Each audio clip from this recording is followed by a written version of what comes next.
Hello, it's Henry Shelford from really pleased to announce the start of the global conference. Absolutely thrilled and very, very excited. And we've started 8 minutes late, which like it is an ADHD conference. So, I mean, that just seems perfectly right. Very keen to, well, so I get the start speech, which was just to tell you about it, we are absolutely thrilled. We've got just an incredible lineup. We've got Google, we've got Microsoft, we've got Atos, we've got celebrities like Heston Blumenthal, Adrian Charles, Megan McGew. We've got ADHD experts like Phil Atherton, the CEO of ADHD 360, or Rutger Den Hollander of Psychiatry UK. We've got book launches, we've got video launches, yeah, like this one, which I'm thrilled to be about to show you. It's which will just show the very, very start of for just a second.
Right, we're going to start that again.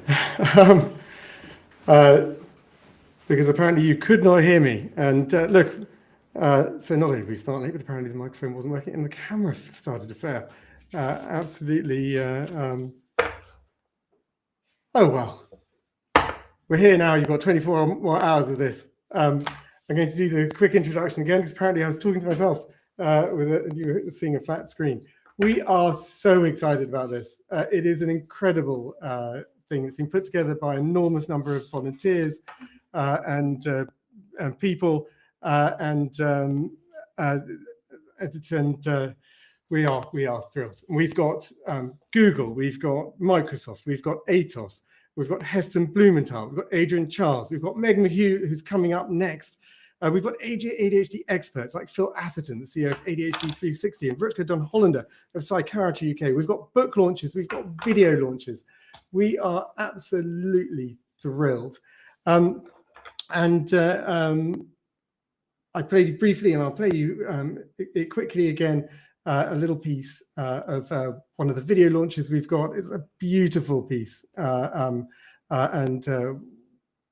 one of the best descriptions of ADHD in video form. We're absolutely thrilled about it. And that'll be launching in full shortly this afternoon. So it's a 24-hour conference, virtual conference for to bring the best of ADHD from around the world. Yeah, we're very, very excited. Okay, here's the video. Just a short clip for to tantalize you.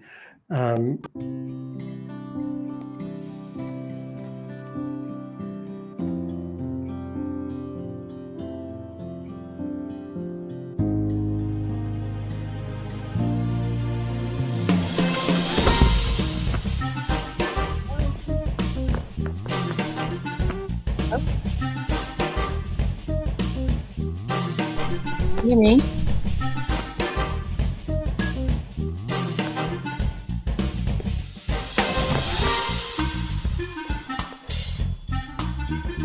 Hello?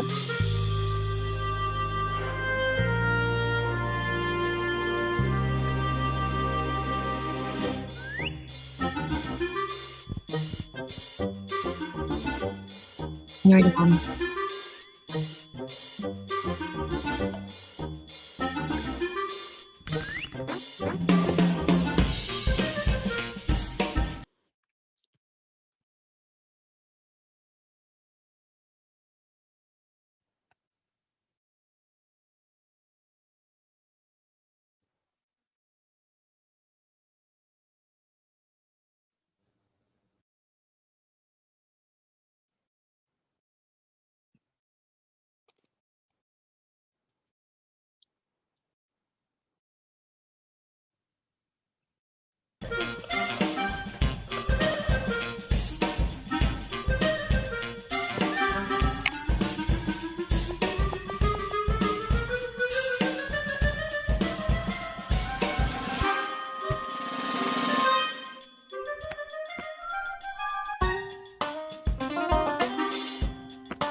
Right.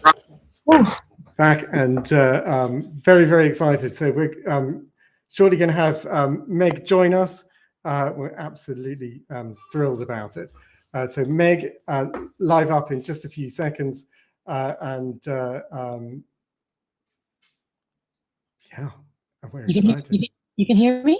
We can hear you. You'll be able to, we'll be able to see you very, very shortly. In fact, I'll bring you in right now. Well,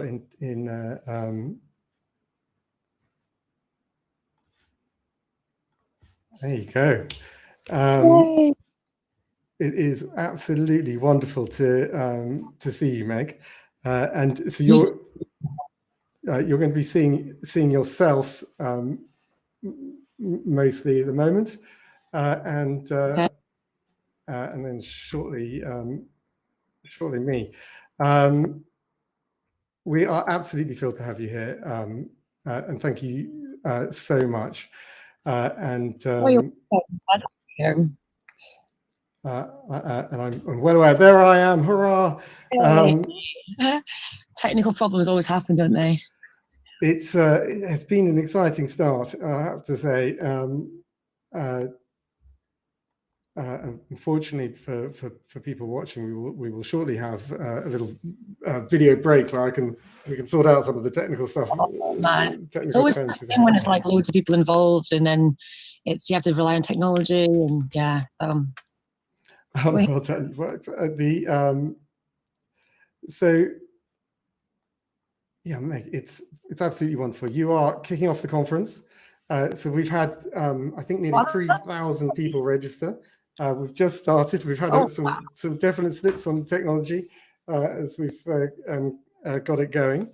We're very much looking forward to showing some of your videos and understanding a bit more about you. Which one are you going to play? Do you know? I do, but I won't spoil the surprise at this point. That's fine. That's fine. I can't do it off immediate recall. No, it's wonderful to have you here. So look, we get a lot of people talking about TikTok and saying, well, is it a force within ADHD? Is it a force for good or is it a force for bad? What TikTok? Yeah. I think a force for good, definitely. 100%. I do too. Could you expand on your argument? Are you wanting me to start speaking now? Yeah.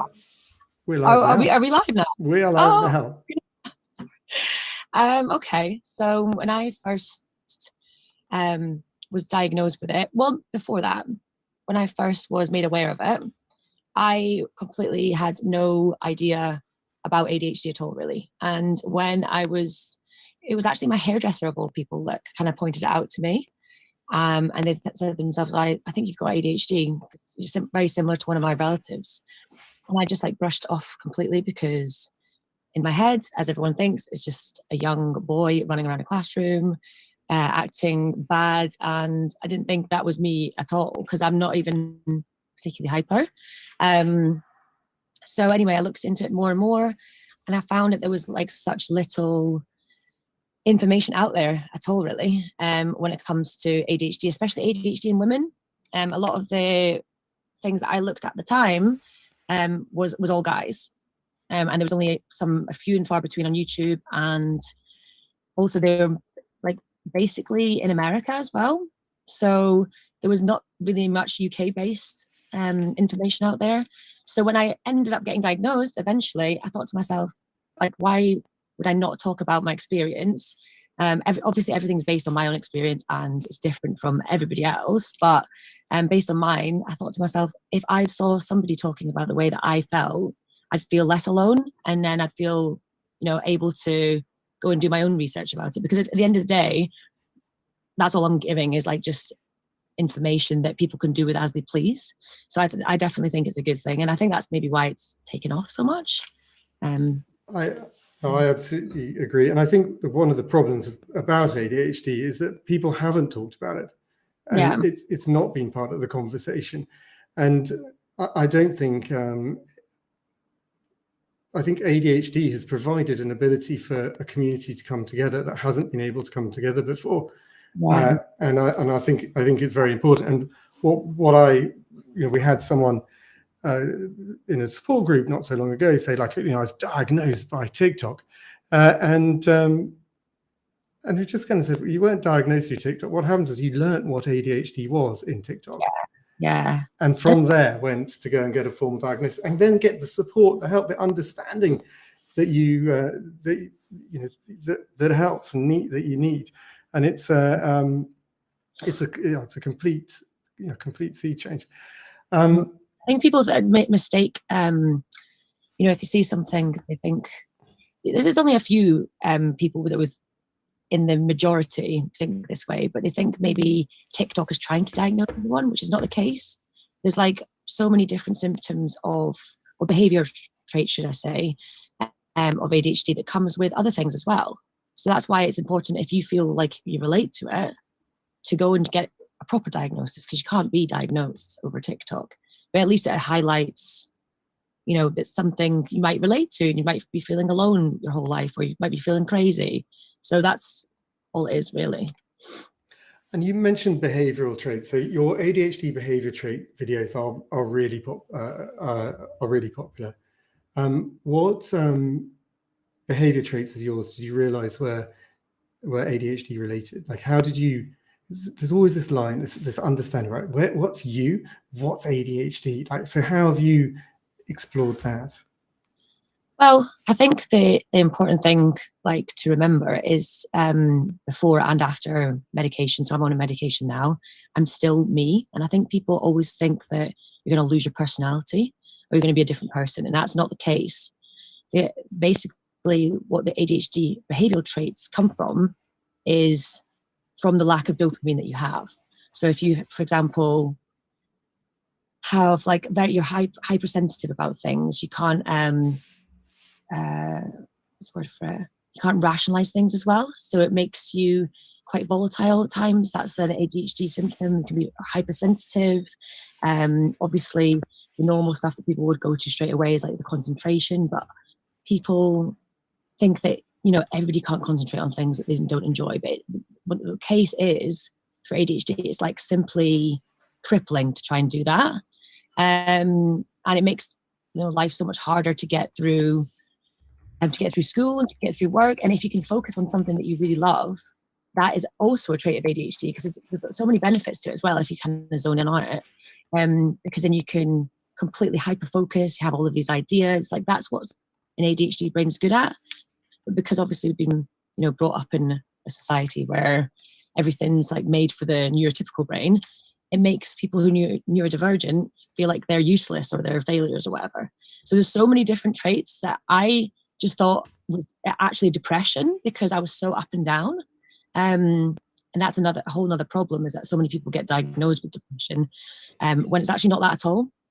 And then obviously after a long time, and I finally got my diagnosis, I realized how much that the Elvan's medication that I'm on has like saved everything for me, because it's just made life so much easier. I feel more calm, more rational. I can actually do things without the constant need to be like distracted, and I've got better relationships with my friends. And there's so much to it. Like, it's hard to kind of narrow down just a few behavioral traits, but getting an idea of it initially, and not feeling like you are, because I think people who don't have ADHD, not everybody, but a lot of people they just don't get the way that your brain works. So they either tell you to just get on with it, or why are you so hypersensitive, or why are you this or that?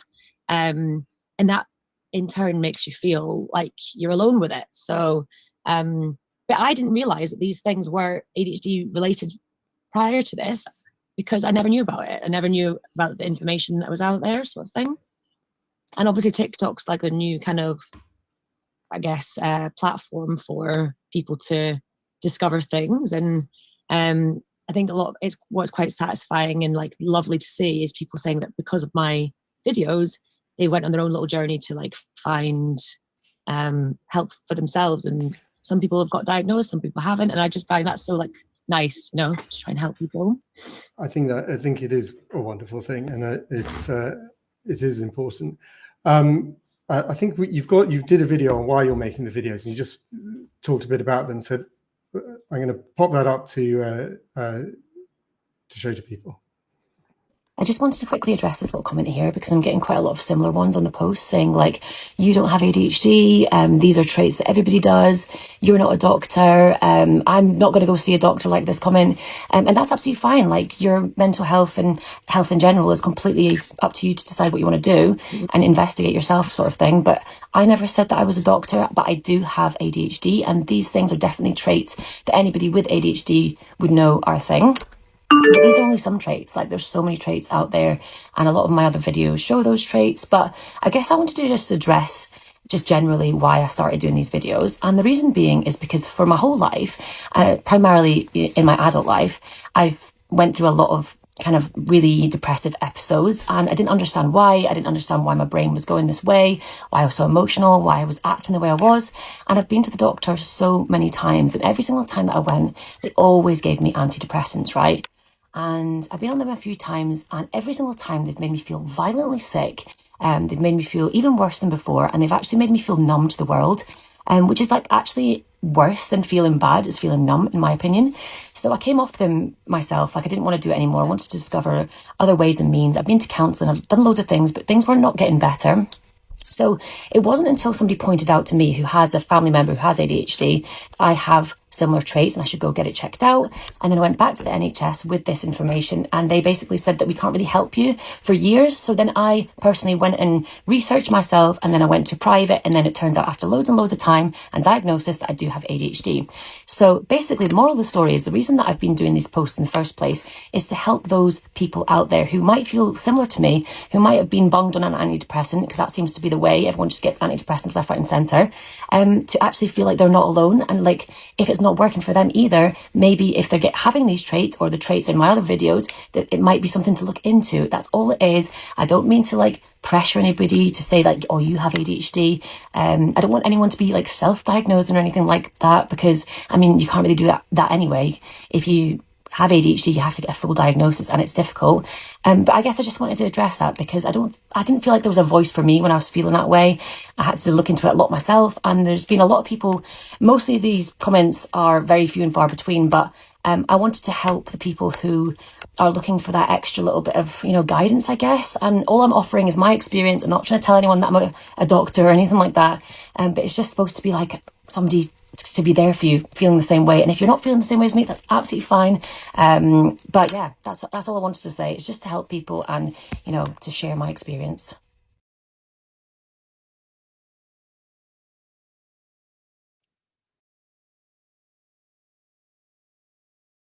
And we're back, and thank you. You only saw the last bit of that video, I know, but you could see the clip and obviously know what it's about. And it covered in particular the sort of powerful thing about the misdiagnosis that a lot of people deal with. And if you had people coming to you talking about having had that same experience of diagnosis for depression and sorry, I'm just trying to think what the video is about, because I couldn't hear it. Could you familiarize? Am I able to hear it? It was broadcast out, yeah, but not into the Zoom, unfortunately. Oh, okay. But it was about the why I'm making these videos. Say again, why people come to me? So you talked about, and you've talked in this conversation as well, about the fact you were diagnosed with depression previously. Oh, right, yeah. And is that something you've had? Like, have you had other people come and talk to you about that? Had similar experiences? Yeah, because I think it's a problem just generally, I guess, where if you have certain ways that you feel, I think it can be instantly diagnosed as depression, and you can be given antidepressants quite freely, actually, which I think is quite a strange thing, because it's such a long, tedious process to be diagnosed for ADHD. I think it should be more looked at just giving people antidepressants, because I was speaking to my doctor about it, and actually what's in antidepressants, and I'm just saying what my doctor said, it might be different for everybody, but in a general basis, it actually makes your ADHD brain worse.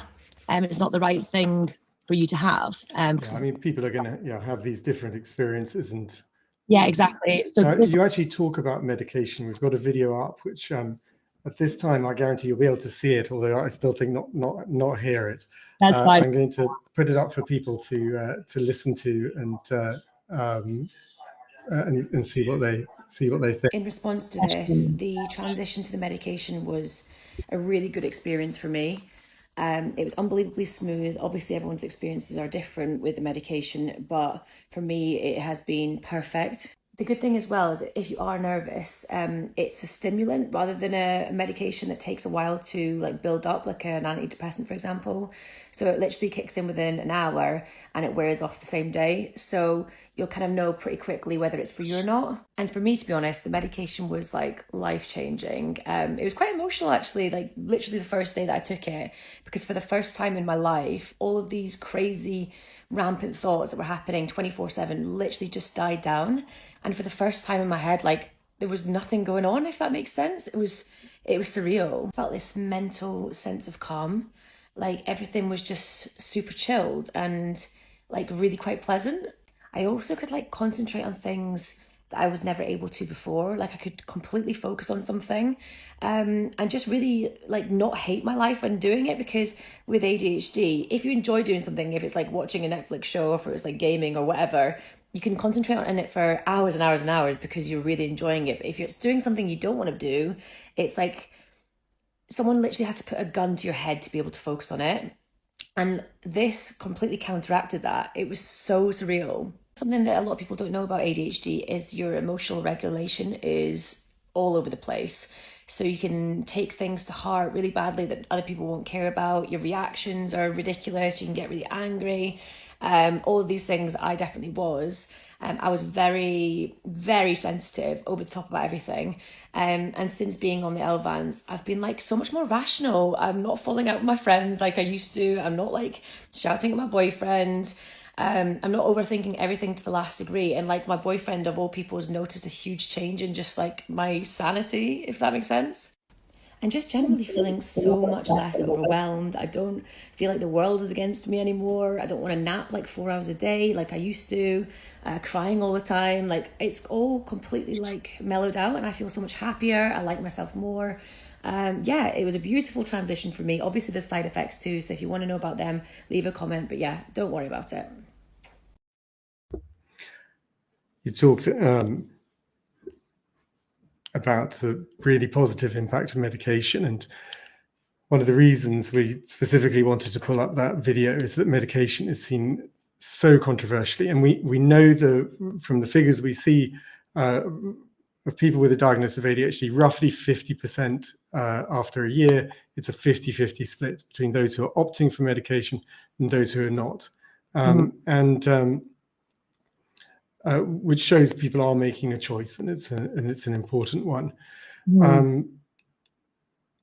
What are the sort of like big challenges do you think? And I suppose one of the things that worries us is that because there seems to be such a stigma around medication, is that people, rather than making a decision solely based on like, does this work for me? Does this make a difference for me? That the stigma is then more of something they talk about. Like, what do you like? When you were thinking of taking medication, like what choices did you have to go through? Like, how did you think about it? Well, I guess for me, like, I guess it kind of goes back to the TikTok stuff. I think the more transparent and normalized it is, the better. And I guess it depends on where you go. I ended up going private. It's a long story. It's a boring story, but I had to go private. And I think the way that I was treated was validated. And I think people don't realize how many people have ADHD for a start. And I think also... That's actually, I'm just going to jump in because it's a really, really important point. Yeah. They don't. Like, ADHD is a relatively common condition. It's 1 in 20. So it's 5% of kids and it's 3.5% of adults. And those figures, because I know that our population studies, the 5% is from a Lancet macro study, and the 3.5% is the NICE guidelines. And so we use those both because they're the UK numbers on it. But you are looking at sort of 1 in 20. So it's a relatively common condition, but it is not treated like a relatively common condition. No. And people don't know what it is. Like I find when I say to people I've got ADHD, you kind of get a nice, oh, okay, like that's, but I don't know much about it. Could you tell me? And suddenly I have to advocate for myself. And so when I'm asking for things, people just don't quite believe I need them. Like it's. I think at the end of the day, like that's on them because they don't understand what it's like to live with it. I think a lot of people say, well, everybody struggles with those things, and like to an extent, yes, they do. But it's the limits that you struggle to, which is what the diagnosis is for. But I think at the end of the day, you wouldn't tell somebody who has anxiety or depression to stop taking their antidepressants. So it shouldn't be treated any differently. And I think there's so much to it that people don't realize that, like, so for me, for example, I've taken it for the past 8 months. I sometimes have like a medicine holiday, for example. Like I won't have them at the weekend because I don't need to like be on my game, or I don't, I'm just lying in bed. So you can obviously chop and change, but what's good about them is it's not like you have to, if you don't like them, if it's not for you, you don't have to wean off it. It's like an instant thing and it instantly goes away at the end of the day. So it makes it actually more comfortable to start up, because it's not like you have to wait 3 months for it to kick in like a normal, slow release medicine. It's like the same day. So if you instantly, for example, my friends in Australia just tried, I think it was something like Ritalin, and I know that that's supposed to be a little bit more harsh. She hated it, so she's going to try something else. So I think that's the beauty of it, is that there are different options. Now you did a wonderful video on the sort of the contradictions of the ADHD brain, which we'd like to share with everyone. Yeah, sure. Thank you. 6 ADHD behaviour traits you might not have known about. You're prone to rejection sensitivity, so if somebody's been off with you, you have a really hard time with that. You tend to feel really ashamed and embarrassed for the amount of questions that you ask, and people are always like, why are you not listening?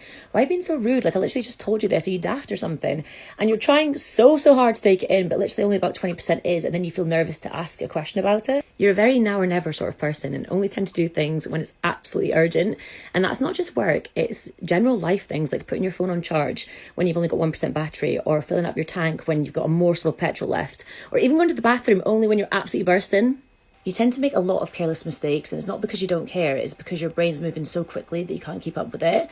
Like, have you ever read a page of instructions and read the last one before the first? You have a really bad sleeping pattern, you're up at all hours and tend to work the best at night, creatively and productively, but then you get so frustrated at yourself because you wish you could just be a morning person and you're just not. You can go from 100% enthusiasm, all guns blazing, this is the best idea of all time, 1 minute, and then the next minute you couldn't care less.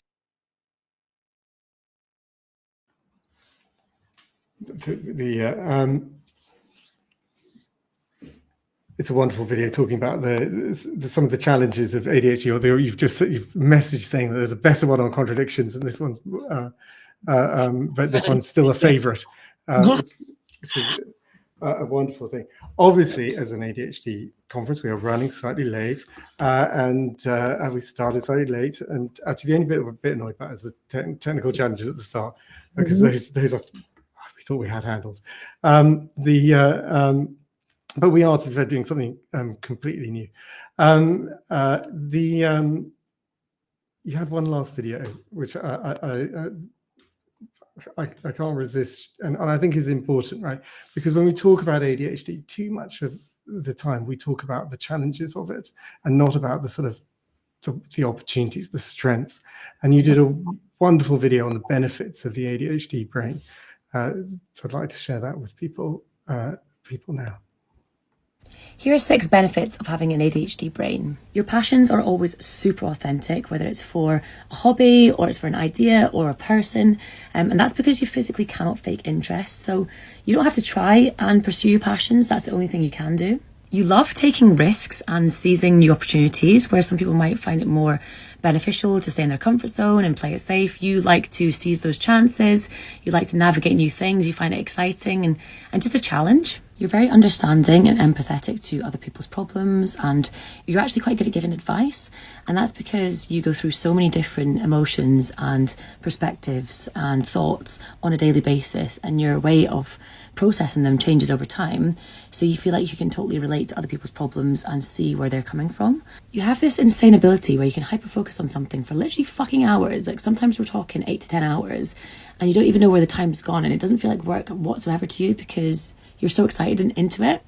You're unbelievably resilient. So if you fail something a million times, you're just going to keep going until you get it right. You're good at thinking of solutions to problems rather than giving up. You're extremely creative and you're always thinking outside the box, which means that you're actually really good at brainstorming things, because the ideas just never stop for a second in your head, which actually does make it very difficult to actually pursue these ideas sometimes, but at least you're good at brainstorming them. It is wonderful, like, to hear the strengths, and we talk about it a lot, and we have obviously some people with ADHD who are extraordinary successes. One of them, Meg. When you think of the strengths, like, what's the one you like when you think of ADHD strengths, what's top of mind? What's your favorite ADHD strength? Well, I think probably how resilient ADHD people are, because of the amount of knockbacks that you get in life, and like how many times that you would like fail at something and then push back because you're like, no, I need to prove myself in a way. And that comes from like a younger age, but then it kind of goes into your older age. And so for me, I think that if I really want something, I'm going to keep trying until I get it, and I'm not going to stop. And I think that that's also something that if you can zone in on. Another strength is obviously you can't really fake how you feel. You either like something or you don't, or you're interested or not. That's pretty much as basic as it's going to get. So if you are interested in something, you'll know because you can't fake the interest, and then you can go down like these crazy rabbit holes of interest and ideas, and things are flowing, and it's great to be in that zone and have that kind of energy around you. But yeah, I think it's just about being in like the right place, the right work environment. And then, I think that's why this conference and all these other ADHD conversations are so important, because the more that people get on board with it and realize it is a thing that that ADHD or any neurodivergent person has had to deal with their whole lives, being in like the wrong kind of society, the better it's going to be. And the more times people are going to be able to like flourish and use their like ADHD as like a strength. Because that's at the end of the day what you want. You don't want it to always be like, oh, I've got ADHD, it's negative. Like, I try to make it a positive thing, but it's like about controlling the negative traits, really. I think that's like I'm certainly in the same place. Like, where look, we want to minimize the negative and build out the positive, and that's the way we can thrive. We can be absolutely incredible. Often people talk about the superpower analogy, like, ADHD is your superpower. I have to say, like, I do want to kill those people generally, and because it risks, and it does, taken too simplistic, it risks like undermining how difficult it is to have ADHD. And I like to push the analogy slightly further and say, yes, ADHD is a superpower, but damn it, there are a lot of people throwing kryptonite. And if you zone in on it, that's why it's so important to do these kind of things that you're doing. If you zone in on it, then you don't feel like alone with the things you struggle with, because you're like, actually, I can do things. And even we're talking before about medication, you don't have to have medication. You can have other ways and means to make life easier for yourself if you initially realize what the problem is. I think it's not knowing, and that's what makes you feel a bit crazy. Exactly. Exactly. Medication's a 50-50 split, so we know people go both ways on that. It's been absolutely wonderful. Thank you so much. Thank you for being our first guest. So you dealt with our teething problems as we got into it. We've got 24 hours of this, so by the end we'll probably be adequate. Fine, you'll be fine. Thanks so much for having me on. It's an honor for me to be on. So well, it's our honor too, and I think it's really important to have someone who, like you, is making an impression in TikTok, because it's such an important medium for ADHD. So many people are learning about it, and to like you I don't know, like, hopefully this doesn't happen to you, but like some people are a little snooty about TikTok. They're a little bit dismissive, and they really shouldn't be. Like there's and there's on ADHD alone, I have to check the latest up. I think it's 15 billion times #ADHD videos have been viewed. It's an incredibly important medium, but it is not alone to ADHD. If you look at the same sort of views for, say, autism, you're looking at similar sort of numbers. And so it is a community coming together and learning together, and it's so important what you're doing. You feel better about yourself as well at the end of the day, because you become more self-aware, and then you realize that you're not by yourself. So, and you can, and that self-awareness means you can build on your strengths and work on, and help minimize those weaknesses. It's so important. You've been absolutely wonderful. Thank you so much. You are our first and an absolute star guest, and I look forward to more videos from you and from where this goes for you. So, but thank you so very, very much. You're welcome. Thank you so much. Bye. Bye. Thank you so much. So, that was Megan. She's absolutely spectacular, and we're very, very, very pleased to have her. So next up, We've got a day with Hannah and Doodle and an interview with its creators. The creators will come up afterwards. We've then got Psychiatry UK, which is an ADHD support app. So we're really focused there on the after the diagnosis point. Followed by that, we've got Recruitment to Retention. That's Ernst & Young's Neurodiversity Centre of Excellence. They have recruitment centres. They have centres focused on neurodiversity and recruiting people who have neurodiversities, and it is an incredibly interesting and important thing. And then we have Genius Within, about recruiting of neurodiverse people into the workplace. So some different aspects. We are very, very excited about this. So thank you everyone for joining. Next up is going to be a wonderful cartoon that's been made by Alex Matler. It's about his sister. Alex is a now video graduate, but he realized, as I think many of us know, that there's very little ADHD in the media. There's very little explanations of it. And when we saw his video, we were blown away. We thought it was such a wonderful thing and such a wonderful expression of ADHD. And I can tell you that some people in the office were in tears about it, thinking about their own life and in particular their own daughter in that case. And it is an absolutely wonderful thing. So we'll play that. We're going to play that next. It's about 6 minutes long. It's an absolutely wonderful thing. And then we're going to talk with the creators afterwards.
So yeah, we're not Netflix, so we do actually play the credits, particularly when we've got the people here who did it. It feels very impolite to sort of fast forward scroll. I absolutely love it. Like, and I genuinely think, it's lovely, it's beautiful, and it describes ADHD in a loving way, but within an accurate way. It's something very, very special. And ADHD is not in media. It's so rarely portrayed, and to actually have an example of it and to be able to show people like this is like what ADHD can look like is a wonderful thing. And what you three have done, I think, is really a wonderful thing, and I think it's an important thing. Right, I'm under. I need to do the proper intros because I've just been trying to tell you how wonderful you all are.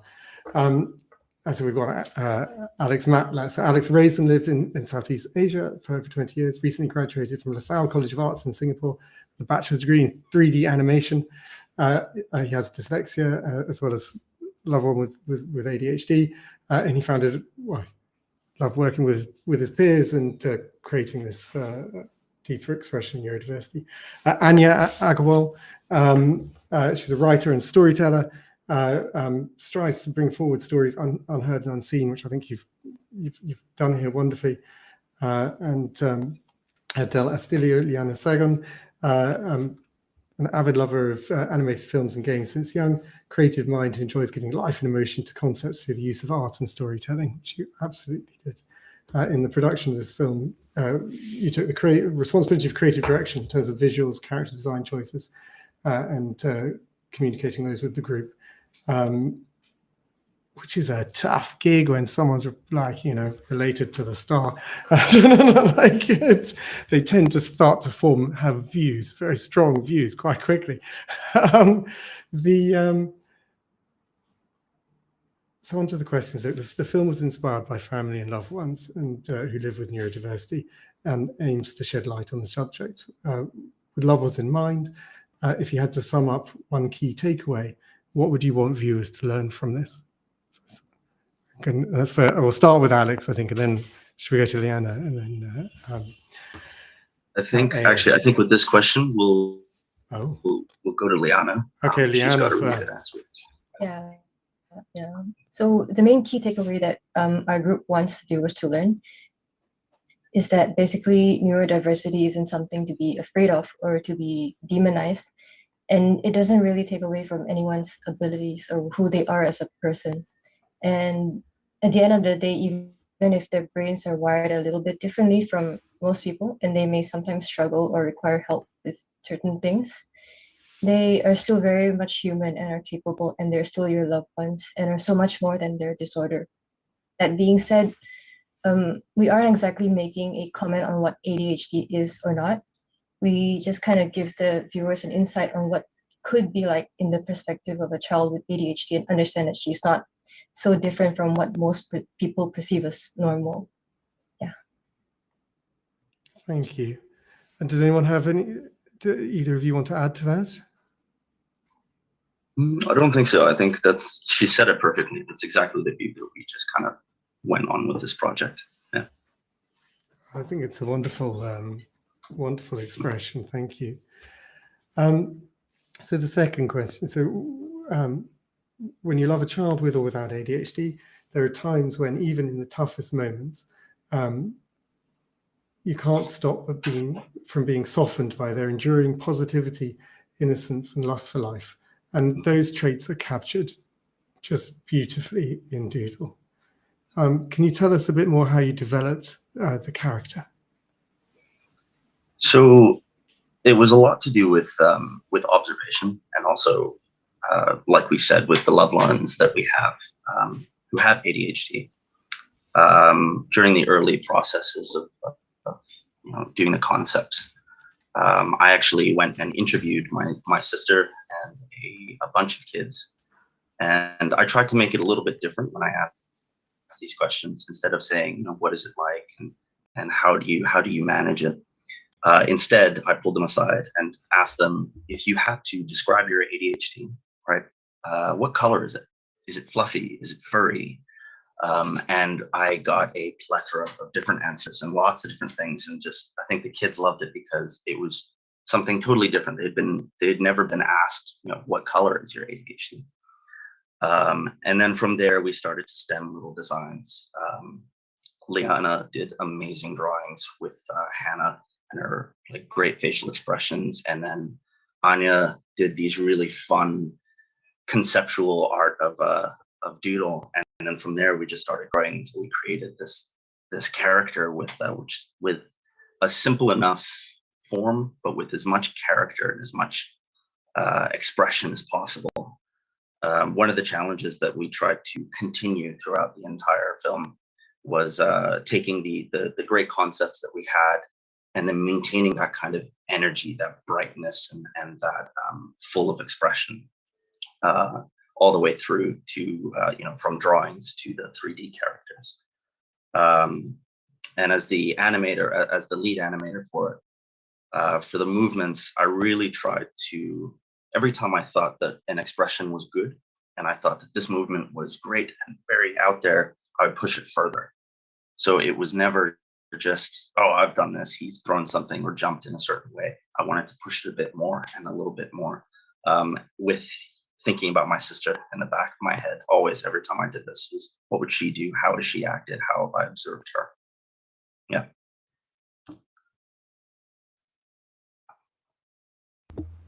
With all that observation, how did your understanding of ADHD change? Did you feel like any particular learnings where you ended? I think it was, yes, there was, growing up with her, we knew what it was and I could see it, and it was never an issue or anything like that. It was actually quite, it made a lot of sense for the kind of person she was and her character, and we loved her for it, because I think it's the best part of her. But as I started doing this research, it was interesting to ask specifically my sister, how would she manage it?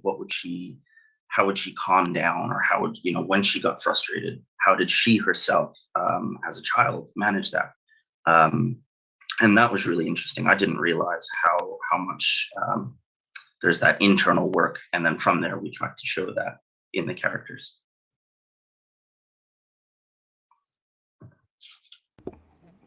Thank you, because your insight's just so good.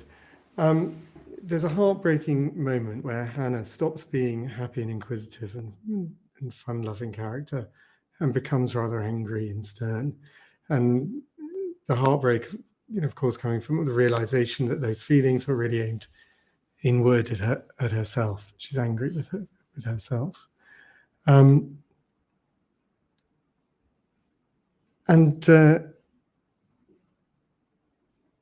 Yeah, could you tell us a bit about how, when you realized that was a trait of ADHD, and what that was like realizing that? Again, it was from observation. I would see not only my sister, but even some of the kids that I interviewed. The amount of frustration that would come in something that others would take as a simple task. And I noticed how that wasn't necessarily a projection of how frustrating the task was, but it was more of how frustrating I am.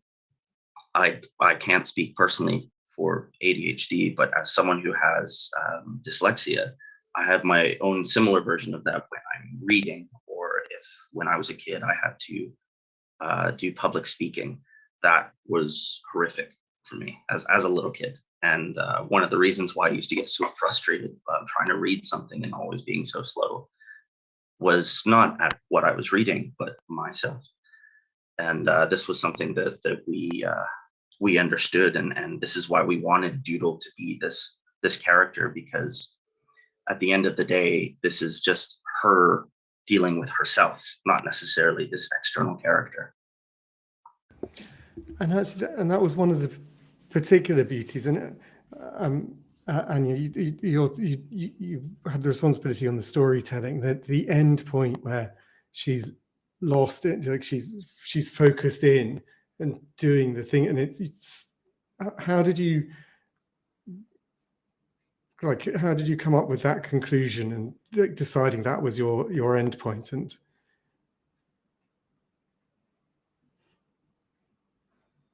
Yeah, Anya, go ahead. Hello, hi.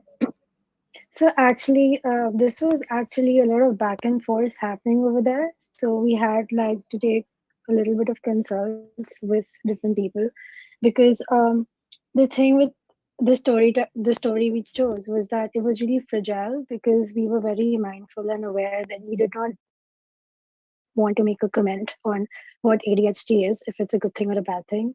So I think with the ending, we just wanted to like show that there is this one time where like she is just feeling herself, and we spoke a lot about hyperattention in people who have ADHD. And we also made a comment prior to her creative bursts and her creative energy.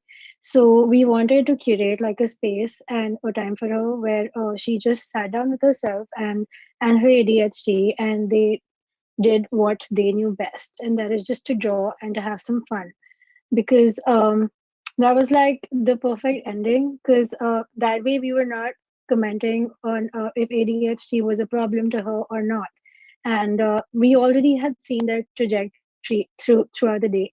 And it's just something like at the end of the day, she has to go back to bed with her and her ADHD. And she just reconciliated with the fact that she's awesome. And this is something that she loves. And this is something radiant.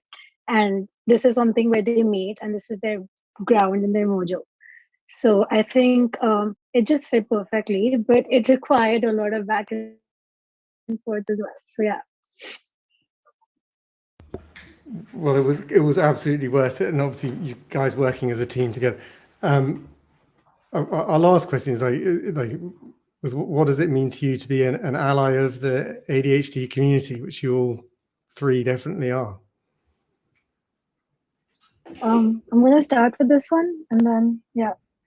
I think we were allies both as young filmmakers who wanted to talk about ADHD and bring it to the forefront, and as people who have been living and loving people with ADHD. And playing both those roles have been an absolute honor.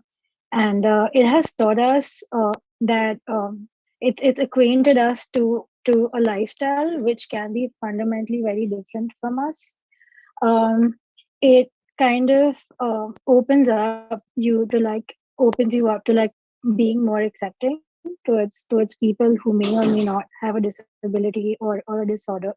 And it tells you that, like, people are truly very unique as individuals, and normalcy is really overrated. And as long as long as you love someone, you accept them for the whole of it. And being a part of a community like this, which is so warm and welcoming, and does not um, see the disparities between every individual, it just really, really, really fulfills you as that humanity is not dead, and people still care. I think, yeah. Oh, thank you. Do you guys have anything you want to add? This damn mute button. I think I'll just say that when we first, well, I will first say thank you very much for this opportunity for us to speak and be a part of this. Oh my gosh, no, thank you. Like, it's awesome. Like, it's genuinely awesome. But it's interesting, and I think that I can speak for my group here, how we set out to make this film because it was close to us, and we never thought that it would be well, it would ever be on a platform like this or affect people as much. I did this for my sister, and my group members have other people that they have ADHD, and we all kind of came together to try and just make this one little thing. And I think it is just so surprising and amazing that it has reached out to some people and really touched some people as much as we care about it as well. So that's just amazing how it's, let us meet different kinds of people and be a part of something like this. No, well, thank you. Anything further to add? You don't have to have anything further to add because it's pretty covered. Look, I suppose the only last question is, like, did you get a good grade? Like, because this was your final project, right? Like, how did you do? Yeah, I think we all did well. Good. Like, so you should. That's for us to sign out. It is a really, truly special thing. Thank you for letting us broadcast it and putting it out there in the world, or creating it and putting it out in the world. Thank you for joining us here to talk about it. Yeah, it's just wonderful. So we'll sign off now and say thank you very, very, very, very much. Yes, Thank you. Thank you. Bye. Thank you. Goodbye. That was wonderful. I absolutely love it. Obviously, the video is embedded in this, and you can go back to it. But we will be putting out the link so people can go and watch it in situ. It is just it's an absolutely wonderful thing, as I think you'll agree. Now, look, this is a charity event, so I'd be remiss if I didn't say, like, please donate. Like, so this is organised by 3 charities: ADHD UK, ADHD New Zealand, and the ADHD charity in South Africa, Goldilocks and the Bears. And you'll be hearing from those, obviously, in the different time zones. So particularly ADHD New Zealand taking over in the night when we're all tucked up in bed. At least I hope I will be. There's a good chance I'm running through the night on this one, particularly considering the technical challenges at the start. Yeah, we're looking forward to them. They've got some really wonderful events. Do check out the schedule at globaladhd.com. And whilst you're there, do consider donating. Like, we are doing this, we're doing this for many reasons, to change what it means to have ADHD in the world. And obviously we're focused in the UK, New Zealand, you get the idea, to provide you with the best information and learning that's around, and to raise some fun, and for those who are so minded to raise some funds for the charity. We get no government funds at all, and so rely on donations. And if you think what we're doing is good, and you want to see more of it, and that means lobbying for change, that means changing around diagnosis, it means helping get people support in the workplace and in schools, that we are working so hard. With that in mind, I've got a video from one of our fundraisers, which I'll pass on to now, and then we'll go on to our next event.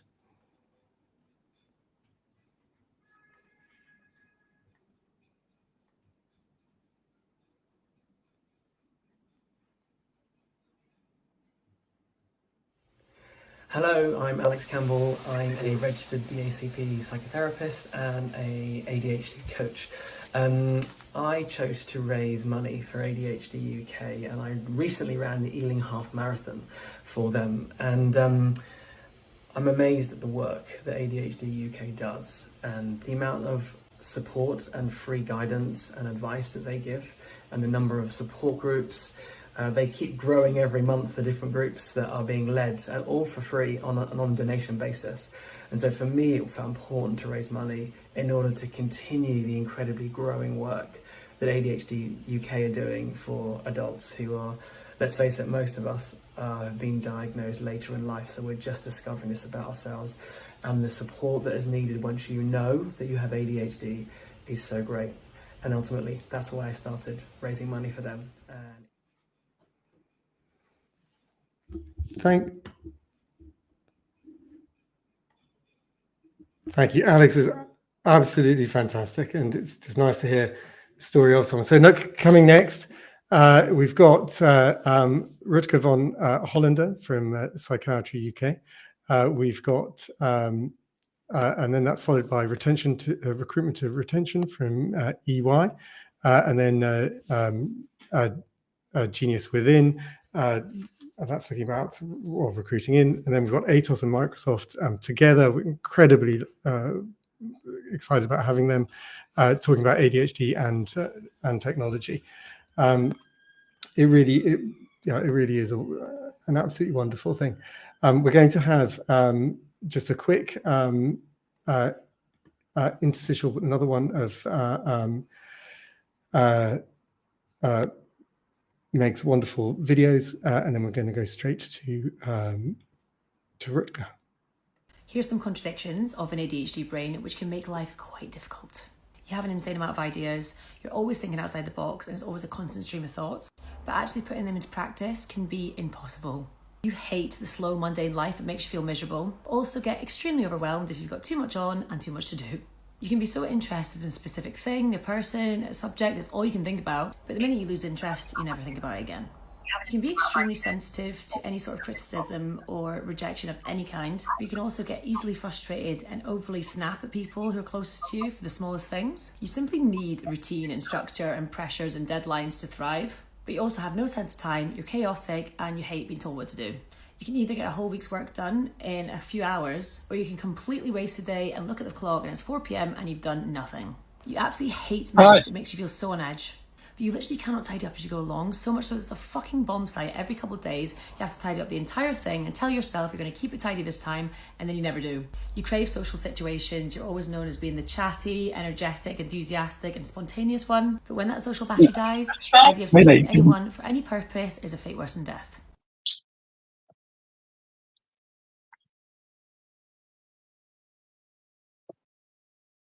I cannot hear you, sorry. Wonderful. So we're going straight over. Now, damn that mute button. Gosh, I'll show people like I have a button on my microphone, and so that you don't get funny audio during the thing. Oh no! That did terrible things. So I have a mute button which causes terrible things, which I now just press another button and causes another terrible thing. So let's just not do that. Right, look, without further ado, we've got Rutger den Hollander of Psychiatry UK. Psychiatry and Rutger, a team they've put together. I'm going to let him introduce himself and tell you all about it. Hello and welcome. Hi, thank you very much. Wonderful. Thank you so much for coming. And people are going to see a thing over your forehead saying your default speaker has changed. Thank you, Zoom. I appreciate that. That's exactly what I wanted right now. Do you want to tell us a bit more, a bit about yourself and what we're going to be doing right now? Well, yeah, I'm Rutger den Hollander from the Netherlands, and I have ADHD, not a little bit, but very much. And also I am autistic, and yeah, I'm very happy that I have that. And what I did is I started in the Netherlands with making an app for people with ADHD. That was 8 years ago, and I made it together with Professor Sandra Coy, well known in the world also for ADHD. And now I have teamed up to make one special app for all the people with ADHD and autism also in the UK. And I'm doing that together with Psychiatry UK. And yeah, if it is possible, then I would like to show you something that we are making now, and is special for people to help themselves. Because yeah, when you have your diagnosis, then it only is starting. And yeah, ADHD, you have it not for a few minutes or a few years, but you have it your total life. So it's possible I can show. Yeah, this is my my presentation. This is our little robot. He is helping everybody to help you with your symptoms. You can go to the next screen. And so we are making a health and lifestyle planning app, because yeah, ADHD, you don't have it only in your head, but it goes from the morning to the evening. You will have problems with it, and you must find your superpowers that will help you to conquer your world and to make you much happier. You can go to the next screen. And so what I've made an ADHD platform. I'm self a patient. Everybody who works in our office has also have ADHD. I don't feel like a patient, I'm not sick, I'm not in the hospital. And we work together with specialists. And now we work together with the specialists from Psychiatry UK. In the Netherlands, it is also paid by the insurance companies. And in the UK, it will be paid by the NHS. We can go to the next screen. So what is very important in our life is that we have two times. We have now and not now. And I knew that I have to give this presentation a few months ago, but a few months ago it was not now. And 1 week ago it was also not now.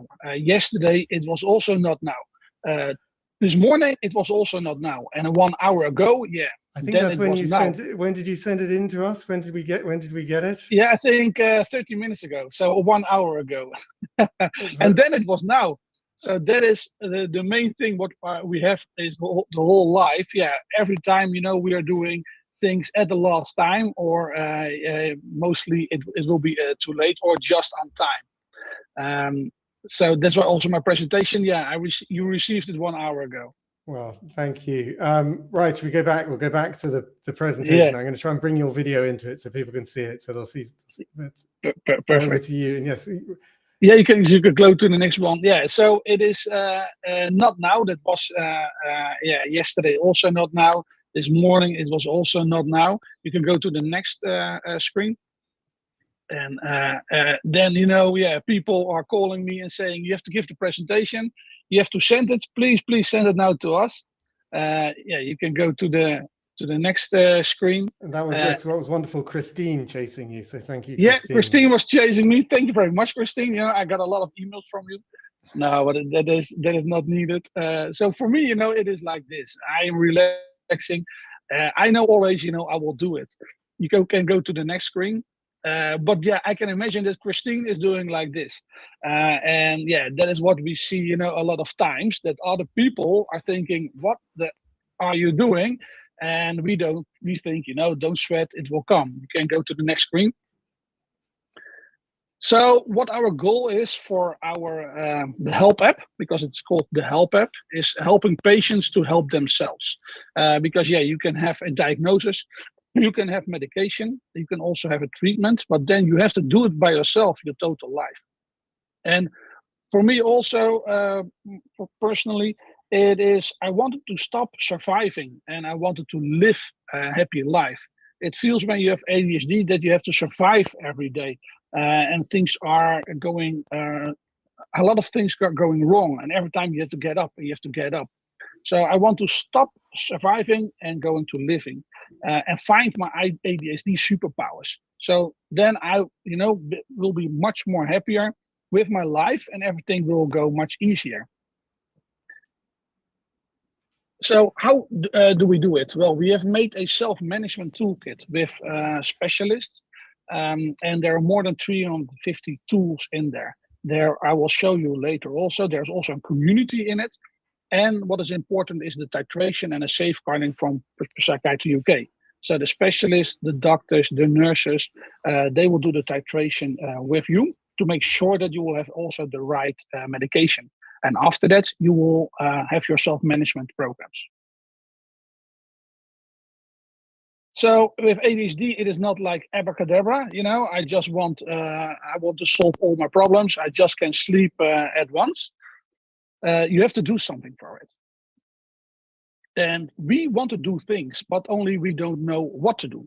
So when we got a diagnosis, we're thinking, okay, and now what? But then a lot of times you get in a very big waiting list, and you don't want that. So also people are not coming to a waiting list anymore for Psychiatry UK. They will just start directly also with the help app. And this is how we look every time, you know, we want to start.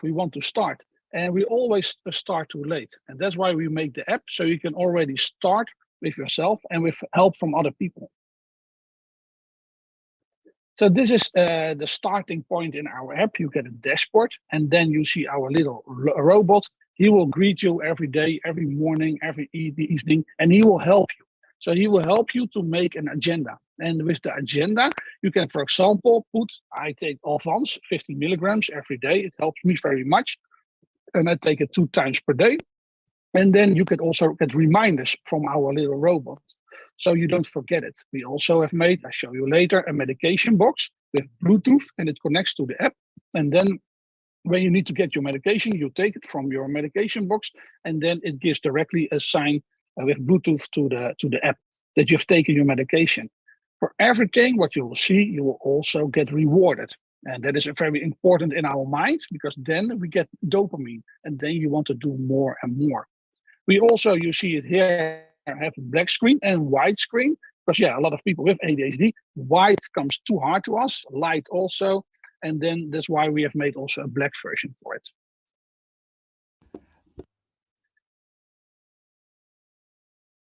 You're muted now. Damn it! I pressed the button. I did.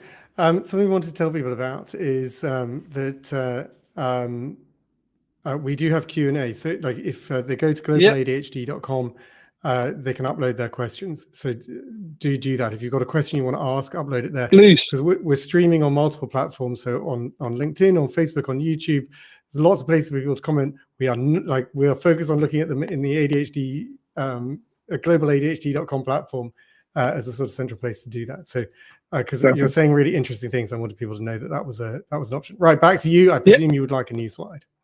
Yes, okay, please show. So what we want for people is we have a help toolkit. It's evidence-based, and there are different tools in it. You can show the next one. We want people to help with everything that they come through, on the day. So we have courses like an ADHD basic course, or what is autism, a course about depression, and everything to help you, for example, sleep better in 12 weeks. It must be very useful and very powerful. Otherwise, we stop doing it.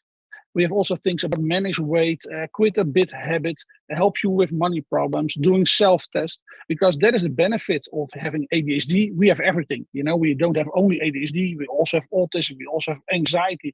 We also have some depression. We also have eating disorders. And for me, it's great, because then we can help much, much more people with that. So here we have a lot of tools. You can go to the next screen.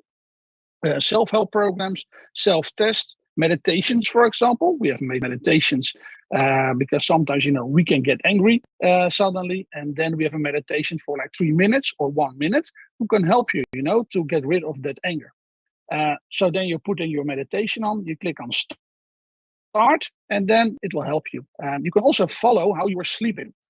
We connect it to a bracelet, and then you can see how much you're sleeping, but also why did you sleep not right. I found out before, for example, that when I play tennis until 10 o'clock in the evening, then I was had a lot of problems with sleeping until 2 in the night or 3 in the night. So I stopped doing that until 10 o'clock, but I stopped at 8 o'clock in the evening. And then I was sleeping around 12. So that was better for me. That's why I learned that from filling in this in the app. you can go to the next one. So what, for example, we also learn people is very simple tools there is. With a lot of stress in our head, a lot of people with ADHD, when they are peeing, they don't empty the bladder totally. So when you're going to sleep, a lot of times you get wake up in the night because you have to go to the bathroom. What you can do then, what we learn people, is to close your eyes and to have something like a sleeping cloth over your head, over your eyes, and then pee. Because when you do that, then you empty your bladder like 90%, and you don't have like 20 or 25% left in your bladder. And that's why then you will not get up in the evening or in the night that you have to go to the bathroom. It's very simple, but it's very helpful, because that's why you can sleep much, much better and more hours in the night. A lot of people, with ADHD, you also know when you are in the car and you have to go away and you're thinking, no, I don't have to go to the bathroom. You go, and in 5 minutes, shit, I have to go to the bathroom. Well, that is the same. So when you go to the bathroom, close your eyes and then pee, and then much, much more will be done. So I'm totally intrigued by this. It's news to me. So We close the ADHD people presentation. don't. Yeah, it's done. Go on. We will get back to it. The people with ADHD, and I'm just checking this is regardless of gender, because it's a little boy you've got peeing. Yeah.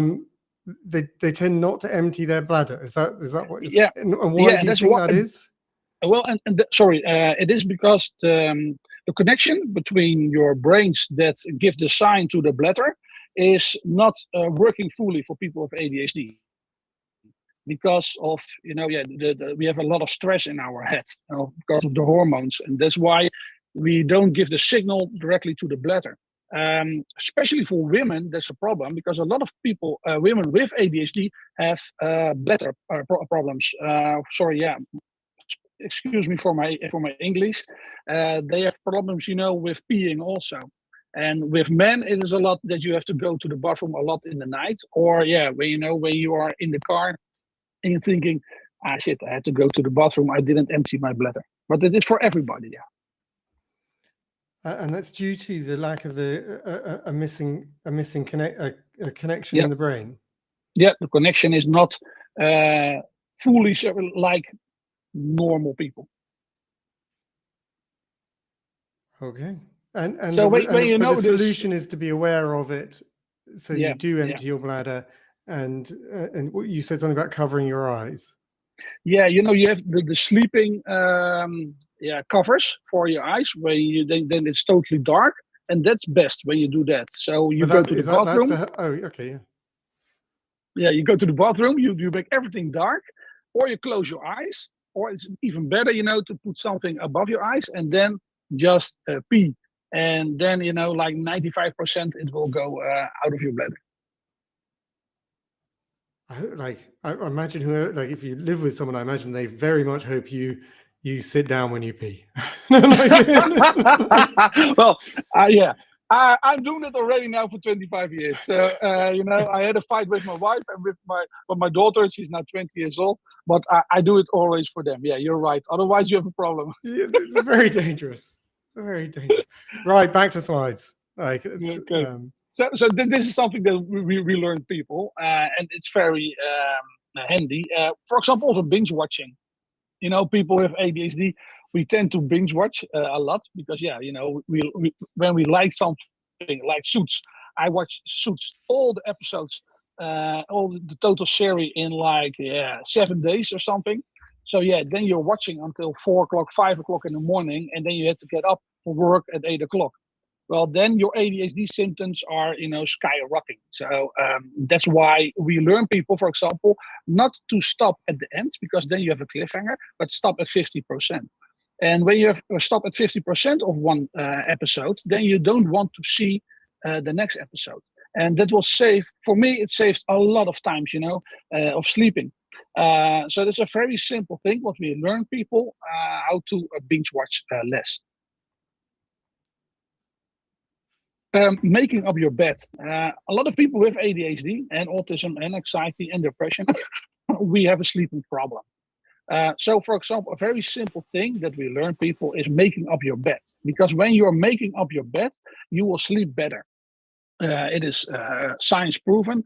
It is also that your brain is then more wired that your bed is your bed for sleeping, and you close also your sleeping habit in the morning. And your brain knows when he comes to bed, he sees a very neat and tidy bed. This is for sleeping. We see it now in the app. We do a lot of tests with our users and patients, and like 650 people in the Netherlands also. Every morning they will make up their bed, and that's why they're sleeping better. It's a small thing, but it helps a lot.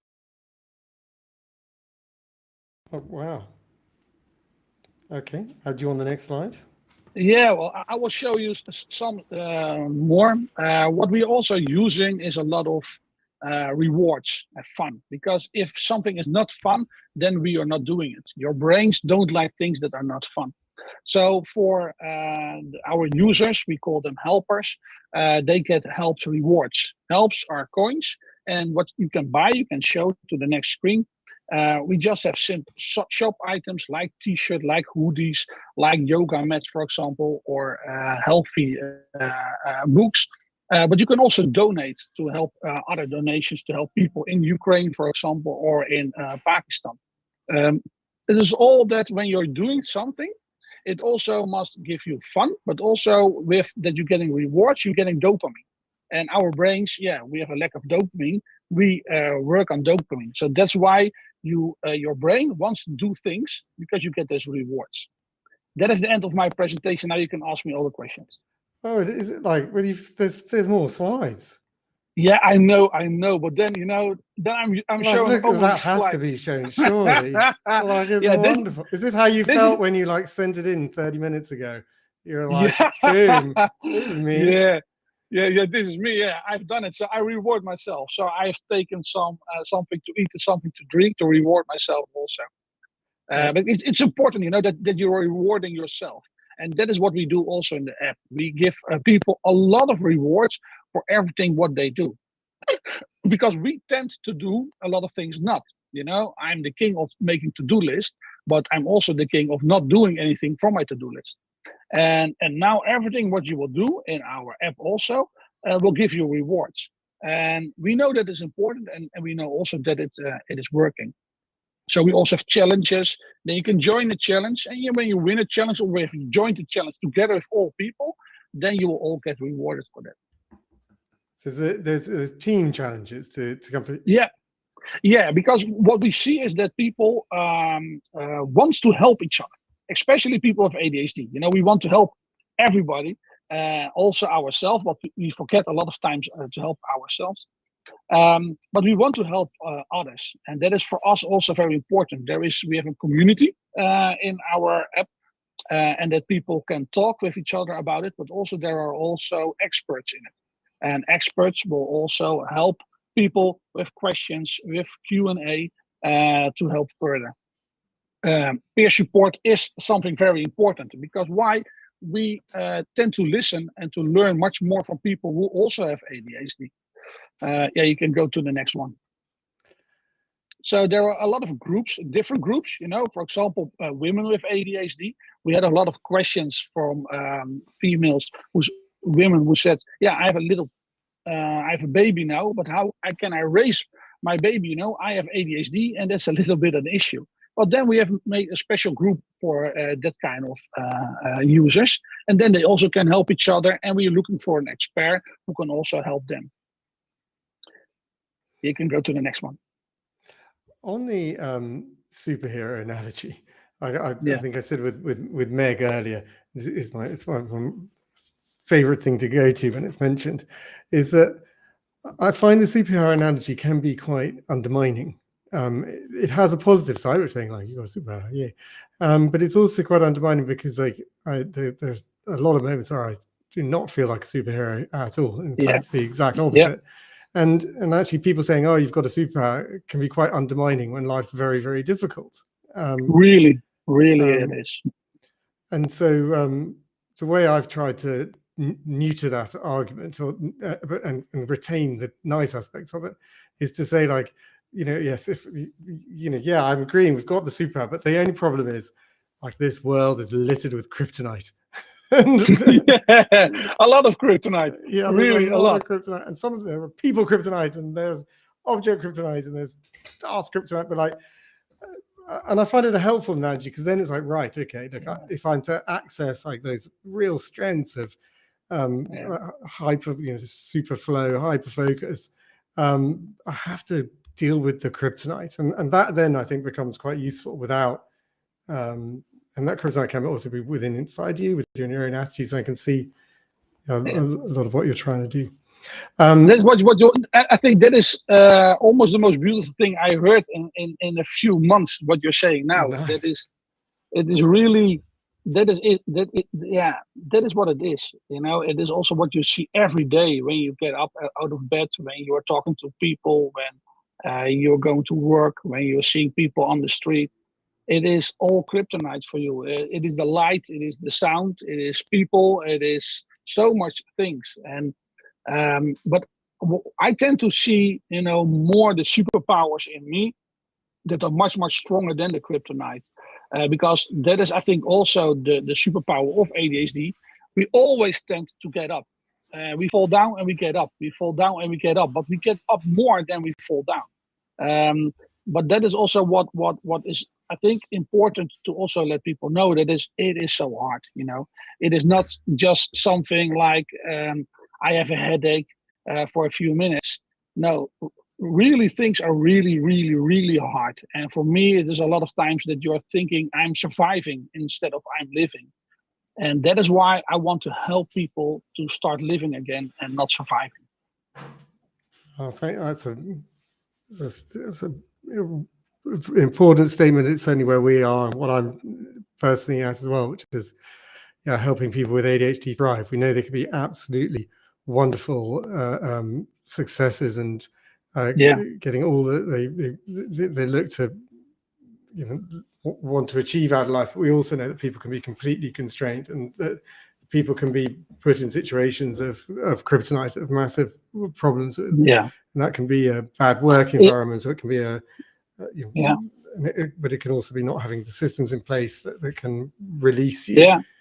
Or a little thing, just that they don't want to open their mail. And if they don't open their mail, they get a lot of people on the door that demanding money from them, and they're getting in money problems. And that will give them so much stress and will make the ADHD much worse. So we also learn people just to open their mail. It's for a lot of people, it sounds very simple, but not for us. But it can give you so big problems. That was mail, not milk, because I heard milk first. Oh, sorry. And I thought it was an analogy. Oh, look, you're speaking like post mill. I certainly I'm criminal at that. Where I do not open mail very often. I've actually kind of made peace with that. If I'm honest. You're right. So, but it's not never. It's every week, 2 weeks. Yeah, I know. I did it also, and then I learned myself in another way, to open it and to, for example, also I have a lot of voicemails, and I never tended to listen to them, but now I got a phone sound that is very cheerful, and that's why every time I just pick up my phone because I'm cheerful. Before that, I didn't want to do it. So you're trying to cope and to make everything much more fun and healthier for yourself. It's fascinating. Now, and well done for people who put some questions in. So go to globaladhd.com and you'll see the Q&A section. You can put some questions in. We'll come to those. There are a couple, just a few more slides. And obviously do donate. Like, this is a charity enterprise, and you're very kindly giving your time. There's no problem at all. It's very, very generous and appreciative of you. But no one's getting paid. Everyone's doing it for the love and the cause and to try and make change. So thank you. Thank you. Right back to your slides. To help people, that is the most important thing that we all want to do. Maybe you can show some slides. So here, we have a lot of groups. You can go to the next one. The groups are important for the peer support. The monitoring is also, if in PUK, important. because we do checkups, logins, and that will be done by the nurses and the doctors.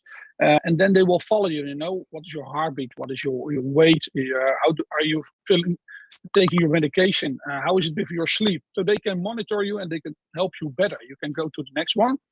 We do this with bracelets and with smartwatches. So then automatically all this information, all this data will be sent to the app. And then a nurse and the doctors can follow that if you want it. So if you say yes, then they can follow you and they can help you much better. And that's also very important for your medication, because to take medication at the right way, you need, for example, this pill box. We've made a pill box and that will be connected to the app. If you are taking your medication, it will give a sign to the app that you've taken your medication. And there you can also get your rewards.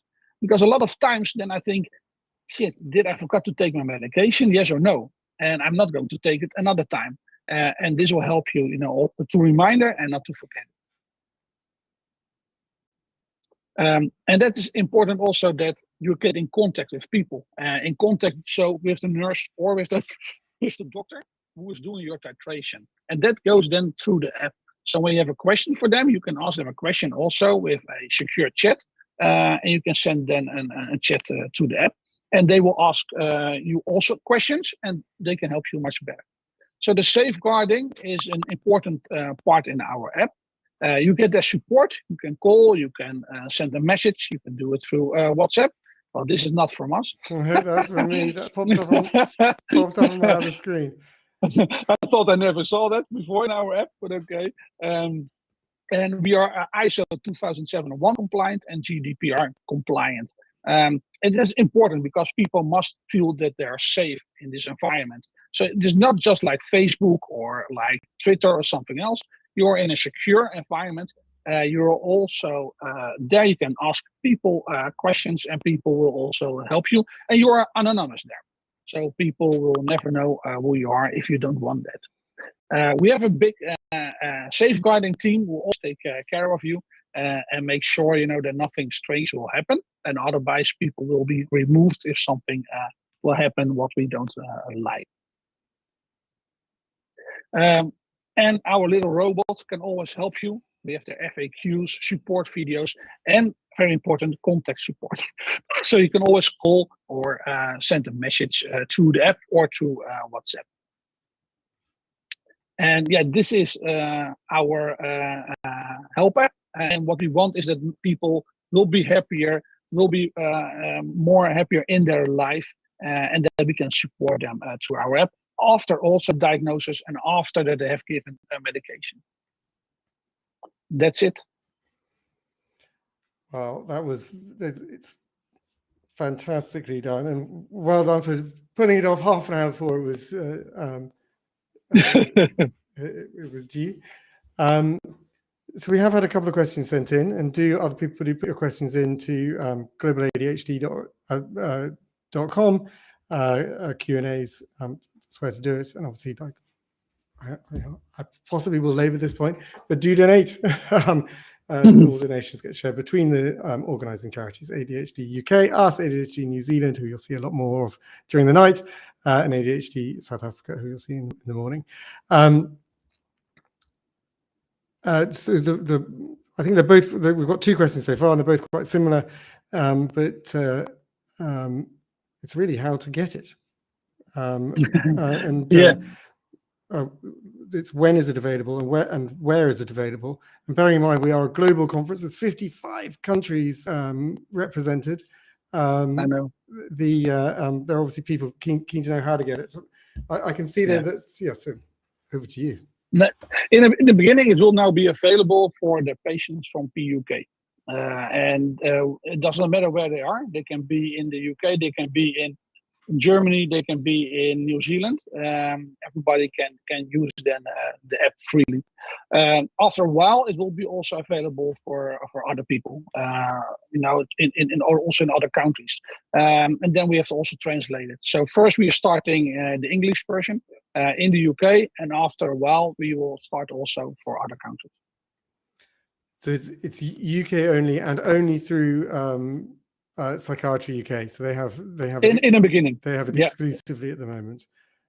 Yeah, we make it together. Yeah, we make the app together, and it's just for the patients from PUK. That's why what we started for. And PUK has a lot of patients per year. So we first start helping them, and then we will learn a lot from also what is working very good, and also things that are working not so good. And then we will change things and make it better. And every day we want to make it better and better and better. And yeah, then also eventually it will be available for other people also. Oh, fantastic. And I think that's important. One of the things we're trying to do as a conference, and one of the things that, and it's exciting having you here, is like, look, we are talking about stuff which is at the cutting edge of ADHD, where we're trying to look at stuff where there's change. So for people to advocate for it in their own territories, in their own parts of the world.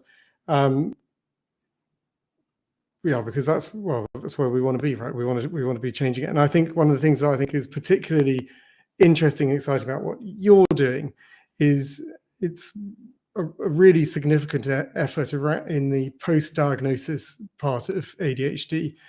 Certainly in the UK, we've particularly within the NHS, and I think it's important that psychiatry offer right to choose. They are an NHS provider. A lot of it can be just, like it certainly was in my case, here's your diagnosis, like medication, yes, no, see ya. No, like, and bye. Bye. And actually, good luck. Completely honestly, one of the reasons I founded the charity was like, it was very clearly a massive problem that you couldn't find the support, the help, the ideas, the strategies, the solutions, like just in, and you know, I'd find myself reading stuff and it was focused on kids, and you know, as a bloke working at a desk, like this is no use to me at all. And that is what we want to provide. That's why there are more than 350 tools, because not one tool helps everybody. It's especially, you know, it's personal. For me, something will help, and for you, something else will help. And that's why we are putting so many tools there that you don't have to look for yourself. It is evidence-based. It will help you after the diagnosis and after medication, but because then really it starts. You know, you have the diagnosis that is perfect. When you have the medication, it's also great. But yeah, then your life, it is not over. You know, then it all starts, the adventure. Thank you. And you know, it is, and that's actually, and I think that particularly, you know, that's where the thriving comes from. It comes from the post, the diagnosis. Well, the metaphor we use. Let's see, like I did well with my metaphor on kryptonite. Let's see how I go with this. The metaphor we use is that pre-diagnosis, it's like you're in a maze and the lights are off and you're banging into walls, you're knocking things over, you're hitting your legs, you're bruising and hurting yourself. And you're seeing other people navigate, like, and it just seems so much more simple for them. And the diagnosis turns the lights up. And yes, your maze remains more complicated than it does for many, but at least now you can see it and you can navigate it and you can plot your course. And so to take that, stop blaming yourself also. Yeah, and it's that is a very important aspect, to kind of let some of those things go, to know that, well, actually, let's celebrate you, like arriving, like sending in your presentation 30 minutes beforehand. and kind of going, oops, I totally sent it in. Like, this is success, people. And I have ADHD. No problem I'm at all. going to an ADHD conference. I'm pretty sure these people are going to understand. And like, apart from making Christine sweat, like I was unaware of these things. Who's the wonderful person behind the scenes who's been organizing everything, honestly. Like, incredible. But you, in terms of letting yourself, you were like not upset about it. You weren't worried, but that's the bit where it's a one thing. The other people, you know, the other people are worrying a lot of times, and when you are more confident about yourself, also about your ADHD, it comes in the years. I see it also. So I see when I'm now much more happier with myself and with the things that I'm doing, and then also my ADHD symptoms are less. Or I have less problems with them. So I don't think there are less, but I have less problems with them. And also I see that other people have less problems with them. So well done, everyone who's gone to globaladhd.com and gone to the Q&A section and added their questions. So we do have a whole load more now, and you've been upvoting as well. absolutely brilliant. Obviously, go to donate. Do you consider donating? Gotta say it. I will say it a lot. This is basically yeah, like they a have to do it. telethon, mate. It's like, I mean, yeah. And Honestly, we probably should be taking wait, phone calls, but like, it's like. We only had this idea 12 weeks ago. So most upvote is when will it be available? So do you have like a date, or like it's just... yeah. We are starting with the first patients. We already started, and it will be because PUK has a lot of patients every month. For the mass amount of patients, it will start in the 1st of January. Okay. Nice. Very specific answer. Dangerous deadline, my Yeah, friend. yeah. We are. No. Sorry, no. Someone's Because we are working through always Christmas. we are ready. No, we are ready now, and we are now just inviting patients, to test it, and then we are learning already from we've that. had it and it's got a few upvotes. Like, I'm under psychiatry care. How do I get access? App looks amazing. Do you think if they ping them a message saying, please, can I be part of the trial, that might happen? Absolutely. So, they can send an email to them, and they can ask for me, and then directly I will give them an answer, and I'm very happy to give them a test version, and they can help us test them. Nice. Okay, so you've all right. You're getting a lot of emails now. Great, no problem at all. We've had a question which has got a good number of upvotes, which is how do hormones affect women with ADHD? I'm actually going to hold you off on that. So we're having a section later on on medication ADHD, and that person is specifically going to talk also about ADHD in women and hormones. So and it's I should look at the schedules and make sure I actually know the name, but like it's a lady who's the research scientist, who's actually the lead researcher for one of the major ADHD medications, and is very focused on this issue. Will it integrate with other things? So you said you've got all the different parts to the different tools within it, but does it integrate with things like Microsoft Office Calendar, Gmail Calendar, for example? Yeah. So it will also integrate with your smartphone calendars that you have on your smartphone, and so it will put also the things that you're putting in your agenda. It will also show there. Or when you have a Fitbit or a Apple Watch, it can also connect to that. The man's got the answers, people. It's fantastic. There's a question: do you have to be a PUK patient to access all the app services? I assume the answer right now is yes. But right now, to yes. roll out wider in the future, but no future date. Just to clarify on that. No, not yet. No, because we first start with all the PUK patients. Okay, I've got one. I think we're going to finally nail you, because like every single answer so far, you've scored. No, please. You've scored like a gold star, or had the answer. Like, it's wonderful. So I'm supposed to be hard interviewer. Yeah, please. And no, I'm not. Completely not that. But let's see. So someone's asked about the link between Ehlers-Danlos and neurodiversity, but actually it's a bigger question, which is the app sounds amazing. Would it include something for Ehlers-Danlos, EDS, and hypermobility, as well as seeing the co-concurrence between ADHD and autism? I think the co-concurrence question is the core bit here. Yeah. And that then makes it into a very big world. So what are you doing around that? Yeah, we're already doing that, because nobody only have ADHD. That is the great thing from us. We have a lot of things. So all those things will be also put in there by the experts. So for everything, for autism, for depression, anxiety, eating disorders, alcohol abuse, different things, all those things will be in there also, or already in there. And every month, every week, we are adding extra things. And that's adding in additional tools and information. Programs and different habits, but also different communities, different Q&As, webinars. No, brilliant. Okay. Isn't this very interesting? Right. It's. I think that sounds wonderful. I do. Like, it's I look forward to very much to seeing where it's going. Like it's we will invite you. You can also be a tester. Well, that's very kind. I would like. I'm like. I don't know if I should admit I'm not part of the PUK ecosystem, so like I'm not sure I'm quite eligible. But it's we'll see if we can work something because it's very kind offer. Yeah, but it's going to the whole of PUK in January and then wider group later. Yeah, which is very important. Obviously, like we need to get the resources to everyone, so that's an important thing. Yeah. Right, as the interviewer, I get to ask the last question, it's tricky.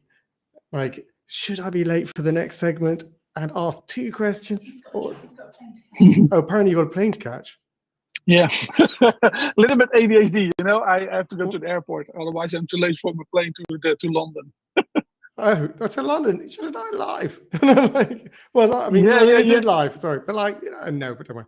Okay, fine. I have a meeting and a presentation for the nurses for PUK for the titration to implement it in the right way. So that's why I have to fly there. Fair enough. Okay. Take your time. Am I allowed like 3 minutes? Will I get away with that? Yeah, of course, no problem. Okay. It's not like you're not normally. But they are quick because we are running because we're on the next thing to go to. In your ADHD journey so far, and the impacts of ADHD to you so far, what has made you happiest and what has made you saddest? It's the impact of ADHD on you personally.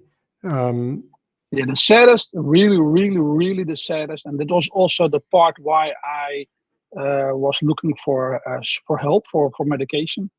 That was when my children were young, they were born, and that was for me the saddest one, that I have to focus to be focused on them. So I had to get my mind off all other things, work and other things, and to really be focused on them. And then I thought, this is really shit. Those are my children. Those are the most important ones. And I need to focus to be with them. And I don't want that, because I just want 100% be with them and not thinking about other things. And that was for me the saddest part, and also the point that I wanted to have help and to find medication. And I did.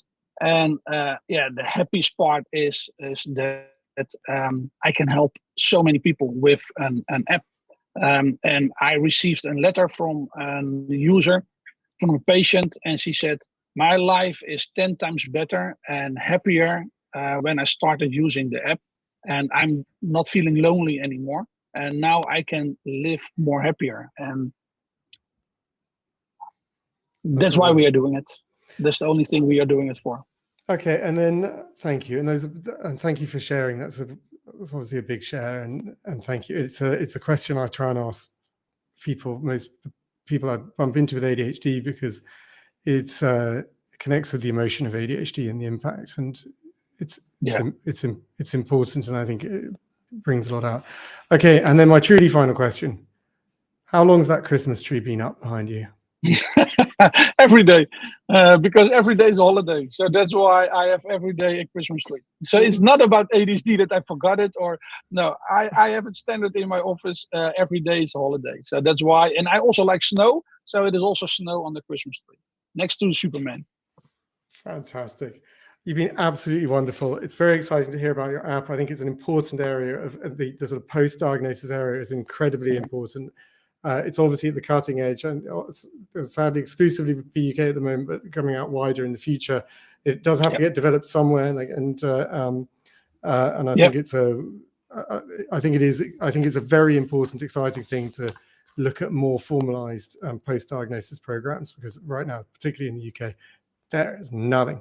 Like it's just no. That's why we are making it.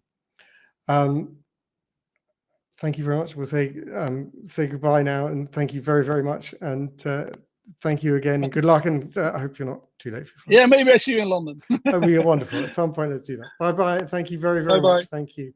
Bye-bye. He's absolutely wonderful, and thank you for his time, and hugely appreciated. It's I hope people valued and enjoyed learning about that. I think the post-diagnosis phase is so important.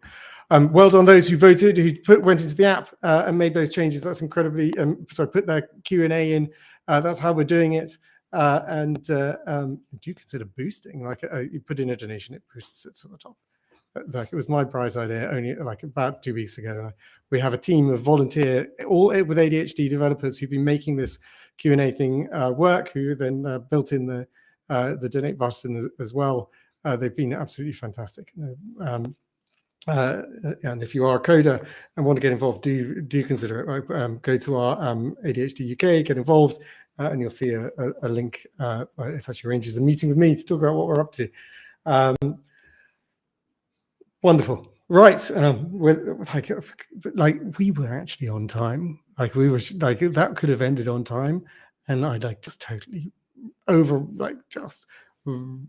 look. I'm a bit Douglas Adams. Like he talks about deadlines, and times he said the author of Hitchhiker's Guide. He said, "I love deadlines. I love the whooshing sound they make as they go past." And so I'm sorry for people who've been very excited. The 3 o'clock start. We are about to go to it, and we're going to watch a video on strategies shortly, and then come into our next segment.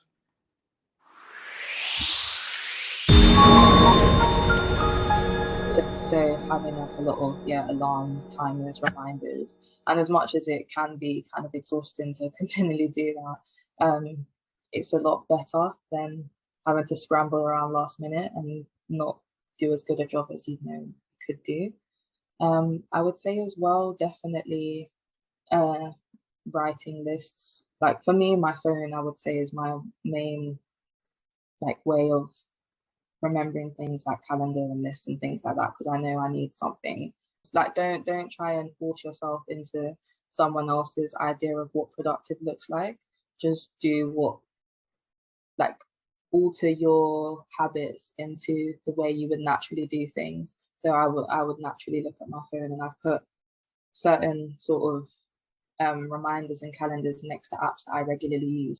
A focus timer on my phone. So when I need to concentrate on a piece of work that needs to, or reminds me to drink water. So I've got a timer for drinking water. Apparently, I've only recently kind of found this out. A typical trait for people with ADHD is that they forget to drink water. Didn't know that. Listening to audiobooks rather than reading. So that's kind of a strategy. I've always had piles and piles of audiobooks, of books by my bed or on my shelf, half read, quarter read, 3 pages in. I read a page and I have to reread it 3 or 4 times because I'm thinking about something else by the time I've got to the end of the page. So actually having audiobooks kind of satisfies my desire to read. It lets me think about the book, keeps my mind on the book and not about the rest of the world and what's going on. So I find that massive. That's only recent I've kind of got into audiobooks. Meditation, so I use the Calm app and do a daily check-in. That kind of helps me sort of clear my brain.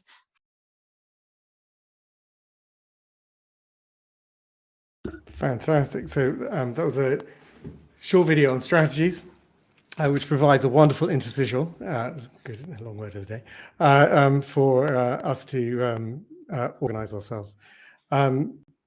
Next up, we have, it's Ernst & Young, Tanya Morrison, Sam Tucky, and recruitment to retention. I'll obviously let them talk about it. We're fantastically excited about it. And then coming next after that is at 4 p.m. we have ADHD awareness and inclusion in the workplace. That's much more about recruitment strategies for neurodiverse. It's run by an organization called Genius Within. Followed by that, we have the wonderful combination of ATOS and Microsoft, talking about how people with it's ADHD and technology, how people with ADHD can avoid becoming overwhelmed by the number of stimuli they received. And then at 5:30 we have an absolute delight, which is the launch and first reading of Piff and a Puzzle, a children's book about it with an ADHD character, and we're hugely looking forward to that. So we're absolutely thrilled by that, and enormously looking forward to it. Without further ado, let me introduce our fine people from Ernst & Young. Hello. Hi. How are you? I'm fantastic, thank you, and well, welcome. So it's yeah, so you can see, just so you know, you can see what's being broadcast. So you'll see it changing every now and again. Tanya, Sam, thank you so much for joining, and we're very, very excited to have you here. It's a big deal. What you're doing is extremely important, and we're excited to share it with people. As you know, this is the Global ADHD Conference. We've now had, I think, just shy of 3,000 people register their attendance. We've got a large number streaming live now, and registrants from 55 countries. So truly global, as I know E and Y are. Would you like to introduce yourselves? So if I pass over to you, who wants to go first? Tammy, how's your audio? You there? No. Okay. Well, while you have a look at that, I can start off. So, my name is Sam Tuckey. I am the market activation lead for the UK's version of the Neurodiverse Centre of Excellence. My background comes from sales, recruitment, a little bit of learning and development, and neurodiversity is a new topic for me when I moved into EY. But I've always been very passionate about inclusion, and this is just an opportunity to put that passion into a kind of day-to-day work. So, fantastic, thank you. Tammy, you able to hear and not yet? It sounds like not yet. She's apologized for the audio problem. We will work on that. For the moment, I think it's Sam in charge. Good luck, Sam. I'm sorry, I don't know if you can hear me. Oh, we can hear you. Yeah. I'm so sorry. I can't hear you, but apparently my speaker's working, and I've tried headset and without, so I'm so sorry. Don't worry. Well, do you want to sort? Well, we'll hand over to. Well, yeah. Well, let me crack on, and if Tammy, you want to, I don't know, pop out, pop back in, or close captions or something, we can work on it for the short term, and equally, talk as required. So we did have some slides to tee up. I will tee those up now. If that's possible, thank you.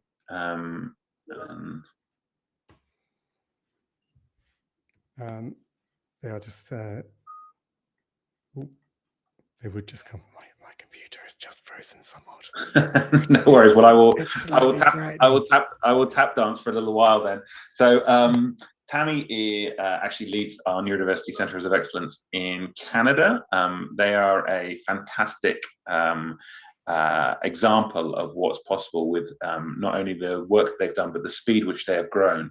And certainly of the global network that we're in, there's someone that we look at as people to aspire to be. So it's actually fantastic to have her perspective on there. Her background is very steeped in neurodiversity and awareness, and she's a fantastic advocate for this space in general, but also a great gift for someone like me to be able to lean on her support as and when required.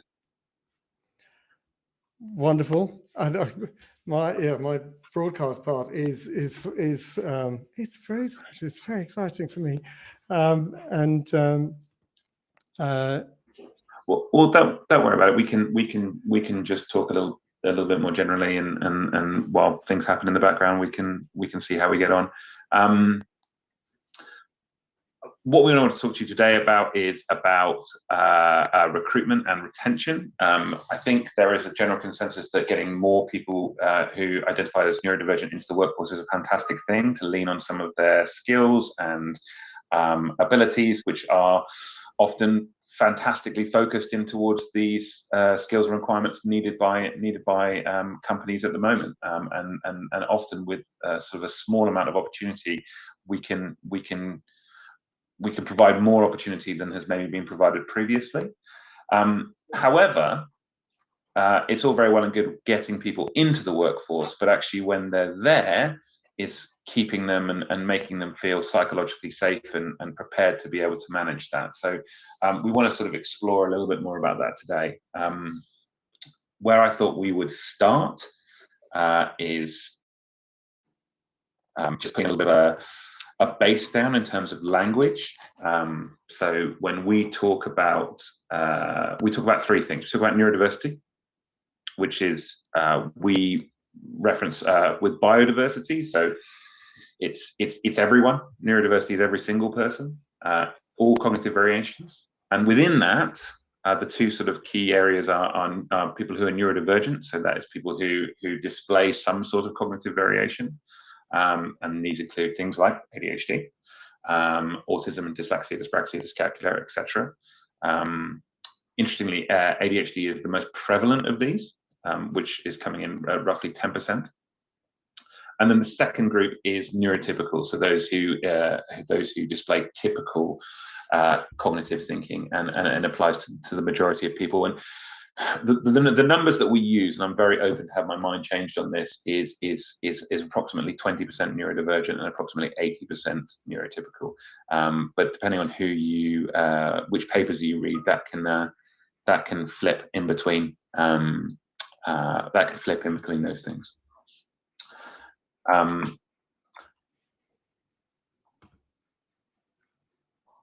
Tammy, can you hear? Sam, I can. You're there.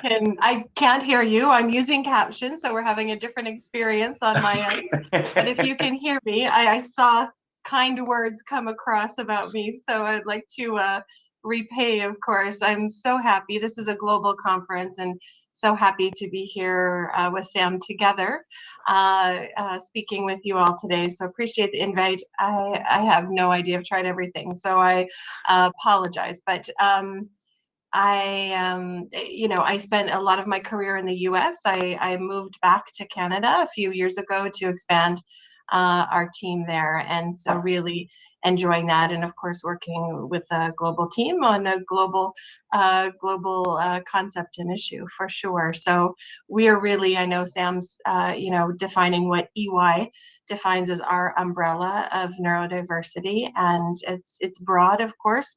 I can say in Canada we really lead with, we're multi-layered, right? Not single-layered or identified folks. Neurodiversity is just one of those many layers. Our teams are very diverse in many aspects. And also we know that things don't occur in isolation. So on our team, we have individuals who have multiple layers of neurodivergence, may have physical and sensory and other disabilities concomitantly as well. And so our concepts really are that the working world was designed for the masses, and as soon as we can get everybody on board to some of the best practice techniques that we've developed for our teams, I think we've accomplished what we've set out to do. So Sam, I know, Sam's passionate about bringing this to market in the UK, so I'll let you take that piece perhaps. So the next bit is to explain a little bit more about what we see the NCOE is and the journey that we have been on in order to create it. So we are almost coming up to our 8-year I'm pleased anniversary. to say that we now have slides. My computer has recovered, we've got 24 hours of this, so wish us luck. Slide 4, please, Henry, would be ideal. And okay, then we can, hopefully it did.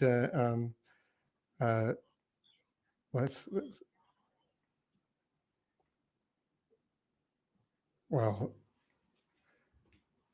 that's a tiny bit frustrating, but you keep talking. We'll keep chatting away. No worries.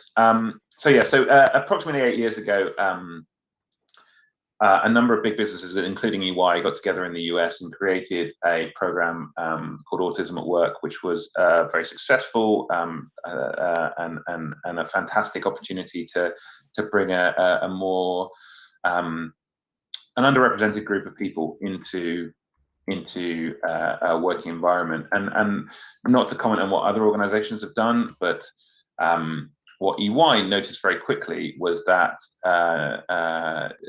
neurodiversity as a whole, as sort of referenced by Judy Singer, was significantly wider than just autism. So the Neurodiverse Centre of Excellence, or Neurodiversity Centre of Excellence, was born and existed to bring in people who either traditionally would not have made it through the EY recruitment process as it stood, or who wouldn't even thought of applying in the first place. It started in Philadelphia and quickly has grown out from there. We have now 17 instances around the globe in 7 different countries. Excellent, thank you. And we all tie into a sort of a global network where we coordinate on a variety of different things, but equally have our sort of own individual country quirks and ways of working that mean we are a really truly diverse network and we can learn from each other. So at last count, we have approximately 300 full-time employees with a 92% retention rate, which we are unbelievably proud of. And we look at across about 200 different technical skills, and actually in Canada they've even gone beyond that into things like project management and tax, etc. We work with a variety of different clients, both helping them make their teams more neurodiverse, but also by providing them with the infrastructure and support to go on their own journey, and we can sort of help them along the way with that. I'm just going to pause there to let Tammy catch up and see if she has anything to add. No, I think you've covered it, Sam, wonderfully. I would say that on bringing this to market, what we found is that our EY clients, and in Canada, our team sits in consulting. We're consulting with our clients all the time. It's quite common for even large organizations who have very robust DEI agendas that they've overlooked, disability strategy, or overlooked neurodiversity completely. And so they have, of course, been asking for help in how they can expand or launch their own initiatives in this space. So that has, of course, our ultimate goal is for more neurodiverse professionals to find, fulfilling careers. And so we're excited about some of that demand and interest in, again, an untapped talent pool. I think I echo your thoughts on our retention rate, particularly in a heavy tech sector. Retention is of course sometimes a very elusive goal, so we're really most proud of that. And I just to paint a little bit of a picture of that, we're hearing in some reports, saying anywhere between 40 and 70% turnover in technology teams. So yeah, that just puts in really sharp perspective the retention rates that we feel. A lot of the questions we get asked is around what's different. What is the MCOE? How does it operate? So Henry, if we could just move on to the next slide, please. We're going to talk a little bit about the kind of the behind the scenes support. I'm going to let Tammy lead on this one, and I'll just jump in as required. Sure. I was just talking to one of our new team members in Calgary yesterday, and she said she was in the office and all of the other coworkers were envious about that she had opportunities to meet her team members before she started on the job and knew so much about EY before joining. So I think it starts for us from all the way beginning of recruiting. We have a strengths-based, very intentional effort to include all types of professionals in the firm, and how we communicate throughout in that long-term support. So that includes, of course, really, and we'll see in a moment, right, how we sort of circle support around our employees. So there's not just one person, but really a supportive ecosystem around our staff. We obviously have dedicated training certified folks and management staff. We have job coaches, and those include within the firm. So one of the things that EY noticed early on in our NCOE journey was that we wanted to really own this and bring supports into the firm. And so we brought in career coaches, what were previously external job coaches into the firm. So the supports are there. We are very intentional about communication, sometimes for individuals, judging when to reach out, when to ask for help, what the cadence of that should be. And so we really are intentional about setting up a cadence and opportunities for feedback and clarification and coaching as well. We're really proud, and as I mentioned, our goal is for everybody to use best practice communication and inclusion strategies across the firm. So everybody at EY has what we call an EY buddy, or a peer or lateral mentor. So that's somebody at similar rank or just one rank above, who remembers what it's like to be new to a large firm, remembers all of those firsts of the first year, and is there as a mentor. And again, I point out to companies large and small and nonprofits, and that it's free. Those don't cost anything. In fact, the evidence in the literature and what we know from our firm is that the mentors, our buddies, actually report that experience increases their morale and brings meaning to their work. And of course, it's EY, we do a lot of technical work, and so having those opportunities to mentor is really meaningful. Seeing the working world through the eyes of somebody with a different perspective. So we do, of course, there's education, and I think in that middle column you'll see our focus is that there are others. We're not just supporting neurodivergent professionals, but we're also making sure that everybody is aware and informed, and knows how to be an ally as well in the surrounding. And I think, and I know Sam, agree with me here on promoting self-advocacy. So you mentioned it takes time to sort of develop, right, psychological safety within the firm and beyond. That's a wonderful thing to see. We do have folks who join us who are very private at the outset, and over that growing, feeling and sense of psychological safety within the firm, become stronger self-advocates, and even beyond just themselves, but advocating and speaking to others. So I'll pause, Sam, if you want to add to that. Yeah, for me, I think that's probably one of the greatest things that I have seen as a byproduct of the setup that we have, is that people feel so much more confident about raising issues that they themselves have had or that they think are important. And I think there's the outlet that. Now, just talking of raising issues, I'm just going to put in a quick plug. I've been trying to work out then you say something so interesting and important, and I'm like, oh, I should go away again. But we have a Q&A platform, so people who have questions about to put to everyone. So I'm advocating for the questions. That's then go to globaladhd.com and you'll find a link for Q&A, and go and put your questions in. This is an incredibly important thing. So this is about hiring and keeping people with neurodiversity, so specifically hiring people with neurodiversity. And I think one of the phrases you used previously, and I'm trying to help because I know we're probably a little discombobulated from the fact the slides didn't work. Imagine it was my end, my actual production software just frozen. I couldn't change any scenes, couldn't change anything. I was like, oh my gosh, how do I deal with this? Yeah, I think you said to it previously that you thought that this was an untapped area of quality, and that by tapping into it helps everyone, and so it is incredibly important.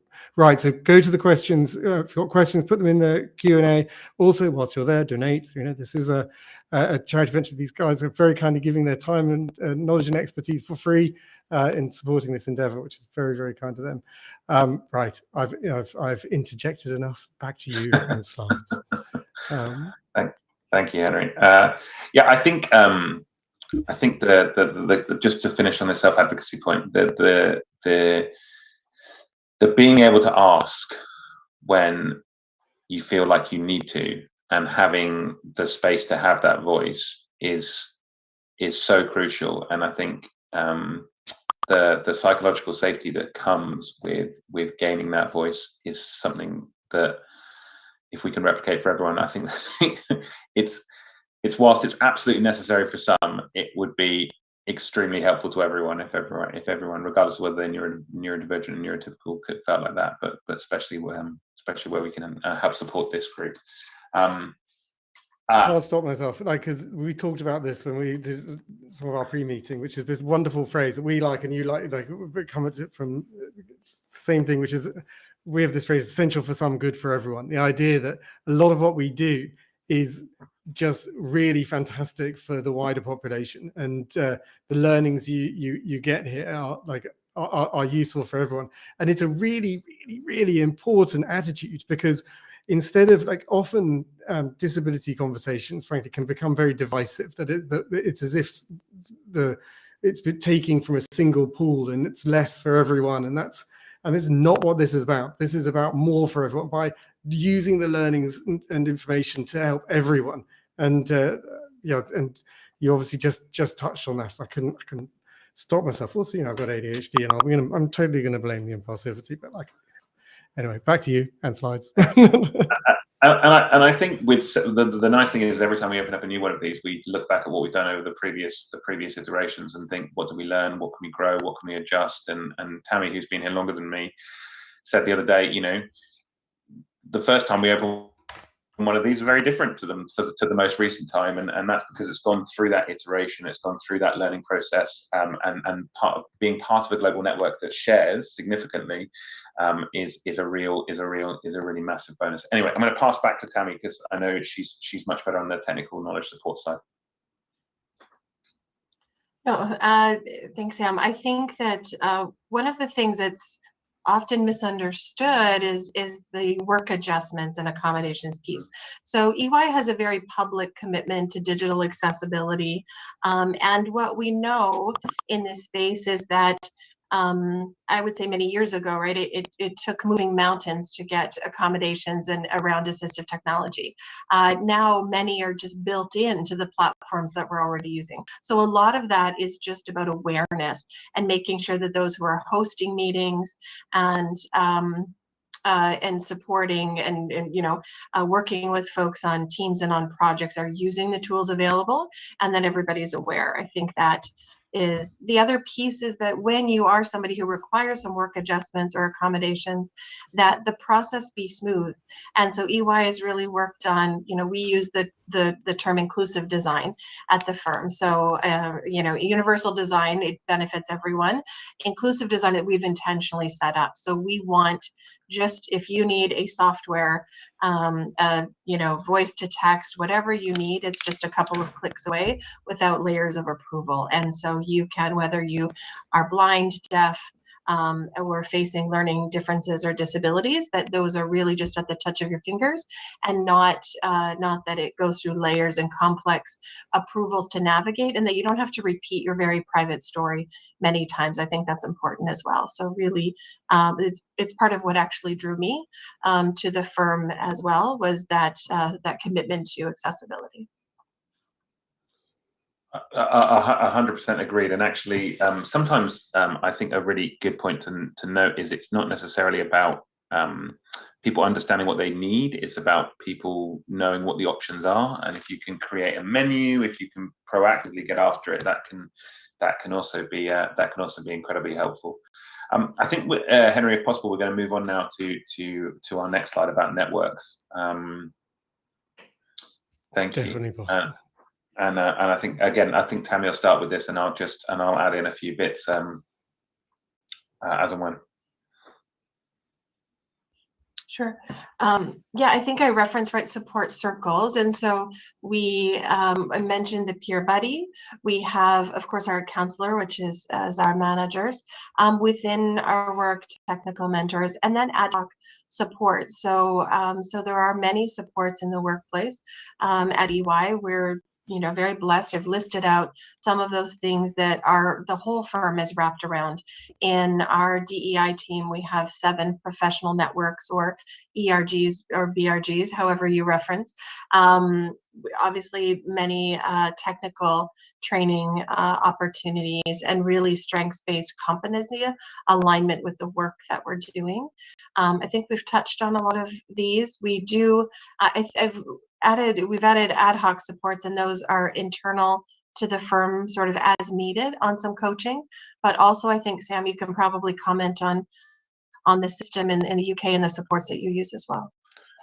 100%, and I guess one of the kind of community things that I really want to draw attention to is the neurodiversity community that we have in the UK. Albeit we do seem to have a lot of members from a lot of different countries that are in there as well. Even in the short time I've been here, which is sort of eight months now or so, the growth that it's been through, both in terms of the numbers of people who are involved, I think it's about 850 currently, and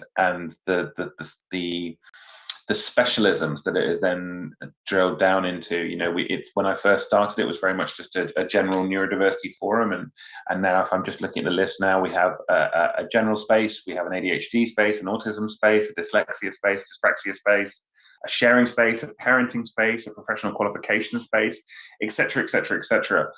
So much so that, you know, we're creating volunteer programs to help people. There's educational programs to help people learn more. You know, they're certainly one of the more active communities that we've got, and I think it gives it's a really demonstrable way of the people who are in it to showing how passionate they are about this particular topic and doing something about it. You know, but there's a lot of talk in these circles about doing the right thing, but it's incredibly it makes you think that you're working for an organization with purpose, in the fact that people are happy to walk the walk as well.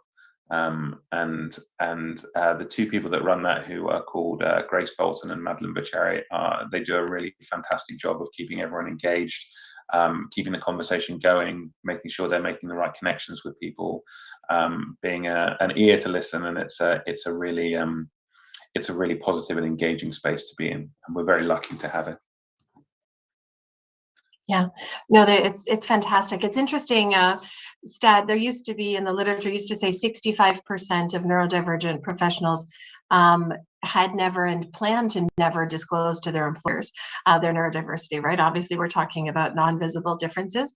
And I would wonder if EY and particularly the community created is going to challenge that stat. So it is something we know at the firm. In Canada, we have, you know, hundreds also in a community outside of our NCOE team, but also that you know, it's an individual choice. The other factors into this, of course, are that we know that there are many who it's sometimes challenging within our health systems and accessibility to diagnostics and assessments, or even just awareness. So that continues to grow. I know Henry certainly has shared some stats from his group and how those numbers are growing as well, pretty significantly. So I think, and I can say, you know, I have an older brother, and I have ADHD diagnosed after our children were diagnosed, right? And I think that's a fairly common tale as well. So Henry, I know you have great numbers if you wanted to pipe in. Well, no, so we have one of our metrics is we have an adult ADHD screener on our site. When we first put it up, it's the WHO and Harvard University one. It's very, very well respected. We first put it on, we had about 200 people do it. Second month, we had about 500 people do it. Last month, we had 36,000 people do it. And so it's just, and that's people understanding what ADHD is and then wanting to learn more, trying to find out for themselves. And it's, I think it's a big sea change. It's changing people. Well, being able to get the help, support, and be able to structure their life for success, like and navigate and access things like this wonderful initiative that you've got. And for people joining us as who may have missed the start, like, you know, E&Y have an extraordinary program of neurodiversity inclusion where they run specifically recruit people with neurodiversities into roles, seeing them as an untapped talent. And part of their consulting is to get more organizations to do it. And it's really an interesting. Don't forget, people, to put your questions in. And whilst you're there, you know, maybe donate, which is at globaladhd.com. And you go to quick Q&As. Some people have added some questions, so we will get to those. But I'm robbing you of these people talking and slides. But I was invited in this time, so you know, I could not. So back to the important information. And, thank you, Henry. If we could go to the next slide, that would be fantastic. I'll just start up with this one, if I may, Tammy. This is a really interesting one for me because there is a lot of talk around privilege and understanding of sort of different intersectional lenses of looking at things. And as a white man, a straight white man, this is something for me which is sometimes difficult to understand. But I think the crucial thing that anyone can do, regardless of your background and what your situation is be a good ally. Someone once said to me that you can't call yourself an ally, you have to have someone else call you it. And so the only way that that's going to happen is if you can demonstrate that. Just saying, like rules, like here, like if you want to be if you're here and listening and learning, you're an ally. Like, and yeah, we are definitely not gatekeeping your friends. Like I know it's come from a good place, but like we're not gatekeeping ally. Like if people want to wave that flag, we are with them. And because even just talking about ADHD like is a big deal. Like even knowing what it is. Like most of the time when I talk about it, and I'm wearing a badge. Like people are like, what is that? Like, and then you have to explain, and that means that and have to advocate for yourself, and that means like there's no way in hell like you're getting any adjustments or change in viewpoint. Like, if you say I'm really struggling with that, you'll get the same old, oh well, everyone struggles with that. Like, you're like, well, your challenge of procrastination, timeliness, and focus is not my challenge. We're in different places here, buddy. But like the fact that you have some familiarity doesn't. So yeah, people. But I like where you're coming from. I know it's coming from. Like, anyway, I'll get back in my box. Goodbye. Yes, but I think this idea about your actions is a strong one. Just a lot of it comes from a very sensible place, but being kind, listening, being normal, having conversation, listening. And I think that forms the basis of this slide. Tammy, I don't know if you want to jump in with anything. Yeah, no, I agree with everything. I think that oftentimes, because of bias, right, we have had folks who've shared some of their self-identification later after knowing folks for a while, right? A little bit of a, by the way, this amazing person who's been helping you, right, has ADHD, has autism, et cetera. And so we have seen as part of that, even within the network, people that are supportive or working directly with our NCOE staff have come to their own diagnoses and awareness in the process. If I had $1 for all of those calls, I've been working with your team, and I think I may want to be assessed myself from all ranks across the firm. So wonderful awareness and really being open to sharing, open to discussions. We're very much, I think, believers in calling in conversations, not calling out people. Obviously, there are times, I think, in our next phase of neurodiversity and inclusion in the workplaces, are we using our best practices during the busy times, during stressful times, right? Because for many individuals, the rules can change, and navigating those rules, if it's okay to ask questions and then it's not okay to ask questions, et cetera, those can be struggles in the workplace. And so really making sure that people understand as allies how important that is as well. And I think most people don't get upset about if you have questions, as long as they're asked in just a super respectful way. People, back to the self-advocacy thing, a lot of people want to tell you about what the situation is. Most people love talking about themselves in some way, shape, or form. So being interested and genuinely interested and engaging, I think is often one of the best ways to do it. And what I would say to sort of finish on from me, the level at which you're coming at this does not matter. If you're coming at it from a junior level or a senior level, it's all fantastic. So don't ever feel like you can't do it. It's open to everyone to stick their hand up and help. As Henry just mentioned, we want everyone to be an ally. Not everyone has the power to go click and be in the like as I do right now, which I'm exploiting ruthlessly. It is actually a really wonderful slide. and on how to be an ally. I'm just going to read it very quickly for people, not all the text, just the headers. But tell you what, give your design team an A-star. Like, this is a beautiful, this is a beautiful slide.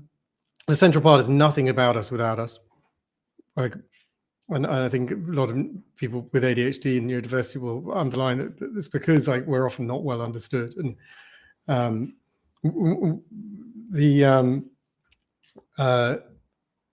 yeah, and the other main was normalizing neurodiversity. We don't have special needs. We're humans with, with differences. It affects every aspect of our lives.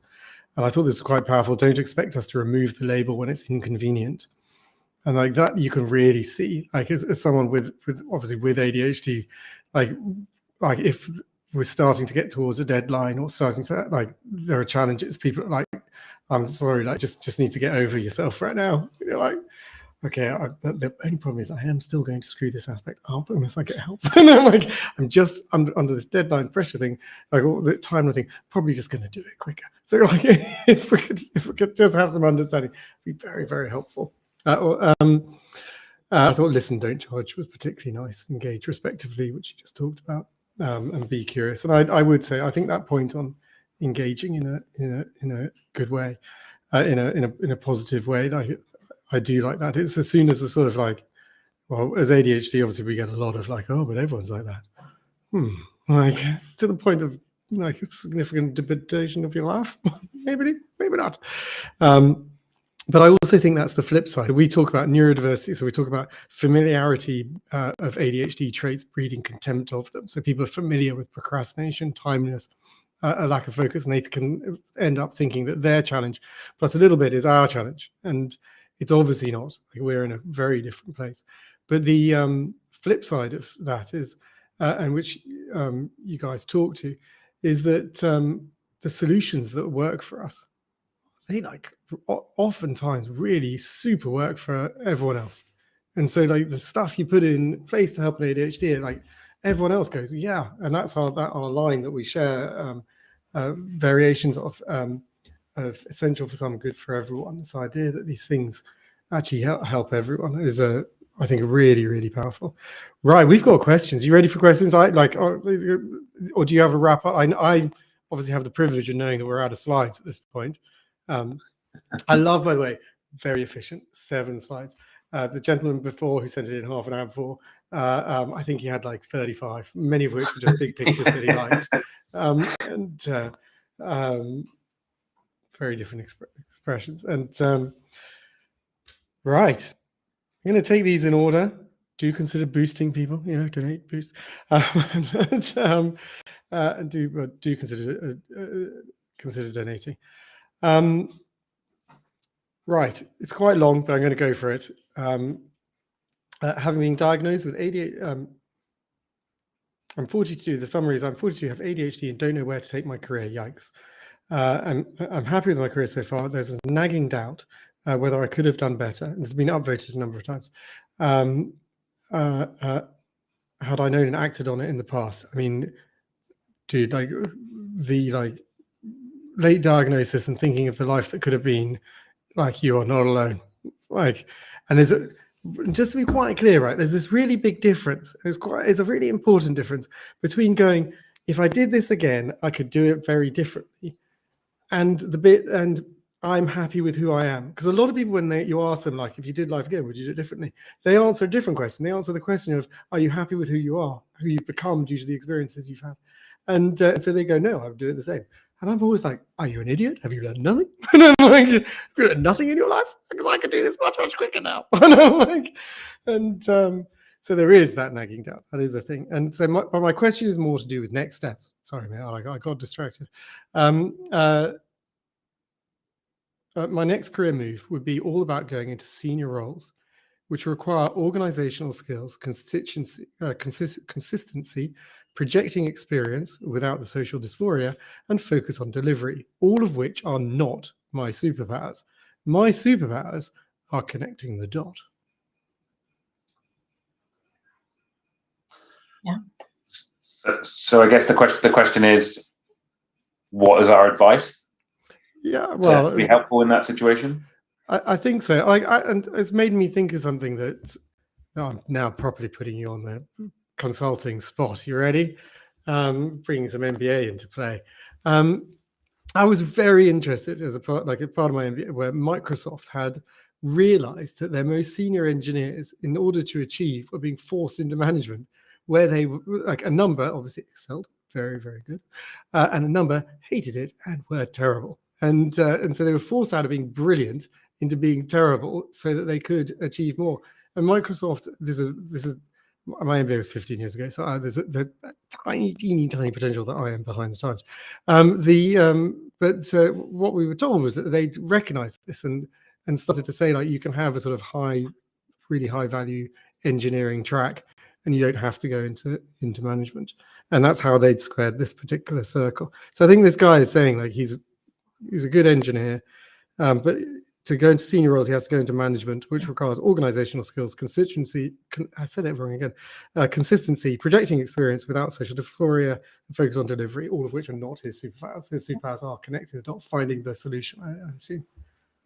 Over to you. One of you. Oh, I can try, and you can shake your head at me terribly if I read wrong and misinterpreted the situation. So I will say we have the benefits, right? We know within EY that we have professionals across all ranks, but also because we're consulting with some of our clients to help them with their own efforts in analyzing data. And we do see that, of course, that people manager, right? Sometimes there's a plateau for people rising in the ranks. So what I know we've done, we have technical roles. So I will say I have 55 people on our team. Probably they're split. About half are interested in the traditional linear management track, and the other half are not. They want something different. They want to be the subject matter expert or the technical expert, right?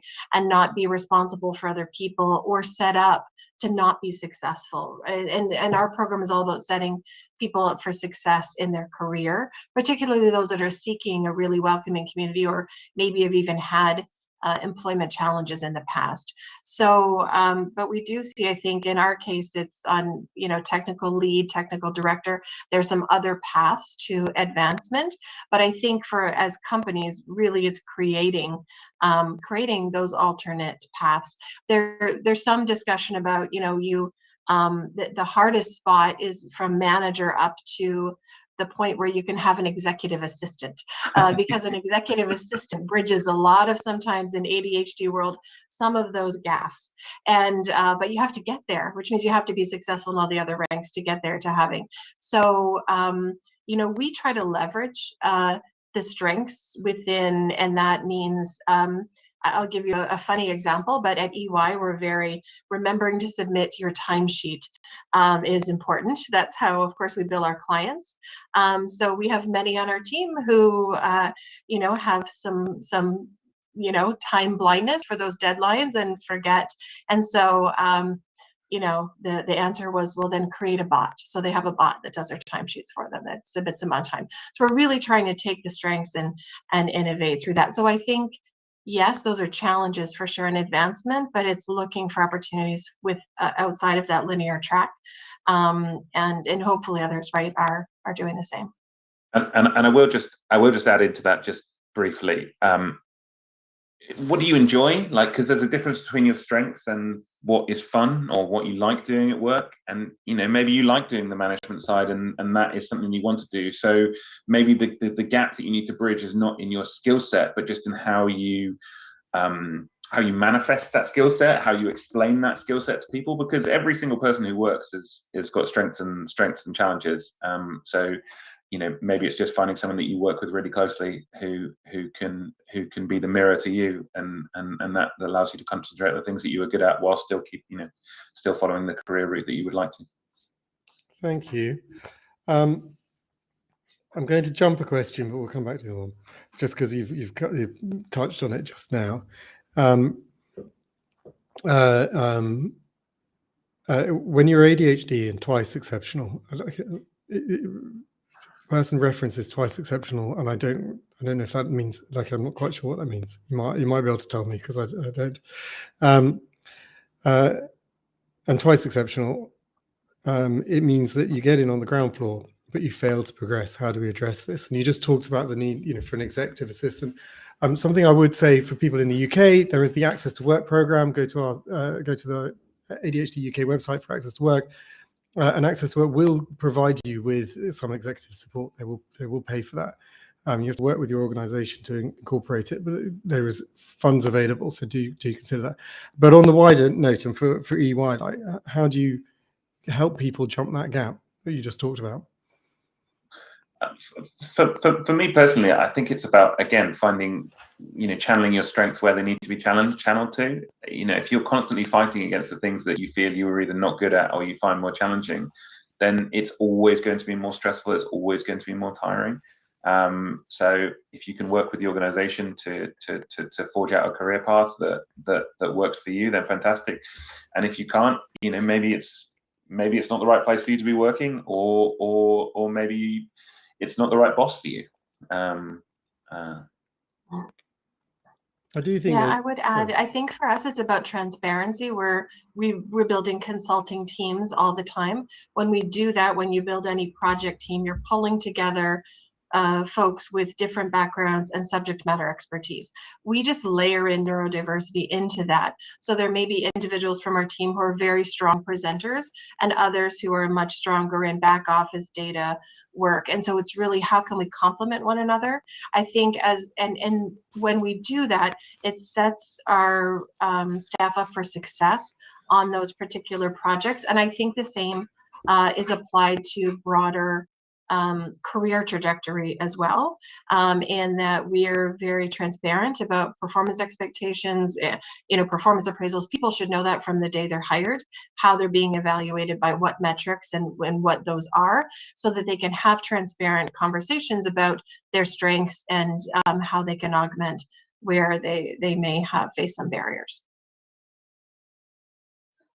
I do think that's a very important point, that the importance of transparency, so people know what they're looking to achieve. Right, I jumped a question, so I must go back to it because I promised to. And then we've got one last, well, a last question. So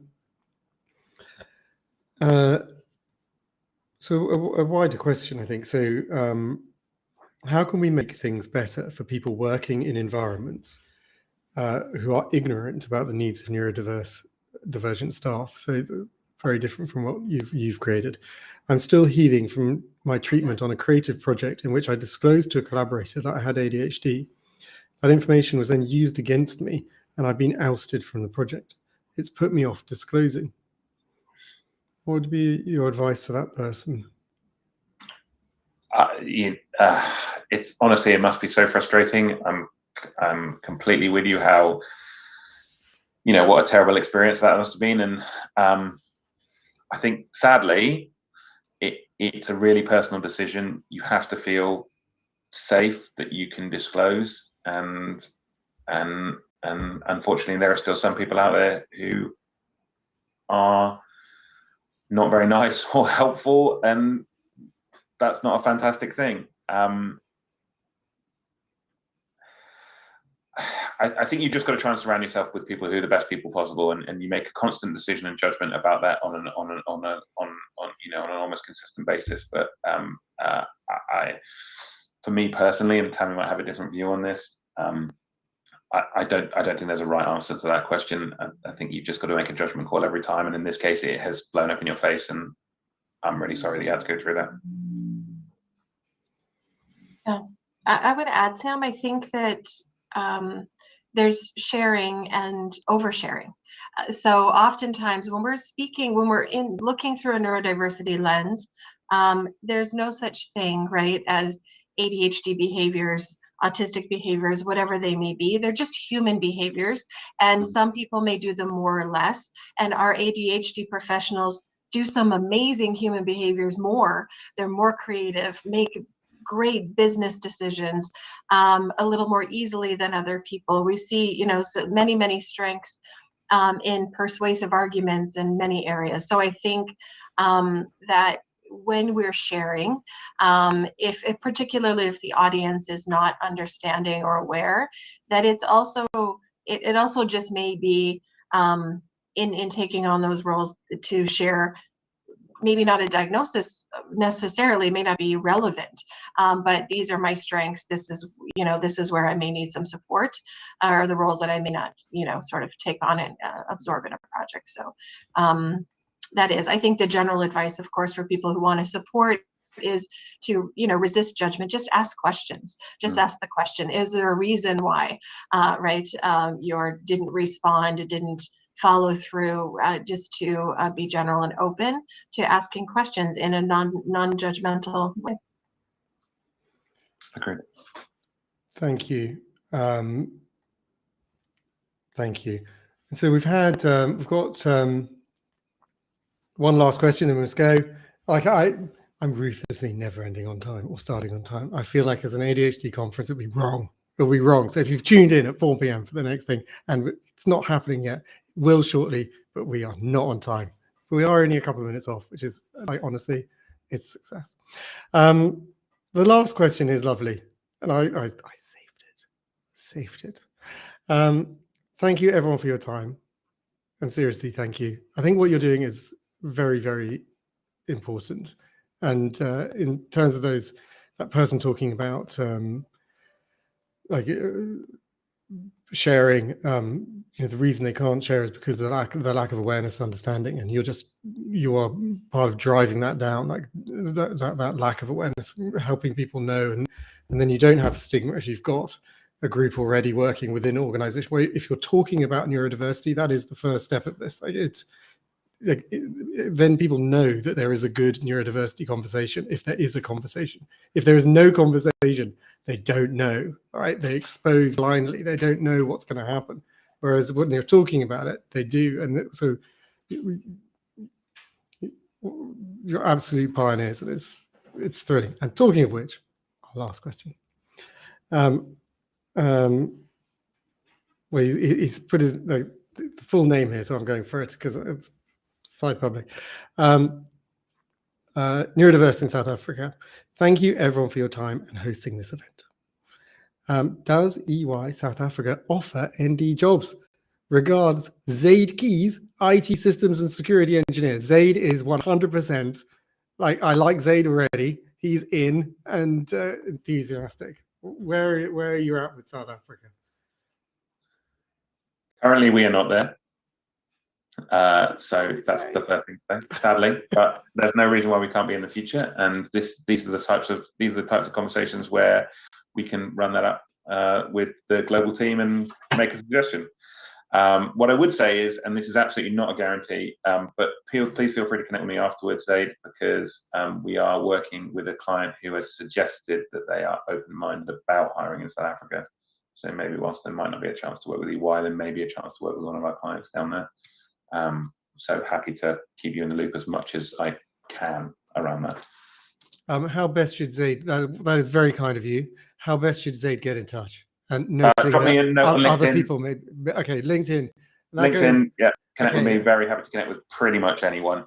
So as long as you look like a real person. Okay, the global conference, 55 countries, go for it. Near 3,000 registrants. Okay, everyone now become his LinkedIn friend. And yours, we don't want to leave you out. Friends with you both. And me, go for it. I won't, no one cares. I'm interested in me. I can provide no IT jobs. No technical. You guys are awesome. I think what you're doing is very, very special. Would you remind, when did it start? Because it's not so long ago, the neurodiversity program. 2016. 2016. And you now have how many? 17 in 7 countries. In 7. And it did initially start as predominantly autism, and then quickly, very quickly, became much, much more than that. And I think you talked, Tanya, about the different. You talk about ADHD specifically in other different groups. It's clearly just a wonderful journey, very fast, and a very, very big deal. And the fact that EY are pushing it and expanding it is wonderful. It's a big deal. That's it. I think we go to our next. Running a few minutes late, and we all know we could have ended on time. It was within grasp. It was very simple, but we didn't. Thank you very much. I think it's where we say adieu. I always think it's rather sad. You're like involved in this. For us, very exciting to have you. And then having been on the other side of these, you kind of turn off your Zoom, like, oh, all right. I guess that's all. So go home, don't do what I'm doing. But you've been awesome. It's a big deal and very, very important. Thank you so much, Tammy. Thank you so much, Sam. It's like wonderful. Thank you. Have a great rest of it. Thank you for being part of this. They've given their time for free and sharing their knowledge for free, which they're consultants, right? That they don't do that. Like it's a fundamental of the role. Rule number one. Rule number one. Charge. This is billable time. It's not. Just absolutely wonderful. Thank you very much. Have a great rest of your day, and thank you so much. Goodbye, guys. Thank you. Thank you very much. Cheers. Great to join you. Over to us, back to me, all my loads of thank you so much. That was an absolutely wonderful segment and something very, very, very special. Yeah, I mean, and something we're very very excited about. Let's talk about what we've got coming up next. It's ADHD awareness and inclusion in the workplace, and that's from Genius Within. And it's particularly around the recruitment side. So it's a big deal. Following that, we've got ADHD and technology. That's Neil Milliken from ATOS and Michael Virschmidt from Microsoft. I mean, it's pretty good, and it's particularly talking about when we first talked actually to Neil. He's the head of global diversity there at ATOS. He's just wildly enthusiastic about talking about the challenge of so many notifications, so much information coming in, and just not being able to filter it. And one of the things that he particularly irate at is Teams and the fact that its notifications are so challenging and refuse to go away. So it's wonderful to have him with Microsoft, and the fact that they're right, he's going to be able to, they're going to be together. So two huge organizations. Followed by that, it's a very, very exciting Piff and the Puffle. So read by the author, Sarah Lavelle. It's a delightful story with an ADHD character. It's a really big deal. We are genuinely very excited about it. And she's going to be reading directly from it and taking some questions. We don't have enough ADHD representatives. It's very, very exciting.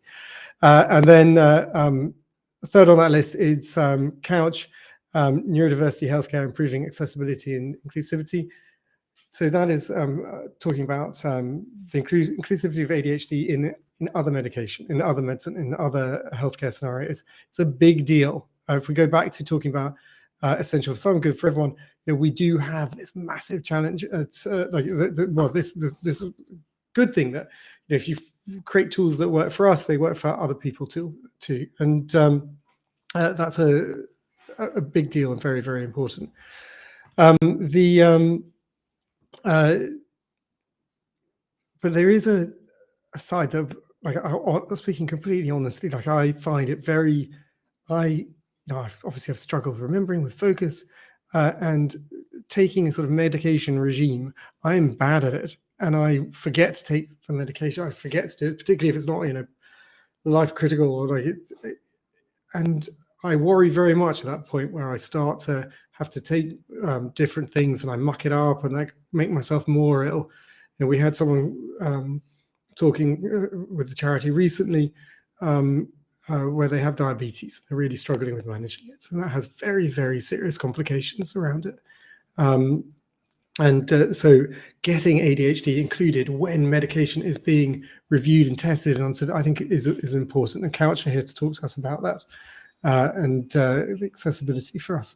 Right, we're going to have a quick fundraising video from Alex, and I'm going to, in the interim, queue up the next one. Yeah, see you in about 2 minutes time.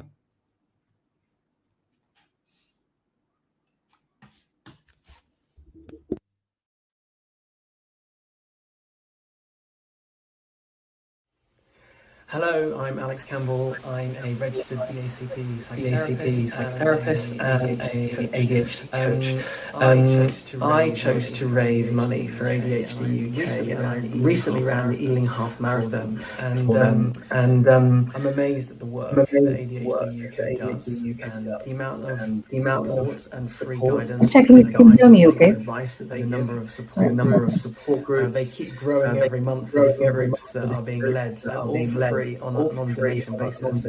So for me, it felt important to raise money in order to continue the incredibly growing work that ADHD UK are doing for adults. Let's face it, most of us have been diagnosed later in life, so we're just discovering this about ourselves. And the support that is needed once you know that you have ADHD is so great. Ultimately, that's why I started raising money for them.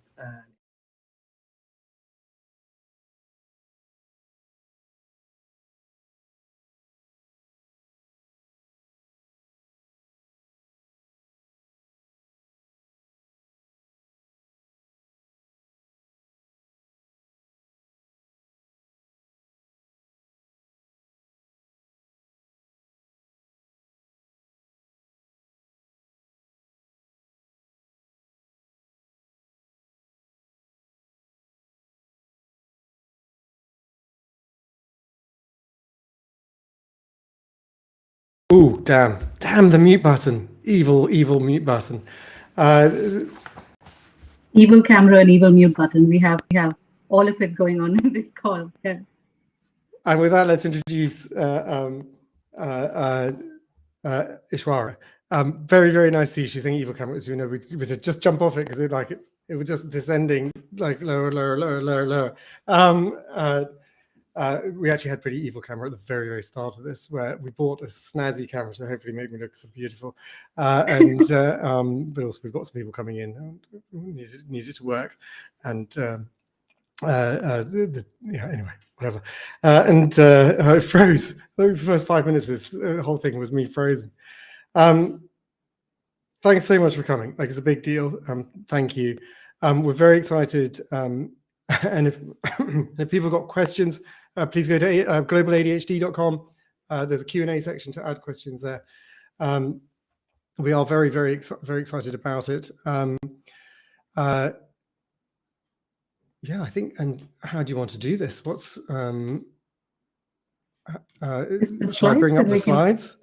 Yes, please. That would be great. That would be great, and it would be a wonderful thing, and particularly if you could see them, which. It's all right. If not, we can. No, we've definitely got them, and okay. Seamlessly. I think we all agree. I brought that across. So there we go. Over to you. Although we can again only just. I'm not sure why that happened. That's me, not you. Okay. I will. We can see your face. Glorious. Okay. Are we good now? We're good. Over to you. All right. Awesome. Hi everyone. Really excited to be here. I think I've been following the conference on YouTube. I just hopped over to this side instead to be able to be here. I'm Aishwarya Srinivasan. I'm an associate with Genius Within. I'm also a PhD student who's just starting at Birkbeck, University of London, with my PhD thesis sort of focusing on neurodivergence and particularly ADHD in the workplace, what it looks like, what strengths, challenges come with it. And so I'm really, really grateful I get to do this here. I'm going to be speaking a little bit about ADHD awareness and inclusion in the workplace. Next slide, please. Oh, the responsibility. It's terrifying. All right. Yes. Just give you a quick introduction to Genius Within. We're a community interest company that was founded in 2011 by Dr. Nancy Doyle, where focused on neurodiversity and center that in every conversation. We advise and consult with organizations as well as individuals on neurodiversity strengths, how they can be used in the workplace, how workplaces can be better equipped to work with neurodiversity. We're led by a combination of sort of lived experience and expertise. in that 65% of the senior management team identifies as a neurominority themselves, and about 60% of all the employees in the organization are sort of identify as disabled. So we very much come with that combined expertise that brings in. Next slide, please. Giving you a quicker overview of this, because I do know this is something that was brought up in the previous conversation as well by Sam. When we're talking about neurodiversity, we're broadly referring to the spectrum of cognitive sort of differences in our minds that sort of mimics biodiversity. This chart that I can't see and read super well right now, but you should be able to see and read, sort of talks about a model of neurominorities that considers what strengths they bring in to workplaces, but also in everyday life. It's modeled after the work of Mary Colley, who made a who ran the Developmental Adult Neurodiversity Association, and Dr. Nancy Doyle modeled this off of that, and sort of flips the narrative to focus on strengths instead, because I think that is something that tends to be lacking in everyday conversation about minorities. Next slide, please. Sorry, yeah. Bringing our focus into ADHD, we're at a global ADHD conference, but I'm just going to run over this very quickly. ADHD stands for Attention Deficit Hyperactivity Disorder, which I think we can work on the naming over there. Not everyone identifies with being hyperactive. It affects 5% of all adults, and that's been the broad global prevalence. So I found that in India, when we're looking at studies, they range anywhere between 2 to 15%. Data presented on the slide sort of talks about workplace strengths as well as weaknesses. Strengths include alertness and ability to hyperfocus, which when you're interested in a thing, and speaking from lived experience here, I know I can sit with something for hours and hours, sort of think about it. And that leads into the other strength, which is passion and enthusiasm. We bring 100% into whatever we care about it very, very deeply, tend to make model employees in that context and what we can drive and bring into the workforce. Our creative thinking abilities also mean we are good with problem solving, looking at puzzles in slightly different ways, and are able to think of solutions that people might not typically think of. And sometimes tend to have strong visual or 3D skills. Weaknesses, on the other hand, when considering the workplace, end up being sort of taking on too many things. And I don't know, Henry, if you've experienced this, but though I suppose the 24-hour conference is an indicator, which is the idea that we end up spending about majority of our time looking into commitments, taking them on and sort of going, I can do this. And then when it eventually ends up happening, sort of being mildly perturbed by the amount of things we've managed to take on. Also observed in terms of difficulties are a lack of attention to detail, sometimes a difficulty in concentrating, depending on the nature of the challenge of the task, the novelty of the task, and how we think about slide changing being a very difficult task. Yes, no, it's been a wonderful ADHD. I think one of the places where ADHD, where we can find ourselves having a lot of fun, whether or not it's a good idea or not, is where it's very clear we have one thing to do. And this conference has gradually become the one thing to do. Everything else has had to get. We only really started doing it 12 weeks ago, and so then everything's had to kind of get trampled out of the way whilst we make this thing. And so many wonderful people like yourself getting involved, saying, "Yeah, no, I'll get it. I'll come. I'll share my knowledge." And 24 hours, so it goes around the globe. Obviously, the big downside being that now you have meetings in every time zone. But it's been wonderful. It's a lot of ADHD as well. Around. Back to you. Back to you. No problem. I was just sort of talking about how it's exciting to have people from all around the globe, and this sort of the 24-hour nature of it just really appeals to me at a visceral level almost. There's also some difficulty with teamwork in some occasions and working with other people, which leads for ADHDers to be perceived as difficult people to work with. This tends to be something that's linked to a struggle with inhibition control or struggling with patience sometimes, which is sort of ending up thinking too fast or too far ahead, or waiting for somebody to finish the thought, or waiting for somebody to complete a sentence before interrupting them. Things like that end up being difficult and crop up as challenges in the workplace. Going over the next two slides slightly more quickly. Next slide, please. When I'm referring to a spiky profile, I'm referring to the idea that neurodivergent individuals more broadly tend to have a slightly more extreme sense of strengths and weaknesses than the neurotypical individual tends to. This makes us better as specialist thinkers than we are generalist thinkers, and applies to multiple neurodivergences and is not necessarily linked to just ADHD, but also explains why we tend to notice this more cleanly or neatly in the workplace as something that stands out, because it is something that literally ends up standing out in these contexts. Next slide, please. Skipping almost right over this one, which just contextualizes what we're trying to look at, which is there are spikes that tend to be observed in different areas of perceptual reasoning, verbal comprehension, processing speed, working memory. We're either really good at retaining information and remembering really specific details, or if it's a work appointment, or if I've not noted it down, it's out of sight, out of mind. Motor control is also one of those things that end up being broadly affected. Next slide, please. This is broadly where challenges end up showing up in the workplace. This is contextualized based on a survey for people who ended up receiving coaching eventually in reported difficulties and challenges that they were facing in the workplace. It does tend to be linked to communication, time management, organization skills, and memory and concentration.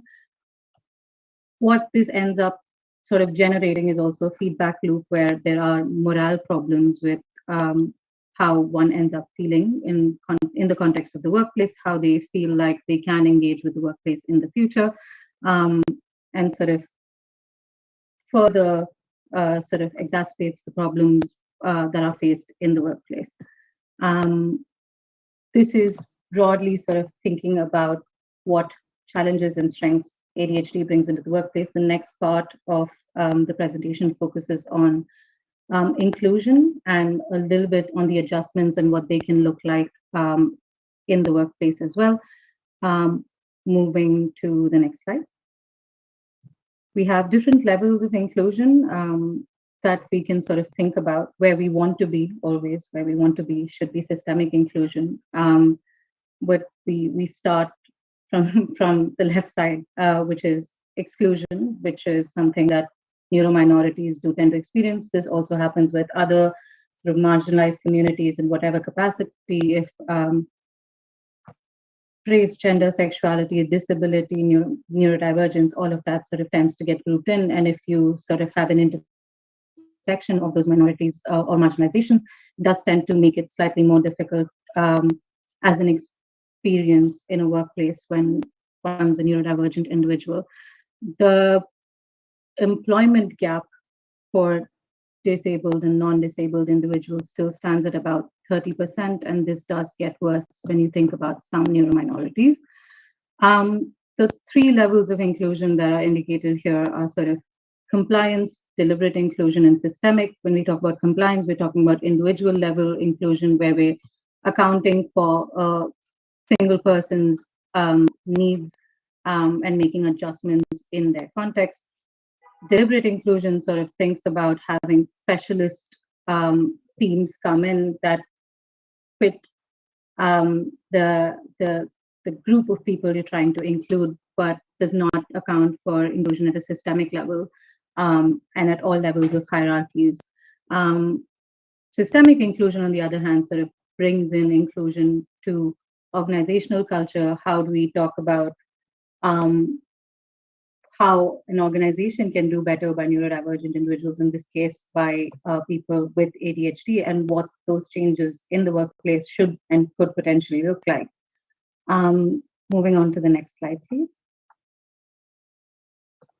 Right, common adjustments that we're thinking about, and I think this is my favorite part to talk about, particularly because two things, and I think you'd mentioned a part of this as well, Henry. One, it's that it benefits a lot more people than just neurodivergent people. If you include all of these adjustments for every individual in the organization, it's going to be super helpful for everyone, but adjustments in the workplace for neurodivergent people, particularly with ADHD, can look like some of these. And it's exciting, but also sort of remarkable to note that all of these adjustments can be implemented for little to no cost. Executive functions coaching basically talks about the challenges that have been previously mentioned. You have a coach who specializes in ADHD, works with it, and works with your strengths and models behaviors and considers strategies that might work in the workplace for you.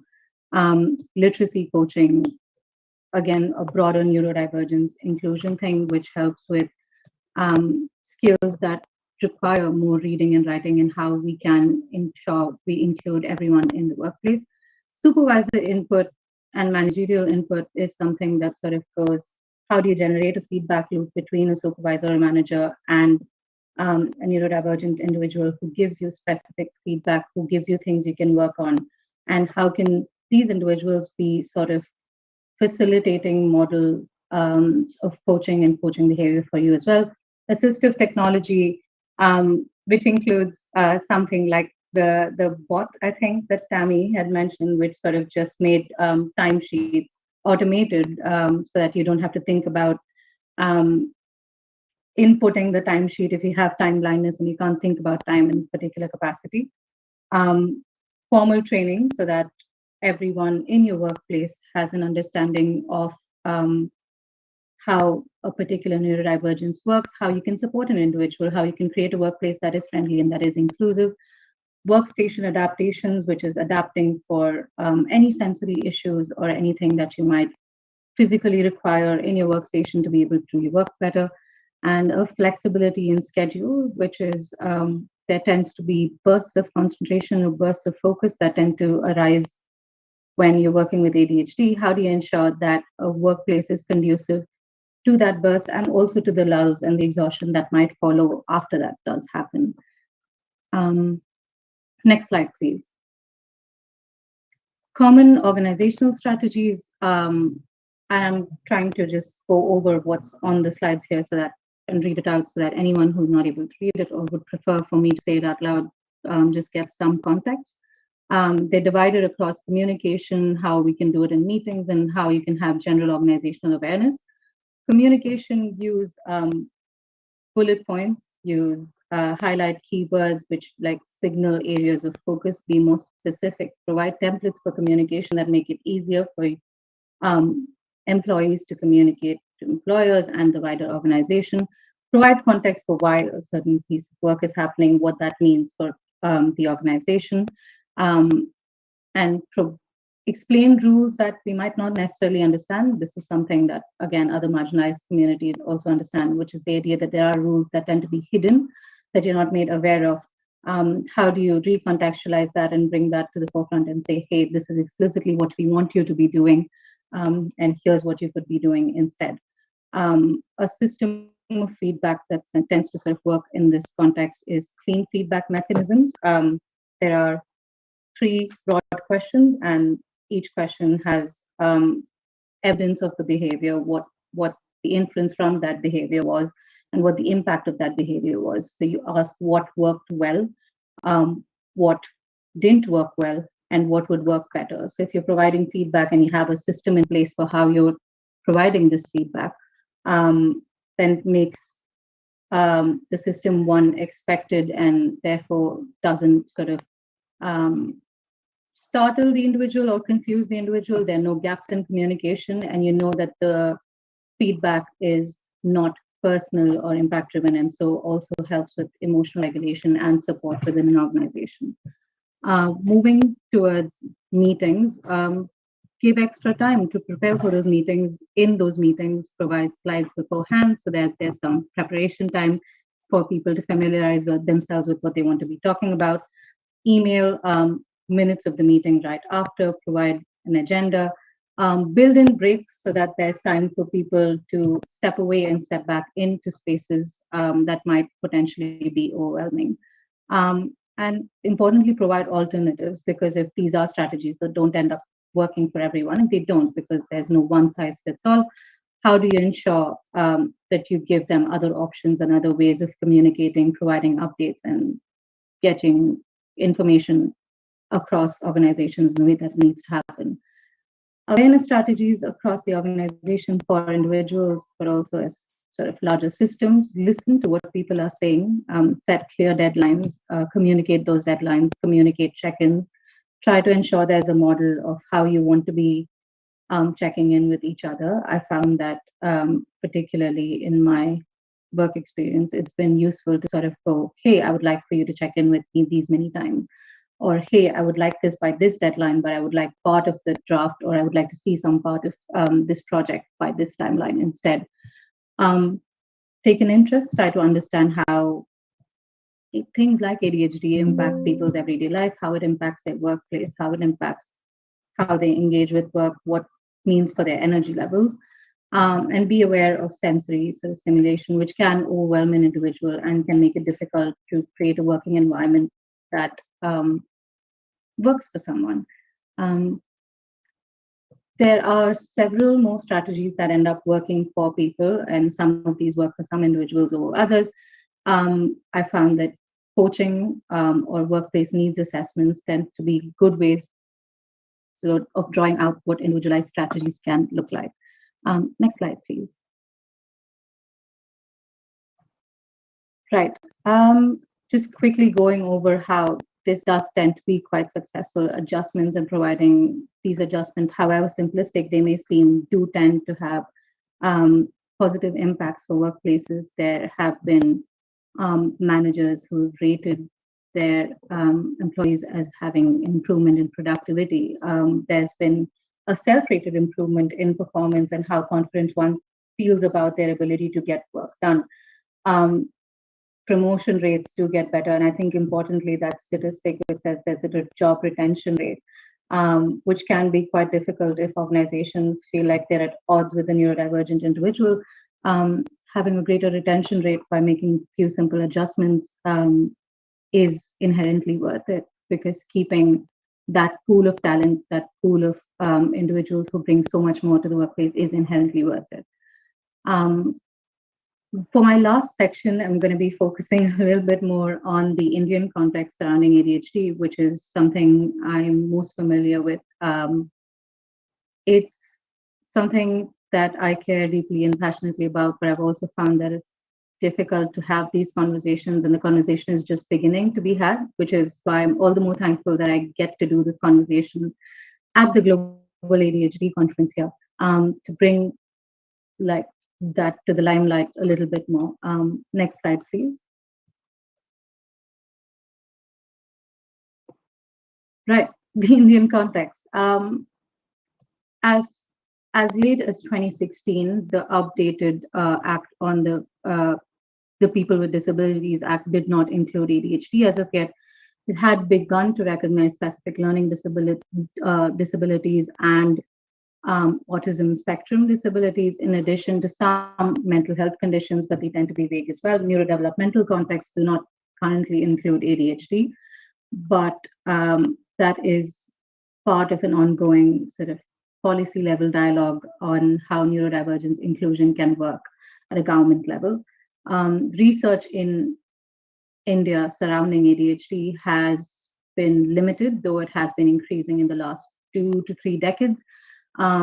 This is still, for the most part, focused on ADHD at the school level or in younger children. Tends to have a focus which looks into disability through the medical model, which looks at what diagnostic criteria look like. Are they looking any different in the cultural context? What comorbidities look like, and developing a clinical profile that's more pertinent to the Indian context. There's very few studies that look into adult ADHD, let alone adult ADHD in the workplace. The current research gap that's been sort of identified has indicated that there needs to be more research into awareness of ADHD, how it persists into adulthood for a lot of people, how you move away from a medical model of disability to champion social model, talking about neurodivergence as something that needs systemic support and inclusion, as something that just exists out there in the world that should not be sort of stigmatized in the form it is, and broadly making these conversations more mainstream. Just quickly though, for on the professional, so for people who aren't so familiar with the social versus medical model of disability, would you be able to quickly tell people what the difference is? Sure, 100%. So basically, the medical model of disability looks into disability as something that says the problem lies within the individual and is something that needs to be fixed. It's something that needs to be treated. It's something that needs to be accounted for.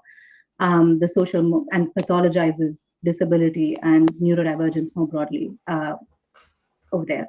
The social model of disability sort of talks about the systemic impact of disability. It talks about how it is the environment surrounding an individual that fails to provide for the individual to thrive in the environment, and so shifts the onus away from the individual into what the environment and the social context can provide for the individual, how adjustments and little things can make sure the world is more equipped.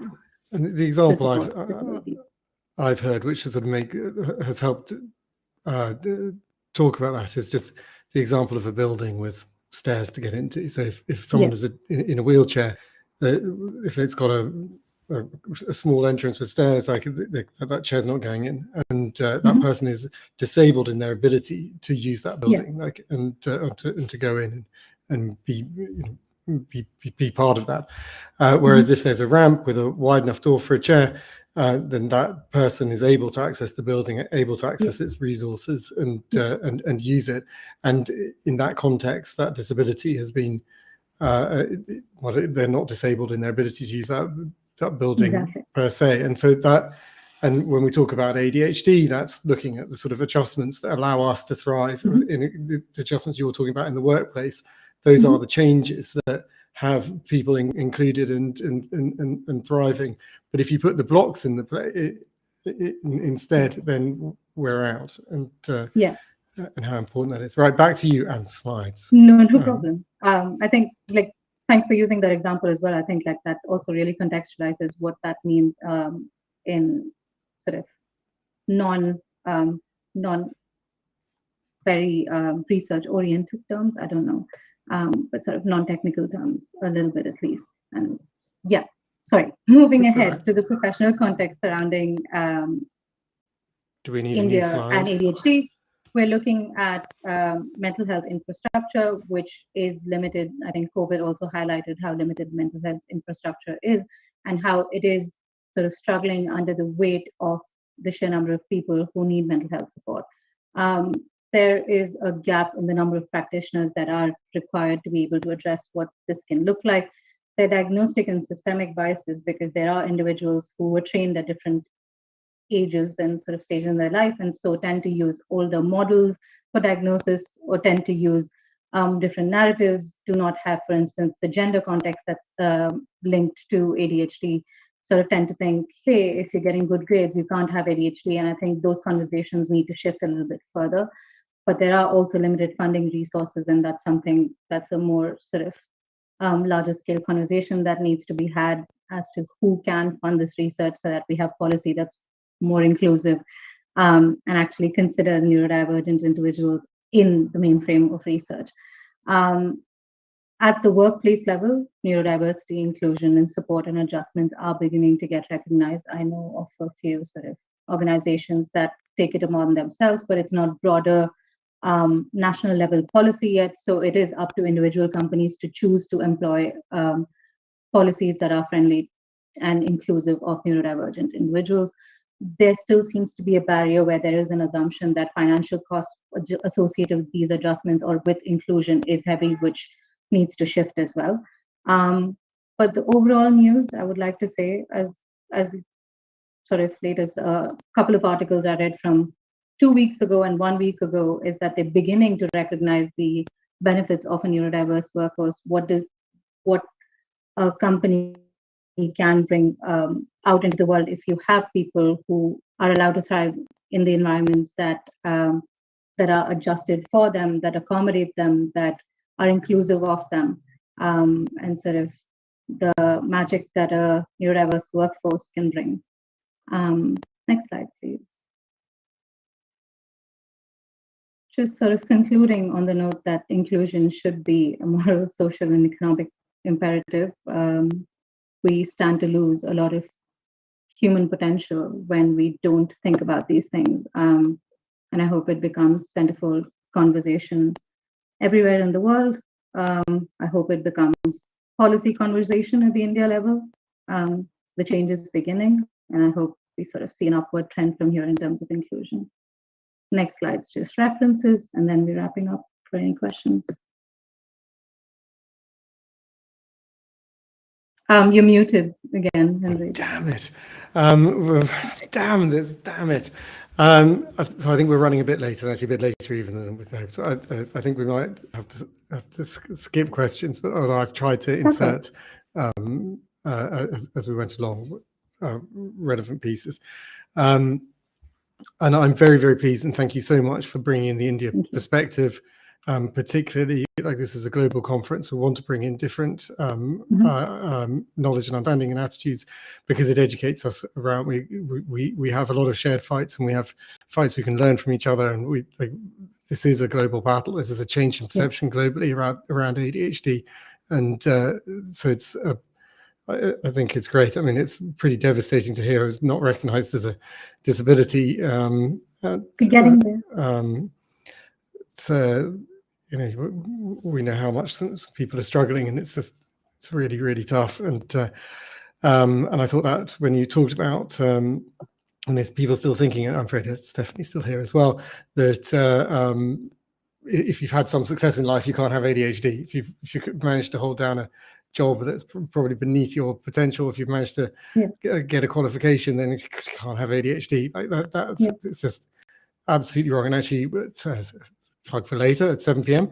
we've got Heston Blumenthal on, right? And he had one of my questions, which I managed to put in a lot of swearing for, so a heads up for people there, is you know, when you got diagnosed, you know, you had 3 Michelin stars, and your restaurant was voted best on the planet. Like, like, and yet you talk, you know, and actually also the question of how can you be the person who can deliver a dish with multiple ingredients and things coming together in one perfect moment of gastronomic delight, and also be the person who, you know, walks upstairs for a duffel coat and comes down with a watch that they'd lost 5 years ago. Like, how you can be the same person? And I think they're really important questions, and directly to what you were talking about, that those attitudes that that still pervade, that people can't be successful and have ADHD, that they can't. Gosh, it's an awful, hearing myself say it's an awful perception that people have. I thought that was what you guys, and you know what you're doing, and I think you're particularly a PhD researcher in organizational psychology at Birkbeck, and you work as a coach within Genius Within. Your particular area of interest in neurodivergence and inclusive careers and coaching, which obviously you're doing, and you previously worked as an independent neurodiverse coach with organizations in India. So like really bringing that expertise, for which we are very grateful. And I do truly wonderful to bring in that experience in India. Thank you for the opportunity. Honestly, this was great to talk about. I mean, it hurts, but it's also something I think needs to be conversation everywhere, and people need to be talking about it more. So thank you for that opportunity as well. Oh, well, thank you. Well, this is the moment where we've got to sign off, say goodbye, and say thank you so very, very much, and move on to our next. So thank you so much. We'll really, thank you. Really take care. Bye-bye. I'll hop on the other side and see you on YouTube then. See you. Take care. Thank you. I will say hello. Right, bye-bye. Bye-bye. Bye-bye. Bye. That was absolutely spectacular. Like very, you know, Genius Within are doing incredibly important work around inclusivity and around getting people into the workplace, around those adjustments. You could see a number of it is their own primary research. It's a big deal, and very grateful to have her here speaking and also talking about India, which is wonderful. Right, next. So we have ATOS and Microsoft coming up next, talking about ADHD and technology. I think we can all agree there are parts of technology we absolutely, like, I find life-changing. My wife's ability to invite my calendar so I know where to go, being one of them, and awful. Like, and certainly I know these guys can talk about notifications, that challenge, like, you know, filtering I find incredibly hard. Filtering, it means I'm supposed to do a micro focus and decide, and a micro focus, and you know, do 6 of them. I'm knackered. Like, I can't do it. I genuinely find it almost impossible. Like, it takes such an effort. And for other people, they're just like scan. It's just not me. For me, each time it's like through the treacle. I have to make that. After that, so that's going to be live. Next, we will have a short interstitial in a second. We've then got Piff in a Puffle, which I'm looking forward to enormously, which is the launch of a book and the first reading. It's about an ADHD kid. Then we've got Couch, Neurodiversity in Healthcare, Improving Accessibility and Inclusivity. This is an organisation we've been involved with as a charity to try and get more people with ADHD into medical trials. And that's trials, just general trials, so that we bring our perspective into those. And then we've got Monzo, which have been doing fantastic work around ADHD and money. They've been doing primary research into the impact of ADHD on money and the sort of tools that they can provide. They found a number of their customers saying, I have ADHD and your bank is doing really special things. And they've then done additional research to understand and learn that. And it's been very, very impactful. So really exciting to talk about them. And obviously financial issues for people with ADHD is sadly commonplace and very, very important. So that's what we're coming up. So we'll shortly be going to ATOS and Microsoft for the next couple of minutes, just a little fundraising interstitial in which I managed to get a drink and step away. And we bring in Microsoft and ATOS. See you in a second. Hello, my name's Duncan Soames. Each year, my brother and I pick a charity to raise money for through events we hold in our house and garden. We started looking at local charities, but all the ones we were interested in had great reserves, and at that time didn't need our help. And we wanted our funds to make a difference. We just found out that our nephew had been diagnosed with ADHD. So we Googled and found ADHD UK. We liked the fact that this was a new charity that was developed with, by and for people with ADHD. And it was working to reduce the stigma, build awareness, and have a positive impact on those with ADHD, all things that resonated for us. So in March 2022, we held a folk concert in our house. The music was provided by a group called Scarecrow, and our family and friends did the cooking, and people were very generous. They came to the dinner and concert as our guests, and they donated £1,000 between them for the cause. We also encouraged them to watch the video on the website. My nephew helped me to explain about ADHD to them from his perspective. I've worked in diversity and inclusion programs all my adult life. And we did wonder if neurodiversity would be hard for people to relate to. But that wasn't the case at all. When we started to talk to some of our nearest neighbours, they told us that their children had ADHD or Tourette's. And in one case, one of our neighbours told us that his son had been diagnosed with OCD in his late 40s. Others talked about colleagues with ADHD and what they brought to the workplace, not just the support that they needed. A little while later, the mother of our nephew was looking for sponsorship for rugby shirts for a tournament. We decided we'd pay for the team to have ADHD UK on their logos on their shirts. We wondered how the children would react when they saw this on their kit. One of them said, "Why have I got ADHD on my shirt?" He was excited because he had ADHD. And then another piped up, "So do I." So that meant 3 of the team had ADHD, but none of them had ever shared this information before. Since that time, we've opened our garden up a couple of times, once to a gardening club led by a local garden centre called Nicholson's, and another to the Probus Compton Club of Banbury, who came to their strawberry tea in the gardens. In total, we've raised something like £1,500. But each time we talk to people, we're very upfront about the need to support ADHD UK with money, but also to check back into the videos on the website. This way, we hope that we can do our bit to support long-term and sustainable changes that benefit all neurodiverse people. We're very pleased to have helped with this important charity, and we wish you every success wherever you're working around the world to make ADHD better understood and to create new opportunities for people with this condition.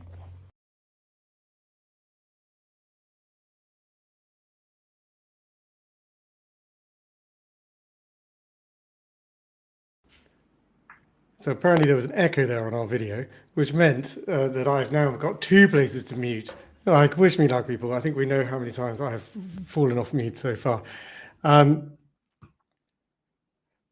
Up next is an extraordinary double of 2 people who I honestly so thrilled to have here, and it's so incredibly important to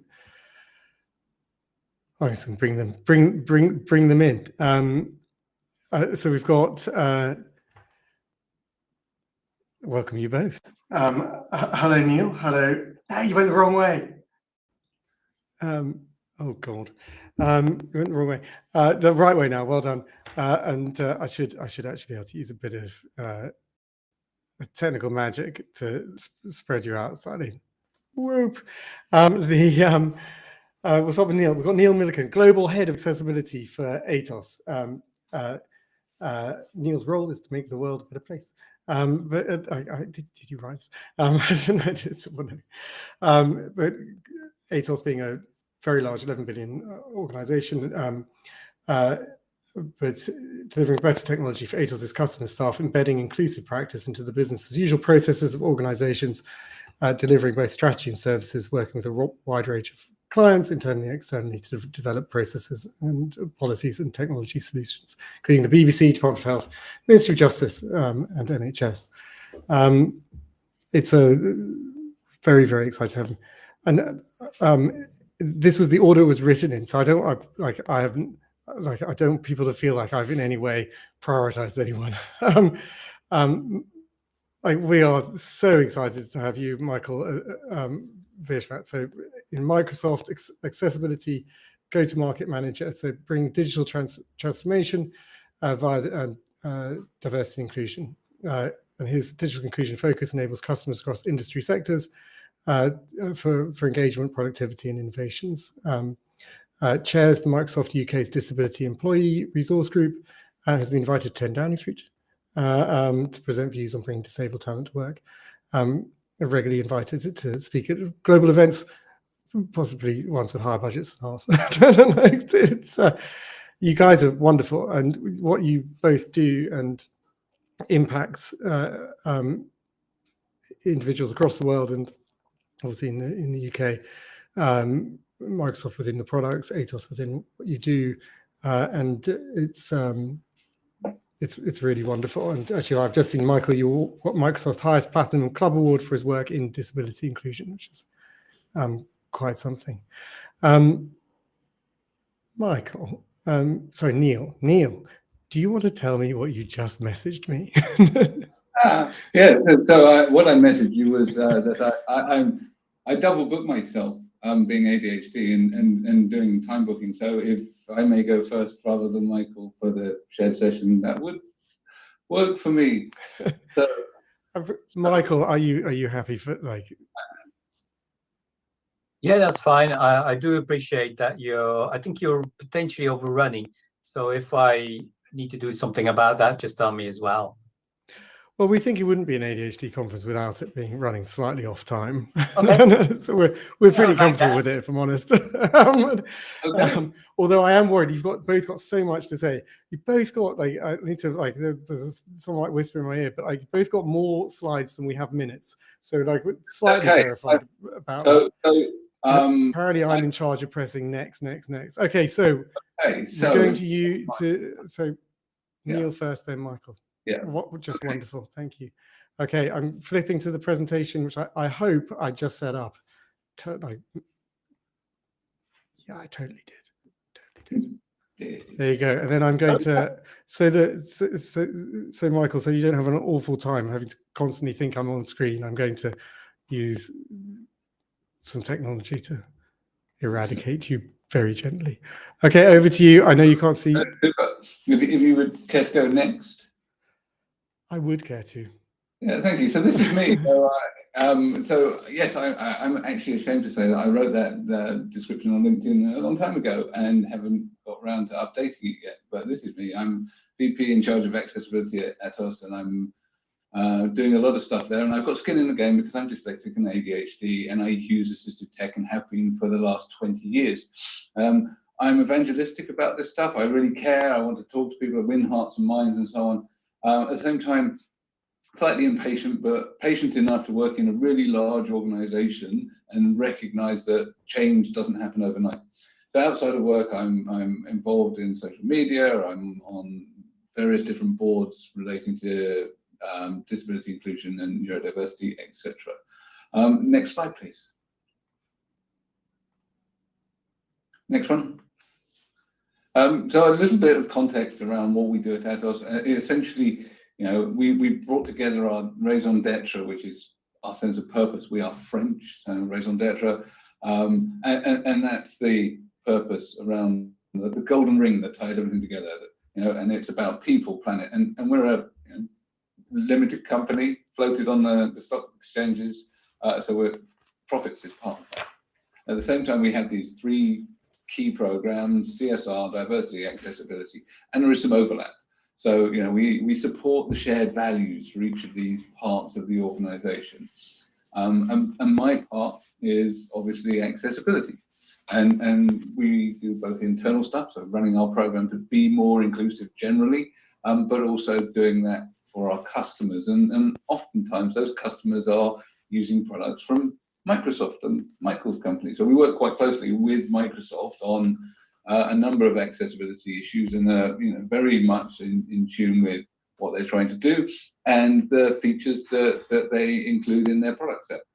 On top of that, we build other stuff as well with other companies. So next slide, please. So we have a mission statement around our ambition to be the recognized leader for accessible and inclusive digital transformation. Every organization talks about digital transforming how companies work. Well, we want to do that, not leaving people behind. Next slide, please. As a result of that, we have some core principles, and that's really to design and deliver technologies that include people, that make sure that people have the best experience and they can contribute fully. Next slide, please. That we do this across the enterprise. So it's all very well to make one product or service or application accessible, but we don't work in one product or one bit. You know, every day that we're working at a computer, we're accessing lots of products and lots of services. So we really need to think about this strategically. And so that's really important too.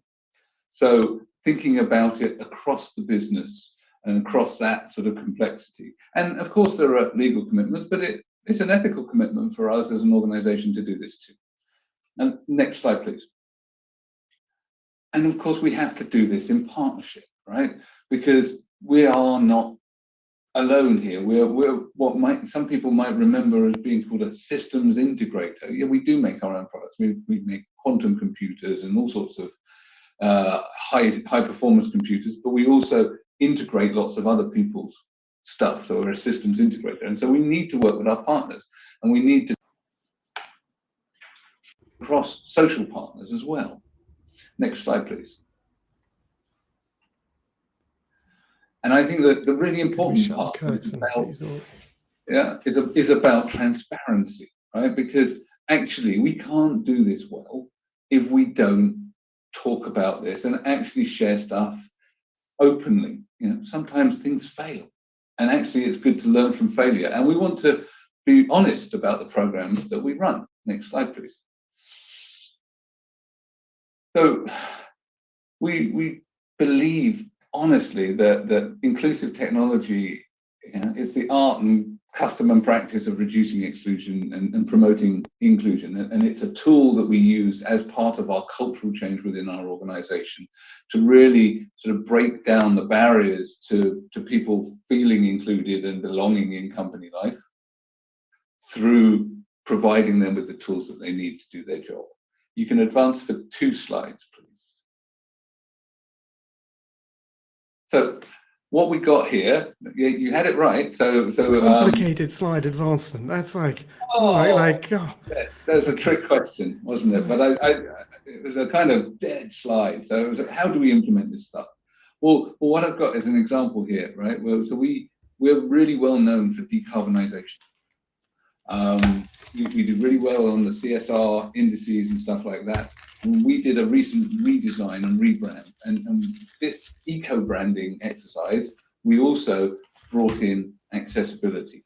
And this is really important because we are talking about treating exclusion like pollution, because when we design stuff that's inaccessible, that's a negative externality. Just like smog is when we're creating polluting factories. If we do inclusive design, we create positive externalities, the curb cut effects. And essentially what we did here was we both made the design more eco-friendly and more accessible. So we followed the color contrast requirements for our dark mode, and we changed our fonts, etc. And you can take that one step further. If you go to the next slide, you can see an example of the dark mode.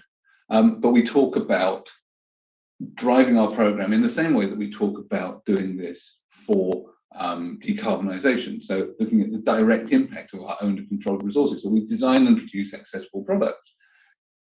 We aim to buy accessible. So we work with our suppliers. We put clauses into our procurement agreements, and then with the wider community, which is why I'm here now, because I'm talking to the community about what we do and trying to engage. And that's really important for us as an organization, because part of what we do, part of our purpose is to improve and make the information space that we live in more inclusive. We go to the next slide, please. So where does this sit within our organization? Well, we talk about engaged employee experiences. So new name for how we deliver workplace. And many of the products that you'll be familiar with from Microsoft sit in this part of our organization. Next slide, please.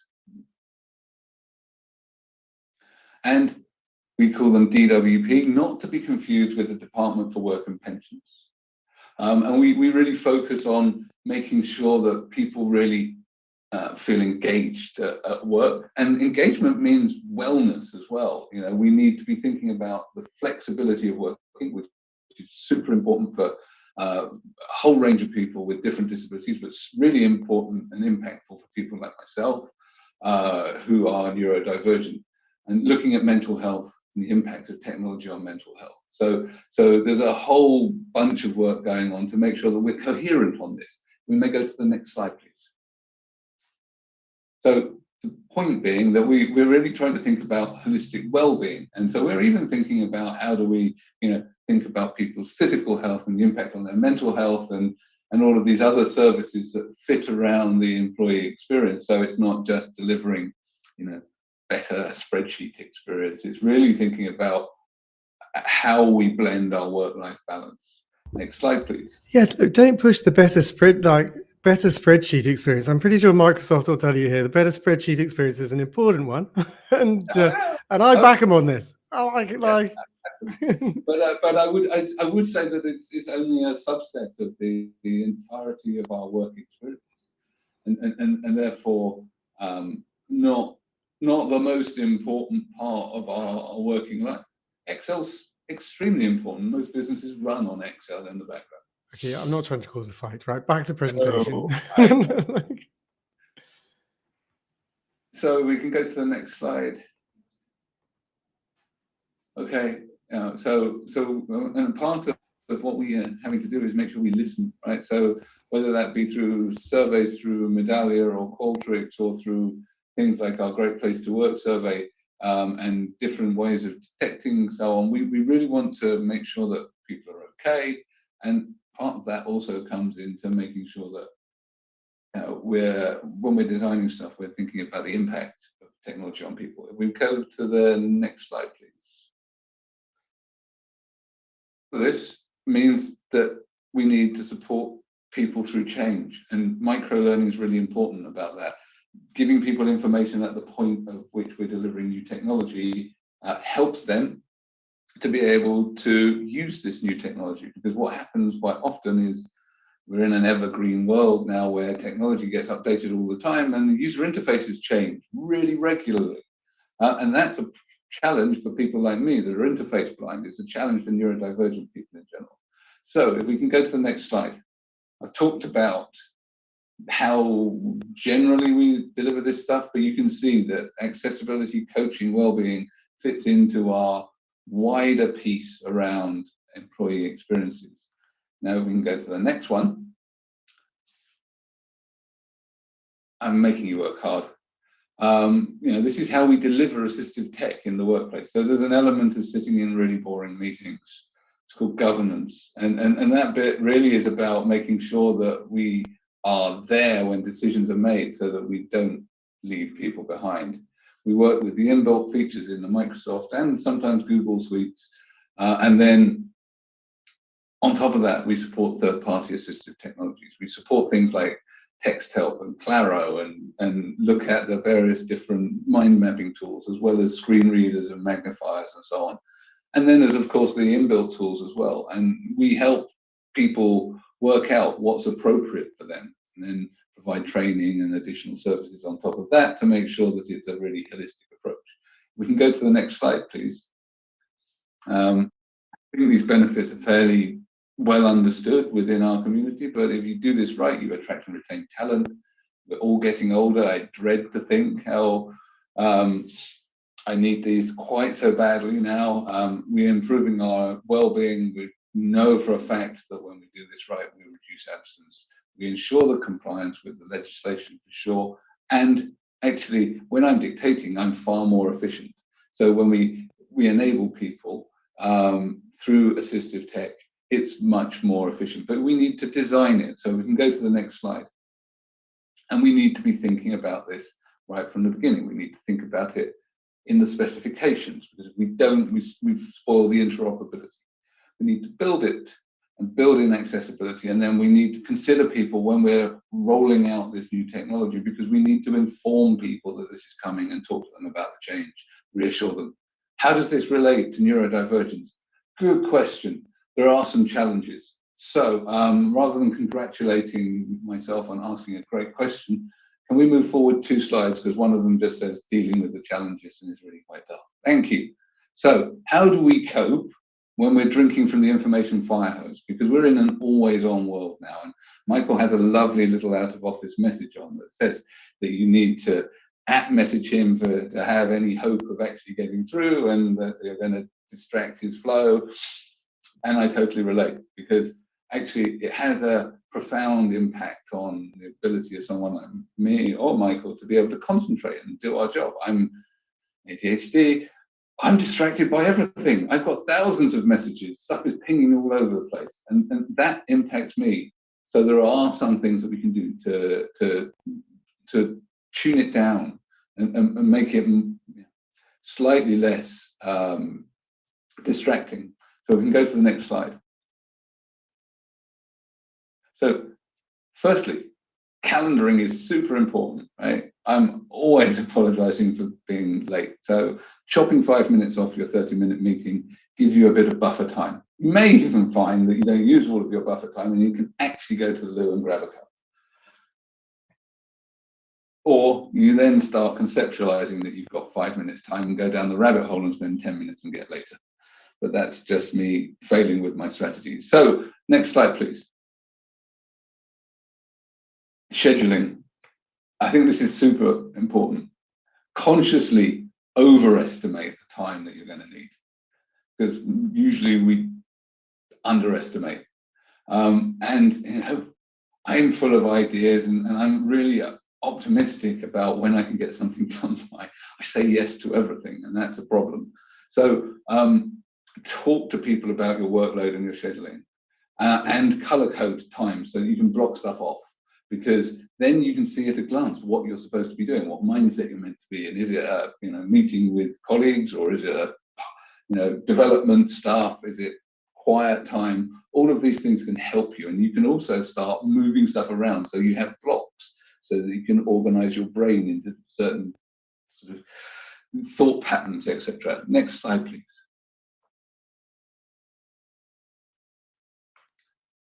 And this does drive me crazy. Everything wants to notify you all of the time, and but there are options. So you can go to the focus options and you can turn them off.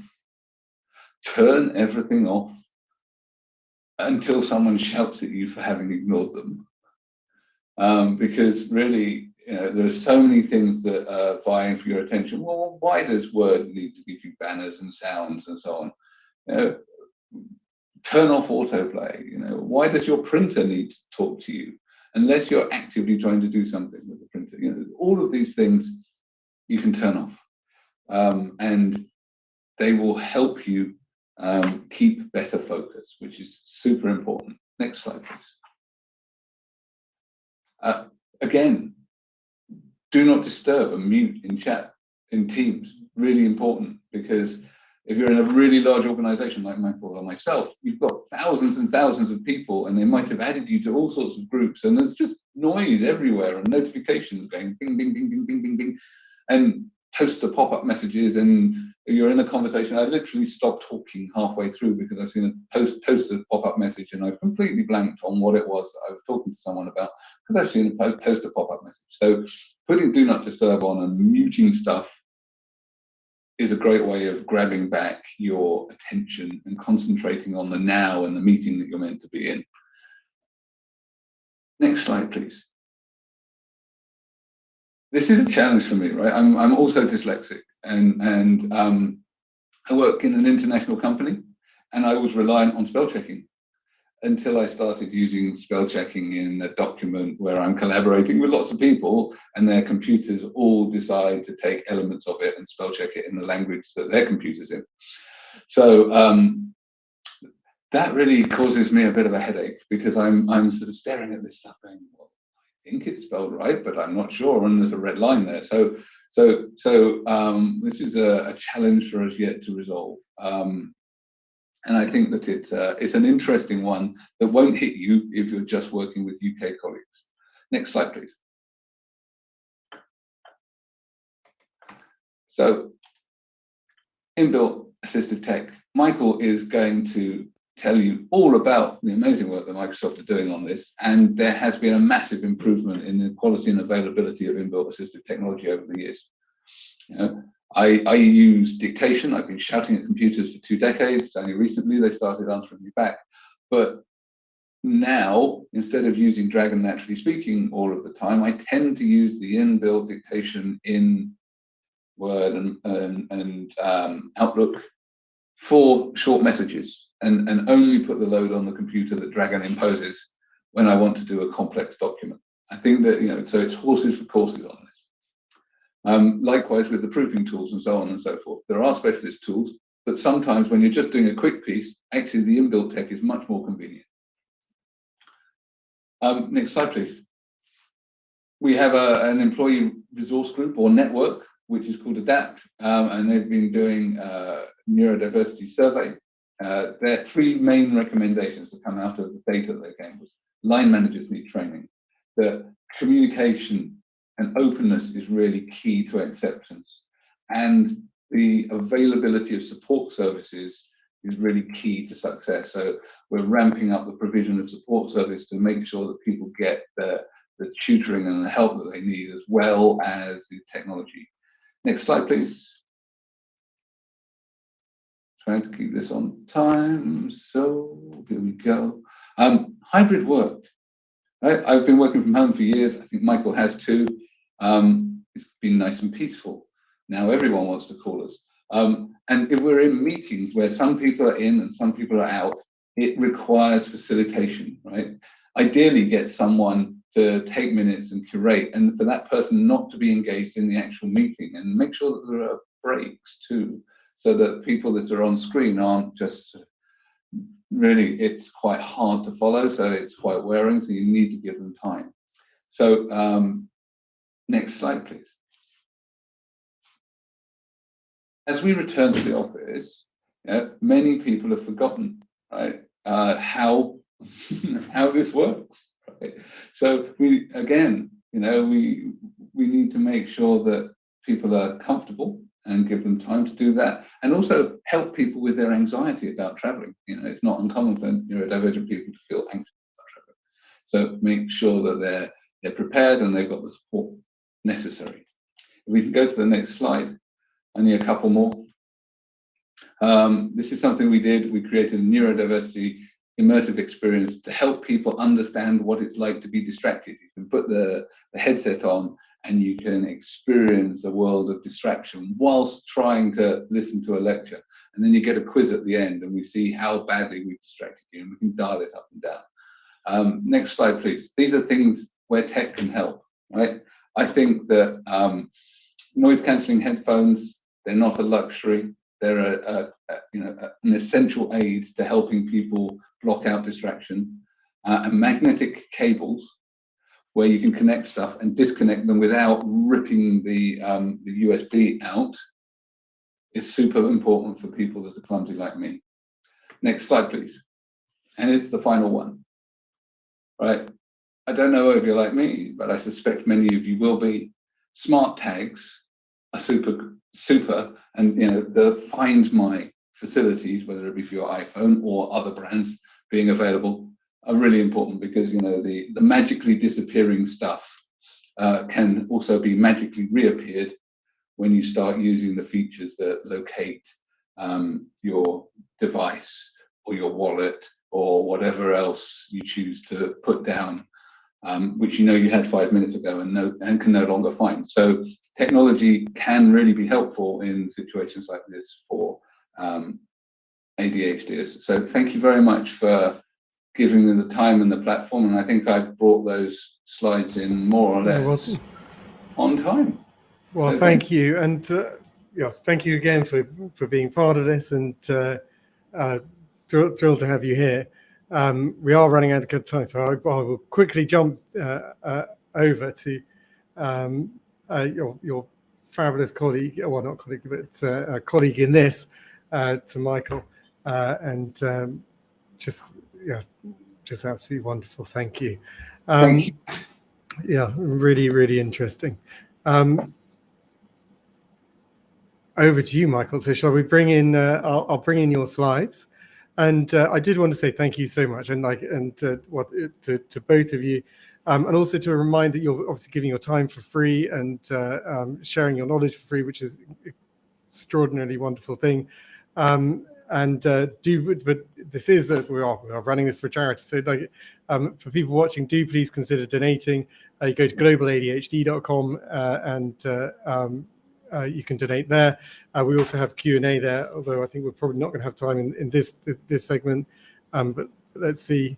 Do add your questions if you've got them, and that would be wonderful. But we're now going to pass over to Michael, and thank you very much, Neil, who's got his double booking issue. And I need to bring up the presentation, which is my next big task. That actually works surprisingly well, look. In terms of the formatting, you're reasonably in queue. I'm not quite.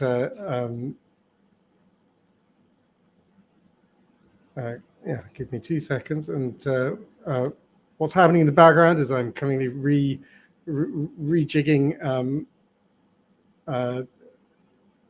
the presentation screen, and I need to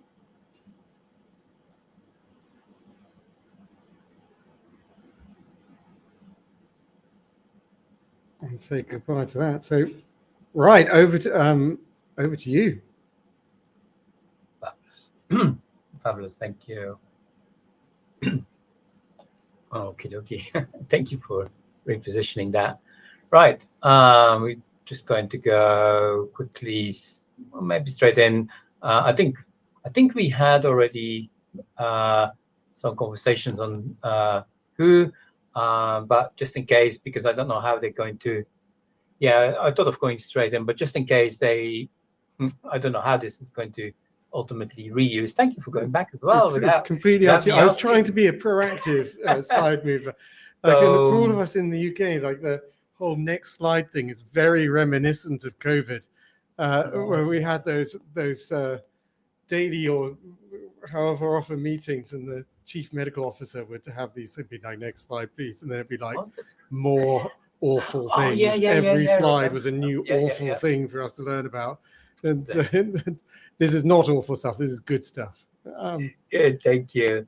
So yeah, just to quickly, so my name is Micah Vermeersch. I'm from Microsoft. And we got a Microsoft enormous organization. I was just looking it up, right?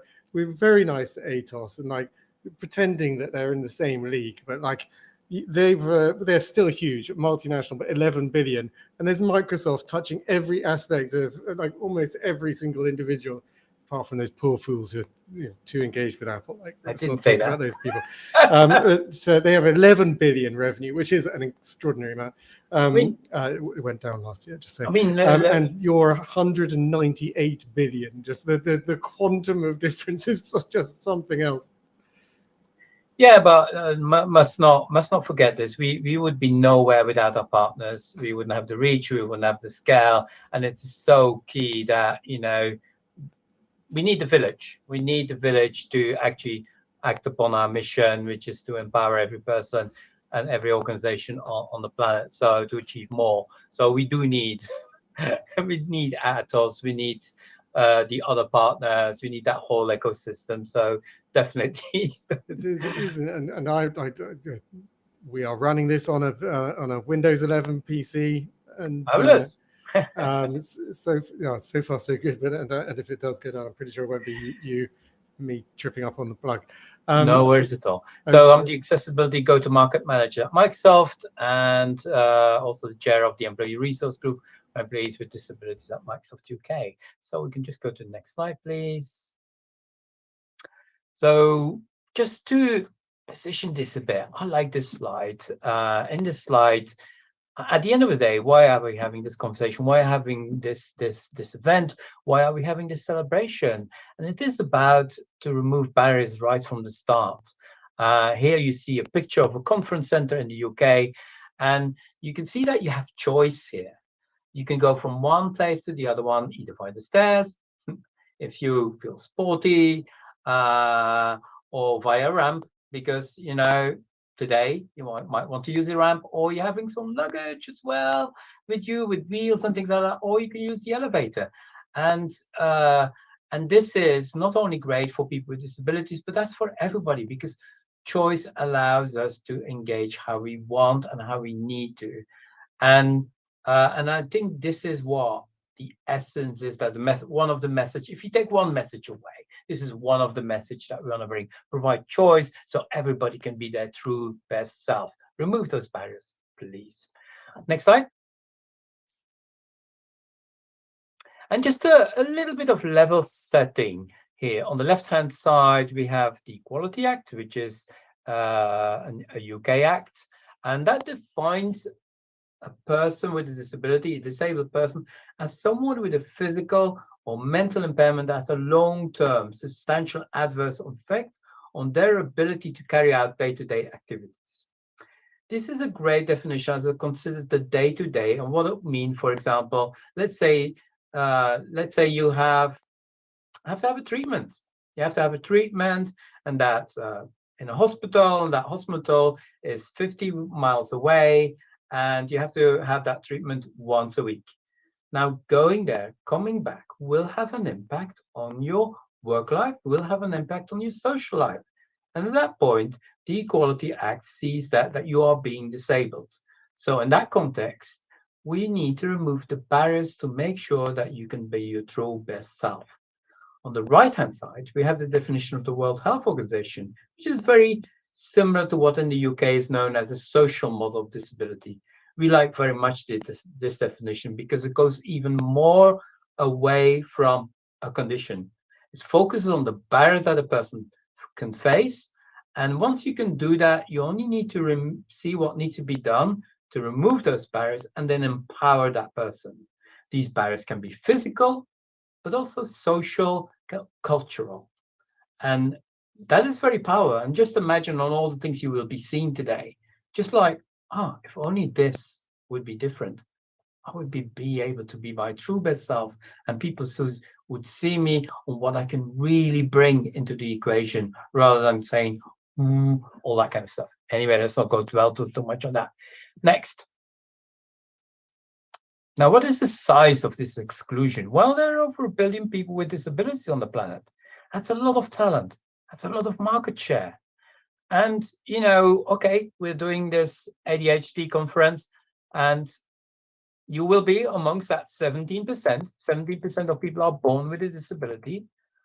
Unless you die in full health, means that 83% of us will gain a disability during our working age, which then means that actually looking into this, removing barriers consistently will help everybody. So it's not just important for some of us. This is important for all of us.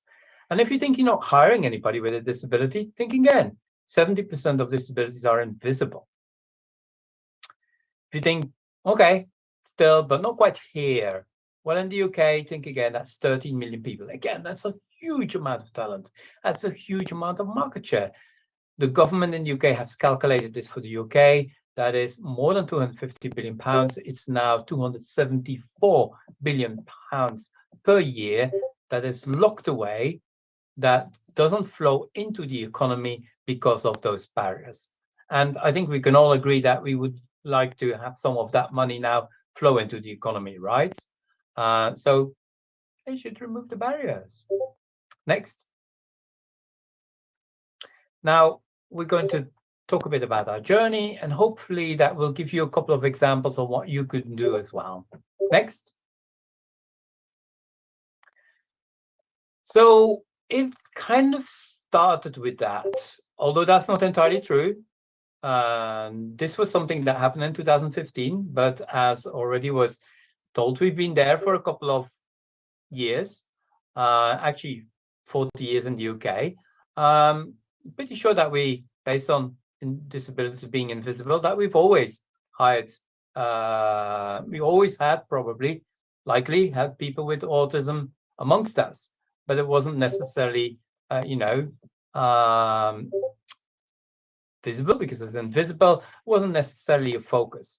And it was in April 2015 that Mary Ellen Smith, a vice president at Microsoft UK, addressed the United Nations in New York, announcing this new program, this new hiring program. Now, a week later, what happens? We had like 700 CVs coming in, and the goal was to attract more talent, on your minority talent. And we had these roughly 700 CVs or more coming in just a little time later. And we looked at those CVs and we saw that these CVs were far from typical.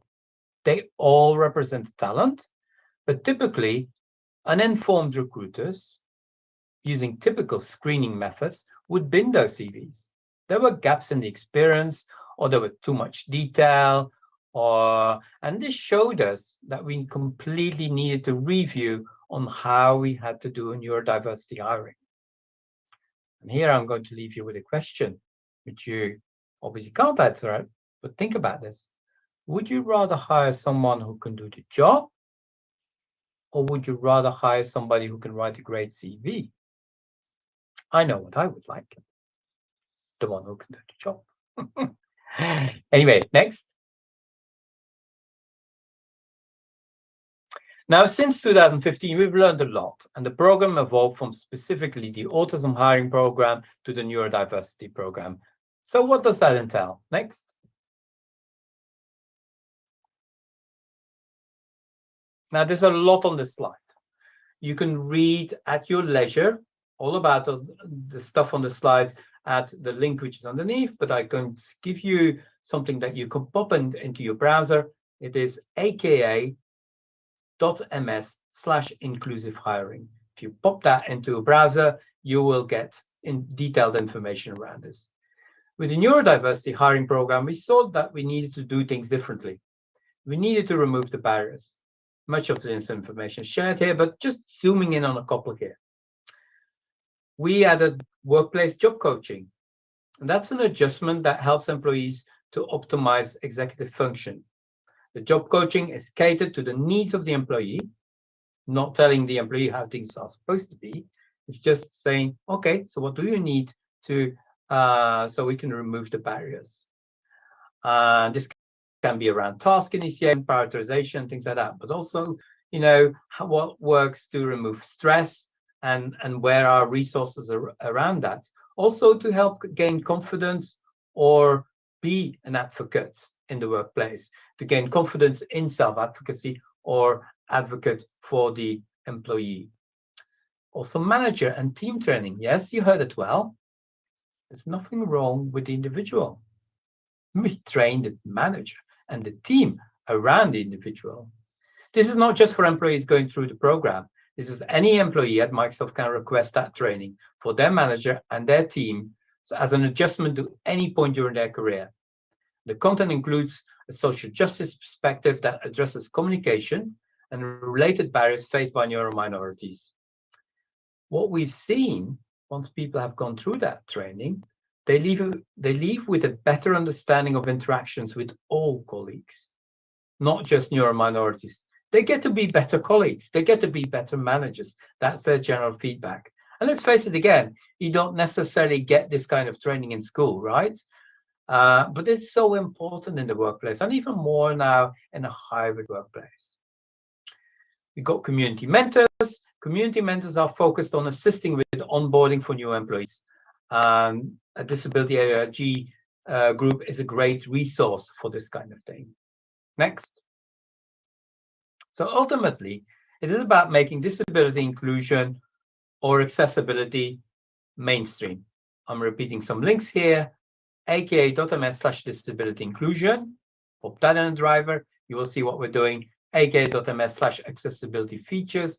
There you will see the continuing ongoing features that we have in our products to overcome those barriers.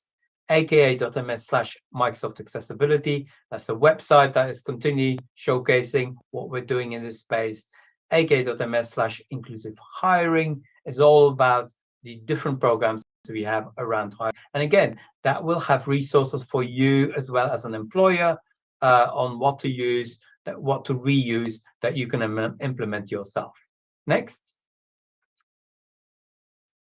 But what we saw as well in all of that change is that we needed to really look at how we do all kinds of things. And one of example here is that we, based on this, also generated an inclusive workplace handbook. So it's not just about tools, it's not just this, but also about the working environment. Next, just a couple of examples that we're going to talk about here. Ramps. Well, we kind of know ramps and we know that sometimes they're not there, right? But here we see these ramps integrated into the surroundings. And what we're normalizing is we're normalizing accessibility. Again, look at that first picture we had. Just making that part of the surroundings. The surrounding is for you to be your true best selves. Next. Sound. Sound can be so distracting, right? Sound can be awesome, but can be also so distracting. Well, so we design around that as well. Well-lit spaces to help with lip reading, have our screens provide captions, making sure that the technology doesn't interfere with Bluetooth hearing aids, but making sure that, you know, the acoustics are what they should be, not overwhelming. Next.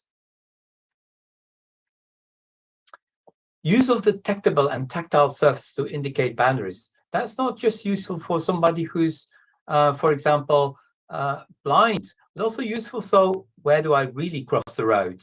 Oh, well, looks like here. Yeah. And it's not just signaled with color. It's not just signaled with tactile. It's all of that together. Now, some of these examples can just help everybody. So it's really creating that inclusive environment. Where does this lead us? Next story. Next. Now, when you look at all of this, environment, practices, software, we saw that this is changing our culture. And as people in our organization saw that they are more valued for being themselves and being listened to, they started exercising their voice more. Those invisible disabilities, they started to actually, call things in. This is how things should be. This is what makes products better. And we started producing better products and services because of this, because of that culture change. And this created a better future for how we do things. This becomes a cycle. And as this happens more and more, and this is reinforced because people get listened to, employees driving the change, more partners and customers are asking for this change as well, and like this. And this reinforces the cycle. Now, guess what? This has nothing necessarily to do with us. You can do this too, because at this point in time, I haven't specifically mentioned a Microsoft product. It's about changing your culture, listening more, including people more, helping to be their true best selves, and they will tell you what could be better in your organization, what could change for the better, so you can get more out of your talent, but also get more of that market share. Next. Now, I'm going to say this a little bit differently. The same thing. Don't just do this because it feels like a good thing to do. This will change you, and you will have to change. And that means you need to want that change and embrace it intentionally. But the rewards are awesome. Couple of examples. Next. Yes. Starting to read my mind here. So here are a couple of examples how considering neurodiversity is changing us. I think in the previous session might have been mentioned, read aloud, using voice with dictate, getting captions within our products. That came from that very community.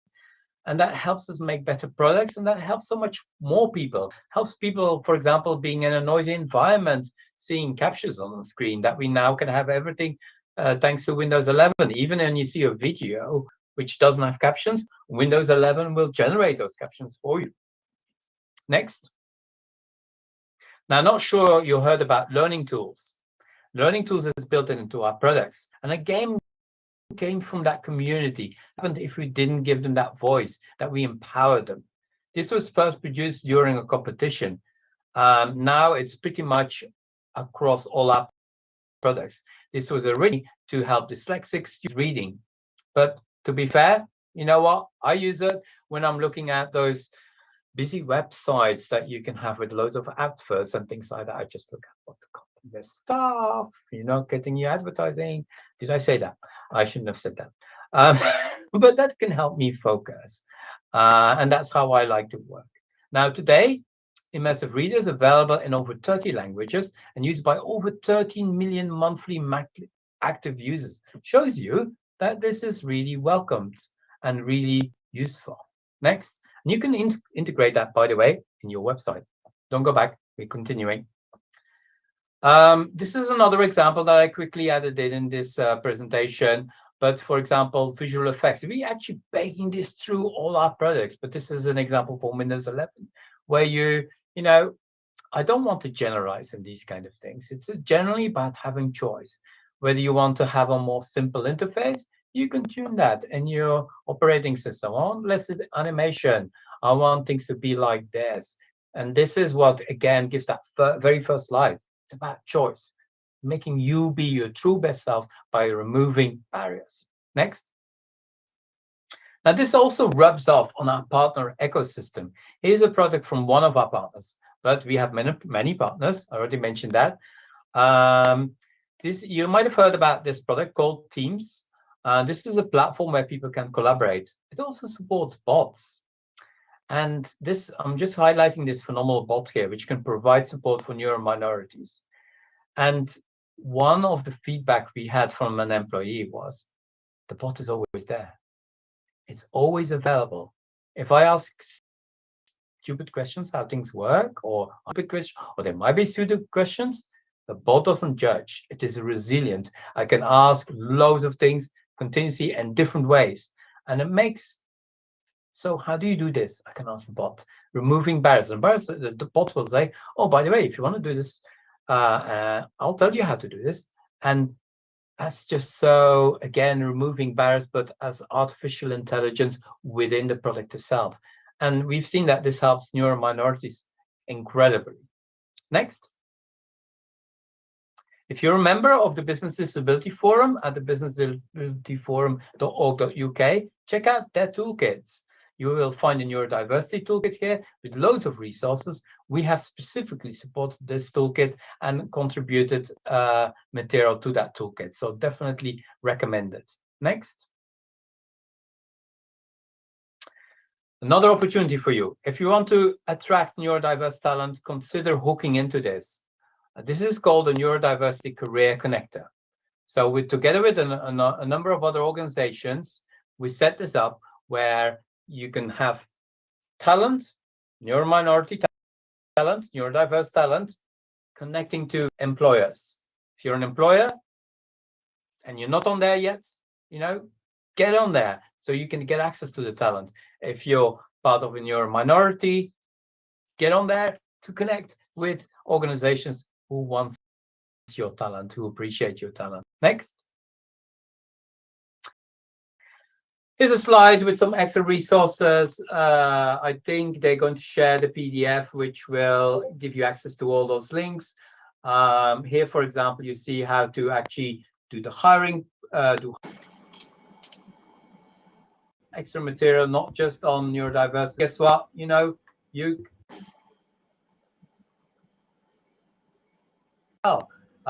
So it is a rich ecosystem out there. Why exclude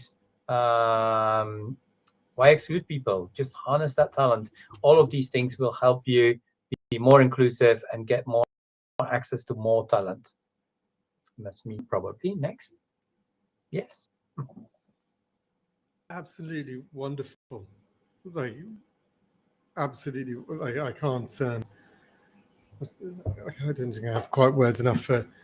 Thank you. It's just the breadth and depth of what you're doing is exceptional, and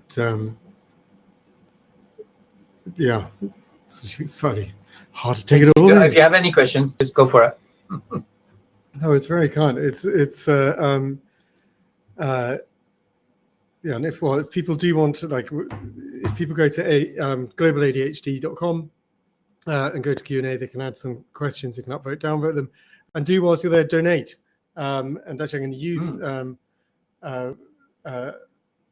Let's see if this might work. I'm going to use this opportunity to say, so far we have raised £3,588.34, which is a big deal to us. We're a small charity, so do. But do donate, right? So it goes to all the charities that are participating in organising this. So it's ADHD UK, ADHD New Zealand, and in South Africa, the South African ADHD charity, Goldlocks and the Bears. They clearly diverted on the naming plan that ADHD New Zealand and ADHD UK came up with. Yeah, no, it's it's genuinely Microsoft obviously touches so many lives, and actually talking of the focus tools that ATOS talk, it's there. What do you see? If we scroll, if you look at how fast some of the changes have happened, and I thought. I know this is a long time in tech, but if we scrolled forward 10 years, what do you think? What would you think you'd hope to be there then? Well, hope. Which is not a strategy, as my MBA professor would use the word hope. Let's use the word hope. I mean, it would be. It wouldn't be right. Well, this is what I'm expecting. Bearing in mind my age, I've seen Star Trek. I lived with Star Trek, and for the moment, I'm still disappointed. That's disappointing. So I see artificial intelligence remove more barriers and be part of the way we do work more and more, be it in our office productivity tools, but also in general in our applications and things like that, where, you know, we're seeing this. So so if I just mention, for example, the captions things, what we've seen now, we can have now that experience where when you talk, the captions get generated, the transcripts get generated offline. We're now seeing that. So before, it was in the cloud. With cloud servers, infinite compute, you can do lots of stuff, right?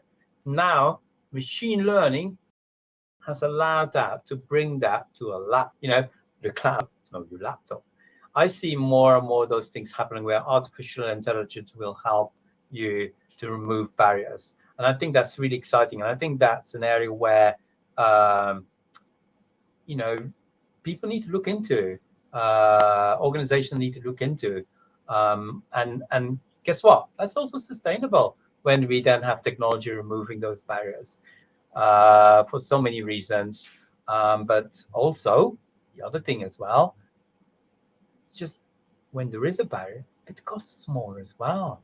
You know, you have to do more to get the same results, or you have to ask for help, which means that that person then can't be part of the economy because that person then has to help. So it's all more costly not having those barriers removed. With what that then means, like, we got a finite planet. Goodness sake. We need to use the resource. We need to treasure the resource. We need to treasure the talent that is out there, and we need to treasure the resources. Now, talking, now we've had some questions in and some with upvotes. So,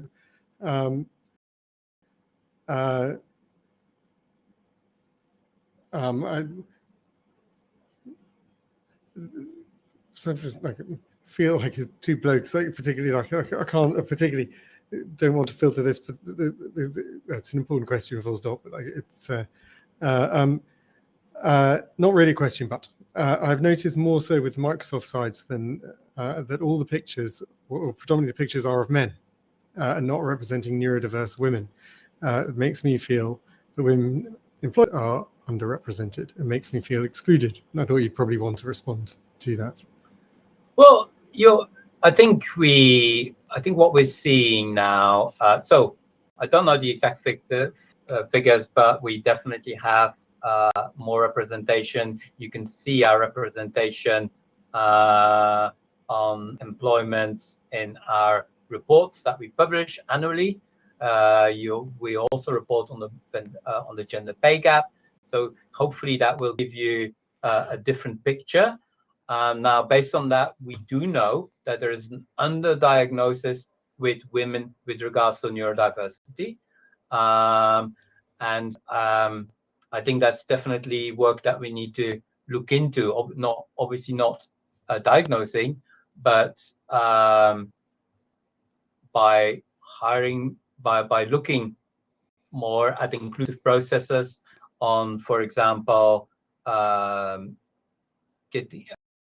allowing hybrid work, flexible work. I think we'll find it's a bit like that first picture, right? It's about having all those choices on how you can be very true best selves and how you can excel. And that's, I think that is where we need to focus on and get to that more, that workforce with all that talent. On that question though, particularly because it's great. I think that reporting is great. Obviously, it's really very positive. And I think as a wider neurodiversity challenge, we do want to start to see that reporting more granular. So where there is disability reporting, one of the things we want to see is start to segment out neurodiversity, make sure that we're not seeing complete vacuums of neurodiversity in companies, but also then within that looking at gender, at other diversities. So like, because I think the question from that person was, is it mostly male neurodiverse people like, are women neurodiverse people underrepresented? I think there is. I think throughout the decades we had challenges with diagnosis, and for example, so I'm not going to tell you my age, but you can guess. But I only got diagnosed a couple of years back. So and at school, my parents were just told, right, don't bother doing anything with this person. That person will never get anywhere. It was said in slightly more scientific language, but it was pretty much wow. Actually, so. I'm not quite sure which is harsher. Here I am. So I think throughout the decades we're still evolving, and I don't want to comment on the medical or psychological industry. I think we're still evolving, but absolutely, I think we have the research where women are more cover more, mask more, are more expected to mask and cover more, which means that we probably have a lot more women in the workforce that are actually part of those neurominorities, and what we need to do is making sure that people can be their true best selves, and by having those programs, we are telling the public, we are telling talent that we welcome that talent, we welcome that market share, and that's a bit where we are. I mean, we can't really say, maybe this is something that the ADHD organization could look into, and how can they accelerate the process of getting to a more inclusive diagnosis processes. So yeah, we're definitely. I think we are definitely. That's something that's important. I do think it was. I think it's an interesting that measuring piece that actually does end up being quite interesting. And I thank you for giving like a full answer on it and talking through it and thinking about it. Like, it was an interesting response. I think we do have to call it, because I think we are, like, although we are an ADHD conference, and I was kind of reveling in running just a tiny bit late. Okay. We're now like 20 minutes late, and now I do feel bad. And I know that you very 20 minutes over a whole day is not bad. We've still got like how many hours to go. This, but we've got some quite hard timelines we're going to shortly start to hit. So, but I don't want to you've been fantastic, and thank you so much. I mean, that's genuinely extraordinarily insightful. Thank you for answering the questions, and even like, go on. If you can follow me on LinkedIn, just going to close with that. If you can follow me on LinkedIn, the current campaign on dyslexia is generated by a leading female in our organization with dyslexia. Oh, fantastic. So boom, there you are.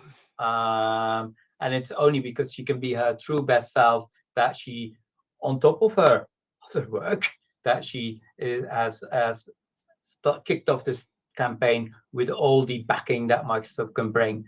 So so yeah, it's sometimes you just don't know, right? No, absolutely. You've been fantastic. Thank you so much for coming and doing this. Like, it's a kind of I honestly, like, it's a very big deal having having Microsoft at this conference. It elevates it in a way which is very special. And so I really like, and this is the first year of doing it, and you've jumped in and supported without having it having a reputational backing. And it's a big deal that you've had that faith, and actually it's a testament to your want to help make change that you've done this. Thank you. Despite that, is because you've had to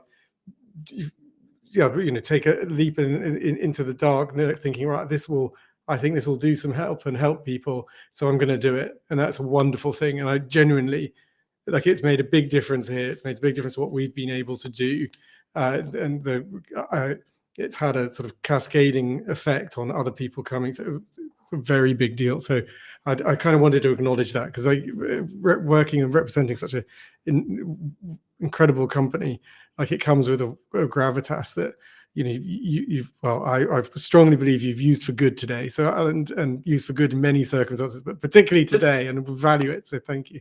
But we can't do We can't make this change alone. We need organizations like you to remove those barriers, that voice. So, well, thank you. And actually, we do benefit from some Microsoft grants. I think we get the Office we got, gratis, and we got models, which we appreciate. And we genuinely, because we actually do get to use some quite like very, very high enterprise level software for very negligible money, which in most cases completely free. There's a big package of support. If you're from another charity, like, you should definitely look that up. Like, we've got to go. We're late. We are about to get a story told to us. Have a wonderful rest of your day. Thank you so much. Thank you for overrunning. Yeah, so back to, thank you so much. Thank you. Right, next, Piffin. Sorry if I deafened with my hands up. We got Piffin, a Powerful, read by its author, Sarah Lavelle. And then next is, after that, it's Couch, Neurodiversity in Healthcare, Proving Access, Monzo, ADHD and Money. And then this wonderful, the author of the Why It's Still Going Wrong for ADHD Kids and How We Can Change It. She's the author of the book, How Not to Murder Your ADHD Children. Caused quite a controversy, but actually is quite a good book. And it is said with love. And so very, very excited about that. As ever, a short little break. Oh no, we're going to go straight in to Sarah. So she's going to read her book first, and then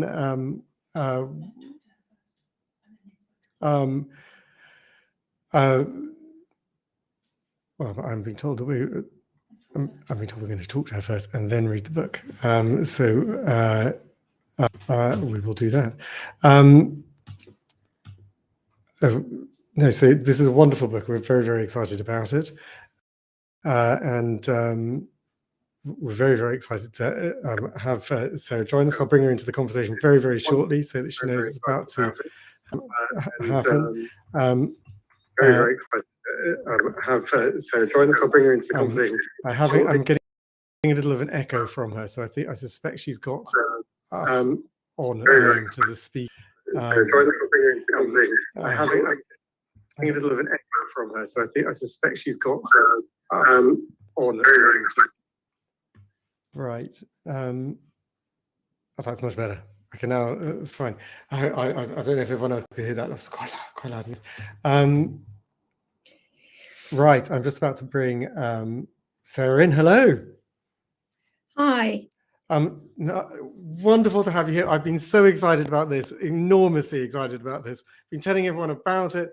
I obviously had the great privilege of talking to you a while back when you were you'd written the book. You were looking for I'm genuinely so excited about this. Right. Tell us about the book. Well, I seem to be in the wrong place on the screen. I'm going to move myself. There we go. That's better. Yeah, so thank you so much for inviting me to read Piffin a Puffle. It's been a long, long journey for me, and it's just wonderful to be part of this event, because I've been looking at the chat and some of the people have been saying things like, it's actually the best conference they've ever been to, and I just think that's amazing. So I'm going to just tell you a little bit about me, the book. My story can be encapsulated in 3 different words, I think, and it's misdiagnosis, misunderstood, and mishaps. And at school, I was constantly being told off. I was too emotional, too noisy, too this, too that. I was just too everything, and nobody knew about ADHD. And then as an adult, I was given medication and nothing worked. And then the things that really helped me were creativity. So I was lucky enough to go to art college, where, in fact, interestingly enough, we've already had a fantastic animation film on earlier. I made animation films, and then I trained as a scriptwriter, and I learned that actually what I really liked doing was telling stories with pictures. And so that's what led to me writing picture books. And I've been writing picture books for about 7 years. And during the course of writing these picture books, I was lucky enough to get a diagnosis before the surge of people getting diagnoses in the NHS, and a lot of support. I've had coaching, which, thinking about the things that have just been said in the last session, really, really important. Noise cancelling headphones, sitting in a quiet place. I find I have a great need to talk to people. So for me, working with a team, and I've had a fantastic team helping me create PIF, it's really important to get, to just get things done in the best way possible. And I love what's already been said about how can we be our best selves. And I realise that I'm only now learning to be my best self now that I've got my diagnosis, because it helps me understand how my brain works. And that then helps me to be able to communicate to other people about how best to work with me, how I work best with them. And the reason why I particularly wrote PIF was because I couldn't see any books out there for young children with characters that had ADHD, female characters with ADHD, because as has already been just said in the last session, girls are underdiagnosed, women are underdiagnosed. In fact, a lot of women are finding they're getting diagnosed, maybe because they've had children who've been diagnosed, or because it's been mixed with sort of symptoms of menopause and things like that. In my case, it was that I worked with 2 young boys that had such fantastic support, and I could see that they had sensory issues. They got sensory overload, and that was really key to me understanding a little bit more about ADHD. So the character Piff in my story, Piff in the Puffle, is a character that finds it difficult to regulate herself, which is a really common symptom of ADHD, but it's very underdiagnosed or sort of ignored in a way, I think. And so that's why I wrote the story. But I also want it to be a fun story, that children can really enjoy, all children, not just children that have got ADHD. And I just wanted to introduce you to the main character. There we are. I hope you can see her. I'm not sure where. I'm afraid it's blurred. If you put it in front of your head, I think it'll show. There you go. Perfect. Can you see her now? We can see it. She was made especially for me. Ta-da! So yeah, Piff. I love Piff. Piff got me now. So, and many of my friends are even saying, I'm all in a puffle, which is kind of fun. I just wanted to thank, there's lots of people, my friends watching now, which I'm so grateful that they're making the time to watch me, but also my fabulous team who put up with me having to talk things through a lot and having lots and lots of Zoom calls to make sense of things. Jill, the illustrator, who's done a fantastic job of the illustrations, Ness, my designer, Ruth, the editor, and Natasha, another editor, and also the 2 fantastic website people who've helped me create my website. And again, people who've understood how it is to work with somebody with ADHD. And, because I do think that one of the things that we have, which is fantastic, is that we're really creative.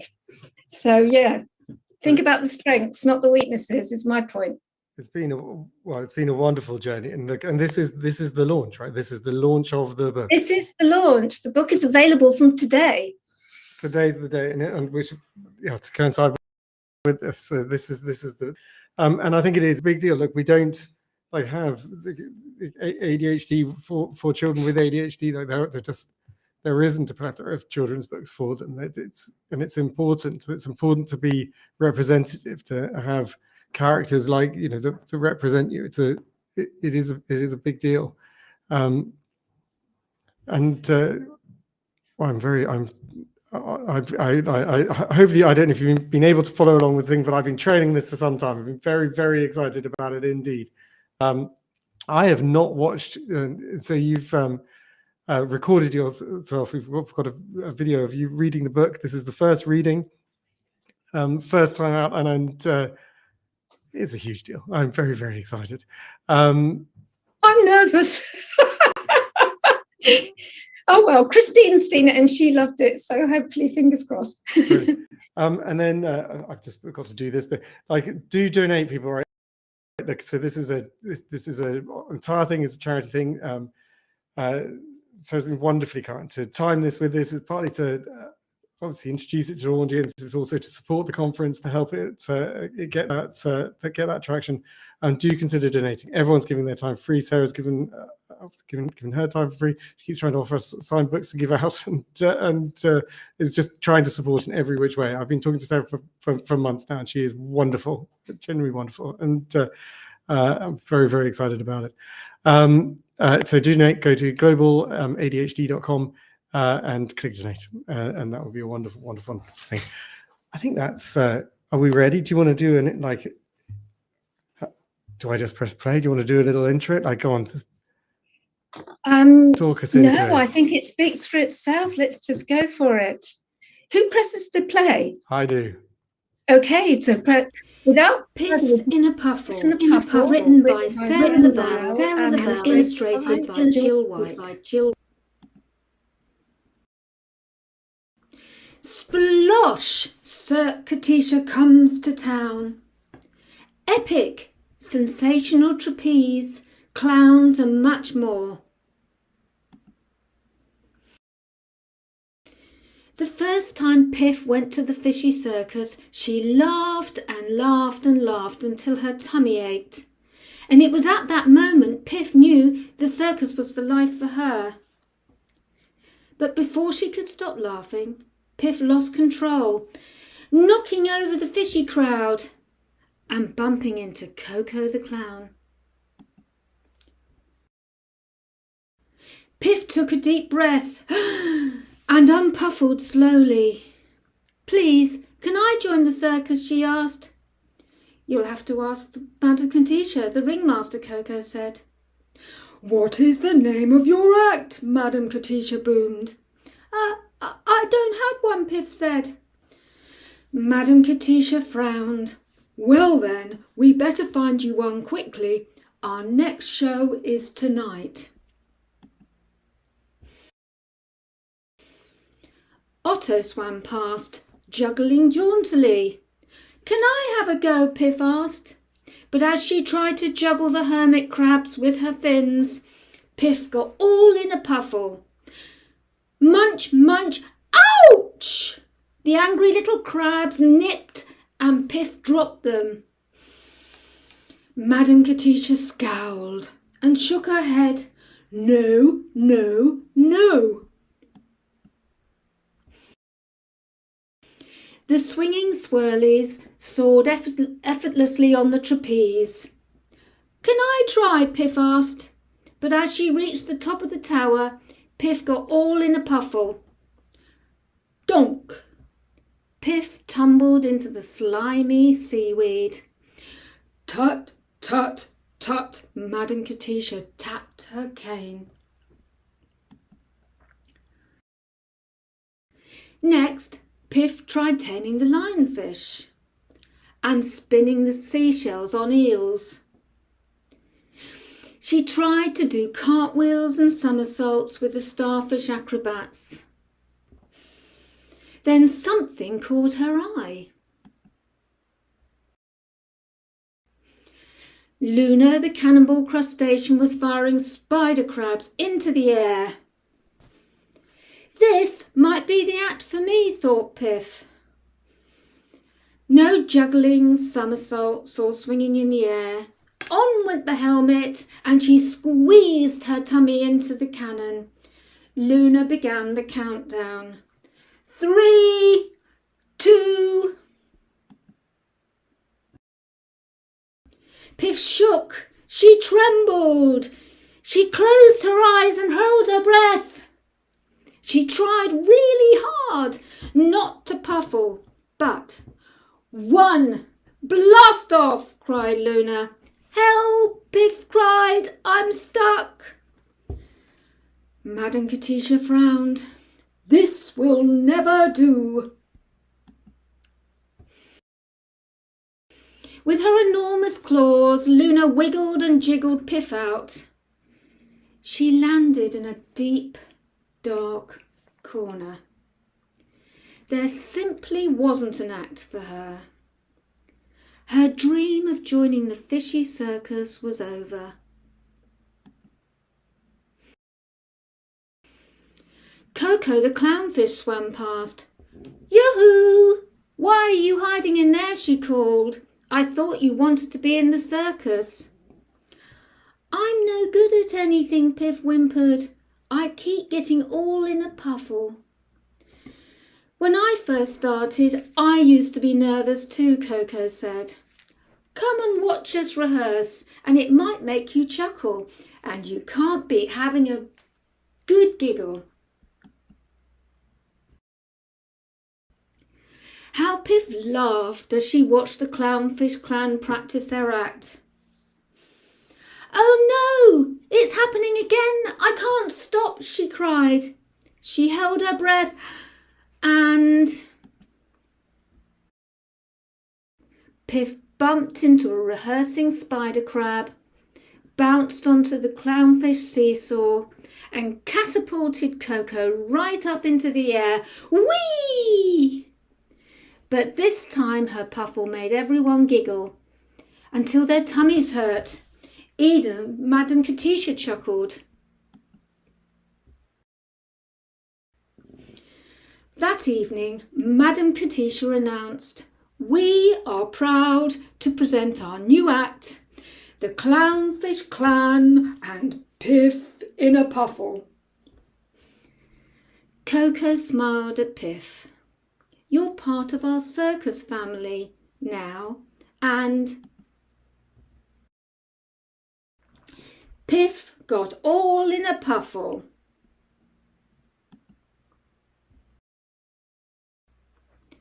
Splash! Circus Spectacular sells out. Piff, the new circus sea sensation, astounds crowds. Crowds have been roaring with laughter and cheering for more night after night. Don't miss it.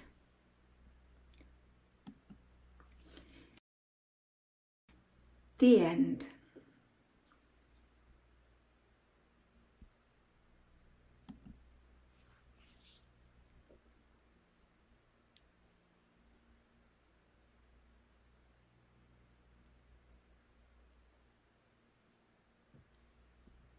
Absolutely wonderful.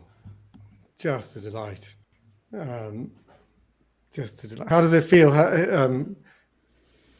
does it feel having it out? How does it feel having it out? Having it in Amazon, having it read out in front of our live audience?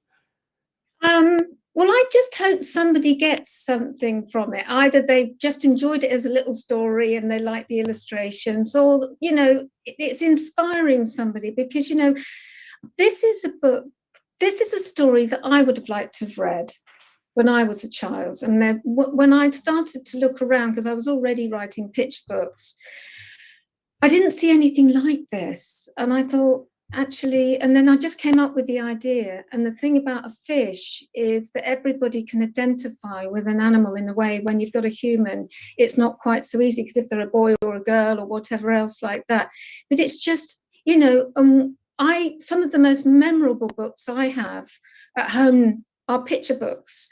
And to me, they're just so special. But I think we need to get to our children younger. You know, on average, girls are getting diagnosed at 12 and boys are getting diagnosed at 7. Not all, but, you know, they're 3 times more likely to get diagnosed. And, you know, and these are precious years where girls might be getting negative messages. And what we need to be doing is giving people positive messages about themselves so that they can be, as has already been said, the best version of myself.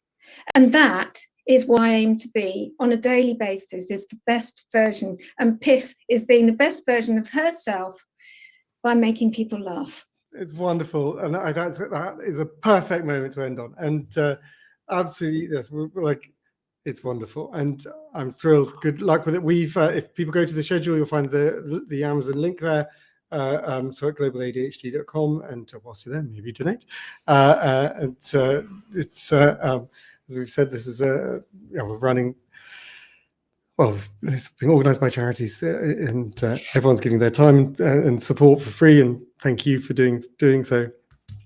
And it's wonderful. I think it's an important thing to have this out there for kids. So really excited. Right. We have to say goodbye. Goodbye. Thank you so much. Really, really excited. Thank you. That's wonderful. And I think it really is genuinely wonderful. I'm so excited about it. And right next, we've got up, if I bring up the title screen, we've got Monzo talking about AD. Oh, we've got Maddie. Not Monzo. It's Couch. They weren't here. They were running a bit late. Well, so we're going to have Maddie talking about healthcare. So we're going to do, as you know, interstitial, good word of the day, with a video of sports, and then we'll bring in Couch Healthcare talking about access of ADHD people and healthcare. See you in a second. Hello, my name's Duncan Soanes. Each year, my brother and I pick a charity to raise money for through events we hold in our house and gardens. We started looking at local charities, but all the ones we were interested in had great reserves, and at that time didn't need our help, and we wanted our funds to make a difference. We just found out that our nephew had been diagnosed with ADHD, so we Googled and found ADHD in UK. We liked the fact that this was a new charity that was developed with, by and for people with ADHD, and it was working to reduce the stigma, build awareness, and have a positive impact on those with ADHD, all things that resonated for us. So in March 2022, we held a folk concert in our house. The music was provided by a group called Scarecrow.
That healthcare is as inclusive and equitable as possible.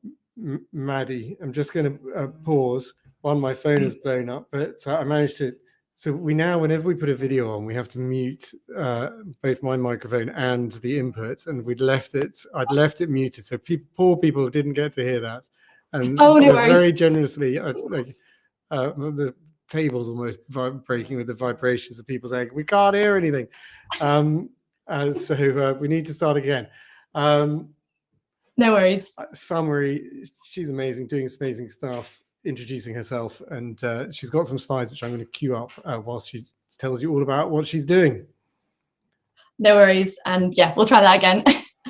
So yeah, it's great to be on the conference with everyone today. I'm Maddie. I'm a researcher at a company called Couch Health, and Couch Health are a health engagement agency who work with pharmaceutical companies to make sure that healthcare is more inclusive and equitable for all people. So I've been invited onto the conference today as Couch are running an exciting research project into neurodiversity and healthcare, and focusing on topics to improve inclusivity and accessibility of healthcare services, with quite a strong focus on clinical trials. So I've got about 10 minutes with you all to share some of the information about the project and how you can all get involved, and also just to share some of the initial findings that we've had as well. So just to give you a bit of context to start with about kind of behind why we're doing the research project. So it's well documented that neurodivergent people have more negative experiences in healthcare, and I'm sure a lot of you have had that experience yourselves. But there's much less research exploring how we can actively improve these services and ultimately improve quality of life for neurodivergent people. But when we think of healthcare, and when people kind of think of healthcare day to day, they don't often initially think about clinical trials. But the reason why clinical trials are so important to consider is that we're exploring new life-saving treatments potentially, and also we're making sure that new drugs are safe for everyone to use. And so this is why it's really essential for clinical trials to be as accessible and inclusive for everyone to take part in, and why it's so important that we educate the industry on how to make sure the trials that they're designing are inclusive for neurodivergent people. And so the reason why I'm focusing on the neurodivergent population specifically today is because there's been very little research looking into the challenges that people might face in the context of clinical trials. So, for example, someone with ADHD might also have diabetes or a type of cancer, and they might want to take part in a clinical trial to test a potential new treatment for that condition. So what support is actually available to them? And has that clinical trial been designed with neurodivergent people in mind to make sure that that process is easier for them? So that's kind of the context behind the project. And at the moment, we're in the stages of conducting interviews, focus groups, and surveys to hear from a range of different people to understand their lived experiences and barriers when using healthcare services. So this includes all neurodiversity, so ADHD, autism, dyslexia, Tourette's, dyspraxia, every condition you can name. And we plan to share the findings with pharmaceutical companies so that they can ultimately use this research as guidance to inform their future trials. And this piece of work is one of the first to look into this area, so looking into clinical trials more specifically. So we hope that it'll set a precedent for future work. And it's kind of why I'm talking with you all today about it, because we really want to make it as big as we can and as collaborative as we can with different organisations and different people. So as I said before, we're in the early stages of the project, but I did want to just touch on some initial findings with you all. And I think a few of them have already been mentioned in today's conference. So I've had conversations with a number of different people, different genders, different ethnicities and ages. And actually, we're finding quite similar challenges across the board. So when I think back to the conversations I've had with people living with ADHD, a key kind of challenge has been the difficulty to remember to book appointments. And I think Henry mentioned that not too long ago. But not even just booking appointments, but actually attending those appointments and then taking the medication that's been prescribed to them. And this is a really big barrier for people, and it can cause a lot of frustration as they're very aware that taking the medication will improve quality of life. But it's just that barrier of physically remembering to do this that's kind of stopping them from getting there. Additionally, I've heard about waiting rooms, that they can provide sensory challenges for people. So we've got loud music, crowded spaces, quite bright lights.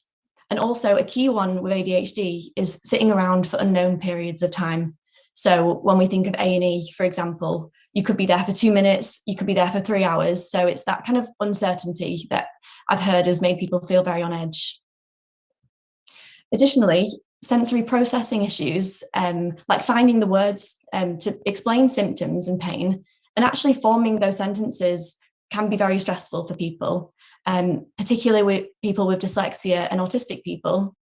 And they can find it quite challenging finding the correct word to explain a symptom, for example. And this can cause a lot of anxiety, and the doctor might not be able to provide optimal care for them. So it goes both ways as being quite a big challenge in the community. One thing that was particularly difficult to hear for me was a lot of people actually have to resort to using private healthcare just to have an easier healthcare experience. I know getting a diagnosis is very challenging, and a lot of people go privately if they can, but we know this isn't an option for everyone, and it's something that we do need to urgently address. We want everyone to feel comfortable using NHS services, essentially. And finally, on the negative points, we've got stigma. So a lot of people mentioned how often they feel like healthcare professionals can judge people for having a neurodiverse condition. So a doctor might hear that someone is autistic or has ADHD, and they already judge how they might behave or how they might understand information. So there's kind of an unconscious bias there. And this has caused some trauma for people, and actually people are reluctant to share or disclose their neurodiverse condition with healthcare professionals, which in turn, people get less access to treatment and services that might help them. So although there are a lot of negative experiences that people have faced, there were quite a few examples of positive experiences that we hope we can build on, and kind of within this research project, we want to highlight these experiences to make sure that we can recommend these for future trials and just future healthcare services generally. And one of the core ones was hiring more neurodivergent healthcare professionals, so autistic doctors with ADHD. And people talked to me and said, it's like they're speaking in their own language when they get given a doctor who also has ADHD. And this is really reassuring and comforting for people. And I'm sure people on the call might agree with that. And this is something that can easily be implemented in the healthcare setting.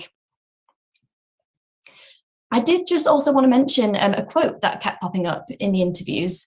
And that was, small changes are essential for some, but helpful for all. And what I mean by this is very small changes, like sending out reminders to take medication on a clinical trial, for example, or sending out more information so people know what to expect from timings.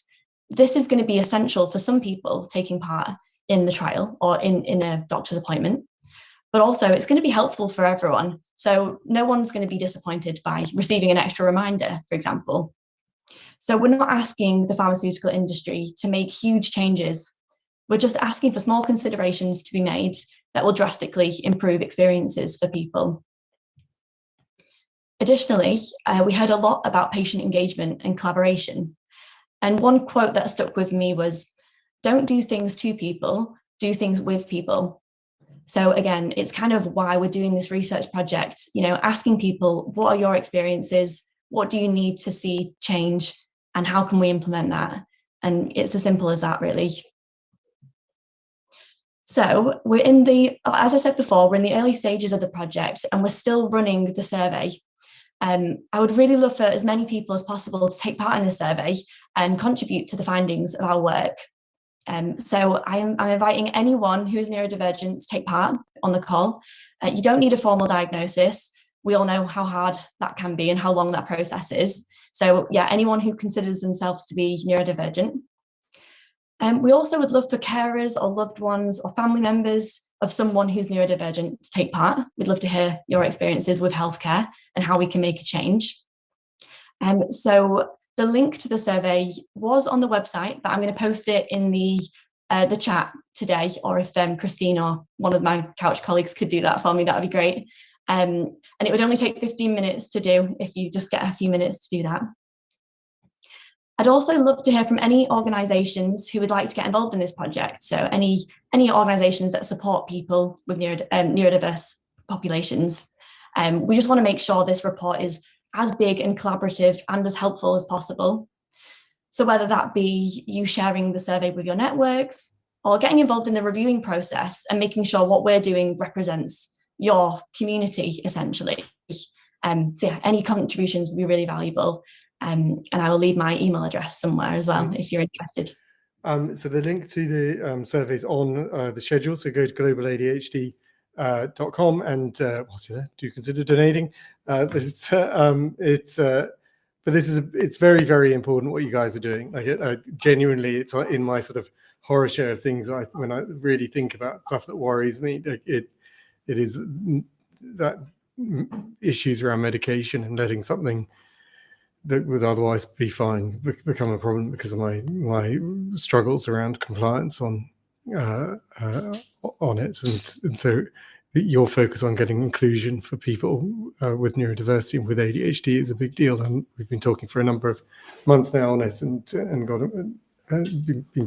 been a part of it, and we're very pleased to, and so thank you. And thank you for helping us as well. You've been a great support on the research project. Oh, well, thank you.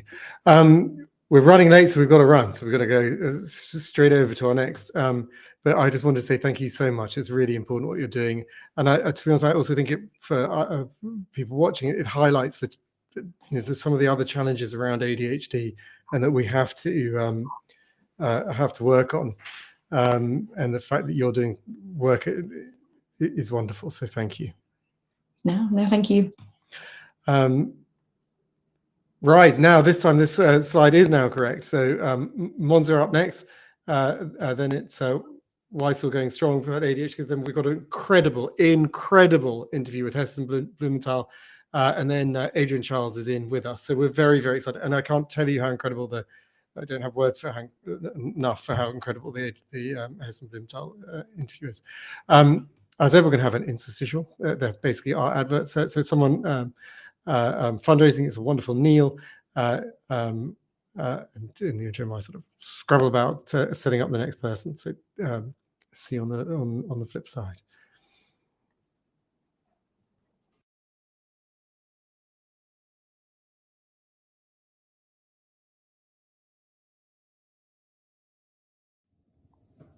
Hi there, my name's Neil, Neil Mankey. I took part in the Jurassic Coast Ultra Challenge in May this year, which was 100 kilometres non-stop down in Dorset, and it was absolutely stunning for the first few hours, and then hour 23, 24, you've kind of been going non-stop, apart from some rest breaks and refueling, etc. You're kind of mentally having to remind yourself why you're doing it. So I ended up raising just shy of £2,000 for ADHD UK, and my reasons were purely because I was diagnosed with ADHD, well, major depressive disorder comorbid with ADHD of the combined type in February 2020, so just before lockdown. And I remember now getting the diagnosis. I went private in Harley Street, and it was the relief was quite palpable, to be honest with you. Just walking out of the clinic, just like a big weight kind of coming off my shoulders, because just started answering so many questions just as soon as I kind of found out. It was like, right, okay, so I can start piecing lots of different aspects of my life together, both kind of childhood and more so with some of the mental health issues I've kind of struggled with in my adult life. I'm in mid-40s now, and prior to my diagnosis, I'd been on antidepressants for a number of years because I suffered from anxiety and depression. And I kind of look back now and realise that a lot of what I was going through, was because of a lack of understanding of what was going up in here.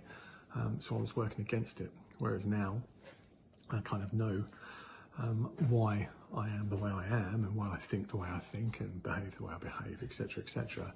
And I can start working with it. So it certainly helped. There's no doubt about it, the diagnosis.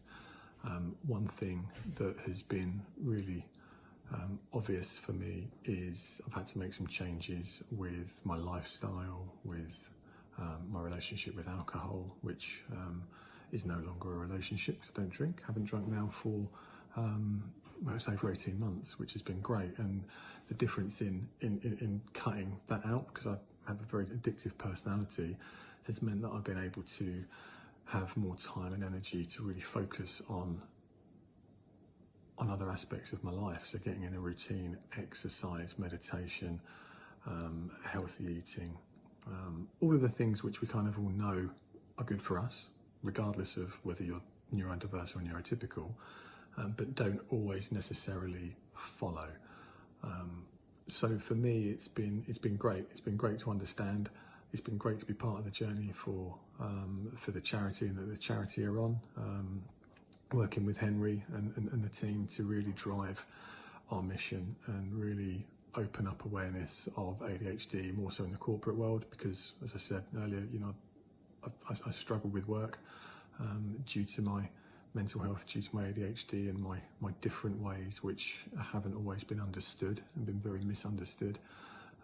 But now I am seeing there's positive change in the workplace for a lot of organisations and for a lot of individuals, which is still not enough. I think we still have a long way to go, which is why it's really, really, really important that we can raise as much awareness, support, advocacy, research, etc. into ADHD from an educational, from the bottom up. So from, schooling right up to, organisational level in terms of what businesses are doing to ensure people like me that are neurodiverse have a platform where they can thrive and don't always necessarily relate to the norm, if that makes sense. So I'll be continuing to drive awareness, to hopefully raise more funds for this charity, which is very close to my heart, and hope you're all inspired to do the same. Thank you, take care, hope you enjoy the conference.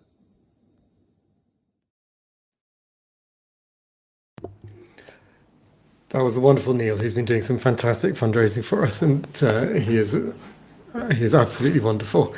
Right, we're moving over. So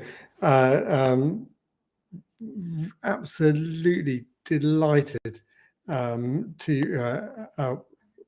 have Natalie Ledwood from Monzo Bank. So let me bring her in. Hello, Natalie. Hi. We're just absolutely thrilled to have you here, and thank you so much. And obviously, we've been wait, I've got to do the spiel. Natalie works across vulnerability, accessibility, and financial inclusion in Monzo.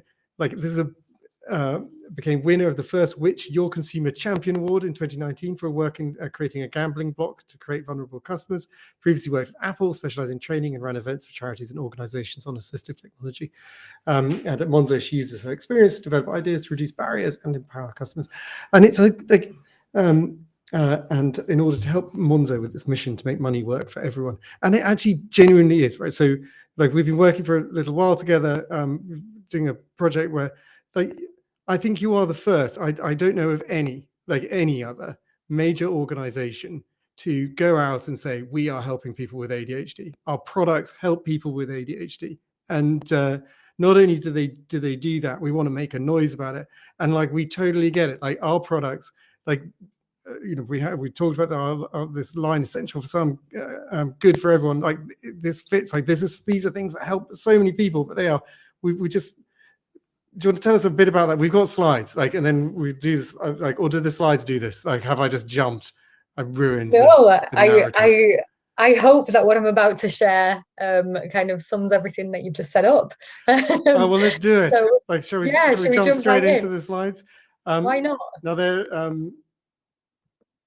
over to you. Amazing. Okay, thank you so much, Henry. I feel so lucky to be here talking to you all. As Henry said, I'm Natalie. I lead our approach to vulnerability, access and inclusion at Monzo Bank. And I'm here to talk to you about the work we've been doing at Monzo to support customers with ADHD. So if you could hop on to the next slide, I am going to introduce Monzo first, because I'm not sure everybody will know about us. So let's talk about Monzo. For anyone who doesn't know, we are a digital bank that lives on your smartphone. We were founded in 2015, so we are pretty new to the banking scene, but we've got more than 6 million customers and we're growing pretty fast. And if you hop to the next slide, this is Monzo's mission. Henry mentioned it, but it's quite an ambitious mission to make money work for everyone. And that's where my team comes in. We help Monzo understand who everyone is and what they might need to manage their finances. So I'm not here to explain to anyone on this call today, what ADHD is, but I did want to share a few key things that we've come to understand as part of our work on this. So according to the NHS, the symptoms of ADHD are categorised as inattentiveness, hyperactivity and impulsiveness. But we obviously know that people have different lived experiences of ADHD. It affects 1.8 million adults in the UK. But the thing that we found most interesting at Monzo is that less than 10% have a formal diagnosis. So that's really important to us, because that means that there are plenty of people that might be managing their money for years and not know that they have ADHD, because it can take years to get that diagnosis. So with that in mind, why am I here as a bank talking about this? Why did we decide to focus on this? If you hop to the next slide for me, we were having lots of conversations with our customers about how having Monzo really helps. And we also started to see lots of stories like this one. And it was really clear that something about the Monzo app was really resonating with customers with ADHD. Customers were telling us that ADHD really impacts how they manage their money, and that the tools that Monzo provides, so the Monzo app has tools that provide control and visibility over money, and those really helped. So really, we just wanted to kind of explore that and look at it in a little bit more detail. So we commissioned YouGov to conduct some research for us. We wanted to look into the impact of ADHD on day-to-day money management. This type of research before this didn't exist. So it's completely new for, I think, any bank to do this research. So Henry mentioned it before, we didn't know of any at all that existed. And the research told us what we'd expected. There's a stark difference between how people with ADHD manage their money versus those without ADHD. The majority told us that they factor in additional costs when it comes to manage their money, which came out as an average of £1,600 a year. We found that people living with ADHD are 4 times more likely to impulse spend, 3 times more likely to miss bill payments, struggle with debt, find it hard to stick to a budget compared to people without the condition. And there's a mental cost as well as a financial cost, right? People are twice as likely to suffer from financial anxiety. So for us, it's really clear that banks can do more. Less than 1 in 5 felt supported by their bank. And the good news for us is Monzo features were listed as features that do really help. So, people called out mobile banking, but people also called out things like bill notifications and a place to set money aside. We call them pots, as the most helpful to them. And the research ended up being featured in The Guardian. So that's my next slide, just a little preview there. You can go and read this, it's online as well. If you just Google Monzo ADHD, it will come up. But rather than hearing it from me, in that article, I think there's some really amazing quotes from our customers in there that really reflect how helpful the tools are, but how different money management is. If you hop to the next slide, thank you. We spoke about this quite a lot on our social media too. So LinkedIn, Instagram, Twitter, Facebook, TikTok. Our goal has been to raise awareness through the research. And we wanted to really focus on the real financial impact that it can have. If you have ADHD and you experience these challenges with managing money, you already know it costs more. So there's this kind of concept of an ADHD tax. The findings from the research validated that. We also spoke to customers who shared their stories as well. So there's lots on our social media about this. And if you hop to the next slide, those with ADHD seem to find the kind of research that we've done quite validating and reassuring, I hope. There's some people listening to this now who kind of relate to this too. The research does back up their experience, and you can see we've got a few comments there. We saw people sharing what helps them manage their money, shouting out features that really work, paying from pots, instant notifications, and that clarity and visibility that we are really all about. And people were just genuinely really glad to see a bank shining a light on this. It's an issue that's important, but not really discussed enough, we don't think.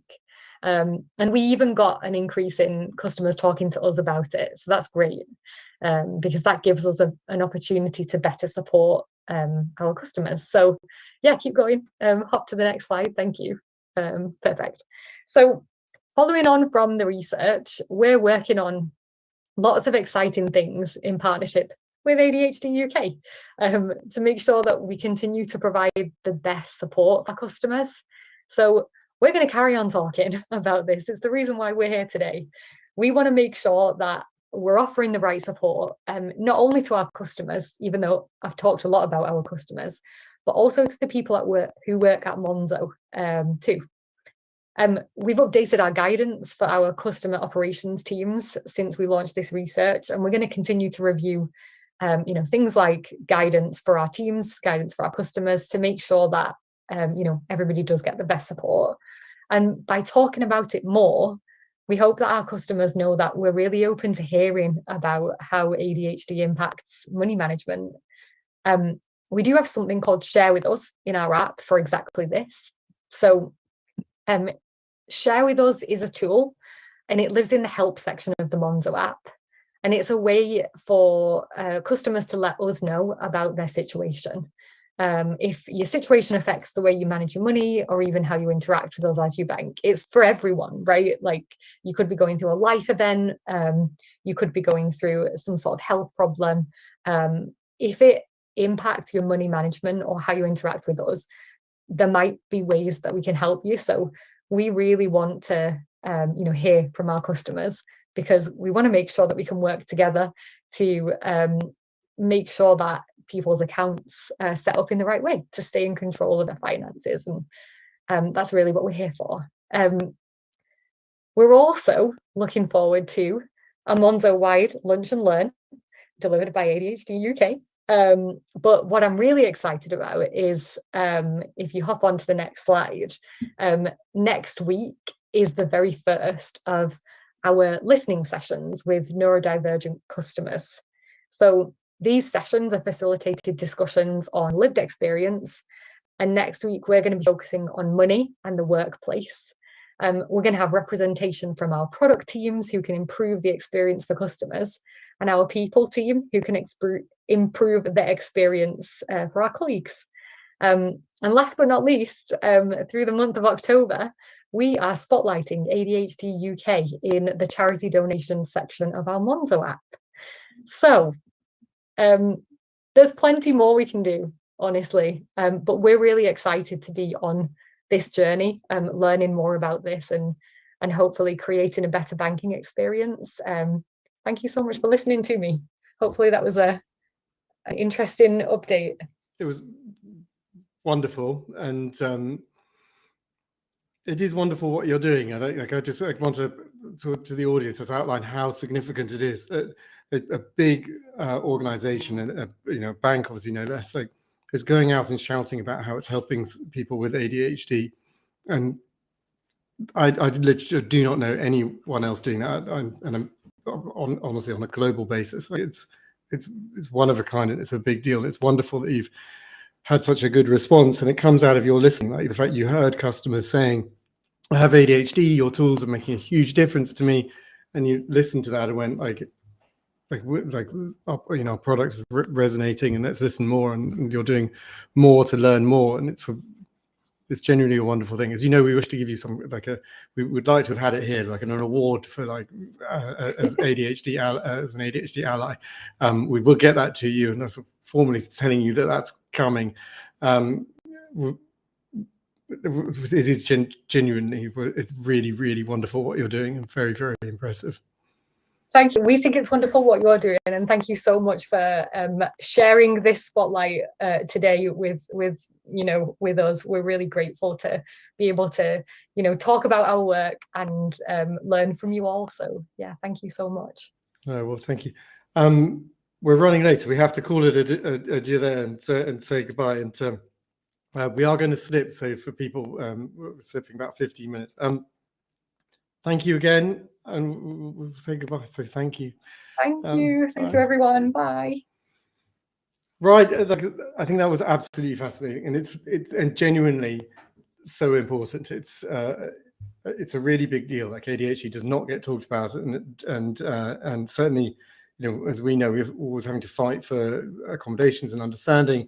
And so there is Monzo standing up and saying we're doing stuff for people with ADHD and doing it off their without, like, on their own back, out of their own realization that they're doing good stuff intuitively. So it's a wonderful, wonderful thing. Our next next segment up. Well, we're building up towards the Heston interview. It's going to slip slightly to 7:15, and we're going to come back to we're going to come back. So we're going to just have a short little video interlude with one of Meg's videos on that we showed at the very, very start, but I think it's interesting to see, on brain contradictions of ADHD. So we'll show that shortly. For it lasts just a minute. It's a bit of fun from TikTok. TikTok is pretty important to a lot of people's understanding of ADHD. And then Here's some contradictions of an ADHD brain, which can make life quite difficult. You have an insane amount of ideas, you're always thinking outside the box, and it's always a constant stream of thoughts, but actually putting them into practice can be impossible. You hate the slow, mundane life that makes you feel miserable. Also get extremely overwhelmed if you've got too much on and too much to do. You can be so interested in a specific thing, a person, a subject, that's all you can think about, but the minute you lose interest, you never think about it again. You can be extremely sensitive to any sort of criticism or rejection of any kind, but you can also get easily frustrated and overly snap at people who are closest to you for the smallest things. You simply need routine and structure and pressures and deadlines to thrive, but you also have no sense of time, you're chaotic, and you hate being told what to do. You can either get a whole week's work done in a few hours, or you can completely waste a day and look at the clock and it's 4 p.m. and you've done nothing. You absolutely hate mess, it makes you feel so on edge. But you literally cannot tidy up as you go along, so much so it's a fucking bomb site. Every couple of days, you have to tidy up the entire thing and tell yourself you're going to keep it tidy this time, and then you never do. You crave social situations, you're always known as being the chatty, energetic, enthusiastic, and spontaneous one. But when that social battery dies, the idea of speaking to anyone for any purpose is a fate worse than death.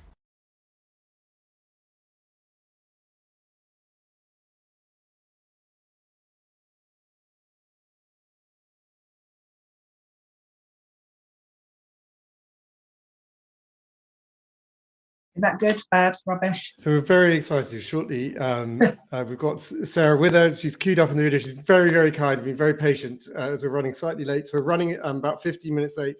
So if I just bring up our title screen.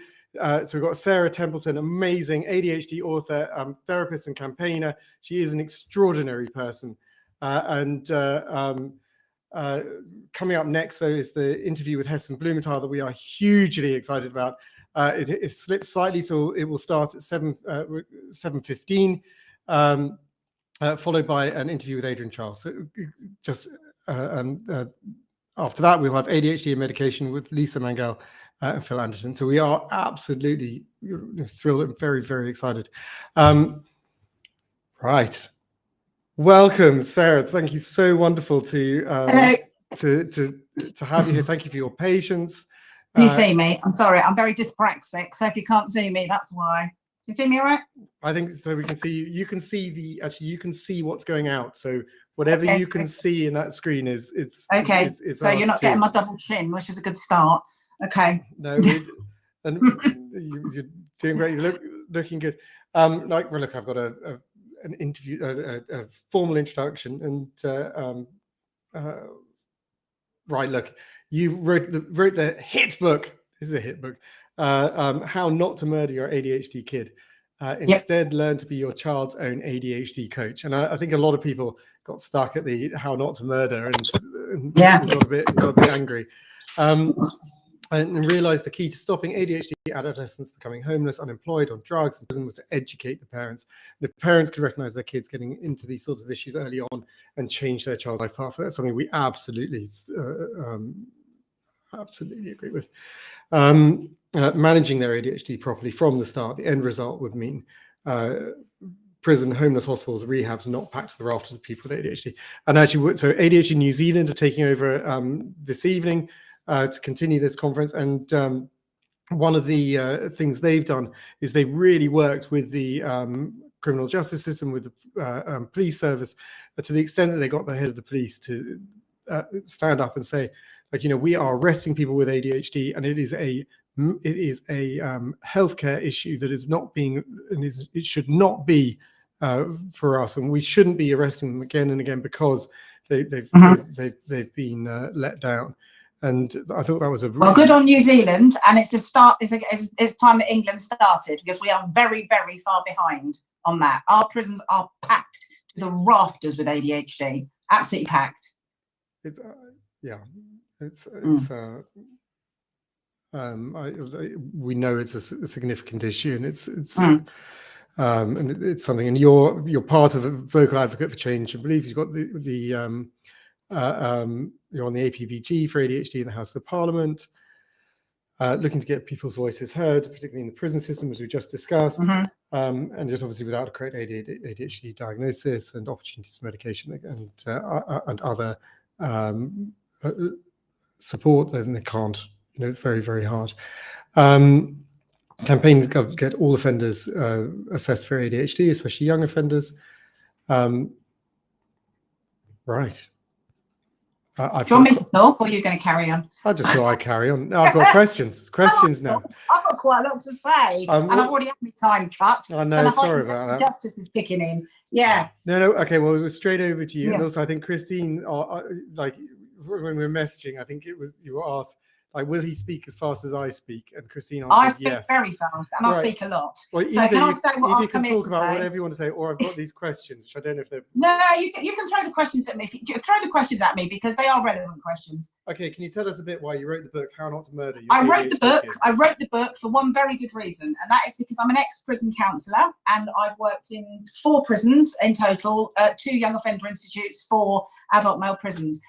And it wasn't until I was diagnosed with ADHD myself in 2015 that I realised why I got on so brilliantly with all these offenders. I've never committed crime myself, apart from speeding fines. But I got on so well with these offenders, including young offenders. And I could never work it out. I thought it was kind of like magic, that I loved them and they loved me. I just didn't know why. And then when I was diagnosed in 2015 with ADHD, I was like, wow, that's why. Because they're all ADHD, and so am I. And I've literally gone back since I was diagnosed, and I've hoiked all those boys that are now out of Aylesbury young offenders and out of Portland young offenders, and I've got them diagnosed on the outside. Not one of them was diagnosed ADHD on the inside. They were all diagnosed on the outside via me and my charity. So I wrote the book because I thought we've got to get further back. We've got to get to the parents before these boys get into trouble. And they get into trouble very early. I say boys, it does include girls actually, but the vast majority are boys. There are girls in prison with ADHD as well. But I thought if I write a book to educate the parents from when they are teeny tiny, so that they understand these ADHD traits, they understand that ADHD kids think they know best, want everything their own way. Lots of them have got sensory processing disorder, which is why they won't wear certain material, and it's no good forcing them into nylon and crimpling because they won't wear it. And I just thought the more parents understood their children and were on the same side as them rather than battling them and trying to change them neurotypical, that way the kids would grow up being understood and accepted, and they wouldn't have so much to kick against. It's the ones that have got things to kick against that end up in prison. They're kicking against their parents, or they're kicking against the care system, because a lot of them are in there. They're kicking against nans, because a lot of the times nans and granddads bring them up. So I was trying to educate these people that if they only could understand the ADHD brain, like I hadn't understood it for 51 years. I was nearly 52 before I was diagnosed. And I thought, if I can get these parents to understand that these kids, they're not obnoxious and rude and all these things that they get labelled and fidgety and can't sit down and misbehaving and all that. It's not misbehaving, it's actually behaving with your ADHD brain. And I wanted the parents to understand that. So originally when I wrote the book, I wrote it for clients because I had so many clients. I'm a counsellor, coach, CBT therapist, all of that. And I had clients coming in here from all over the country, literally. And I was saying the same thing to all of them. They're all going, oh, righto, I get it now. Now I understand how his brain works. I'll do things differently. And it was working massively. So I thought, okay, if it's working for these people that I'm seeing one by one by one by one by one, I'll actually write a book. And when I originally wrote it, I thought it would be just parents that would buy it, client parents. And I stuck it on Amazon thinking, well, that will be ignored and it'll probably cost me money, but it's on there if anybody wants it. And now it's gone bonkers, absolutely bonkers. It's selling all over the country, all over the world. It sells 5 times as much in America as it does in England, which just beggars belief. I can't believe that people are buying my book, my little book that was written near Wickham in Bucks. They're buying it all over America. I find that very hard to believe because there are so many ADHD books in America. But I think what the difference is, and I'm not bigging myself up here because I'm no great writer, I'm no great literary person at all. I just wrote as I speak. And I wrote it from my own brain saying, this is how we think, this is why we do things, this is what a heightened sense of justice is, this is how impulsivity plays out, this is how distraction is, this is why we get bored all the time and we're tearing our hair out with boredom. And rather than fighting those things, accept them. Just accept that that is how the ADHD brain works and work with it. Don't battle it. And suddenly, because I'm saying this from my brain and I'm not intellectual, I've had a couple of people go, oh, she's not even a psychologist. She's not even a doctor. No, she's not. She's just a very humble counsellor who happens to have severe ADHD herself, moderate to severe.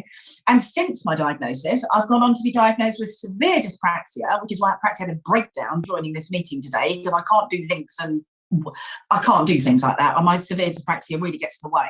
But I've also got sensory processing disorder, and I've also got, I say dyscalculia, but you're supposed to say dyscalculia, which I find very difficult. So I've got lots of these conditions. So the clients that I've worked with now in private practice, I've worked with a lot of teenagers who've been written off by their schools, absolutely written off. SEND kid, ADHD, trouble, autism, And I've worked with a lot of these kids, and I'm very, very passionate about changing their lives, which is why I've now written the second book, because this first book, loads of parents were buying it to give to the kids' teachers because they were saying, look, this is just a normal person. She's not a doctor or a psychologist or a psychiatrist. She's just some woman from Wickham, and she's got ADHD, but she's got it quite severely, and she's lived with it for half a century without it being recognised. And because I speak in just normal people language and explain all these ADHD traits and where it comes from in the brain and how it feels like to have it and how we do want to thump people and punch people. I've never thumped anybody or punched anybody in my life, but I've always been accused of having a terrible attitude because I don't like being talked down to. I've never had bosses. I've been self-employed for 30 years. And once you explain all this to the parents and say, just accept it. Accept that ADHD kids are going to feel that they know best. They do want their own way. They've got a heightened sense of justice. And because it's just kind of me, as I say, this woman from Wickham that's saying this, it kind of talks to the parents who also aren't psychologists, psychiatrists, PhD, masters. They're not. They're like me, with a few CSEs and a couple of O-levels. And because I talk to them on their level, they understand ADHD now. They get it, and they're like, "Oh, get it? Okay, I get what she's saying." And so this book, they've been giving it in their droves to teachers. For example, one woman in Australia messaged me. She said, I want 5 more of these books to give to my son's 5 teachers. So I've been sending this book off. That's very much written for parents, to all these lovely parents who've been giving it to the teachers. And then I had a blinding moment. I'm not very quick with blinding moments because of the severe dyspraxia. But I had a blinding moment. And I thought, oh, actually, stop. There's loads more I can put in that book that will help teachers. Because the vast majority of teachers I speak to want to know. They're not trained in it. You've probably covered this in other areas of your talk. But we know, because I run a support group with over 400 members. There's a lot of teachers in that support group. And the most neurodiverse training they've had is 3 hours out of 3 years. So it's not the teacher's fault that they don't know this stuff. And the vast majority of them do want to know it. They want to understand ADHD. They want to know how to best manage these kids and how to get the best out of them. But nobody's told them. Nobody wrote the handbook. So I've written the handbook. And that comes out in November, which is basically another version of this book, but with a lot of extra stuff in to help teachers understand. And also, I'm going to leap straight onto one of the questions you were going to ask me. it goes into details about the comorbidities. I have a big problem with the comorbidities because it was true. You do talk faster than me. Like I talk a lot, and yes, even I talk a like lot. Yeah. like keep going, which is wonderful to be honest. Because yeah, well, there was a question about comorbidities, wasn't there? So I'll just leap onto that. It's one of my big bugbears. I failed my 12 plus when I was 12 and ended up going to a very scummy secondary school because I have dyscalculia, which means my brain doesn't work problems out. So I failed, and nobody could understand why I failed. They were like, well, she was in the top half of the class, she should have passed. But I failed spectacularly, in Bucks Education's words. I failed spectacularly because I looked at it and thought, I don't give a toss how many apples he's got, or how many bananas he's got, and how many grapes she's got. Oh, my brain didn't work that way. So I failed my 12 plus, ended up at a very, very, and I mean very, rough school where nobody wanted to learn. They all wanted to get pregnant at 13 and leave school. And I didn't. I wanted to learn. But I ended up at the wrong school because of undiagnosed comorbidities. It wasn't my ADHD that made me end up at the wrong school. It was the undiagnosed comorbidities. So now I'm very passionate about this. And what I've worked out is nobody takes responsibility for them. The teachers don't think it's their job. They're certainly not trained in how to do it. The doctors don't even know much about them and certainly don't diagnose them. And paediatricians and psychiatrists won't touch them unless it's things like anxiety, depression, those sorts of things. So we've got all these dyscalculias and dyspraxias and dysgraphias and all these things flying around, and nobody takes responsibility for it. So in my book, I've said, well, I'm sorry, teachers, but it's down to you, because you're the people that are spending 6-7 hours a day with these kids. And it's in school and in classes where the comorbidities are going to show up. So a very quick example, I've got a boy that I'm working with at the moment who's 29. He's been in prison 15 times and nobody has picked up that he's got dysgraphia. Nobody's picked up in the prison service or the schools, and he went to a special education school. Nobody picked up that he can't write, and he's 29, hence he's been in prison 15 times. That is scandalous, scandalous. So in my book, I've done a whole chapter on comorbidities, and I've said to the teachers, I'm very sorry, but it really is down to you, because at the moment, nobody else is taking responsibility for this. The parents don't know enough, and often the parents have got the same comorbidity. So for example, I know my dad, who's not with us anymore, but he had ADHD and he most definitely had dyspraxia. So although I'm a clumsy clot and drop my dinner down my top every single night, so did my dad.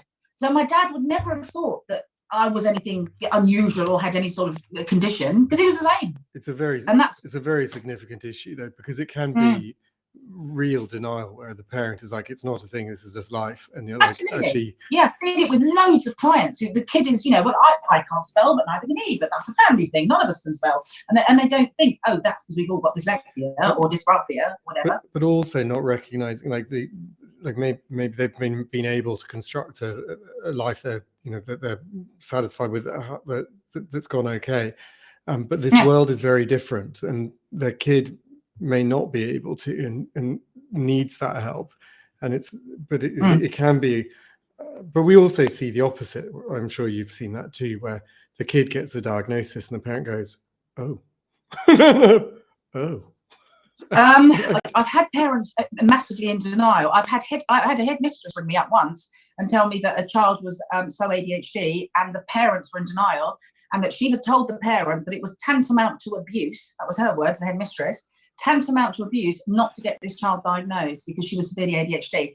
Irony of ironies, of course. Not only was the child ADHD, so was her younger sister, so was her younger brother, and so were both parents. So both the parents hadn't thought this child, but the headmistress rang me. So I've seen every variation of acceptance and non-acceptance of ADHD. I really have, and internationally. I've had clients from countries where ADHD would be seen as, I quote, a mental sickness. And clients have told me, you cannot tell that child he's got ADHD because in our country, he'll never work again, you know, and that breaks my heart. But it's going on today. Yeah. Now, just so that people know, so we've slipped on timing, so we're going to start the Heston at about 15:15. But it's coming up shortly, so people know.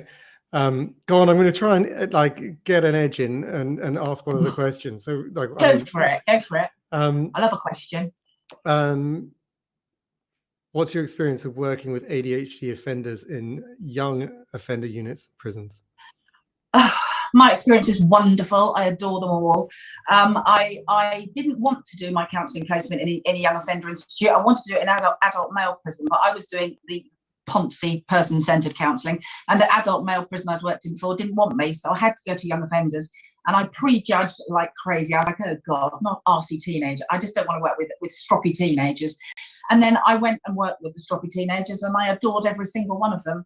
And the first prison I worked at when I was on my counselling placement was Aylesbury Young Offenders. I had 6 clients in that first year.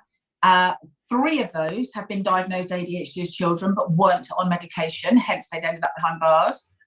The other 2 of them, I've managed to get diagnosed on the outside. So of my 6 clients, 5 were ADHD. I really don't think number 6 was, but he was very chilled and laid back. Might have been inattentive ADHD, but I don't think so.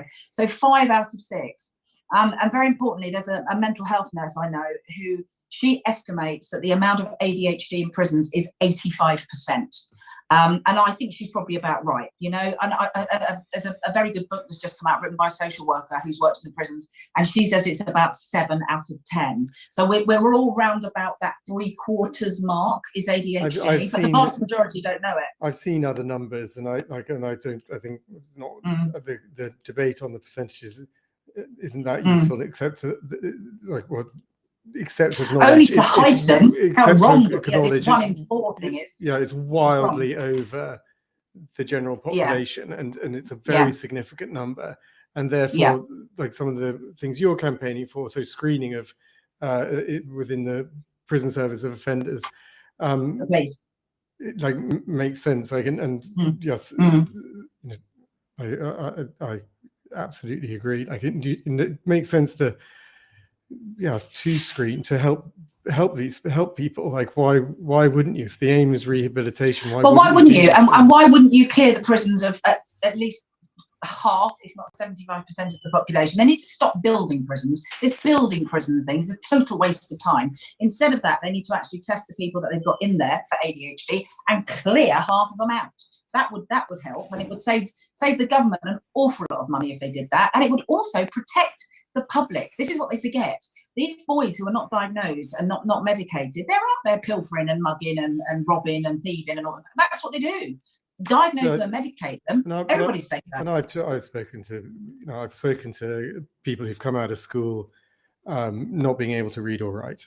Like they're completely failed by the education system. And I've talked to people on both sides of this, where you've had people go into criminality because they felt they had no other choice. I've seen people like lock them, stay at home. They drop their current friend group. They realised what was going to happen, and in that case, they actually learned to read or write.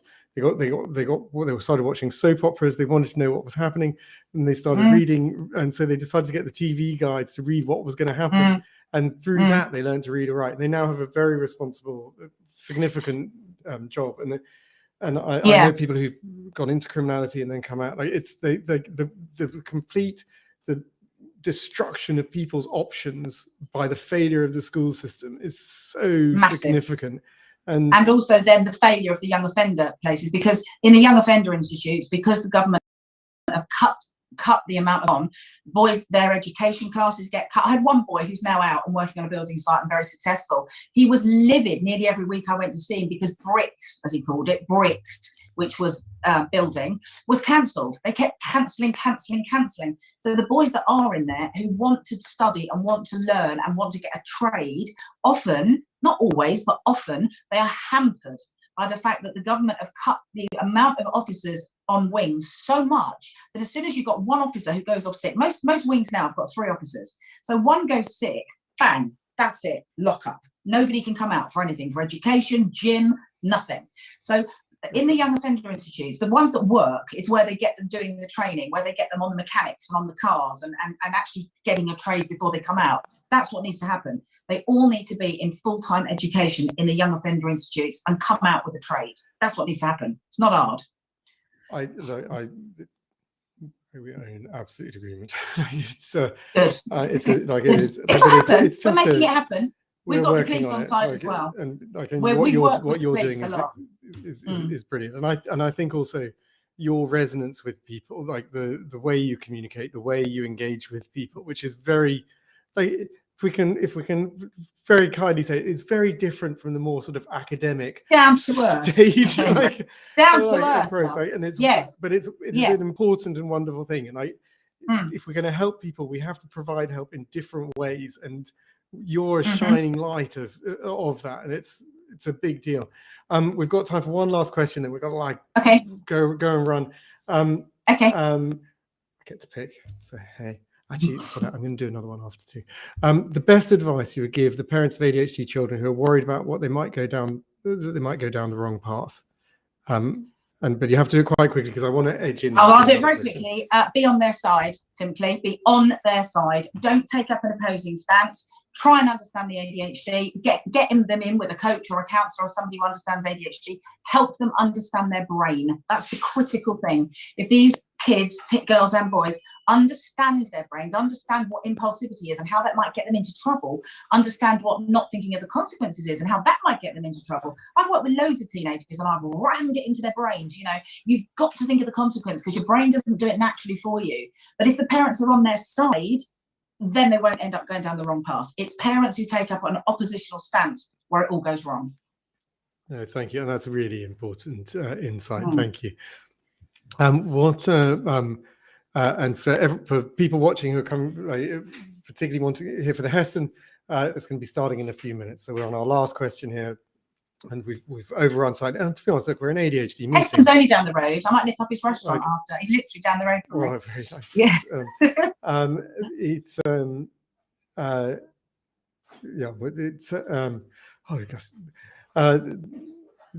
Question. Cut me a question. Tangented me, and I've gone like, woof.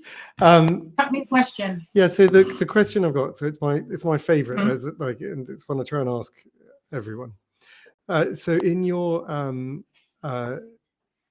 life so far, the impact of ADHD.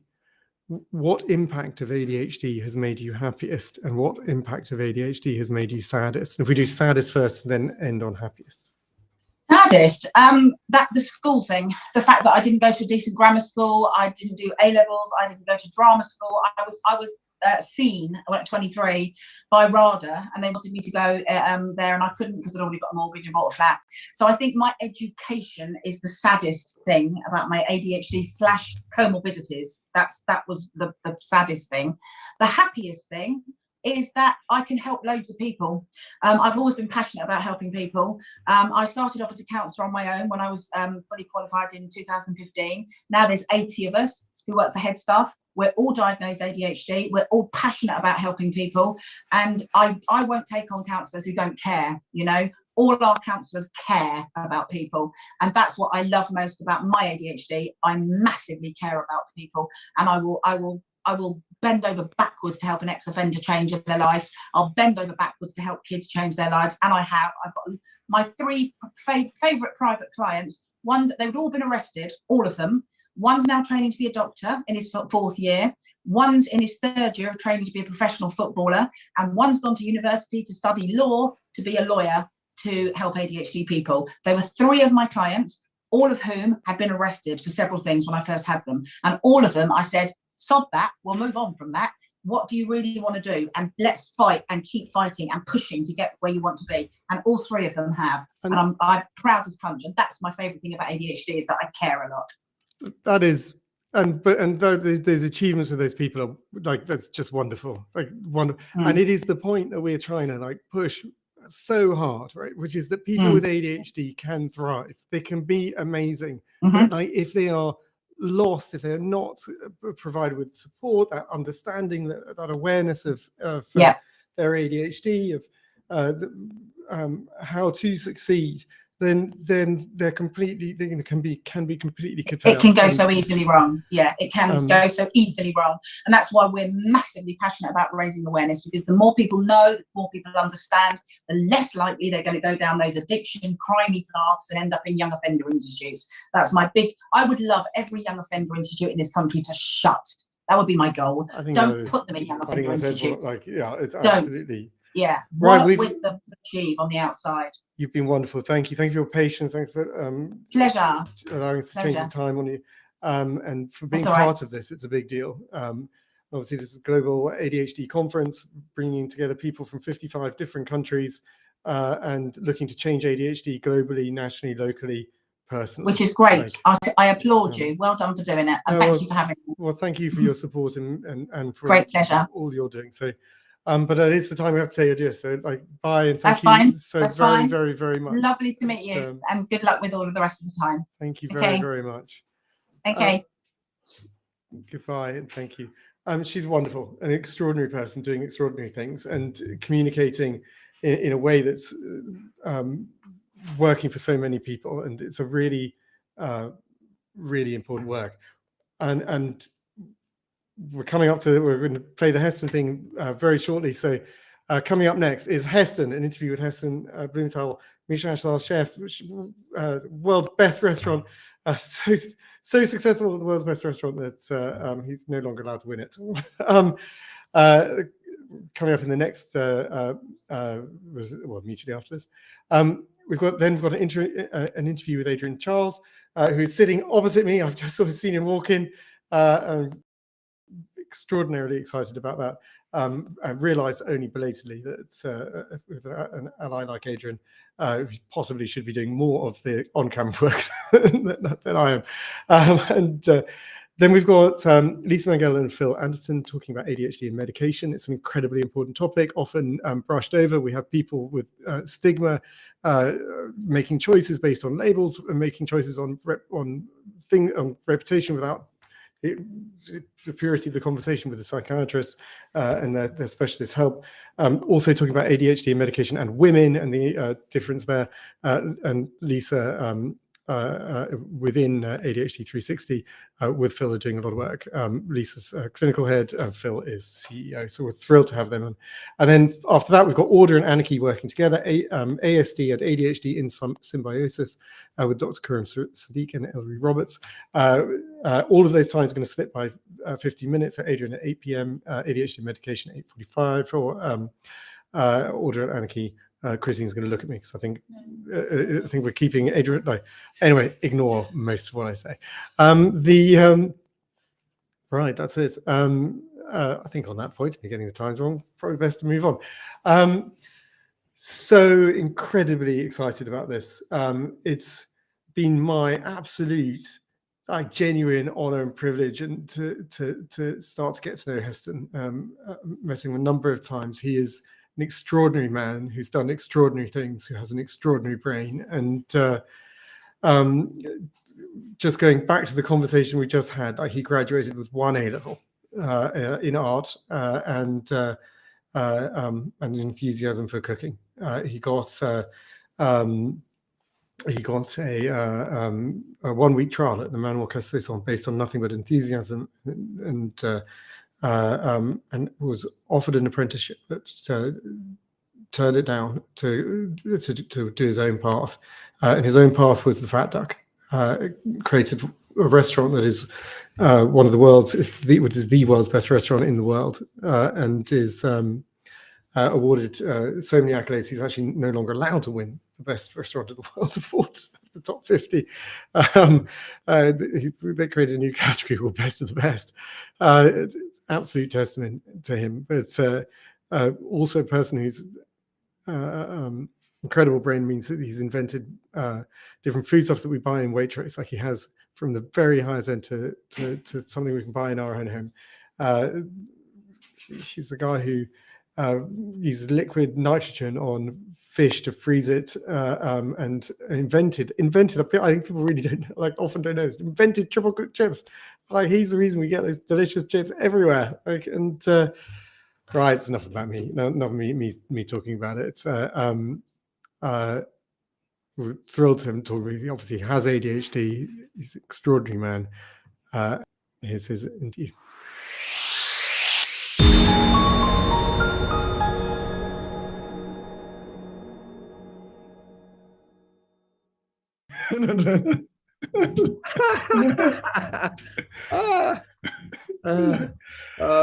This, I talk about ADHD Central.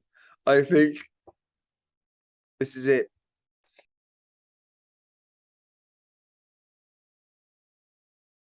Heston, thank you so much for doing this. Like, you You are an absolute inspiration to many, but especially to those in the ADHD community.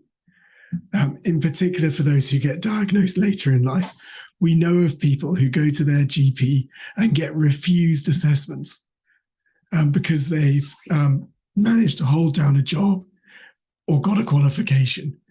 And when you got assessed, you had 3 Michelin stars.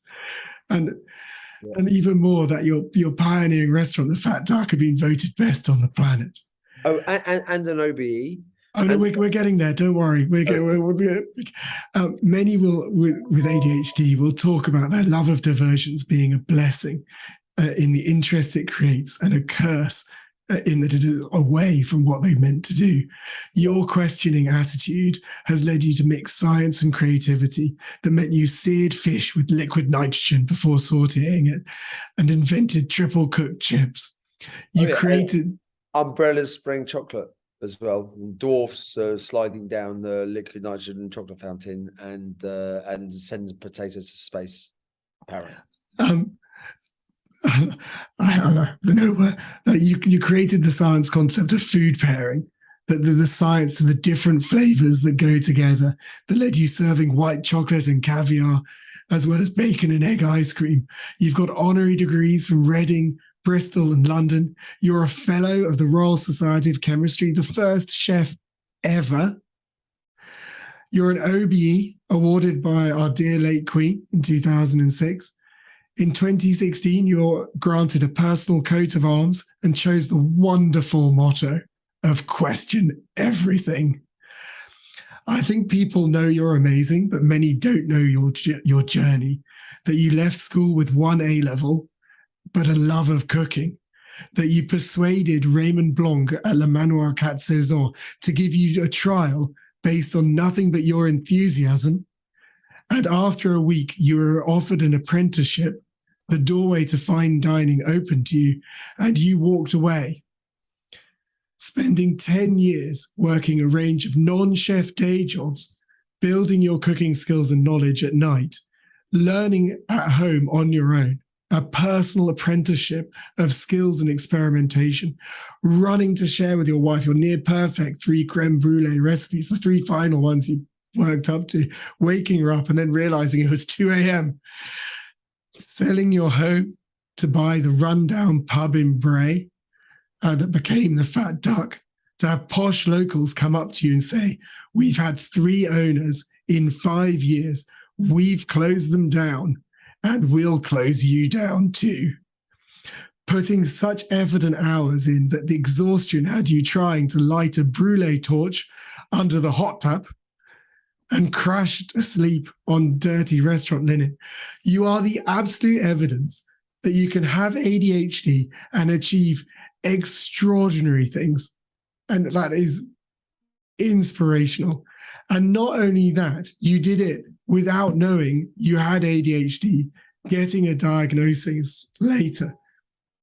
So let's self-diagnosis.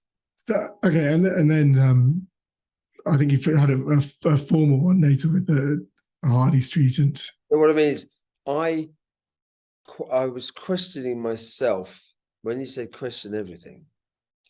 Question mark, question everything and everything. So there's question the whole universe and everything in the universe.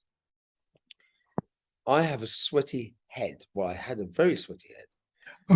Before we're about to go, I'm about to ask you this question, so I feel like I'm a terrible interviewer. You're definitely supposed to wait for the other person to speak.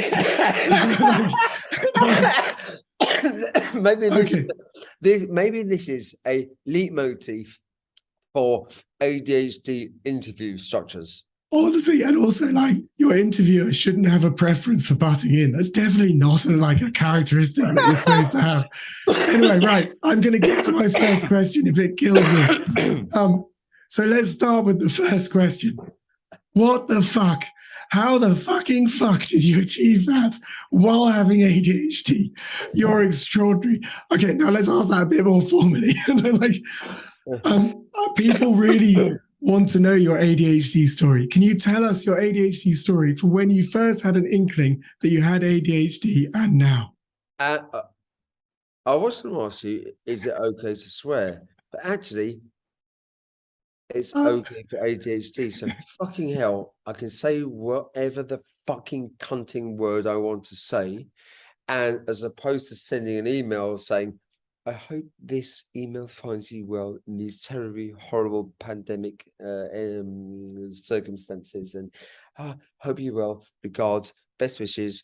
Blah, blah, blah, blah. No, swear words can be really wonderful. So there's my preface and my your ADHD story. Yeah, my journey to ADHD actually came through food. And I'm going to try and do noun attack, which helps. Just like it's like joining dots. So go back to my childhood, and I've reversed back to almost birth because of my memory. Grew up London, 70s. Shit food in England, in Britain. Olive oil was only in pharmacy for block teas. You could buy a supermarket, one type of pasta, spaghetti, blue packets, Cornwall holiday. And then 15 or so went to France with parents and sister, and went to a 3 Michelin star restaurant. Dad did well. He had a leasing business, but we lived in a basement flat, one windowed basement flat in a very expensive road. But it was basically the caretaker's flat off Hyde Park, and so this contrast of I never ate an oyster. I didn't know what a lobster was. Caviar didn't exist in my mind. Michelin stars, it didn't exist. I knew nothing about any of this world. It was fish and chips for me. And my mum was cooking, which was like, I enjoyed coronation chicken and the avocado stone in the glass jar that never really did anything, but it was, you know, a sign of hope, I suppose. And then we go to France. And instead of Cornwall, we go to France, and we drive down to the south of the Camargue. And on the way, my dad read about this restaurant called the Oster de Beauharnais. There's something very special about this place. So I'm sitting at this restaurant outside. I was smaller, and I was looking up, and they were pouring sauces into soufflés and carving legs of lamb at the table, and the noise of the crickets at the sunset. I remember the feet crunching on the gravel, the smell of the lavender, the running water, and the chink of the glasses, and the soft sound of the language around me, or the tonality of voice. It's like I kind of looked up, because I was smaller then. I looked up, but fell down a rabbit hole at the same time. And that fell down a rabbit hole. I thought it was cooking. And I fell down something. I thought this went into my blood, under my skin, in my veins. And I didn't have, no, we always have a choice. I didn't have a choice. It was something I discovered, which every human being can do. The more we try different things, as opposed to telling ourselves we've got to go for a fucking walk in the woods, or I got the best dentist, or yoga teacher, or I'm going to eat wilted fucking spirulina and don't eat sugar and don't smoke. Try. And if something presses your button, triggers your fancy or whatever, if it happens, then okay, I'll have another go. And you might end up to a point where you think, oh, I'm not really liking this anymore. Then it's okay to change. In the Hind's Head pub in Bray, over the fireplace, 300 odd years old, there's in gold leaf, there's a sentence which is so powerful. I walked past it thousands of times, but it took me a long time to actually digest it. Fear knocked on the door, faith answered, and no one was there. When a belief becomes stronger than a fear, we need fear. This fear is like being diagnosed with ADHD, has the potential to celebrate and grow, or the potential to succumb or surrender to it. We're the superstars that will be the last people to be replaced by computers. Here's my ramble. That was a wonderful ramble, and that quote is seriously important. When did you first hear about ADHD? He said to me, I think you might have ADHD. And I said, I haven't told this to publicly and to anyone. But he said that you might have ADHD. And I thought, how can I have ADHD when I focused so much? Because with ADHD, you forgetful. How can I have ADHD when I focused so much on what I've done? He said it's classic ADHD. If you find something that you love or connect with, you're hyper-focused on it. Otherwise, you're just not interested. There are too many other things to do. So it's like a trombone zoom. You zoom in and hyper-focus. If you find the trigger, the little fire, then you're off and running.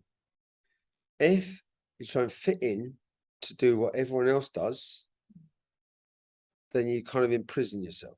So I then went through my doctor and said, I would like to see if I've got ADHD. I went to this, recommended to this doctor in Harley Street, and multiple test questionnaire. Tick these boxes, and I think 20 is the tipping point. I was like something like six between 58 and 70, somewhere between there, which I think is one of the highest recorded. And subsequent, I thought, oh, I've got ADHD. Then I started to research about it. I had brain scans and various brain scans and the activity in business of my brain. So I looked into that and I tested myself. I tested my brain. I tested my body from the medical perspective.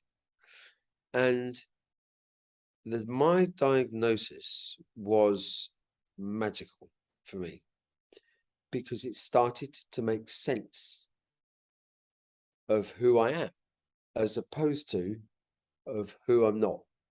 And I then felt less judged by others and the ability to be able, and this wasn't overnight, to actually consider the potential that I'm actually a pretty fucking magical human being.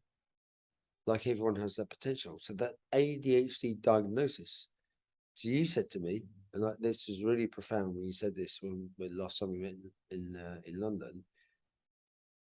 The diagnosis is the potential for superhero or doom and gloom. The diagnosis, the response to the diagnosis. So I think that the diagnosis of the ADHD category is really, really potentially magnificent. What was it when you first got that diagnosis, that formal diagnosis of you've got ADHD? How did that make you feel?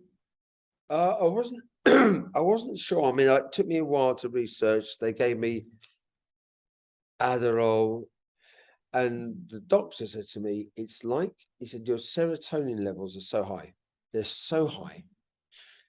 Imagine if you were, you're in your house, the roof opens and somebody throws all your favorite food for the week down and you catch as much of it as you can and the rest of it falls through the gutter or floor. You've got this, you've got it, and you eat it all in a day or 2 days.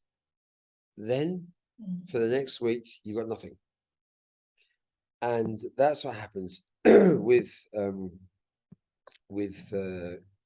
serotonin and the hormones. We're all wired differently. So my normality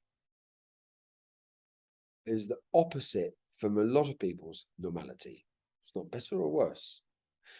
So that's why they gave Ritalin and Adderall, and all these things where the taking, say, of cocaine to actually relax seems really weird. But the doctor said to me, your serotonin levels, when you don't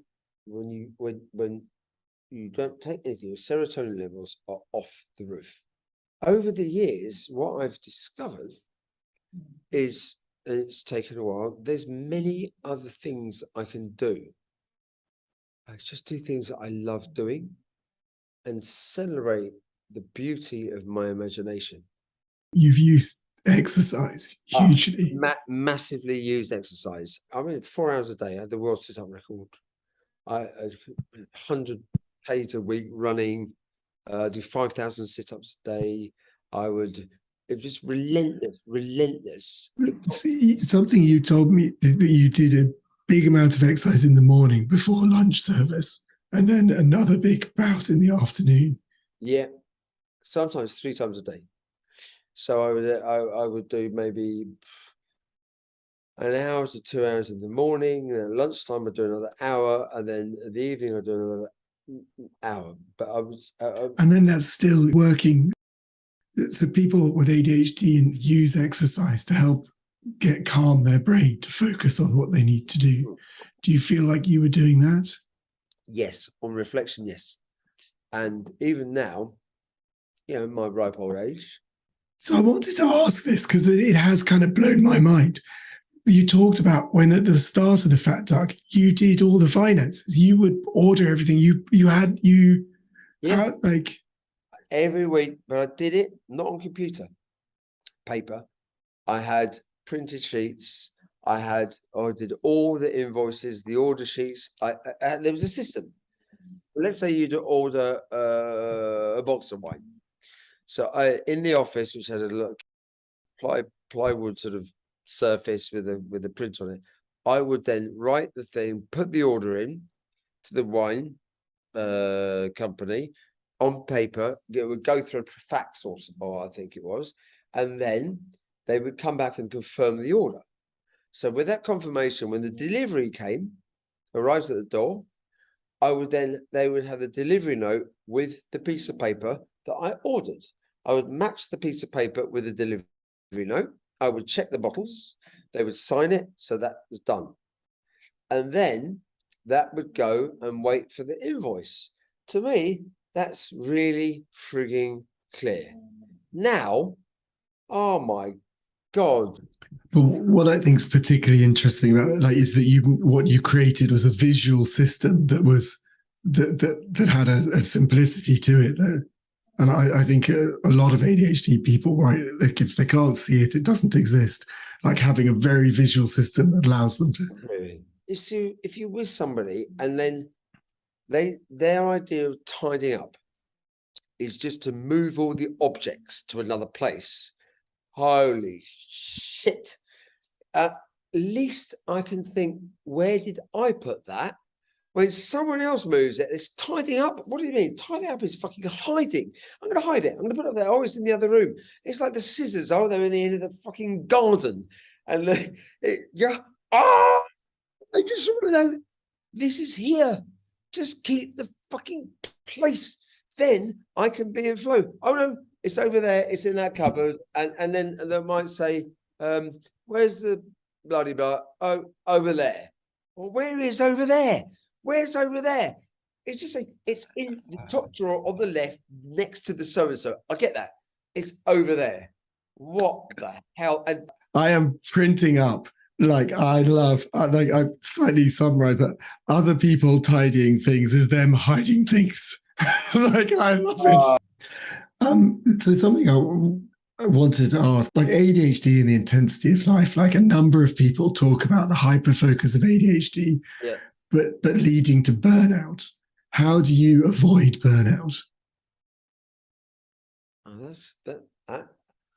that's a fucking interesting question, and nobody has asked me that. I don't know, and at the same time, embracing the fact that I don't know is another opportunity to learn and question more about myself. I do know that of all the bones I've broken and all the health checks I've had, the brain scans, I've had my liver, my lungs, my heart, my blood pressure, my cholesterol levels, my MRI, tested. I've got pages of this. So I've not shied away from looking at myself. And it seems to me that, and you could say, I think I have a relatively extreme level of physical pain threshold. I want to share with you some of what Michael Phelps's, like his story. Yeah. And this is from his mum. And if I'm completely honest at the end, then it slightly made me cry. It did make me cry when I first read it. Like, I've had dinner with Michael. Actually. Oh, have you? Oh, wow. Okay. Yeah. So we've touched on this. So teachers complained Michael couldn't stay quiet at quiet time. Michael couldn't sit at circle time. Michael didn't keep his hands to himself.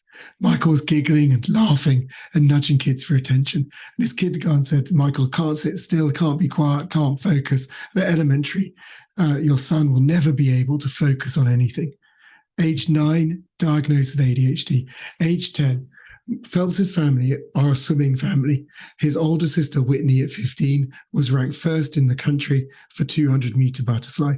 And though her career was cut short by back injury, and by 10, Michael was ranked nationally at his age group. And Mrs. Phelps watched the boy who couldn't sit still at school sit for 4 hours at a meet waiting to swim his 5 minutes worth of races. Yeah. Achieved, and it also drove him on. But at the same time, then people then have less. Where do I go now? I'm gonna find something else to criticize him about. Something else. He's the most successful Olympian of the modern age. Yeah, same thing. I have a look at myself. I did not realize that I was trying to prove to the world that I was not mentally handicapped or whatever the branding is. And I'm concerned about Heston. I'm concerned about Heston. Really? So I try harder and harder. And what happened, I didn't realize this, and I realize it now more, that I put fuel not only into codependency from the outside in, but I put fuel into my own drive. So there's this interesting payoff now, and it's easy. It would be understandable for people to listen to me saying this and say, well, it's okay for you, Heston. You're a celebrity, best chef, best book, best world record, doctorate, Royal Society, OBE, coat of arms, blah, blah, blah, blah. It's okay for you to say that. But in fact, these are just titles. It's like a CV. And how many people with ADHD, when they're diagnosed as ADHD with a problem, you could argue that maybe actually that adversity gives the opportunity to achieve. But also it gives the opportunity to want to commit suicide, to go into, to overconsume things the consummation of sugar or alcohol or drugs or cigarettes or shopping or whatever you want to call it. There's this want and need theory, which makes sense to me. If you need something to keep something at bay, then that something that you keep at bay is going to inflame and come out sideways. And we all do that. All of us do that sometimes. If you do something because you actually want to do it, then that's different. And there's always a payoff between the two, and it's very complex.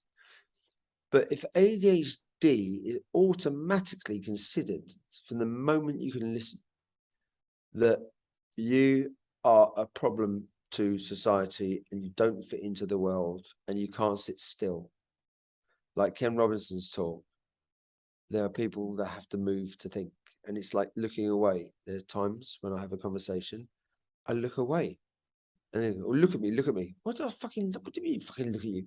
I'm engaged so much. I want to look at a flat surface that doesn't move, that doesn't have a pattern.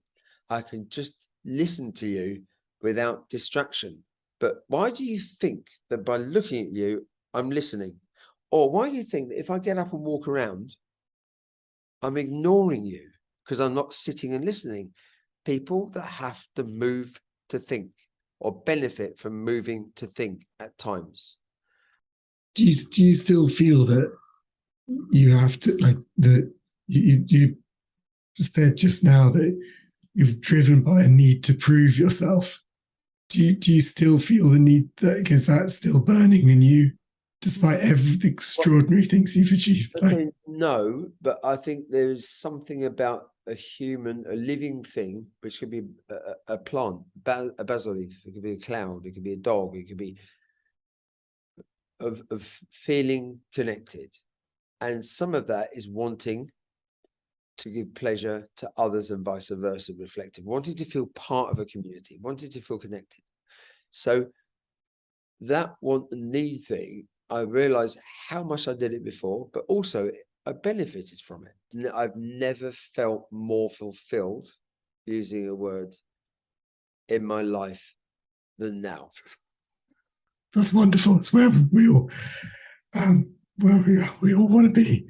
On the Michael Phelps story, the author finished with the moral of the story, which offers hope for parents of any child with a challenge like ADHD.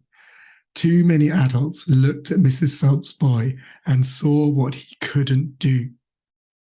This week, the world will tune into the Olympics to see what he can do. What, like, when you hear that, like, what would you say to a parent who's just been told their kid has ADHD? ADHD are letters and they're words. And language can be a beautiful thing in a song, in a fairy tale, in a story, in a metaphor. But when we grow up learning words, we then categorize our emotions by words. And we internally categorize them by words and language. And that finger pointing takes away from the loving potential of celebrating ourselves as unique, sacred, imaginative beings. I have a sort of favorite question, which I always try and ask. What impact of your ADHD has made you saddest? And what impact of your ADHD has made you happiest?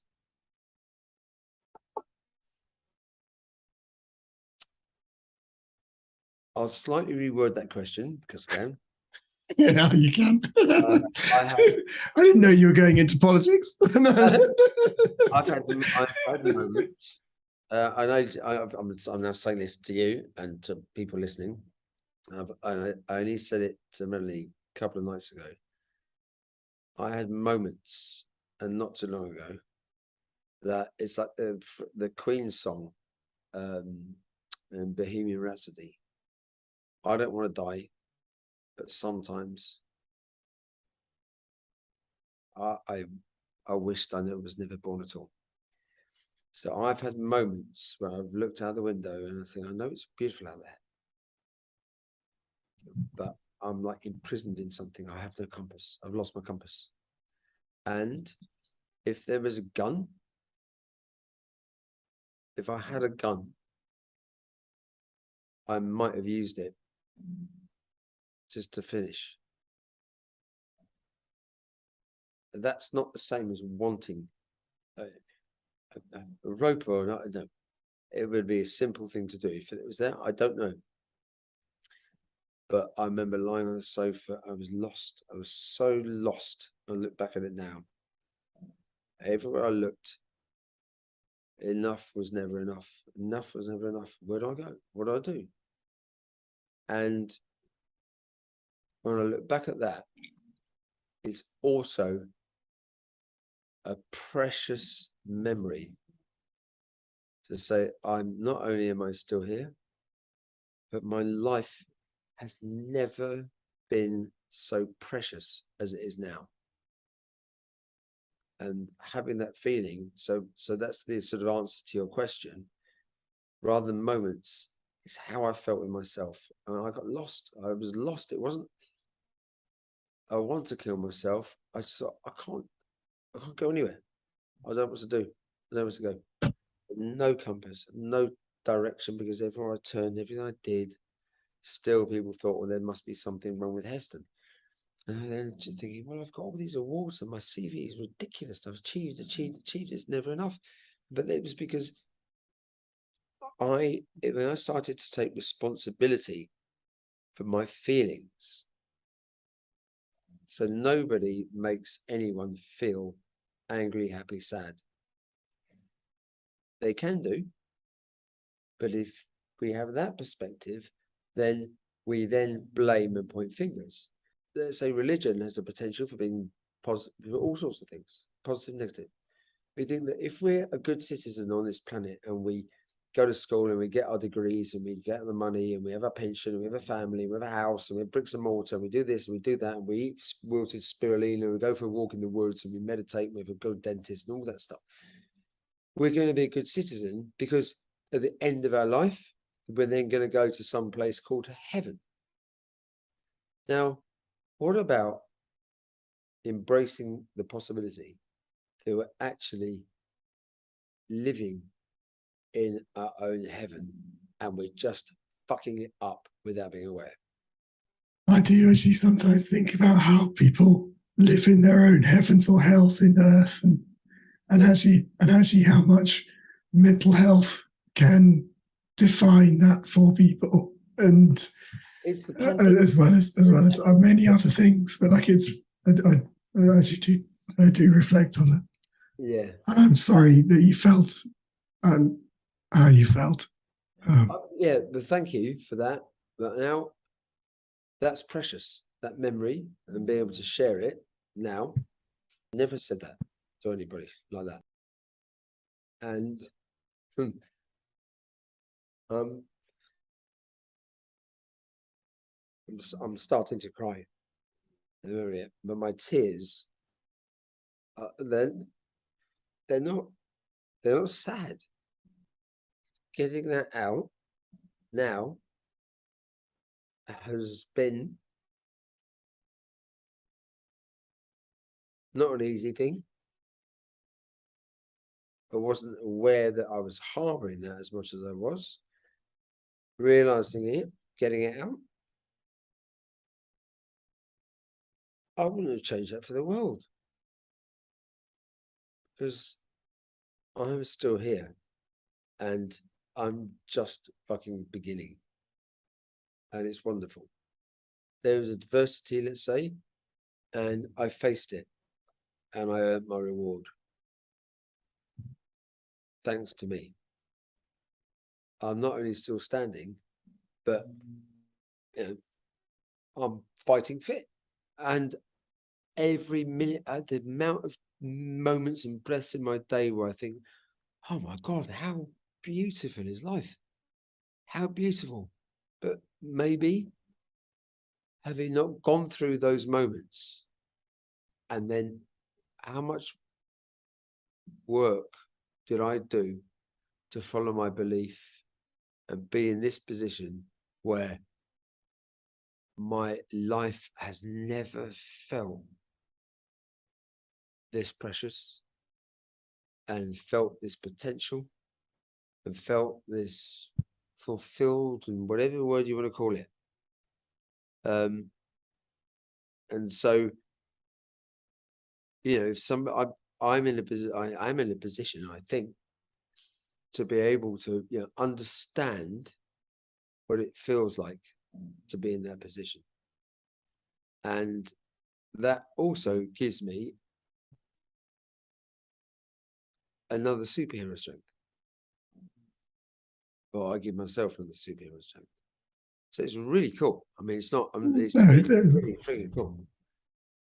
It is really cool. It's an important thing, and I think where you're at now is wonderful. And I'm genuinely so pleased to hear it. even if I can't really say it. Like, I think that was saddest. Like, well, that was sad. Can you think of an impact of ADHD that's made you happy? Oh, shitloads. Dot joining, the creativity, imagination, and finding connections that other people, lots of people, don't seem to find. And it could be an umbrella with dog hair, some sweet corn, a cushion, and my left foot, for example. Oh, got an idea for that. Poof, poof, poof, poof, poof, poof, poof. And these things are here. Just join the dots. Instead of joining the dots in a linear way, you join them in a non-linear way. So maybe the connection between music or sound and smell. And poof, poof, poof, poof, poof, poof, poof. And now it's gone ballistically berserk to the point where there's times where, okay, I've got to just bring it back. Focus, focus, focus. Although I don't want to, focus on a linear time meeting and whatever. But meanwhile, I'll see an object, have a thought, have a memory, see another object randomly, and then put them together and come up with a new concept. And that is so precious. I would not change that for anything.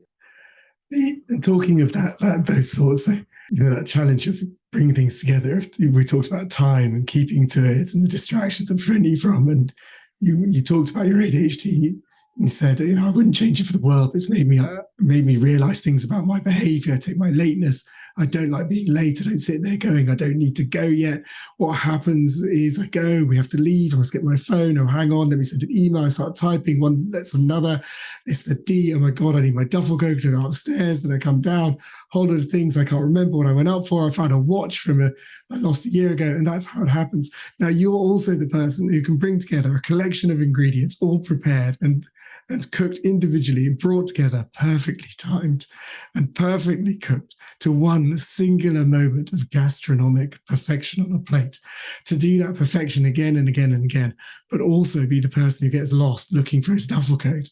How do you explain being both of those people, and how does it feel being both of those people? I don't know.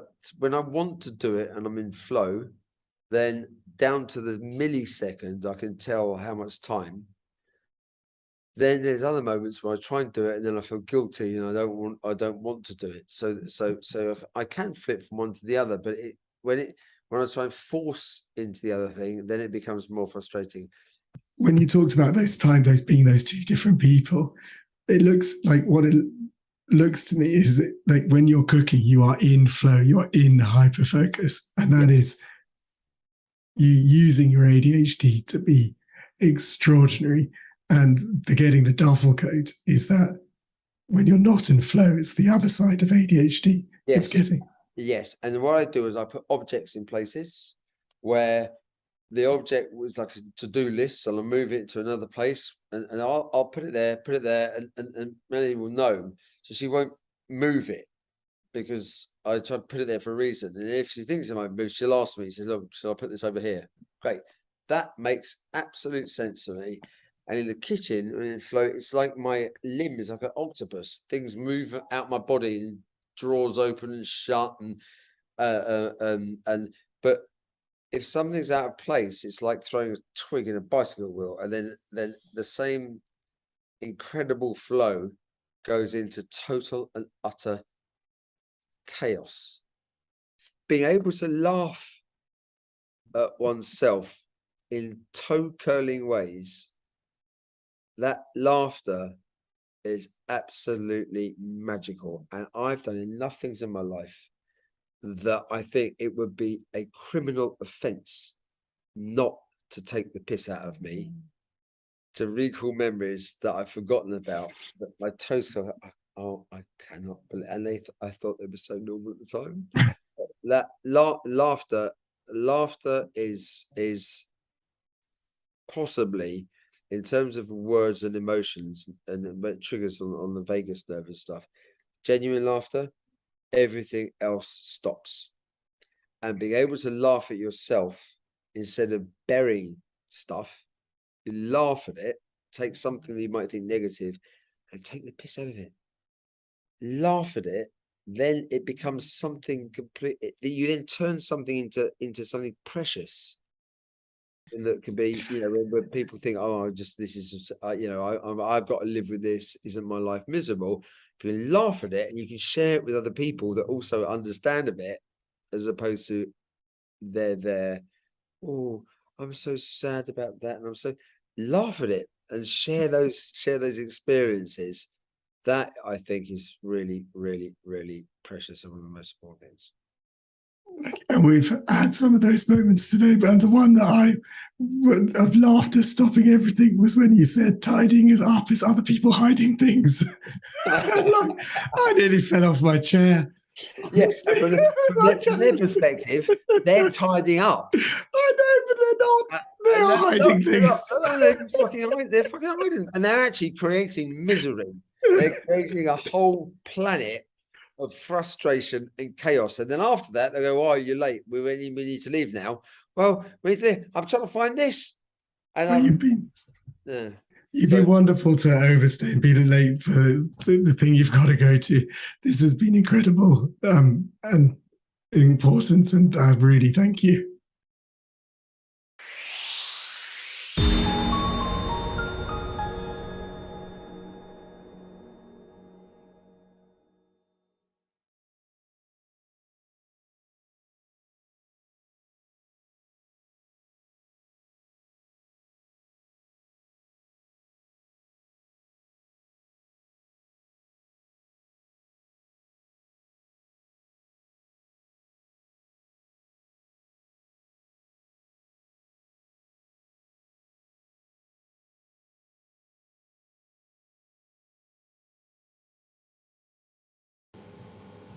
As ever, I keep being on mute, which is a cause of extraordinary frustration.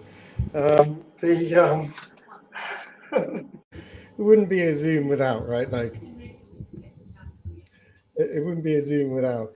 It's that's the microphone setting itself up. It's been my absolute sort of pleasure and honor to get to know Heston over doing that, and he's an extraordinary man. As I said at the start of that, I think people know more now. Like, he's an extraordinary man. Who's done extraordinary things with an extraordinary brain, and some of the things he's done to achieve what he's done with his ADHD and doing it without knowing he had ADHD, now knowing it, and the struggle and difficulty. It's something very, very special. I very much hope it's the start of doing things with Heston, and he's an absolutely incredible person, and I hope that's come across in the video, and his participation in this is to change what it means to have ADHD, is to have that positive change for people with ADHD, to help people with ADHD thrive. He's put himself out there to help make that change, and it's a wonderful, extraordinary thing. Right, next. Well, that was supposed to say, but it doesn't. I was supposed to say the next is Adrian Charles. We'll just have to just deal with that. He is sitting next door to me. There's the studio shot. There he is. We're sharing a microphone. We're hoping it'll stay working. I'm going to put my jacket on. He's got a jacket on. You are live now, so they've noticed. No, it doesn't matter. I'm going to go. There we go. I've just got a rollicking from my wife for looking a mess on camera. So I won't look as smart as you, but there we go. You look beautiful. Thank you very much. That's just, Heston only wears black shirts predominantly. T-shirts certainly. Yeah. I think he has some white and some black. Like, I'm always only wear a white shirt. I just can't be asked with the hassle. And where do you sit on this simplicity of clothing? I can go both ways on that. I can, sometimes, I can, but I might standardise on one thing. Now, interestingly, I get obsessed with socks. or I need to have the right pairs of socks, and I seem to have a load of similarly coloured socks. And I just thought of this absolute liberation would be just to, why do I need paired socks? All the hours of my life I spent sorting them into pairs. Just pick 2 socks out and put them on. If they don't exactly match, literally nobody's going to notice unless one's pink or something. There's a company called the Odd Sock Company that literally sells people completely different. I'll be in a very ADHD way on the bus home. I'll be ordering something like 300 pairs or not pairs as soon as possible. I have gone the other way on this, so I bought multiple pairs of the exact same black sock, so that I never have to pair socks again. And then I bought the exact, and then white, and I was basically I was done here. And then at a certain point, like you try, they who knows where they go, but they start to decline, and you bought a few more.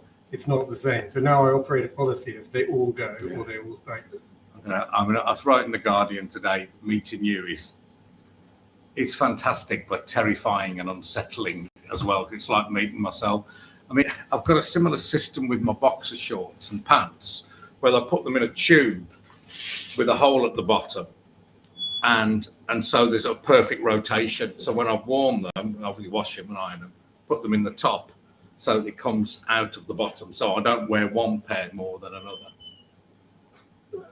That is wonderful. And so did you, where did you get your tube? I got my mum to make it for me. Wait. So the reason I knew when we met in Chiswick was because there was an article saying you took your laundry to your mum. Yeah. Who's cooking dinner? My mum's cooking. I cooked for her last night. So I don't, but she's, she made your extraordinary wardrobe. Well, she made a similar one to put, to put plastic bags in. So when you've used them, so you can take one out the back bottom, shopping bags and stuff. So I thought, I want one of those. I want one of those for my pants, and she delivered, as she always does, and actually didn't question me on that, and nor did my wife. I must say, listening to Heston talk about, I thought it was a brilliant line about what people call tidying up, I call hiding things. I mean, I know exactly what he means. However, I must say that my wife, who's a tower of strength, she does put things away, but she always knows where things are. I say, Kath, where is it? She will know. Even if she hasn't tidied it away herself, she will have remembered where it was. Oh yeah, that's under there or on top of there. Yes, I saw that there. So I've got a perfect wing woman there. Well, that's why, and my wife is equally wonderful. I've persuaded the children that my wife's power skill is finding things. So dad's good for fixing things, mum's good for finding things. She's not happy about this at all, but it does relieve me of the obligation to go find things, of which I am absolutely terrible. So I was supposed to do an introduction, I didn't. I'm going to try and attempt to sort of wind back time and actually do that. Heston. Adrian. It's only going downhill from here. Can I just tell you something funny? I've just been on ITV London on the local news talking about my book. I've written a book. This isn't a book plug, but I've written a book called The Good Drinker about moderating alcohol. Anyway, I had a long briefing talk with them and talked about. So you got 3 minutes, fine. So it went live, and it says Adrian Childs joined us. Who's just written a book called The Big Drinker. It's not. It's The Good Drinker. I mean, The Big Drinker would probably sell more copies, but anyway, the devil's often in the detail. You also did a whole documentary specifically about that topic, I think. So,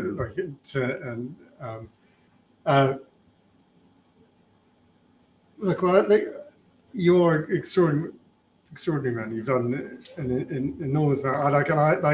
I'm a secret, not so secret because I told you, fan, having watching you in your working lunch days and then on, and it is a real privilege, and I'm loving meeting you. I don't cope with compliments very well. I don't know what face to pull. I got two options there. One's camera on you. Okay, I'll just keep it. No more compliments. I can't take any more. Well, that's fair enough. I think, but the intro was very short. Okay. We're straight into questions. Okay. the key aspect of being here is talking about ADHD. Yeah. Actually, Naz, I can do one more compliment. It's got you face to face. The article that you wrote yesterday in the Guardian was something completely special. It was really, like, it was beautiful. If people haven't read it, do read it. It's a beautiful, insightful, and it's I particularly loved the way you were just so happy. Like, one, it was very, very beautiful, but the way you talked to just, you were like, learnt, and the learning you talked about, the understanding of ADHD, and how just so matter of fact, like, there's some things you said there's some things you thought you now no longer think. Yeah. And just being so evolving in your thinking, it was just, I thought it was wonderful. Yeah, well, it's just, I think I see ADHD. We see everything really through the prism of your own experience and your own class, I suppose.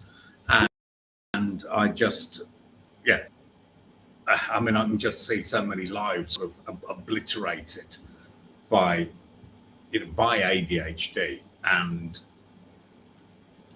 I don't know, there's a few of us sort of clever dicks, I suppose, who manage to find ways of channeling it. We might drive ourselves to distraction, and torment's probably a strong word, but it's really sort of innovating and everything. But we sort of get there. There's plenty of ADHD people who don't get anywhere where they really want to be, So I'm just sort of more mindful of that, and how, I mean, I would literally stop my treatment, if it meant that 5 people got it who would otherwise weren't going to get to see a specialist, who weren't going to get medicated, who weren't going to get coaching, who weren't going to go and get the diagnosis in the first place, because actually, they need it more than me, probably. Well, it's not a competition, so we're I know, I understand that. Your support here, and we've obviously got this joint goal that we want to change the difficulty of getting assessments in the UK and the world. That people being not being picked up, not getting the opportunity to understand what ADHD is, not getting the assessment to understand about themselves, and not getting that the support and the options for them. So I think what would be great, and for people that don't know, to learn your ADHD story, from the first inkling of ADHD to Yeah, I mean, there's a slight sort of kink in the story, is that I suffer from, I suppose, anxiety and depression, and I had quite a lot of sort of counselling. And then one day the counsellor said, "Oh, I think you might want to be tested for ADHD." And he said he knew a specialist who did some private work, but also worked in the NHS. And he could see me. So I had one session with him, and I came back and had another session. And then, as I remember it, this psychiatrist said, "Well, I think you might have, you might have ADHD, but you've got to be a bit careful with the medication. You've got to see you've got slightly elevated blood pressure, and it can impact upon your blood pressure. So come back and see me sometime." That's how I remember it. And then I got a bill the following day for £1,600 or something for the 2 sessions. I thought, "Oh, this is private medicine gone mad." And I forgot about it. And then 3 years later, I sort of cracked up for a number of reasons completely. And I had a brilliant CBT, cognitive behavioural therapist, who saved me, really. She used to be a GP, actually, and she's become, she got into CBT. And she said, "Have you ever been tested for ADHD?" So I told her the story I just told you. And she said, "Well, can you get the notes from that clinic?" And incredibly, 3 years on, they still have the notes. And they sent her all the notes. And within those notes was a 6-page letter addressed to me 3 years before that I was never sent. That I just never got it by email or hard copy. And this letter was brilliant. It basically said, "I can see the root of all your problems are ADHD for this reason, and the other reason. You need to come back and see me so we can work out how to treat it. And if you want to know more, you need to read a book called Delivered from Distraction," I think it was called. So And this staggered me. So I got hold of this book, and the minute I started reading this book, my life, every single bit down to the most absurd little detail was me. It was written by an American psychiatrist, and every little, just every page I remember, I was just slack-jawed. It's just the most bizarre thing. It's like a little, something he said about, he had this compunction when he was having a normal conversation and there was a drink on the table, just he had almost unbearable compunction to throw it in the face of the person he was talking to. And I'd had that, and it was the most bizarre thing ever. I had it with some people I really liked. Take this man's drinks away. At a particular time, but it was just bizarre. And so I became more and more convinced, and then I thought, I better check this out. I spoke to 3 people close to me. There's a TV producer friend from West Belfast. There was my then 16-year-old daughter, and also my PA, who lives in the Midlands, woman a bit older than me.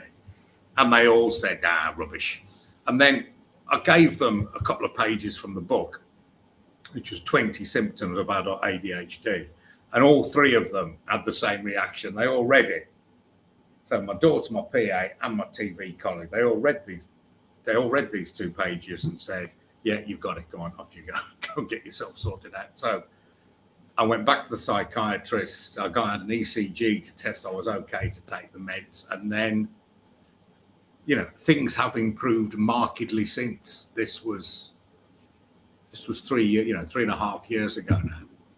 And it absolutely did change my life. I mean, it's, the medication is not an overnight cure. And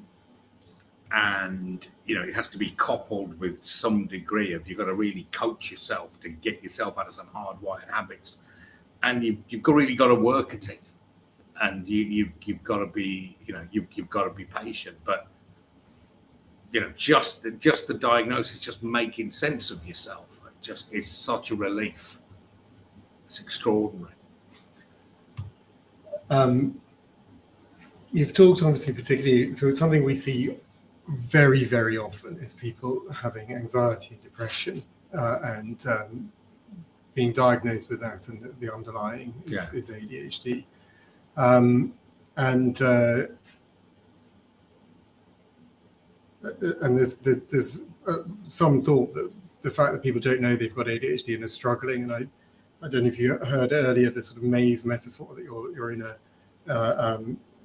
with undiagnosed ADHD, you're in a maze with the lights off, you're banging into walls, knocking things over, and you're unable to navigate your life, and you see others seemingly just swimming through. And the diagnosis turns the lights up, and suddenly you can navigate, you can move forward. And people talking about that having a huge impact on the anxiety and depression that they've developed. Like, how's the impact for you been on that? Well, I think it's been profound. I mean, I only think of it in those terms since the diagnosis. But the maze metaphor is apt for me, although I wouldn't say the lights are off. I think with me, it's just like too many options. I can see you go into a maze, I can go this way, this way, this way, and this way, and I go that way, and then I'm supposed to be going that way, but then I go that way, and then I sort of get lost up that way and find my way back, and then go the other way. Do I need to evolve it to, the James Bond Hall of Mirrors? Yeah, it's something like that, and I just think they're just too many options, and you end up sort of taking them all and never, and never getting to, if you're not careful, never getting from A to B with whatever you're supposed to be doing. And and I think, I mean, it's just exhausting as much as anything else. I was fascinated during lockdown, when lockdown actually was incredibly good for me. And to some extent, I think lockdown, I heard described by one sort of public health specialist, but a skeptic about lockdown, in the sense that she said it was a middle-class luxury. So I think to some extent, I understood what you meant, but for me, it was perfect because it just took away my options. So that maze became a lot simpler. There was loads of places I couldn't go, loads of people I couldn't see, loads of things I couldn't do. So I could just sit at home. I could be at home. I could just be. I couldn't even buy that many ingredients for cooking, so I couldn't overcomplicate matters by cooking 17 different dishes on a Monday night. It was just, the opportunities were limited. And I found that insanely relaxing. Wow, I could just read, just sit still, because I had to, almost by law I had to. And I found that, I just found it, I just found it so interesting. I thought, when lockdown finishes, I'm gonna stay like this. I'm gonna learn from this. But God, while I'm in London, I don't think I can, because the options all come crowded in. I need to take myself away where there's just sort of less going on. A friend of mine is blind. He's got a guide dog, and he works for the Guide Dogs Association as well. And he was telling me how guide dogs they just don't last as long in London. Their working lives are shorter in London, I suppose, other big cities, than they are in smaller towns. And he said they just get worn out. And I think it's that overstimulation. I think they're sort of overstimulated. And I think we all are in London. But I think particularly if you've got ADHD, it's a modern life, modern city life, but modern life generally with social media is just a horrendously effective vector for ADHD, where you are advertising, information is coming, the options are there all the time. I mean, on every little mobile phone, a smartphone, on there is every bit of knowledge ever acquired by mankind in the history of mankind's existence. Everything is on that one phone. That if you've got, and sorting that out in your mind, if you've got ADHD, there's just too much excitement there almost. There's too many options. No, and have you retained any? So post lockdown, have you talked about all the options swamping back in? Yeah. Have you managed to curtail some of those? Yeah, I've managed. Yes, not enough. I've managed to carve out a bit of just carve out a bit of space, to keep still. But in the end, I still generally find it sort of pretty impossible. I need to find things which I'd call, allow me to enter the paradise of complete absorption, where, and I found odd ways of doing this. Motorcycling is one, which is sort of counterintuitive, because there you have to be hyper-focused and you can't multitask. You can't take phone calls. You can't start buying things on your mobile phone. You can't listen to anything. It's just you in your helmet with your raging thoughts, and then you're 10, 20, 30 miles into a journey and you just get into a zone. Stacking logs is another one. It's a bizarre one, but stacking logs I find incredibly soothing. Ironing is fantastic. Just that's sort of where I find it. So I'm just completely absorbed. Yeah, well, it's coming apart a bit, but it's just finding those. I'm never going to be completely still. I don't think. And that word's heavily weighted for me, because I became a Catholic at the age of 39, because I'm not from a religious family, but I was always quite a believer. And I went to see this priest about it. And at the time, I didn't really know what I was doing. But my friend said, go and see this priest. So I met this priest, the late Father Ben O'Rourke. And I said, I'm learning the sacraments. I'm learning, when to stand up and sit down in mass. He said, forget all that. He said most of 98% of that is just superstition. It's priest talk. And then he said, look, this is just the Holy Spirit moving with you in its own way. And I'm sort of thinking, weirdo. Then I'm thinking, all right then, I'll have a bit of that, why not? And he said, look, the answer to it is just be still. Just promise me You'd be still, and all the answers will come to you. And do you know, it was a massive moment in my life. At that moment, I the wrong priest, and there are plenty of bad ones, could have just turned me off it completely. But that, I was I was in there.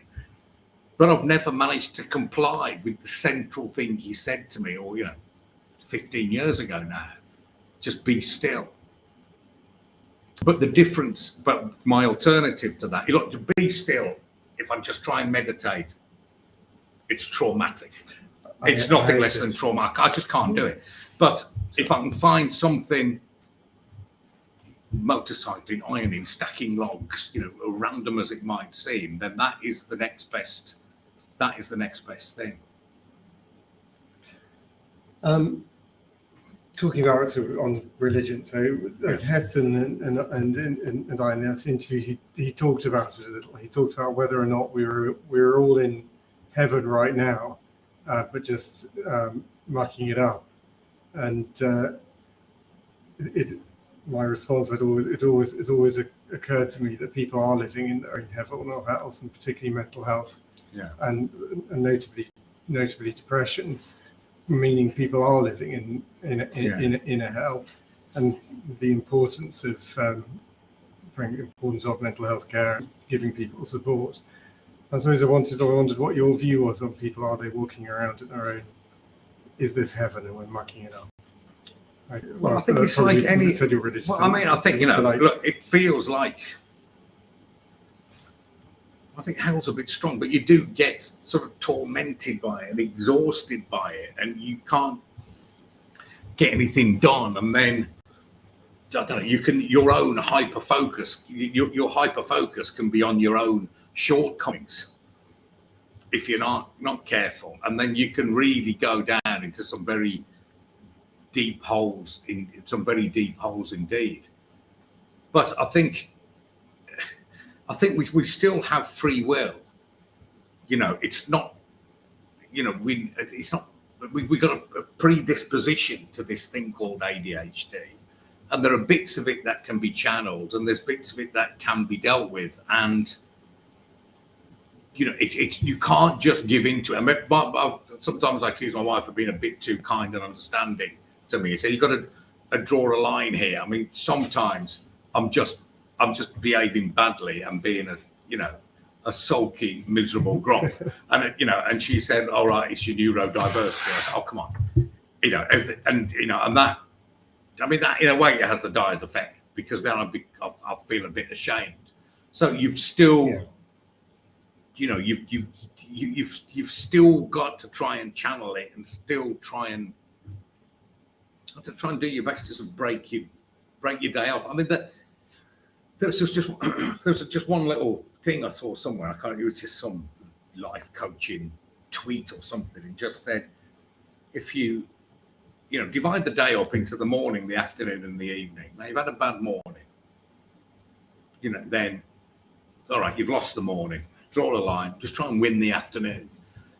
It's like cricket's played in 3 sessions: the morning session, and then the after lunch, between lunch and tea, and then between tea and close of play. So just win 1 or 2 of those sessions. That's how I kind of feel about my day now. If one bit doesn't go well, clean line, let's get organised. Really try and figure out what do I want to achieve in the next couple of hours. If that was straightforward to do, then we wouldn't have a problem in the first place, because it'd be like making the list and doing everything on the list, which you and I and Heston and everyone else knows. It's difficult to explain to other people, but it just doesn't work for reasons I can't explain. But just small wins. Something you've been open about talking is about medication. It actually makes you, you're already special, but makes you extra special, because essentially nobody does. And it's incredibly important, because we have people who feel the stigma of taking medication so much they don't consider it, when you want people to have an open consideration just on the basis of, does this help you or not, as you would surgery or other medical interventions.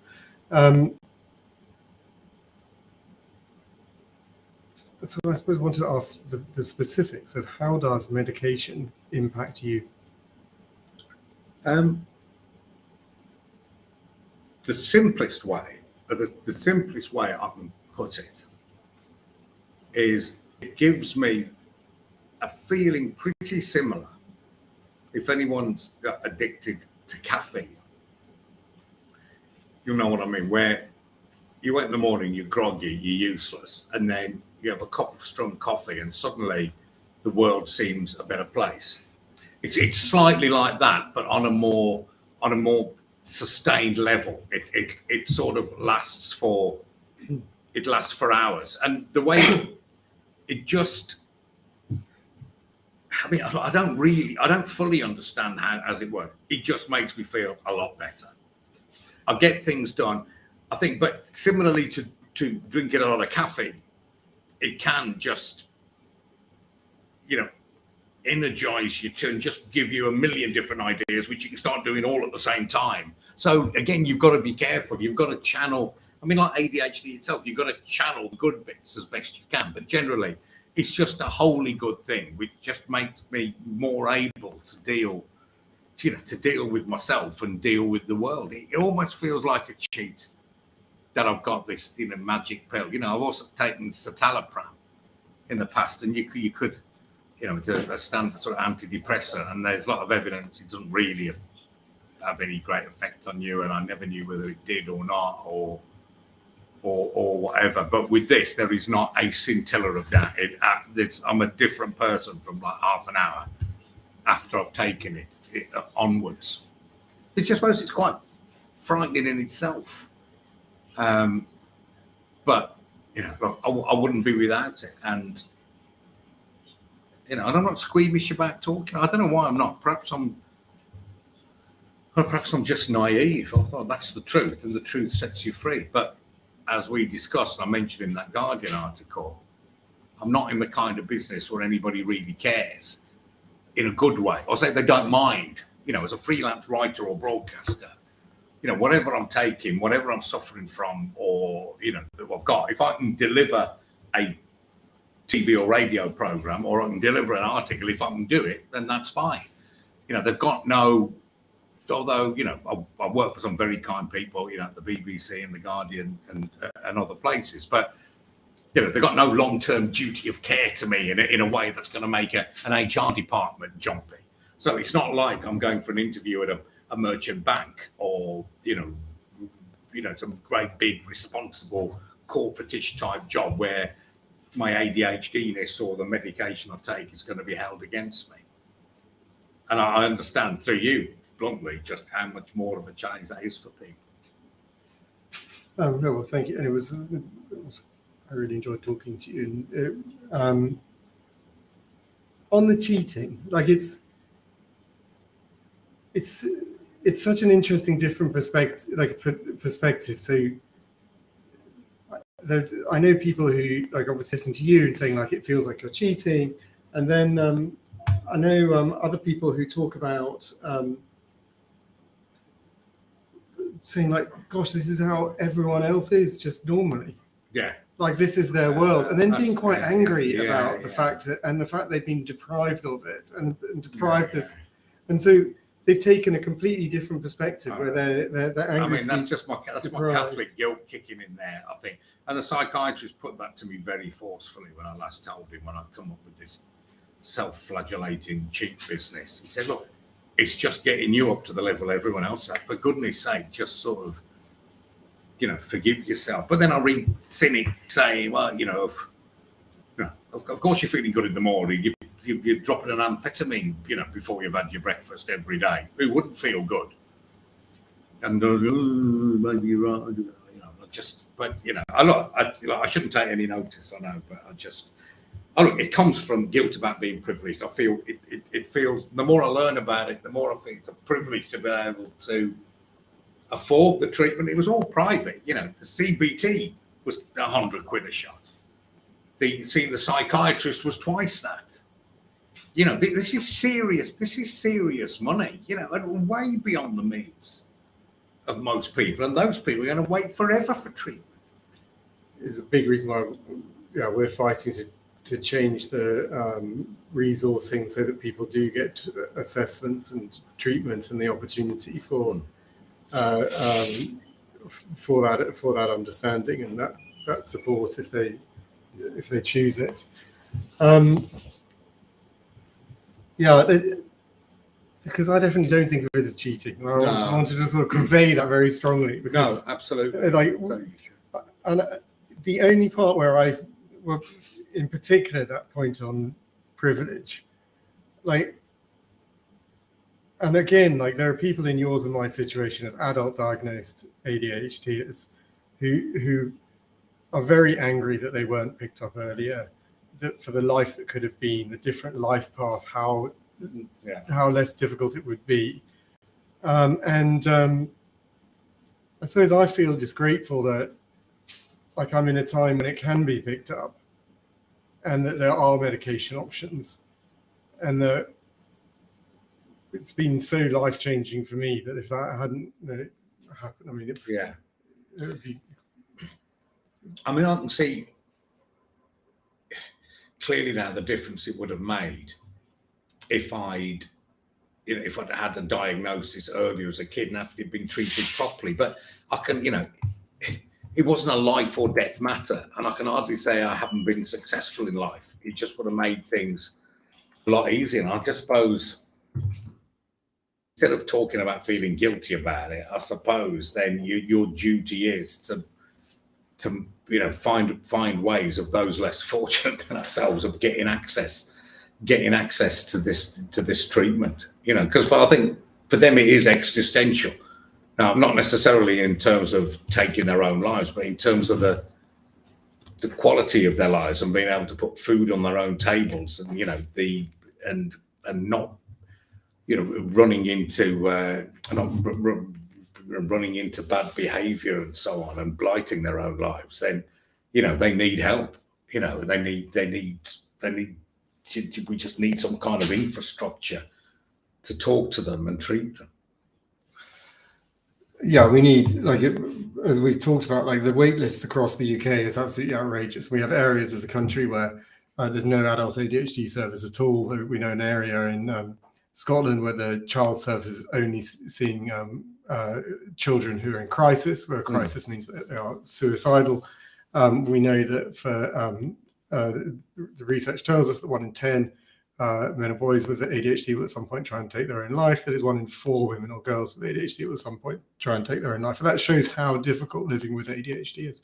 And when you were talking earlier about that difficulty, that's what I was thinking about those people.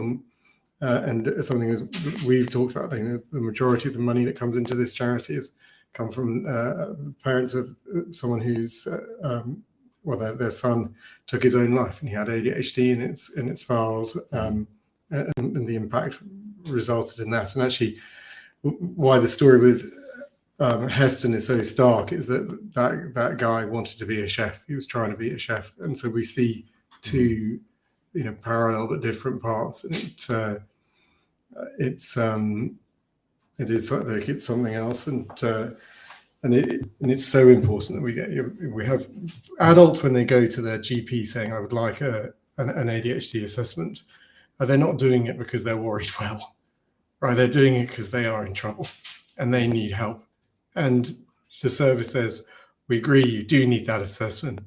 See you in 2 years, see you in 3 years, see you in 5 years. But even if that's the problem for the lack of psychiatrists or whatever structural issue there is there, or wrong-headed priorities or whatever, there should be something in the interim. I just wonder, just when, there's some level of, ahead of a formal diagnosis, just a book of words or some kind of group you can go to say, well, try this, try that, just what you... like coping strategies. If you have got ADHD, this might help you, and it'll certainly do no harm if you haven't. We don't do coping strategies. Coping's not good enough. Okay, sorry. But we just do strategies. I haven't been through. I haven't been through the formal indoctrination and the kissing of hands. Yet, so I don't know all these do's and don'ts. No, you're fine. But I quite like saying it, like coping. Who wants to cope? Mm-hmm. That's none of our goal, and so I make it a purpose to constantly chip away at that one. It's yeah, look, and your support coming here to support this, support us is a big deal. It's and it is you know, saying like you're here to wanting to change what it means to have ADHD, help support on that pressure to change diagnosis, help people get seen more quickly, and I really do thank you so much for that. Well, it's at least something done. We've very sadly got to wrap up now. I'd That's honestly all right. like to just keep going. And on. Do you know what? I think I'm looking forward to our wives getting together. You should record that meeting. I'm and then we'll watch it from behind the about screen like a police interview or something and see those two swap notes. But no, it's a pleasure anytime. I've seen some ADHD UK monks over there and I want one. Can I have that? You can definitely have one, and we will also get you one with your name on. That's how much we celebrate. Thank you so much. I wanted like I've got to go to the next thing. Like I don't know what we do. Well, no, we're hair kiss. This is show business. This is exactly. Yeah. All right. Thank you so much. Very much. Really wonderfully. It's wonderful. It's wonderful. Thank you so much. It's wonderful. Thank you very much. Thank you very much. Appreciate that. Cheers. Right, we're on to the next, and he knows how this works. He actually ran this show for a number of shows for a number of years. I'm going to get the wrong tile again. This is the correct tile. So coming up next, live next, it's going to be Phil Anderson and Lisa Magel of ADHD 360 talking about ADHD and medication. We thank Adrian so much for that, and it was just absolutely wonderful. And then coming up shortly, we have Order and Anarchy, working together, ASD and ADHD in symbiosis. We've then got an interview with Tanya Bardsley, and then we swap to ADHD New Zealand, which is fantastic, exciting, and they are going to how to be successful in tertiary education. So it's a wonderful lineup. As people have been watching will now know, we'll have a short little video before we jump over to Phil and Lisa.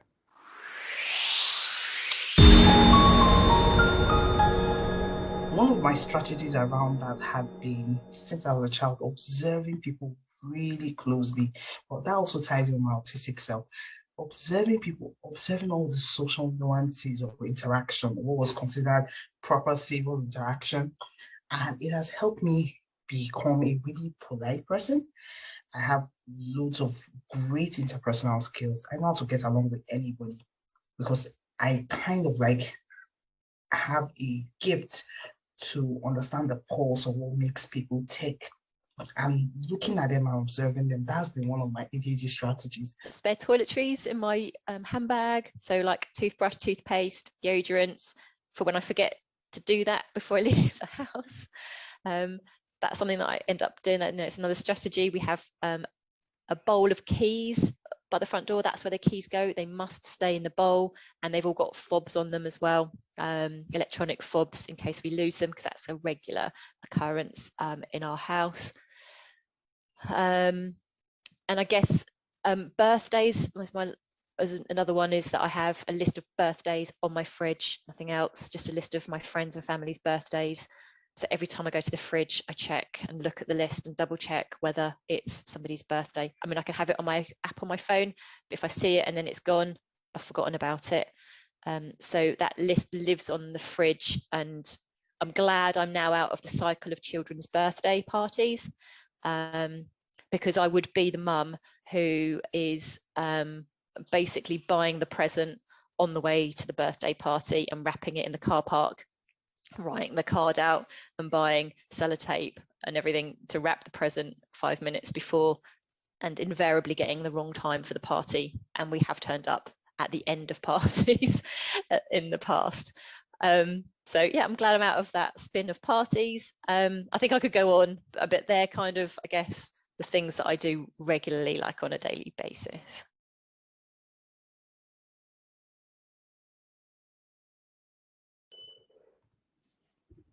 Okay, successfully, and we're not muted. Like, I think this is the first time I've come off the video and successfully come straight into talking without, like, so that was wonderful, and thank you Adrian Charles for coming in and really just a wonderful advocate for ADHD.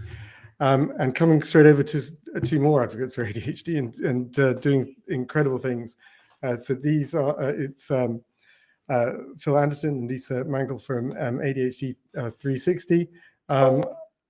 If I can welcome them now. Wonderful to see you guys. Thank you so much for joining us. Hi. Hi. And thank you for supporting supporting this with being part of it. Probably if I let you introduce yourselves, do you want to quickly tell us about yourselves? Go on, Lisa, fire away.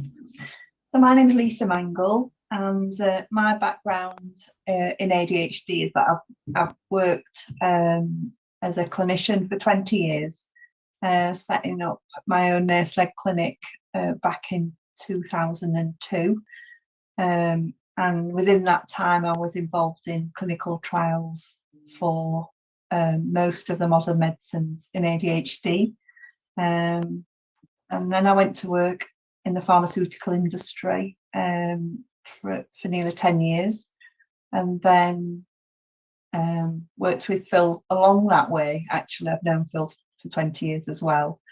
And then I now currently work as the clinical director at ADHD 360. So I'm responsible for the clinicians, and I also assess patients as well. And Phil is my amazing business partner. So I do clinical stuff and Phil does everything else. Follow that. I felt having Heston Blumenthal and Adrian Childs as my warm-up act was difficult, but following that, Lisa, is quite incredible. So it's very difficult to know how many people are listening. So if there is anybody out there, good evening. My name's Phil Anderton, as mentioned. I'm the managing director of ADHD 360. There's three of us that run the company: Lisa, myself, and Samantha Anderton Marshall. And we've been invited to talk to you tonight about ADHD and ADHD medication. And I guess this is a bit of a myth-busting session. There's been a lot of chat as opposed to PowerPoint from what I've seen today, which is really, really good. I think there's a world of death by PowerPoint. And with Lisa and I, when we run our webinars, which we run regularly as a service, we tend to go for a fireside chat kind of principle as opposed to a slide-led monologue. So what we're going to look at is ADHD treatment, ADHD medication, and I think we've about 40 minutes to go through that. If somebody from ADHD UK wants to alter any of those timings, just give us a shout and we will meet your needs.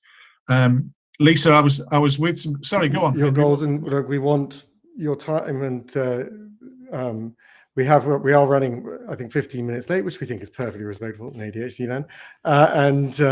But we don't want to, like, what you're talking about is so incredibly important that there's no risk of you being cut. Like, that's like, we're thrilled to have you here. We want all the time we possibly can have.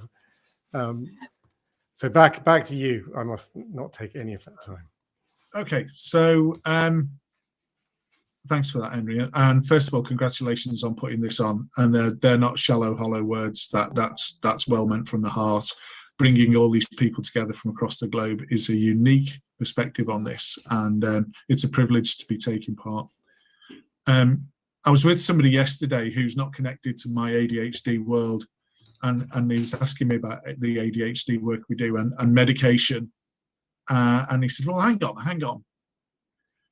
Does somebody take ADHD medication just then become a zombie and completely dulled down to the point where they can't function? And I knew that Lisa would react to that as soon as I said it, which is why I've opened with that statement, really. Because what Lisa and I are going to do is look at some of the myths, look at some of the stories, and actually then look at the science in relation to medicine. And Lisa and I run an academy once a month over a long weekend for clinicians to become ADHD specialists. And one of the things that really brings that to life is the session on ADHD medication. So, pin your ears back, here we go. But what about that, Lisa? Does medication not just make anybody feel completely dulled down to the point where they can't function? If it does, you've got your medicine wrong. I think it's a really interesting statement that I've heard bandied around for many years, and I have my own theory on why this might happen. And one of my theories is that there are many introverts with ADHD, and they may behave in a very extroverted way because of their ADHD symptomatology before they're diagnosed. But then when you treat their ADHD, they might lose that hyperactivity, impulsivity and attention and become their natural stance, where they feel comfortable, which is that sort of introverted personality, which may upset a few people who are around them, but actually as a person, they're really comfortable with who they are. So I think that's one potential. But then if you tend to over-medicate someone, or you medicate them with the wrong product, then they can be a little bit reserved, but then you have to amend your medicine.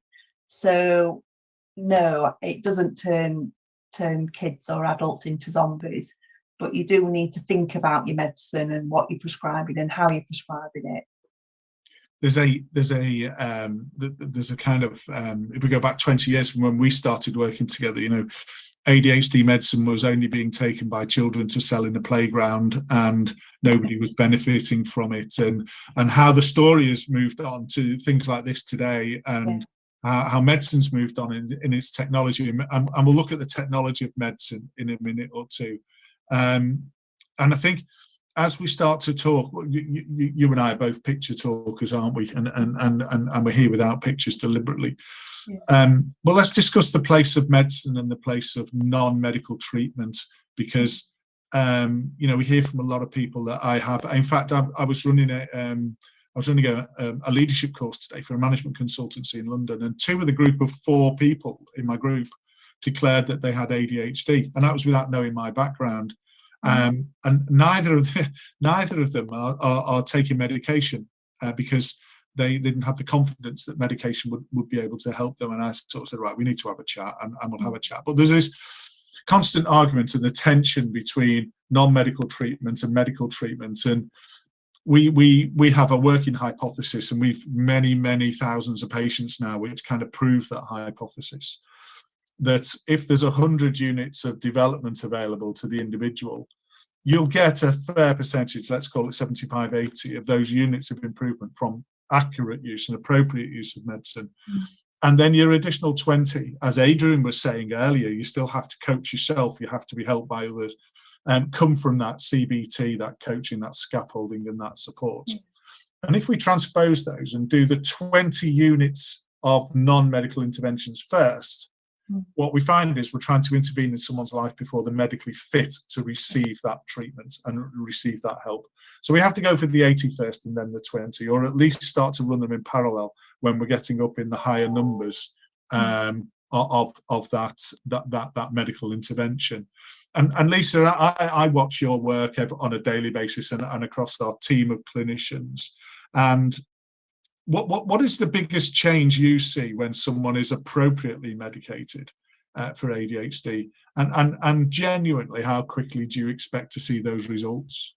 That's a really good question. So I guess in terms of speed of response, it would depend on what I was prescribing and how I was prescribing it. And obviously when I do the assessments and the questions I ask and the answers I receive, that will let me know whether I can titrate this patient in a quicker way, safe but quick, or whether I think I might need to take it a little bit slower. If the medicine that I choose to begin with is the right medicine, and some people respond better to one stimulant than the other, so it's a little bit of a luck sometimes. If I pick the right medicine straight away, then I could have my patient optimized in a couple of months, if not quicker than that. I think for me, what does optimal look like is a bit deeper than it might seem, because when we assess patients and when we get information from patients right at the beginning, we ask for goals. We ask for 3 goals. What do you want to achieve? And that's a really good question for a variety of reasons. One, to see if they're realistic expectations, and is this about their ADHD, or are they wanting to just get a PhD in 3 months or something daft?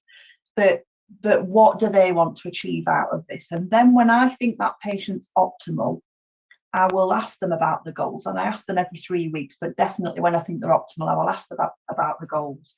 But then the next question I ask them is, what's been the biggest improvement? What's been the most impactful change?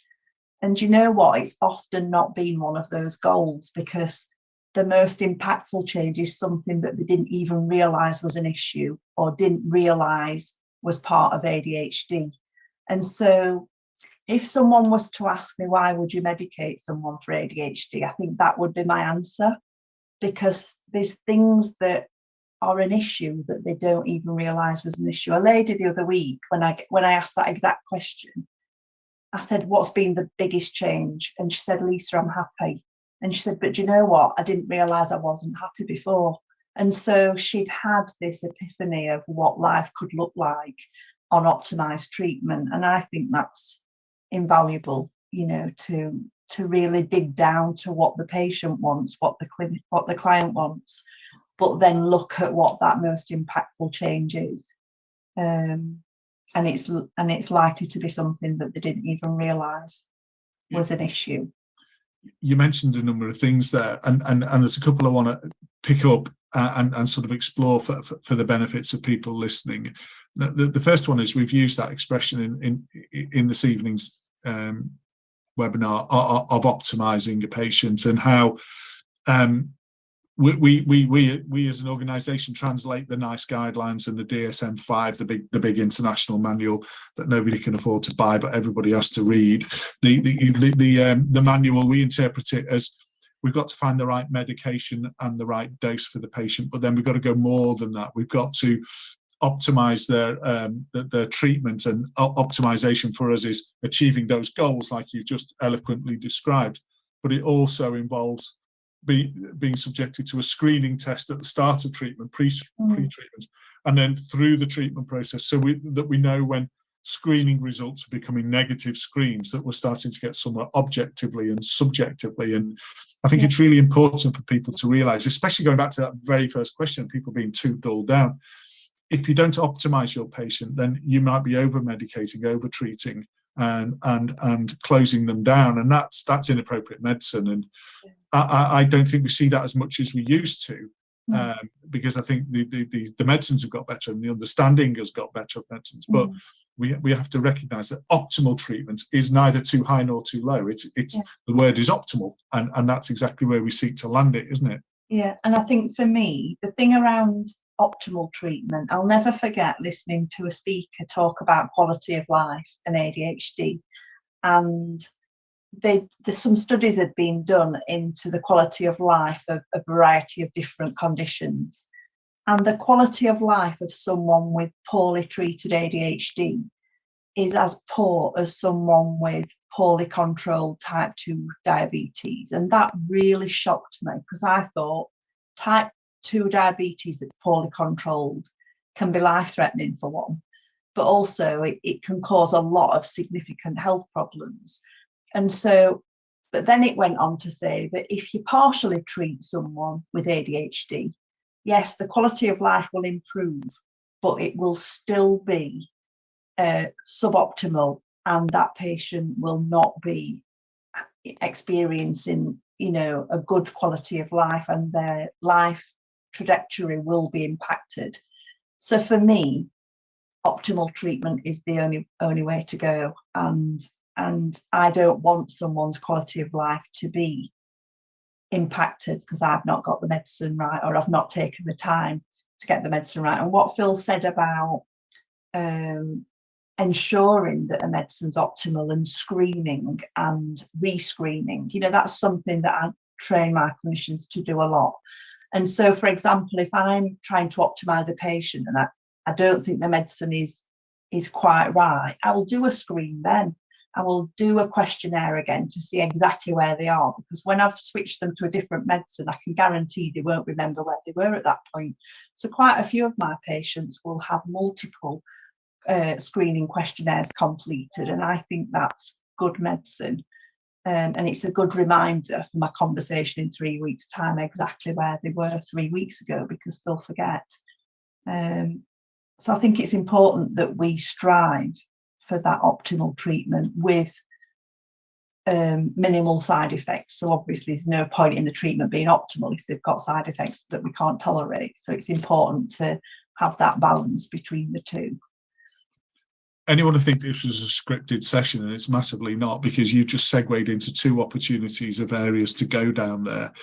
One is side effects, the other is risk. And then earlier on, you talked about choosing the right medicine for the patient and not being able to always get that right. And I think if we start with that first, in terms of exploring medicine for ADHD, and for the benefits of people who are trying to get an understanding of medication without trying to turn everyone into a mini clinician, there are 3 groups of medicine available to ADHD. There are many medicines, but they're grouped into 3 groups. One group is a stimulant group based on methylphenidate. The classic for that is Ritalin, but there are others, and I'll just ask Lisa to whiz through them in a second. The second group is based on the stimulant which has its origins in amphetamine, which sounds really terrible because that's a street drug, but medical amphetamine is incredibly safe and well produced.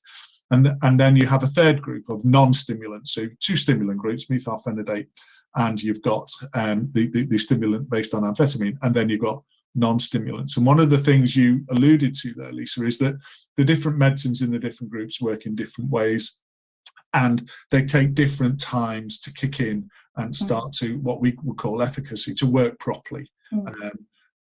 Especially some of the non-stimulants such as atomoxetine and Inchinib, which take a while to build up.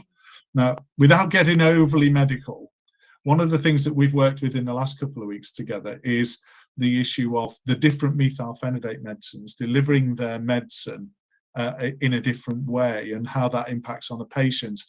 And when I was prepping for tonight, I just thought, actually, the difference between Concerta and Ritalin and Equisim and what have you would be really interesting, in terms of not necessarily expecting people to take an exam on the numbers that come from that, but why we have the different medicines and their delivery.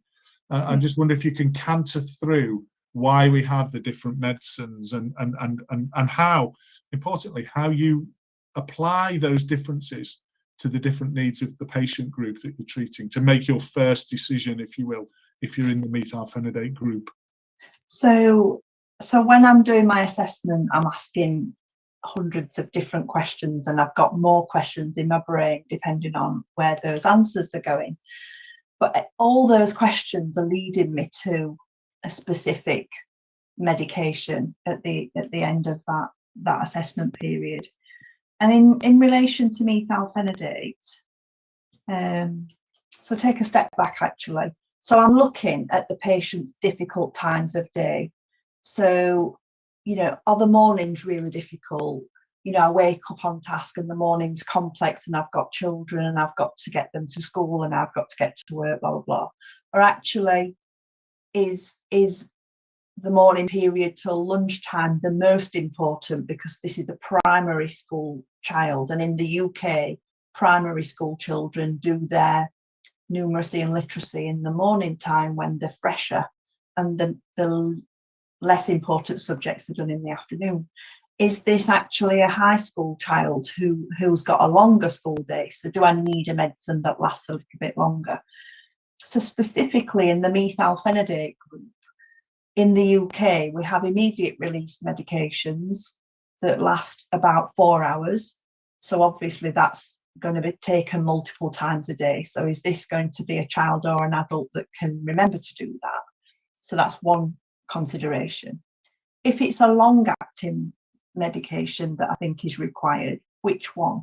So the long-acting medications that we have available in the UK are Equisim, Medicanet XL, and Concerta XL, or something similar. And they've all got varying percentages of immediate release and extended release products. So Ecosim, for example, is 30% immediate release and 70% extended release. So you're not going to have as much immediate release component in the morning when it's probably important. However, in a primary school day, it's probably going to last the duration of that school day and maybe the journey home. With Medicanet XL, it's 50% immediate release, 50% extended release. So a nice product to use if actually the focus is in the morning for the important lessons, but may not last the whole of the primary school day, or may just about get to the end of the school day because the extended release component is less. And then with Concerta XL, that's a 22% immediate release and 78% extended release. So again, a smaller immediate release component. So what you'll probably find is sometimes not a high enough immediate release component. But what you can do, if you know your patient and you know your medicine, you could actually have an immediate release dose on top of your Concerta XL.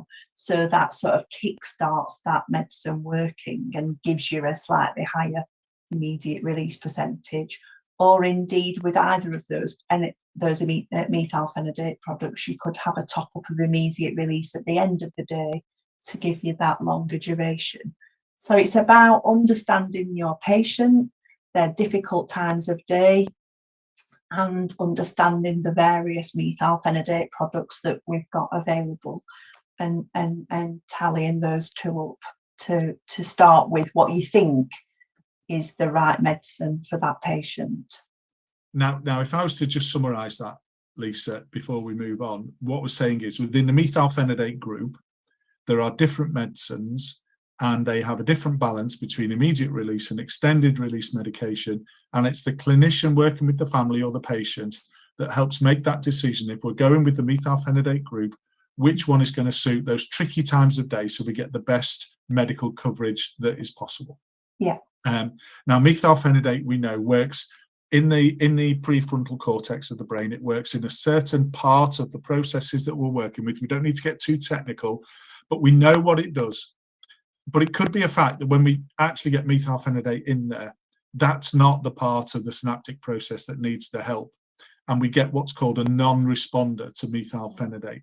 And if that were to happen, we would switch to probably the amphetamine group of medicines next, because they work on a different part of the brain in a different way to the methylphenidate, and we would look for a response there. Now, in that amphetamine based, we've got an immediate release medicine and we've got an extended release medicine again. And without getting overly technical, the clinical choice is whether to go for one medicine for a long period or to go for a medicine that will last for about 3 or 4 hours and take it 3 or 4 times a day. Yeah. So we would plumb for a patient-led discussion that would make the decision of going really long-lasting in the amphetamine or moderately long-lasting, and which one to fit the day in methylphenidate, and we'd see which one we got a best response from, and there we'd be. Yeah. Now, there might be medical reasons or there might be lifestyle reasons that cause us not to use either of those stimulants, or we may find that neither of those are tolerable by the patient in terms of side effects, and we have to try the third group being the non-stimulants.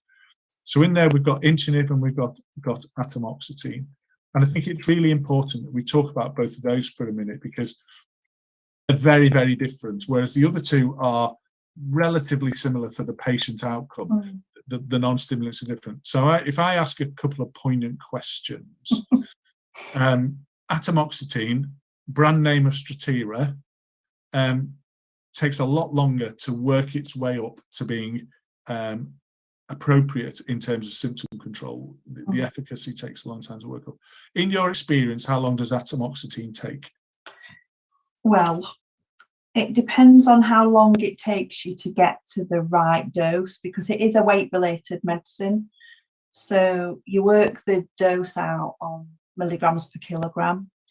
And also it's around tolerating the medicine. So I start with a smaller dose and I titrate up for the first month to quite a subtherapeutic dose, but a decent dose, because I want to get to that optimal dose for the patient's weight as quickly as I can, but I also need them to tolerate the medicine.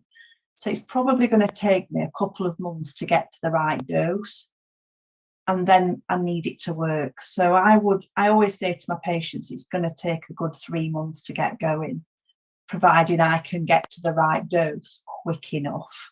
If I have to do it a lot slower because they're not tolerating it as well, then it's going to take longer. But I prepare them for that. And what we've got there, of course, is a classic scenario of a medicine taking a long time to become noticeable in terms of its effect, positive effect for the patients, in a patient group that aren't particularly wanting to wait for something to happen. And one of the difficulties with using a non-stimulant is absolutely keeping the patient on side as we go through those possible 12, 14 weeks of getting to the place where we need to be, whereas the stimulants are much, much quicker in working. So we all have to recognise that when working with the non-stimulant group, we have to give them longer, and that is counterintuitive for an ADHD patient. We can, if there is a minimal response to a stimulant, we can have a stimulant as well whilst we're building things up. But we've normally swapped out of a stimulant for a reason, so therefore we have to be very careful not to bring those reasons into play, whether that's health or lack of coping mechanisms for the side effects as we build. Now, Inchiniv's completely different again, isn't it? And Inchiniv, without getting into the mode of action of Inchiniv, works in a completely different way. It's a different medicine. And talk to us about how long that takes to get up to speed. And also, Lisa, if you can, mention the side effects about sleep and things for Inchinib, if you will. So from a side effect perspective, it can cause fatigue, somnolence, which can be a bit of an issue. However, it can also be a positive because some of our patients don't sleep very well. So I would always start a medicine in the morning. And if they do, because I want to know if they're getting side effects, and if they do, then I'll switch it to the evening, and then the bulk of the side effects are in the evening when the patient's asleep, or it might assist getting to sleep. And it also lowers blood pressure, which, depending on whether you're giving it to an adult or a child, can also be an issue. So if it's an adult whose blood pressure is up a little anyway, then it's a positive side effect. If it's a child whose blood pressure is on the low side, then dropping the blood pressure further can be an issue. However, I plan for that. So what I would say to the parents is up the fluid so that you are more likely to maintain the blood pressure, but also to raise the salt in the diet, because salt's something that we try not to give our children much of. However, just upping the salt in the diet as well as the fluids, again, can help them to maintain the blood pressure. So those are two side effects that we need to be mindful of, but they can be seen as positive depending on who we're prescribing it to. In terms of prescribing, again, it's a weight-related medicine. So depending on how much you weigh will depend on how long it takes you to get to the optimal dose. So if it's a smaller child, then it might only take a couple of weeks to get to the optimal dose, and then we need to maintain that dose and tolerate it. If it's an older child or an adult, then it may take a couple of months to get to the optimal dose, and then they need to maintain it. A thing to say about both of those non-stimulants, though, is that they have to be taken every day. You know, you can't have days off with the non-stimulants, otherwise the medicines don't work. So it's important that the patient understands that they can't just dip in and out of medicine, they have to take it regularly. So, but I think also there are a lot of positives to non-stimulants. You know, once they are effective, it covers 24 hours a day. I think that's a huge bonus when a medicine for ADHD works. You know, they're waking up on task, they're going to bed on task. They have a sameness across the day, whereas the stimulants can be up and down, which doesn't always suit patients, and they don't wake up on task or often go to bed on task. So there are positives to to all of the medicines for ADHD. So it's about understanding the patient and what's going on in their life, and any issues that they may have might lend itself to one medicine over another to begin with. So I guess what we're saying is that it's a really tricky world, but actually when your clinician gets it right, it becomes quite simple, because the work and effort is on the clinician, and the patient's responsibility is to take the medicine as prescribed, and don't dip in, don't dip out. It won't work properly. Trust your clinician, and go for that 80 units of improvement, and then see what's left at the top. And in fact, we find an awful lot of our patients, when we get them up to that 80, are more than happy, because they've got a hell of a lot better lifestyle than they had before. And I was listening to Adrian earlier, and he talked about his anxiety that he had prior to treatment, and he talked about elevated blood pressure and being hypertensive. And you know, when we're talking with the stimulant medication, I think what I'd like to do is introduce some of the things we work with on the academy, Lisa, is that management of risk, that balance of clinical risk, and the obvious place to go with this straight away is somebody who's hypertensive, whose hypertension may well be caused by anxiety, and that anxiety may well be caused by the fact that they've got their ADHD symptoms and they've had them for a long time. They've had to struggle and battle with their impairments, and the words I heard today were waging war on their impairment on a daily basis, hourly basis, causing anxiety and causing hypertension. The general rule of thumb is don't treat someone who's hypertensive, as Adrian was outlining, and that caused him some struggles at the start of his treatment. Don't treat the hypertensive patient with stimulant medication. However, we've done some pretty sexy stuff with that, and we're quite excited by the findings of what we've done. And we've got this expression that we use, situationally cheesed off. It's not cheesed off, it's another word that begins with P and ends in D. Situationally off, where you've gone through life being cheesed off with your situation in life, and it just produces tension and anxiety and can result in hypertension and what have you. But we started treating some of these patients, haven't we, Lisa? And it's about managing risk. Is hypertension and anxiety a higher risk than appropriately treating someone? Just explain how we would treat that person rather than run the risk of non-treatment, if you will.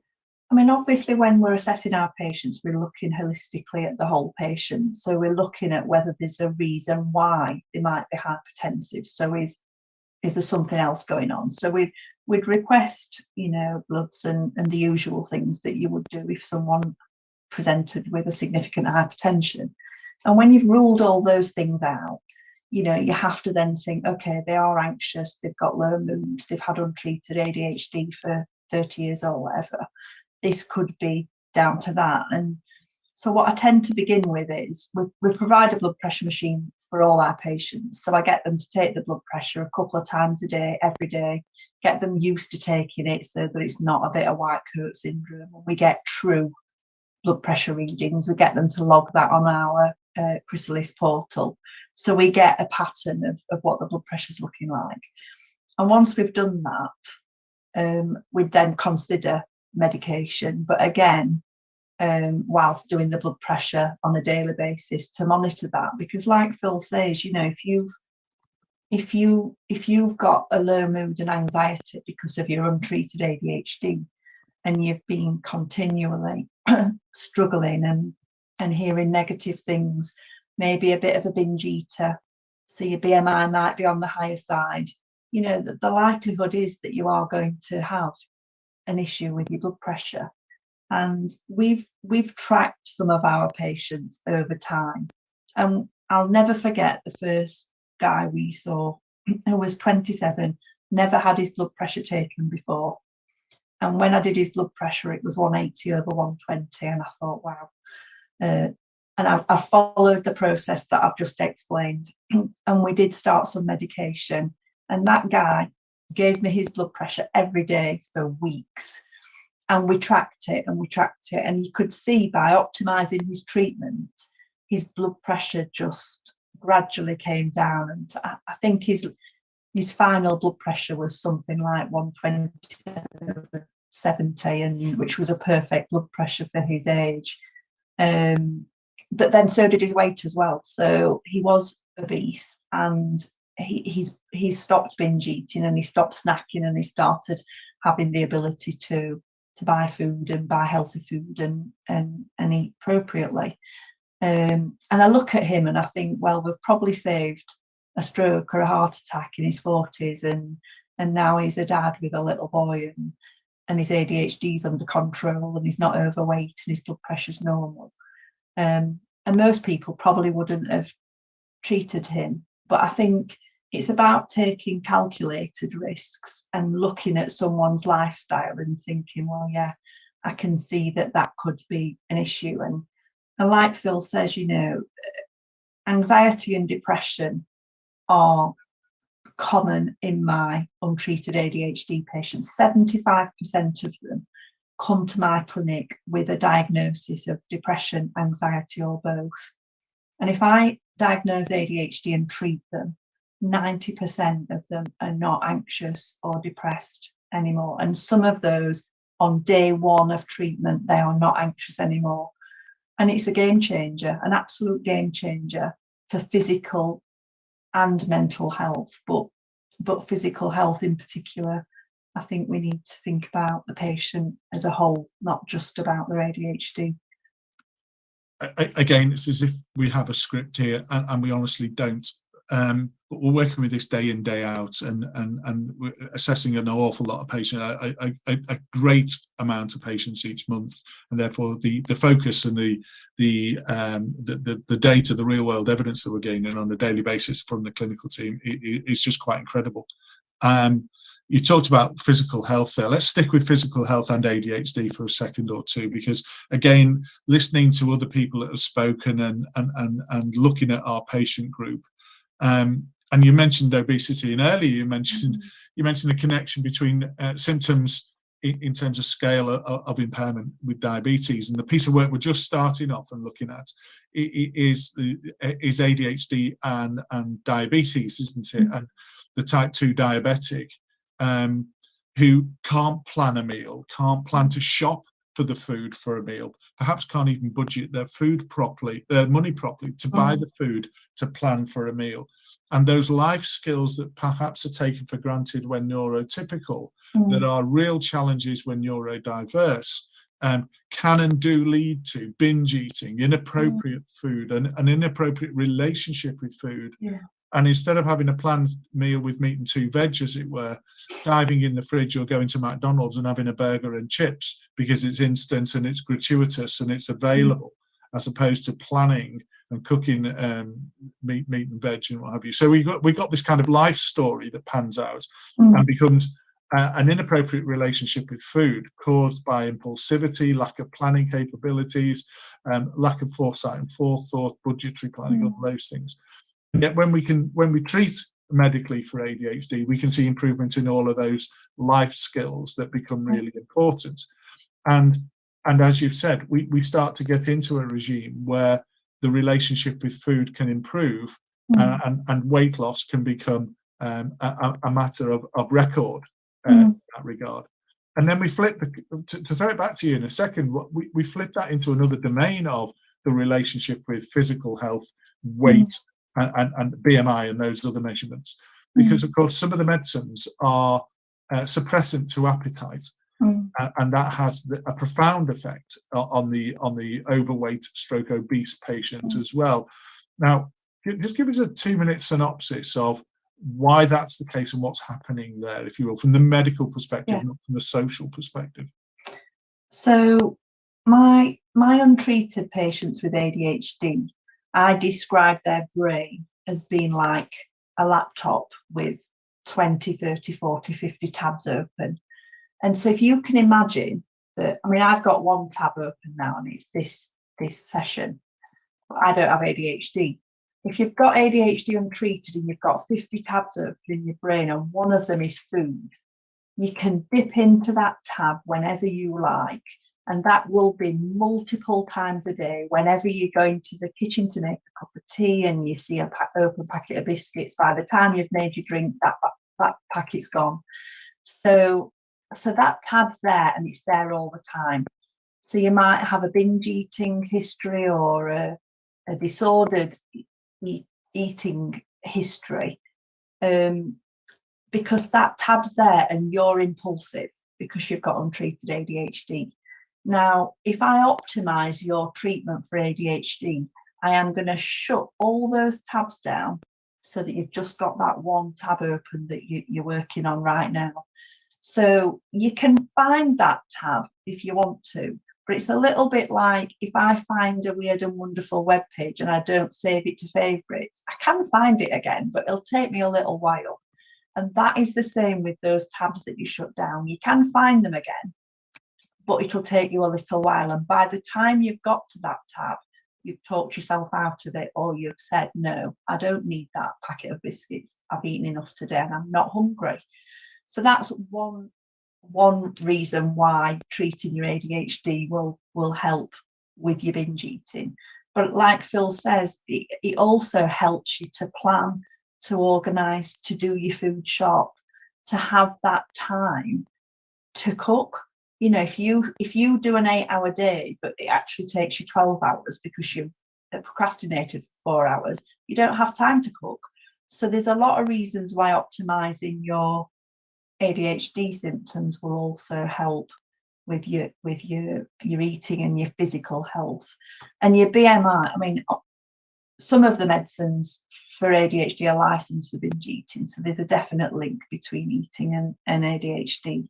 I suspect most of the stimulants are good for binge eating, but monitoring the BMI over time from baseline to optimization, you can see the BMI, you know, coming down smoothly, which is always something I look for and treasure when I see that, because I know that what I'm actually doing is changing that patient's quality of life and probably the length of the life moving forward.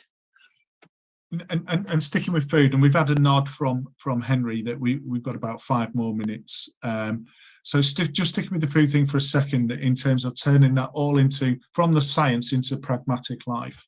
One of the things you will find is with the suppressant, appetite suppressant element of some of the ADHD medication is that the patient won't get hungry in typical times. They'll be hungry when they're coming off their medication. And for a lot of patients, that's around about now, 8 o'clock, 9 o'clock in the evening. And we're typically locked in Western society to, well, you have your lunch at lunchtime, your tea at tea time, and you have your breakfast in the morning. And what we want you to do is rip that rule book up and just literally throw it in the bin.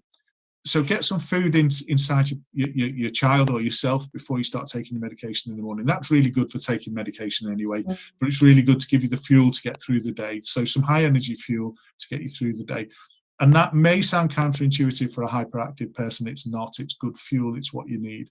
You may then not be hungry through the day, and that's okay. That's fine. Don't get locked into that social cycle of must eat 3 times a day and it must be a square meal and what have you.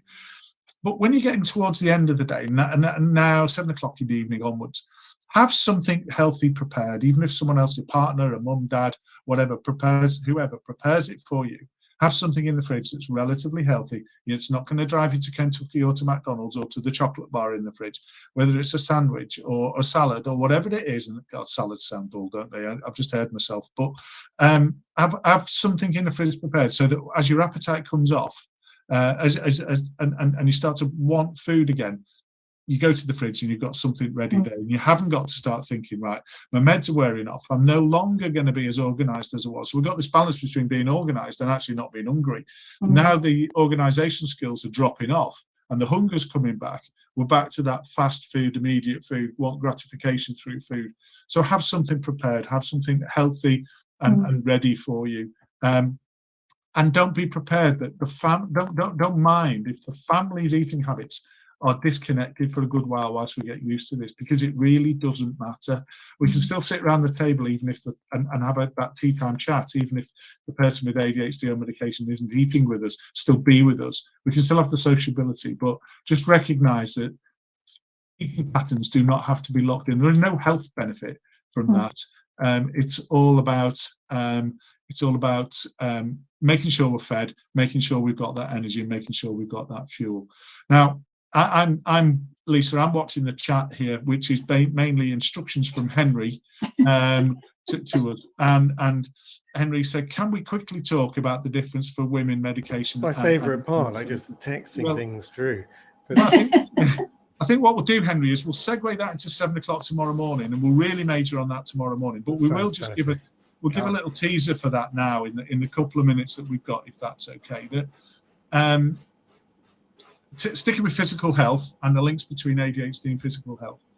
One of the things that I think almost uniquely in the way that we treat a woman, young girl really, through womanhood, on the menstrual cycle, is that 1 week in 4, the whole hormone level in a woman's body will fluctuate violently, really, and ADHD medication becomes less effective for that 1 week. And what Lisa and I have done is work that through into how can we actually have a steady line of impairment control and symptom control, rather than it going back to being severe ADHD for 1 week because the woman's body's chemicals have changed. And we treat our female patients who have that dip in impairment, we treat them differently for that 1 week, and we work with the GP. So we give different medication levels for that 1 week. And when Lisa proudly says, I like to optimize all my patients, we like to optimize a woman for 4 weeks of the month, not 3 weeks of the month.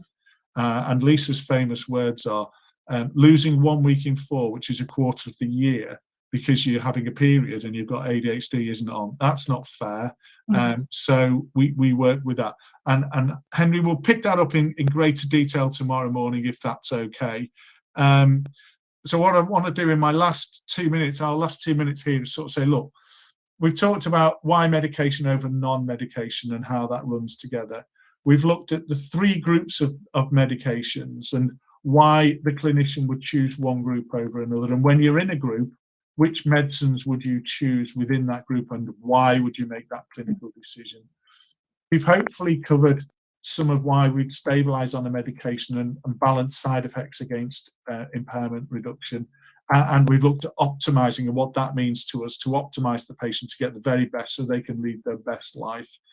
We've then looked at what treatment can do for physical health, not least of which is hypertension, obesity, and there's a direct connection between the two. And then just touched on the female body and the menstrual cycle, which we'll pick up tomorrow morning when we're back at 7.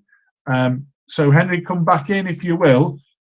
Figurative handshake, as I think we hand over now back to you and to our colleagues in New Zealand to go into another time zone and keep things moving. Is that correct? We've got one more here, and no, 2 more here. Sorry, 2 more here, and then handing over to New Zealand. But that was incredibly important, and I know I sent in the text. Brilliant, I'm going to say it in person, like really brilliant, and the discussion on medication and the nuances on it in different aspects is so important. Like we know there's a massive stigma around it, that we want people to be making medical choices, not stigma choices. And this discussion is reducing that stigma and also just informing people as a basis on going. And I thought obviously your deep knowledge and insight is something else, and it just honestly just wonderful. Thank you so very, very much. So we'll be back at 7 tomorrow. We'll stay in touch to get ready for that. If there's anything in the chat, Henry, that because we can't see the chat on Zoom, the chat that might be happening through the YouTube channel, if there's anything you want us to pick up tomorrow that's come out of today, if you just drop us an email with that, or somebody copies and pastes it into an email, we'll pick that up tomorrow morning at 7. Sounds good. And there's the Q&A on globaladhd.com. So go and, for people, do click on the Q&A, put your questions in there, and we'll pick those up for tomorrow. That's the place to do it. And obviously this is a charity event. Like the aim is to positively change what it means for ADHD, but it's also to raise funds for the contributing charities and for them to continue their fight. So do go to globaladhd.com and click donate. I mean, it's a big deal. These guys are donating their time, giving their expertise for free. It's a big deal supporting this this change. And thank you so much from the bottom of my heart. Thank you so much for that. I can't thank you enough. And I know it's Like it's pretty late, and you're getting up early again to do it all again. So like it's like it really is very, very kind. And I'll be here, so I'll see you then. Wish us luck through the night. Yeah, good luck. Thank you very much. I have to sort of always think it's a sad goodbye on Zoom. It's like it's such a big thing you've just done, and then you come to say goodbye. So, but we must say goodbye. So goodbye. Thank you. See you in the morning. Very much. Take care. Cheers. Bye now. Bye. I thought that was absolutely wonderful. Absolutely wonderful. And thank them so much. So they are from ADHD 360 and talking about their medication regime and their insights into medication. It's just extraordinarily important. And as we talked about, it's something that there is a stigma around medication, and we want people to make a medical choice, not a stigma choice, as I just said. And that's what we're trying to do, to try just help people understand, and doing so knock down walls. We're not pro either way. We're just pro knowledge. And right. Next up, it's Order and Anarchy working together, ASD and ADHD in symbiosis. Those wonderful, wonderful title. With Dr. Kurum Sadiq and Ellery Roberts.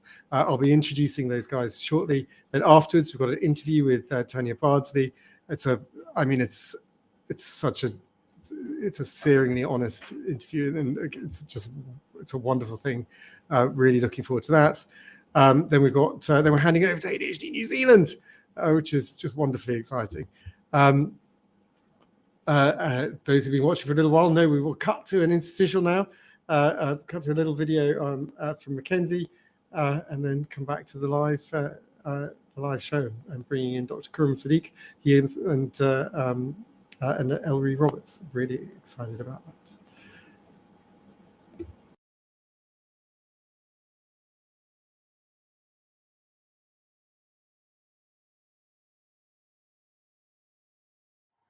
Hi, my name is Mackenzie. I'm fundraising for ADHD UK because it's an amazing resource that I found really comforting and useful when I was diagnosed earlier this year. They offer information that is vetted and well researched, and the fact that the people working for ADHD UK also have ADHD is it just makes you feel a little more understood and a little more willing to be vulnerable and open, because you know that they, within the realm of available symptoms, they have an idea what you're going through, what you're talking about. I like doing research, and I'm happy to find my own information. This makes it a little easier to feel understood, that it's already been consolidated and it's available. And it's also easier to metabolize when you're completely overwhelmed, and to share with other people to make sure that we all want to feel understood. And it's easy to be frustrated if people in your life don't understand, particularly if, like myself, you're diagnosed quite late, and a lot of things that the people closest to you have associated with just, your quirks are related to symptoms. It's easier to share with them and have them understand it when you can present something that isn't, a dense academic text, let's say. I think also that their funding research is incredibly important, because part of the issue with finding good and reliable information is that there's quite a lot that's still not known. The correlation of ADHD with other conditions, the comorbidities are very common, and some of which have only recently been assessed. I mean, I know up until very recently, ASD and ADHD were not able to be considered comorbid, and now it's apparently incredibly common. I know that some of the difficulties in having an assessment and getting effective treatment that women in particular have had are in large part down to the assumptions made that primarily are associated with hyperactive and combined presentations. So I think this could be very, very helpful to a lot of people, both the availability of information and the ability to feel like you're doing something to improve the situation for other people, whether that's contributing to their online surveys to contribute to research on available resources and jobs and university and funding and things of the like, or to be able to kind of offer peer support through the online forums they provide, and to ask your own questions. So far, my fundraising has been primarily car-based. I had a wonderful little smart car that just was the little engine that could, and went on from, well, for quite a few years, let's put it that way. She'd had a number of breakdowns over the last couple of years and a number of break-ins in just the last year. And I found a great website that was picking up cars for donations, and I was able to have my car sold at auction and the proceeds donated to ADHD UK. Really straightforward, no cost for me, and it was just picked up at my house. So to counter that and do something slightly more labor intensive, I'm training for a half marathon now, where I'll also be fundraising for ADHD UK. It's a wonderful opportunity, and it's really a great charity to support.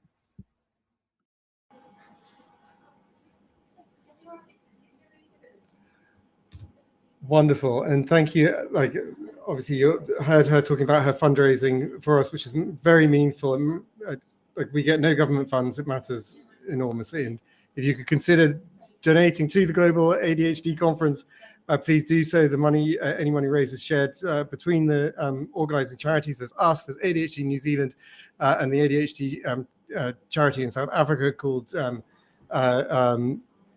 Goldilocks and the Bears. So it's like the aim here is we're trying to change ADHD globally, nationally, locally, individually. Like it's that's fun. And the section coming up next is incredibly important, and one that's like we've been championing for a long time, which is it's very clear that the crossover of co-conditions, I like to call them, rather than comorbidities, which I think is like it's such a hard word, and co-conditions, and but in particular autism and ADHD, which this covers, and the title I find an absolute delight.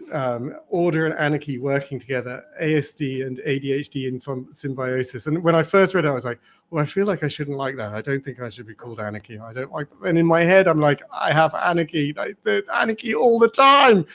And we did actually, Corinne's about to come on, we actually did go and check it with a number of people who had both ADHD and autism, who had ADHD, who had autism, just go, like, are you comfortable with this name?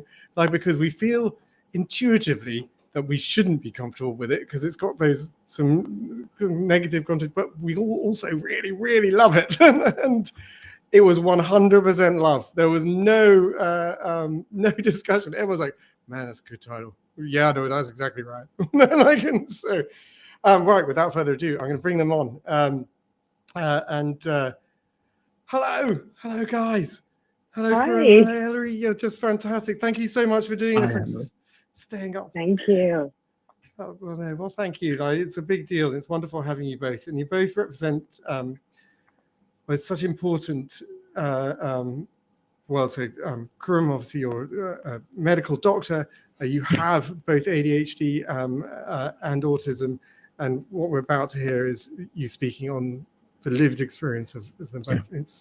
It's a wonderful. It's a big deal. And Ellery, you are fantastic, and you've also obviously created an incredible TikTok following and production of videos, and creating a sea change of messaging TikTok is incredibly important in the neurodiversity world, and I find and you're a huge part of it. And I don't know about you, it drives me nuts when people talking about, oh, it's just TikTok. You're like, by just TikTok, do you mean like billions of people connecting on a human level and understanding and sharing? Is that what you mean? Yes, exactly. So I think the format we've got is Kurum, who like has an expertise in bringing these talks, who has done how many TED Talks? It's going to be 5 in October. I'm going to Vegas to do something on those lines, autism and ADHD. So that will be the 5th one. So we're thrilled to have those things. And then we're going to be running questions afterwards. So please go to the globaladhd.com, go to the Q&A and put your questions in. Do consider and upvote the ones you like, downvote the ones you don't like, and do consider boosting them where we basically donate and it goes to the top. And then we'll go to those questions. And Elri is going to be helping with the Q&A part and also answering some questions we've got for her specifically as well. But, I think it's over to you, Kurum. Are you ready? Yeah, absolutely. Thank you very much, Henry, for giving the opportunity, because it's an amazing platform. I've been following ADHD UK for such a long time, and it's such an important resource for those who have got ADHD. So I'm a storyteller. I like to call myself a storyteller. I do not like throwing facts in. I like to throw a story in that makes sense, and then putting information which kind of is intertwined between those stories so that it makes sense to people. Because this conference is about not just professionals, it's about a lot of laymen who are coming in and trying to understand what autism and ADHD is all about. So reversing 2005, and I was doing my core psychiatric rotation in Lincolnshire. I had heard the word autism, and I had a completely different notion of autism then than I have now. And my consultant said that, there's going to be a very complex patient. He has been referred for an Asperger's assessment. I'm using the word Asperger's because it's 2005. And you know the significance before pre-2013 era and post-2013 era when it comes to autism and ADHD and all the different diagnoses that have merged into one.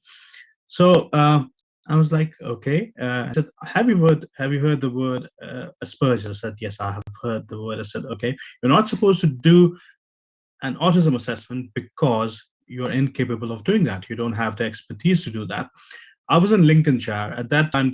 One of the centers in Northwest, and the North was Sheffield. It used to be the center of excellence for doing autism assessments. And he showed me another report of 25-30 pages, and I got scared. I said, oh my God, this is such a specialist work. Probably I would never be able to do that. I met this person. I had a completely different notion. I read about it, and he turns out to be an astrophysicist. And I was in his awe throughout the interview and the fascinating stories and his life. And that was my first experience with autism spectrum disorder, or at that time, called it Asperger's. Now, fast forward a few years, and not few years, a year. So in 2006, one of my colleagues, he was doing a research, and he roped me in to do a research on adult ADHD. Now, the year is 2006. You have to remember this, because at that time, adult ADHD was not so popular. They used to believe somehow, some ways, that magically, when you reach 18 years of age, ADHD just disappears. It just vaporizes, and then you become fine. And I was in front of a research ethics committee, and I saw a very familiar figure, a consultant whom I knew from my rotation. I said, oh, thank God, there's a familiar face, probably a psychiatrist. I'll get supported with this at least. So, and as they started, the first comment was, adult ADHD is a sham. I was like, oh my God. And guess who that person was? That was the consultant psychiatrist who I thought would be supporting me. He was the first one who said, adult ADHD do not exist. I'm skeptical about the ADHD in children as well. I think this research should not be allowed to continue or should not be allowed to begin in our region because it does not exist. It's a fantasy. People who are pursuing it are living in the fantasy world where they believe anything can happen. It's not going to happen. Adult ADHD is a condition that does not exist. And imagine my frustration and my amazement at such a narrow perception about mental health. So with that notion, I kind of continued with my training. Fast forward a few years, I have passed my membership exam. I was about to go into my higher training when somebody offered me a locum post. And they said, Khurram, will you lead the service? I said, okay, what is the service? And it was an adult ADHD, adult ASD, and personality disorder service in Manchester. And that still date remains the only service of its kind in that region. I was like, yeah, why not? Because people who don't know me, they don't know that I like challenges. So the first thing that came to mind was yes. And I was like, oh my God, what have I done? I've heard about it. I do not have an expertise around it. So I started learning. I started going around learning about it. And that's where I saw a lot of transitional patients coming in from CAMS with ADHD, with ASD. At that time, again, the year was 2010. So it was not 2013. We could only say that certain ASD patient has got inattentive symptoms or ADHD-like symptoms, but we could not diagnose them officially. The history behind it is after DSM-4 was published, they started talking about combining autism and ADHD. The reason they were not doing that before, they thought that the ADHD will take over because the signs and symptoms and the features were very prominent, and the ASD would be completely missed. Part of it was true because A, they did not have the skill set. B, we still do not have the skill set, enough skill set to diagnose this condition, at least not the dual condition. We can do it separately, but not dual condition in a single setting. So those were the kind of conversation. It was around numbers because even before 2013, they would say that ADHD-like symptoms are present in 30% of the population with autism spectrum disorder. So again, if you look at it, as the title implies, and again, it was a very spontaneous title that came out of nowhere in my mind. I said, how would you describe autism and ADHD? Like there's an order and there is disorganization, but of the extreme nature. Like for me, in my head, because I think quite differently, there are pure ADHDs and pure ASDs, and then there is this overlap. So there are two conditions which are at the end probably a new bipolar or new two-pole illness, you can call it, because they are literally on the opposite poles of each other. But it becomes very different when they coexist. You don't see the same severity either in autism or in ADHD when these conditions are coexisting. And I'll tell you why. So imagine Dr. Jekyll and Mr. Hyde. You must be familiar with it. So the battle they had to fight within a single body, and there was one victor. They could not coexist. The same is the case if you're a Marvel fan, which I am. Bruce Banner, an Incredible Hulk, battle they had to fight. Or talking about two alters in dissociative identity disorder who do not know about each other. So there's a lot of disharmony. But how about a condition that actually coexists? And I'm not talking about childhood, because in childhood, it is extremely difficult. Because initially, when I started, my expertise was in adults. And it was in 2019 when I got an opportunity to start seeing children with autism spectrum disorder. That was 2019. And I was amazed. It opened to me a completely different world. A world full of so many possibilities and so many amazing kids that you could sit with, and I was under awe. Like all of them, they had so much to offer. But then, when they are not seen or when they are not diagnosed, because our society, our schooling system, our education system, they do not like to touch or manage somebody without a label. They will tell the parents that you get a label, and then you will be able to treat the person or manage the person or deploy some resources to get them in. So most of the time it is about getting those resources in so that they can be helped, those children can be helped. So that was in 2019. And then soon after, I started doing the ADHD assessment. The same organization one day came to me and said, "Oh, Horam, would you like to do dual assessments?" I said, "Okay, dual assessments. What do you mean by dual assessment?" And they say, "In a single setting, when we provide you with all the information, can you assess both autism and ADHD?" And that was a daunting task. And imagine what my response was. Of course, yes. It was a challenge. It was an amazing thing to do. And it opened so many possibilities. It helped me understand the dynamics between autism and ADHD. And soon after, I started doing the child autism and ADHD assessment as a dual assessment. And believe me, like it is an exhilarating experience. It can be very stressful initially, because you literally have to compartmentalize things. And as you're going along, you're putting things in different boxes and trying to juggle things and to make sense out of so much information that has been provided to you. So being ADHD and ASD myself, again, it's a lot of it is self-disclosure, but people who know this and people who have been around me, they have said this about me ages ago. And I remember when I did my TEDx talk last year about autism, the superhumans that exist amongst ourselves, I got a call from my friend, and he said, "Oh, so finally a disclosure." I said, "Yes, finally a disclosure." And I said, "So when did you know that you were on the spectrum?" And I said, "Probably 4 or 5 years ago."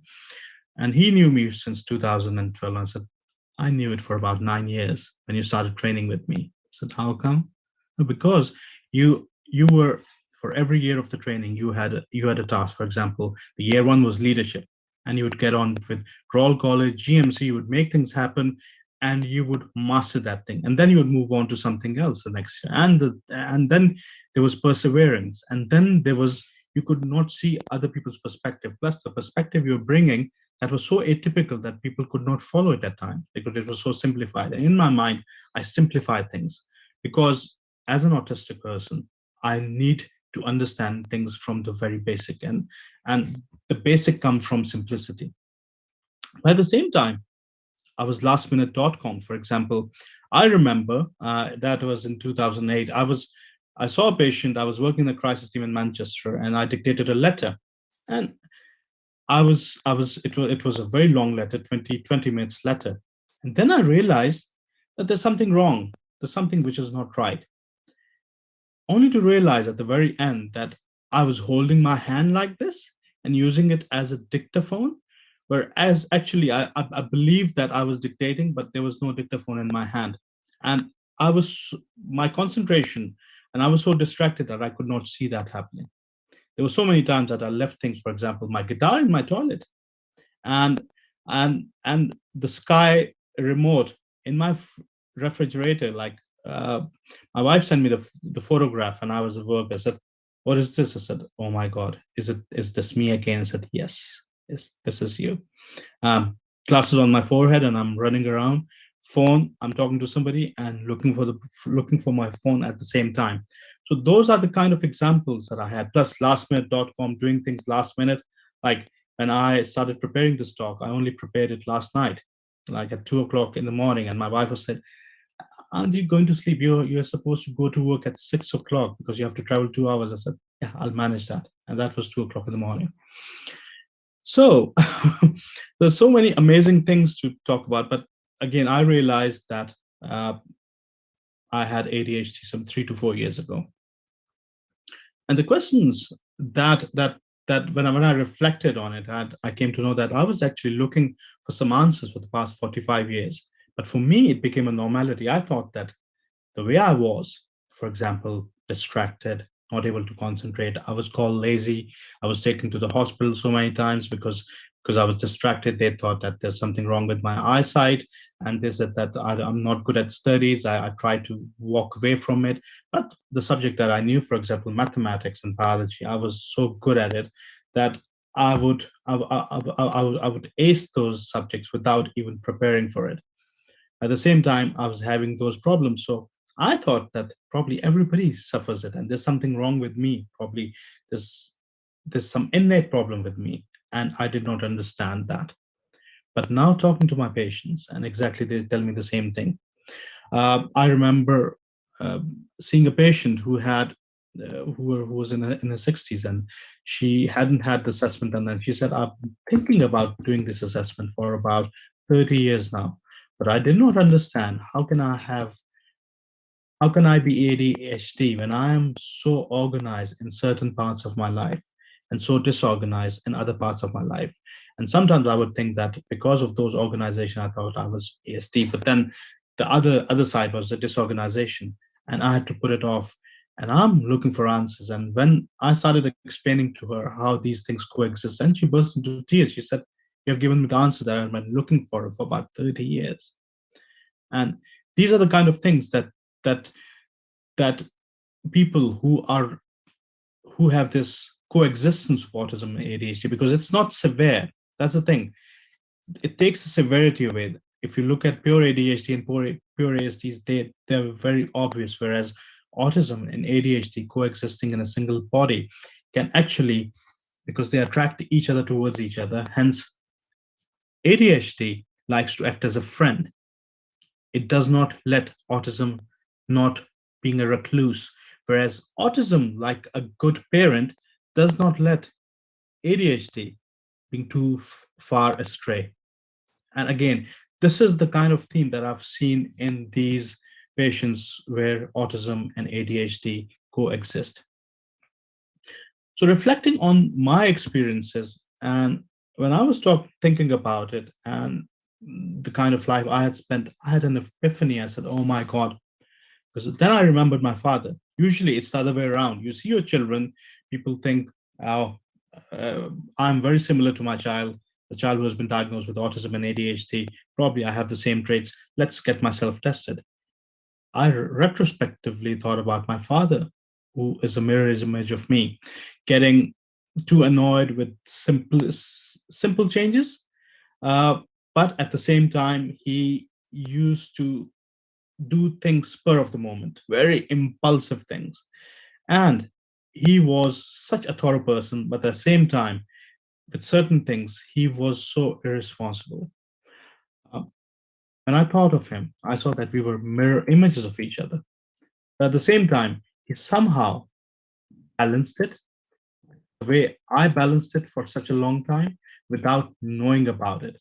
So there's always a seesaw. Sometimes it's the autism that wins, and sometimes it's the ADHD wins. But somehow they'd like to keep each other in balance.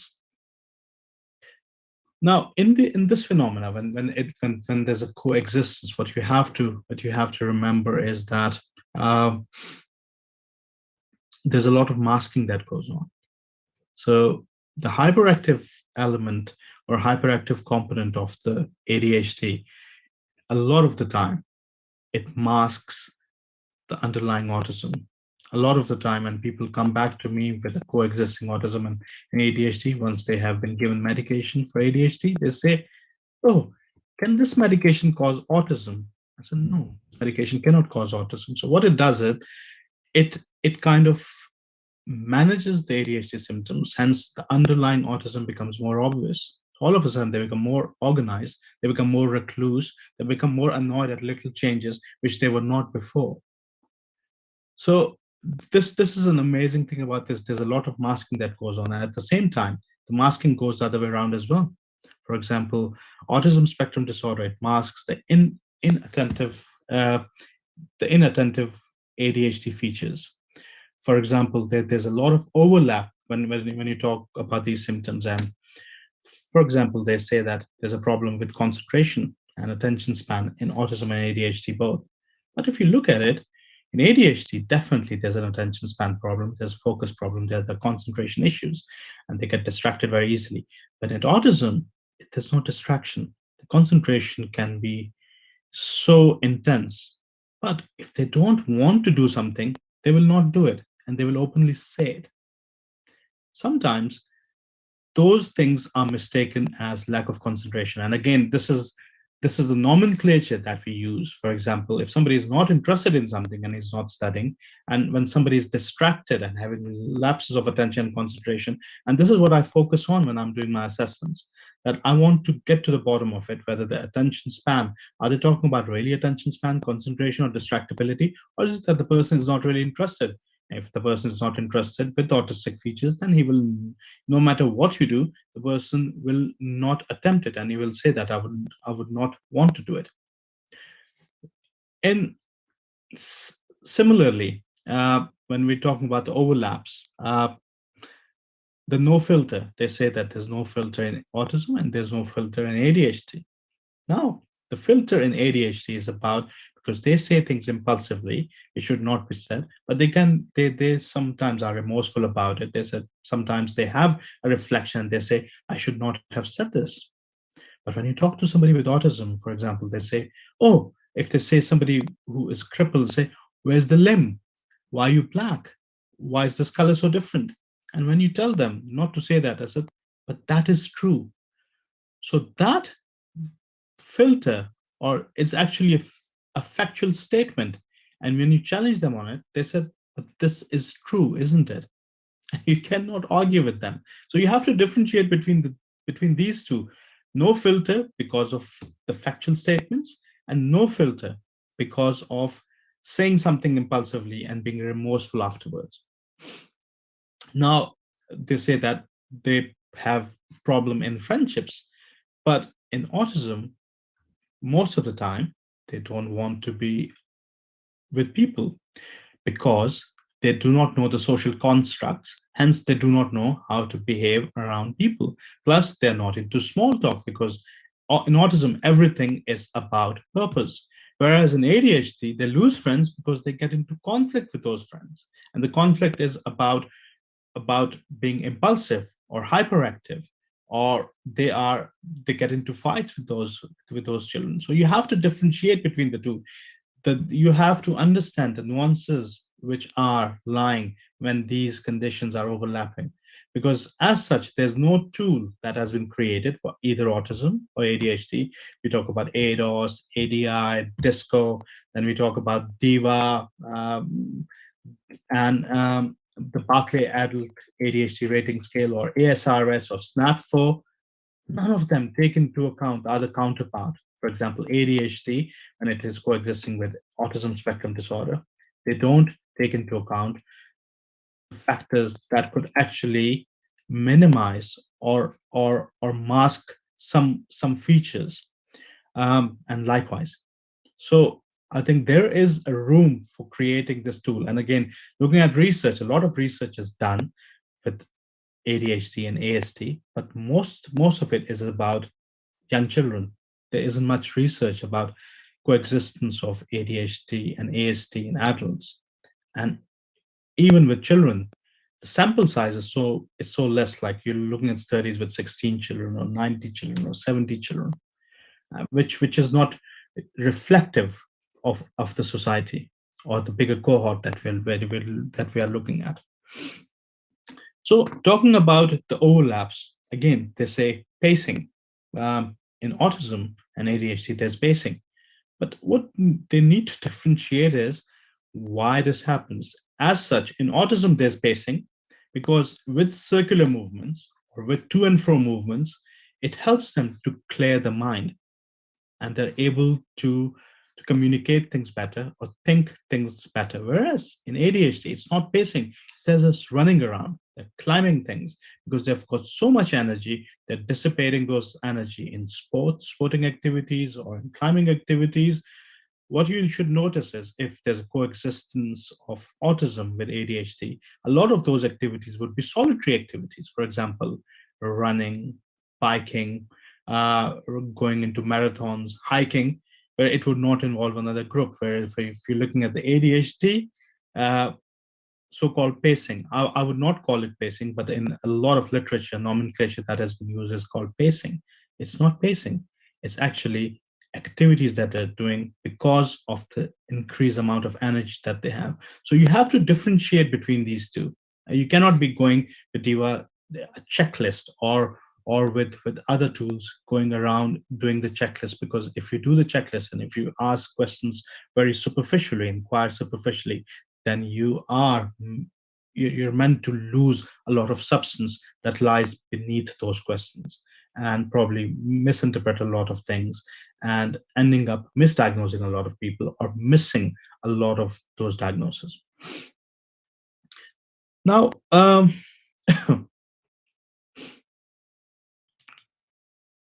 the problem that we have at this moment in time, again, is the skill set. And I've always mentioned it, that skill set is because we have not been trained. Like, I'm a psychiatrist. I developed this expertise, because I'm a neurodivergent, but at the same time, there was no training provided to me specifically. I acquired my own skills and I learned through experience. And most of the time, what we do is, even for neurotypicals who are learning, they try to learn things, not understand things. And there's a difference between the two. Once you start understanding these things become so obvious. Like people who are neurodivergent, neurodevelopmental psychiatrists, when I speak to them in a peer group, again, it is,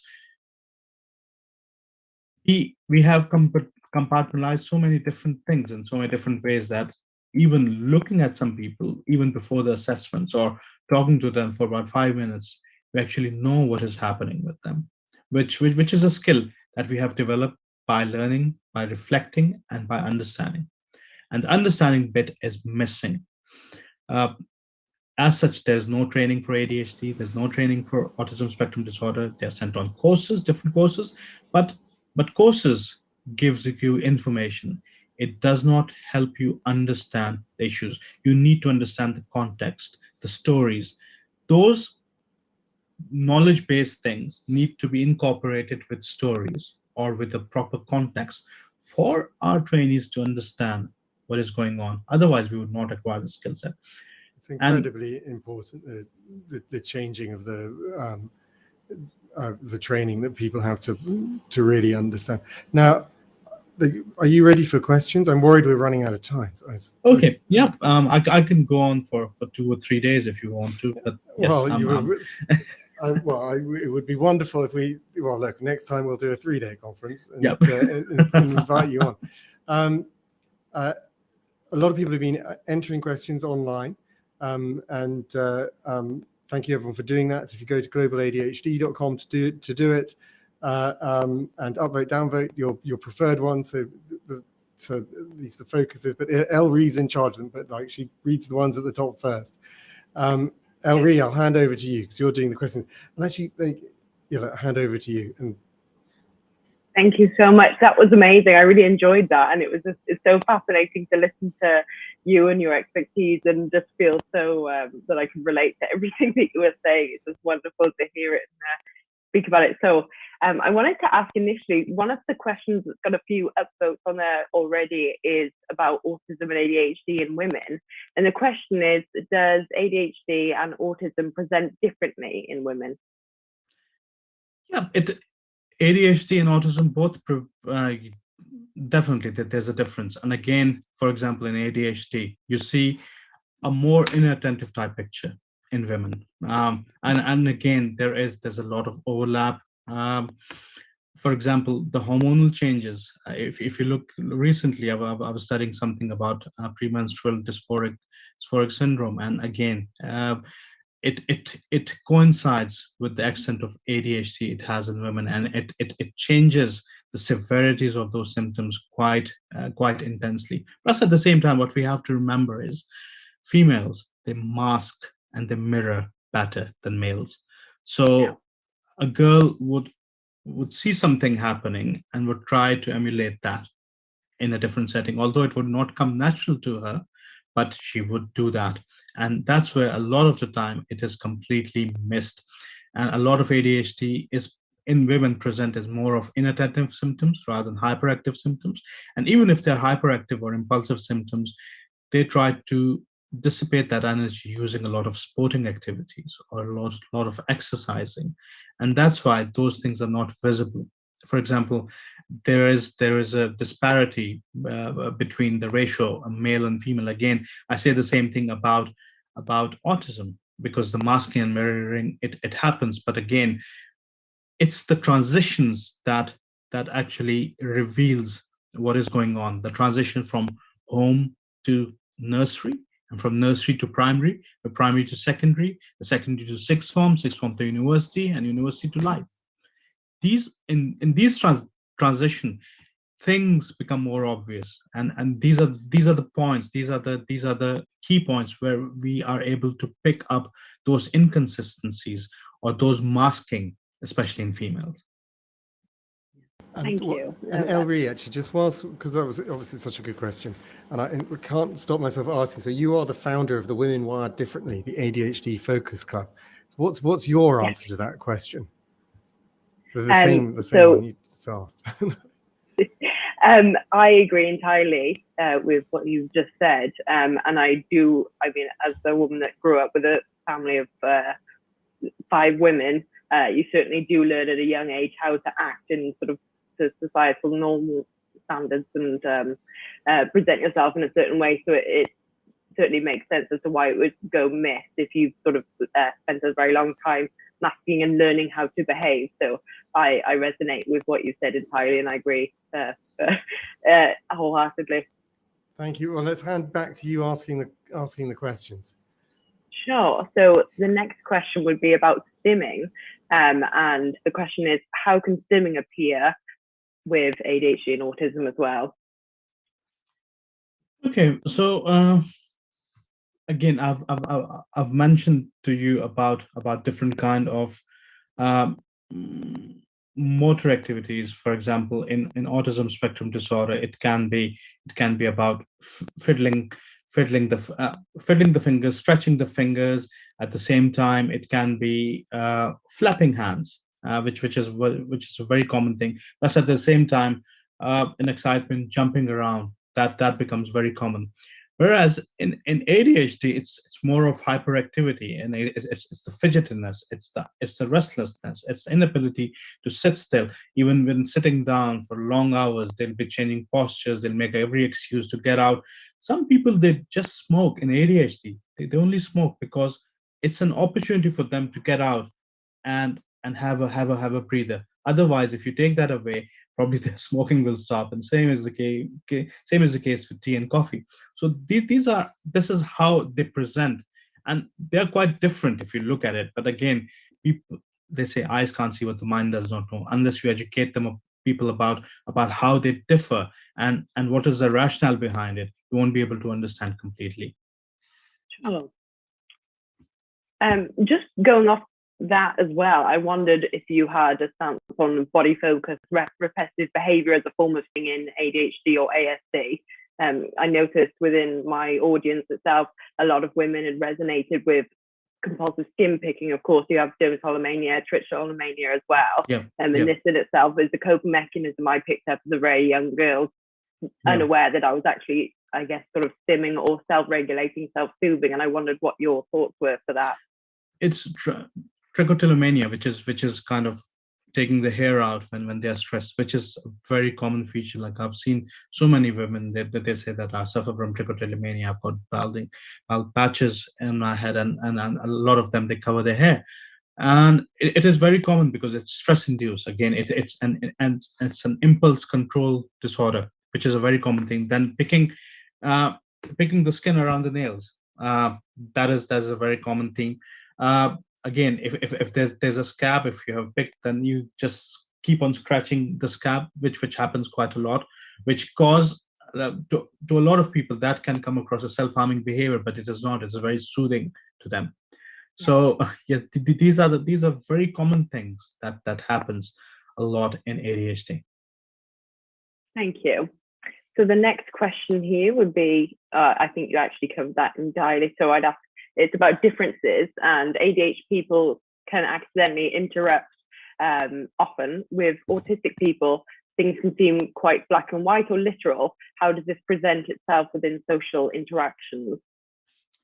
Yes, I think it is, again, the rationalization where what you have to is understand when you ask people with ADHD, and again, I'm very similar.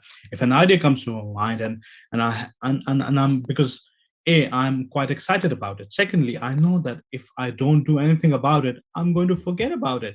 So I have to go and talk to somebody about it instantly, interrupting people. And I've done so in my, for example, when I was in my office, I was doing something, I remember something, got up, and one of the female member of the staff, she got offended. She said, I was talking to somebody, and she was new and she didn't know me, and said, you just stood in between me and that person. I said, I'm so sorry, I did not realize. So I apologize. And when she came to know that this is how I am, she adjusted to it. So this is the reason for interruption in ADHD. Whereas in autism spectrum disorder, they have to, for example, if they hear anything, that there's a conversation going on, and they see a topic of their own choice, then they can talk about that topic for hours on end. They would interrupt people. They would not allow people. They would not understand other people's perspective. And they will talk about it, about the same thing, not about anything, about that particular interest of theirs for hours on end, interrupting other people. Hence, it is different that way. So again, rationalization and getting to the bottom of it, why is it happening, is very important to differentiate that it's happening in ASD or it is happening in ADHD. Yeah. Thank you. Next one, the title is "You Don't Look Autistic." How do you navigate the comment made by others when you are not the perceived version of autistic and ADHD? Yeah, like again,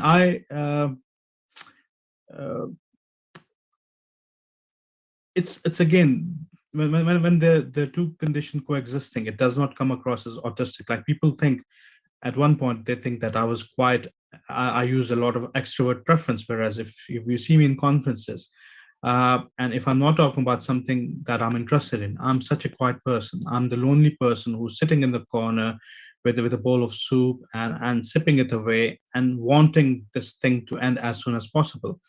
And a lot of people have told me, again, this self-disclosure, when I came to know about myself. For example, when I start collecting things, it's massive. For example, not so long ago, I had this hobby of collecting chess sets, and I collected in the matter of a year about 35 chess sets. I was on Spock, I was on eBay, I was going around different parts of the country, and I was collecting them, and I created a shelf.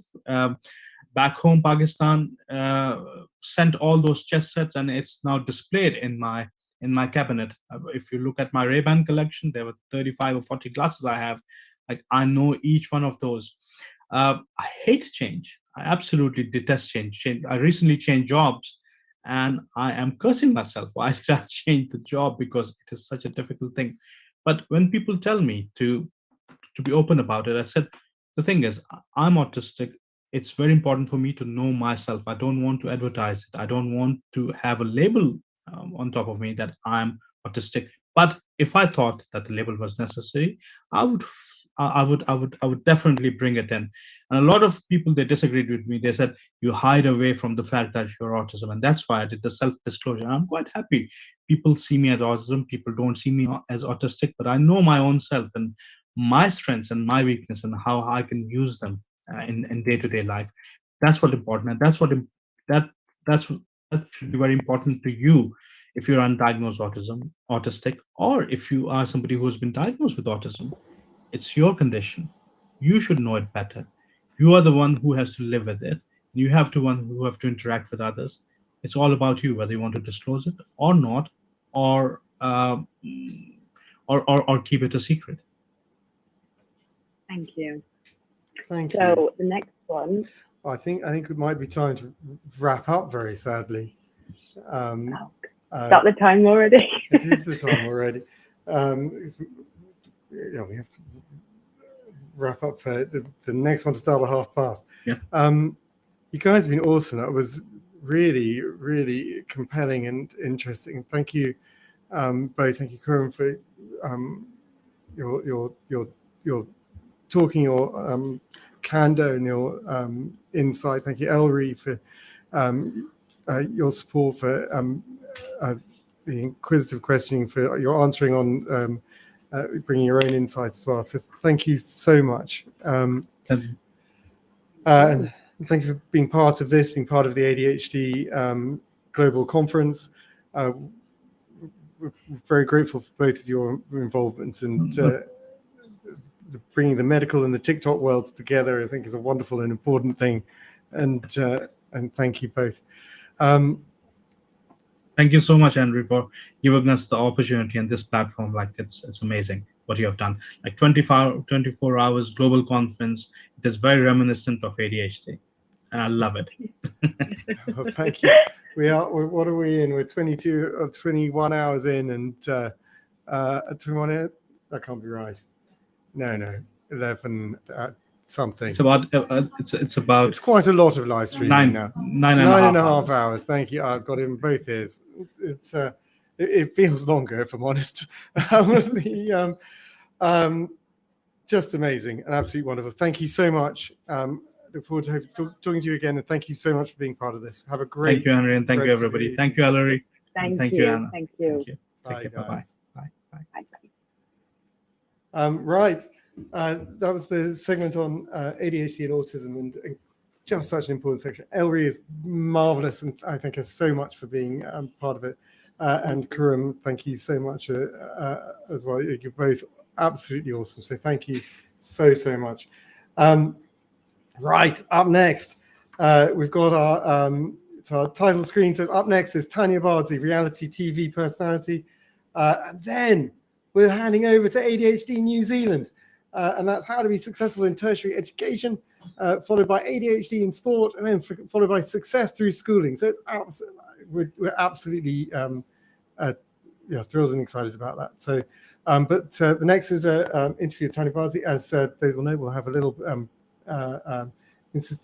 interstitial that we'll bring to you. Over to that.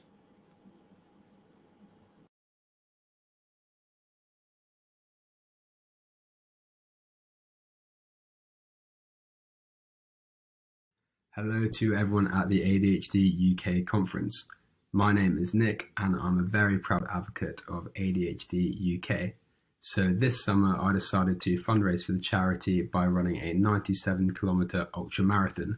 And this was a great challenge, particularly due to the hot weather that we experienced during the summer, but ultimately it was for a far greater purpose.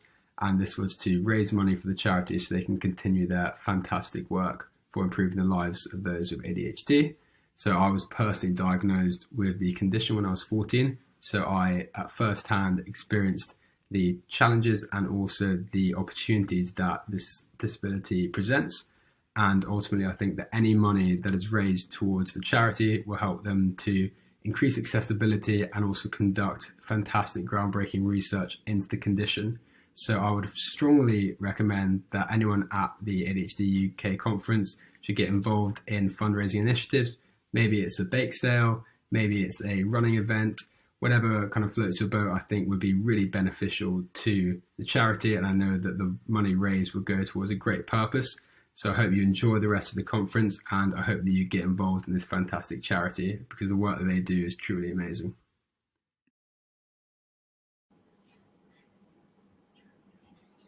Wonderful. Absolutely wonderful. Very and so do as he said. So do donate now. Go to globaladhd.com, click donate. It's being shared between the charities ADHD UK, ADHD New Zealand, and the South African ADHD charity Goldilocks and the Bears. We as ADHD UK, we get no money from government. It's entirely donation, so it absolutely matters. And so please consider it, and or get involved with fundraising, as he just talked about. Go to ADHD UK because of fundraising. We've got lots of fundraising opportunities to do. Sign up for a run, a triathlon, a bouncy castle run. You can get involved with wonderful Lorna's got doing a challenge thing. Is that people hit different marks. She does different challenges. At the moment, she's signing off all her work emails with Stay Crispy. And will shortly be home to spend 10 minutes pretending to welcome people outside a store of her choice. so basically her friends are enjoying sending her on ridiculous errands. It's a wonderful fundraising system, and it's just a lot of fun. So next up is Tanya Bardsley. She's an incredible person. Obviously, she has ADHD, diagnosed as an adult, and she was and is a model. Then joined the Housewives of Cheshire reality show. She's one of the original cast. Stayed with it for 7 to 8 years. She opted for medication, but at a point had a seizure. Whether or not directly linked to the medication or not, I don't know, but definitely meant that she could no longer take her medication, and so has had some interesting challenges around that.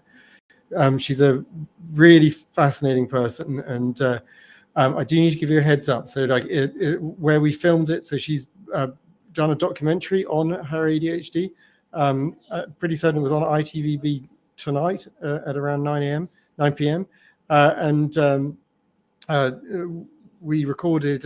She recorded a rap, and that's where I did it. And it was in a restaurant, and so there is some background noise. So you may need to alter your volume to hear it really well. But it is an extraordinary interview, and very, very special.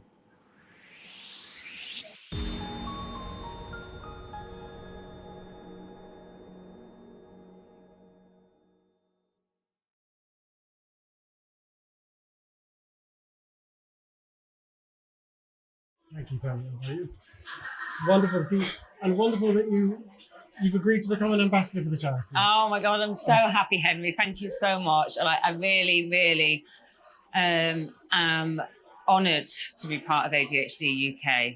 It's such a great charity, and it really, really is making a difference. And I'm just so honoured to be part of it. Thank you. Well, we're honoured to have you as a part of it. And what you've been doing with the documentary is spectacular and incredibly important.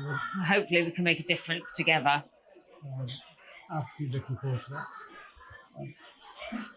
And thank you for agreeing to do this and agreeing to be part of the Global ADHD conference. Yeah. And we're thrilled about that also. These straight into the questions. Yes. The first one's really just, it's for people to learn about you and your ADHD. Okay. Can you tell us your ADHD story from when you first had an inkling that you had ADHD and now? So, do you know what? I never heard of girls having ADHD. So back in my generation, it was just sort of naughty children. But I was never really naughty. I was more like shy, a lot going on mentally. I was an introvert, very, very shy, but always a lot going on in my head. I got bullied, and growing up, there was always something like, I just felt a bit detached from normal people, normal world, and thought, why are they playing so effortlessly? And I find it really hard and it was like I was just viewing a TV of the world, and I was on my own sort of thing. But didn't think anything of it. But I just thought that was a norm.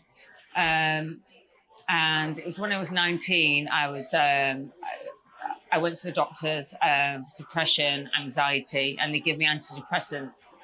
And the GP just sort of threw these antidepressants at me. And this went on for, 20 years, 21 years. And it was when I got to nearly 40, and all these antidepressants, I was just trialing and coming off them and having like bad side effects. I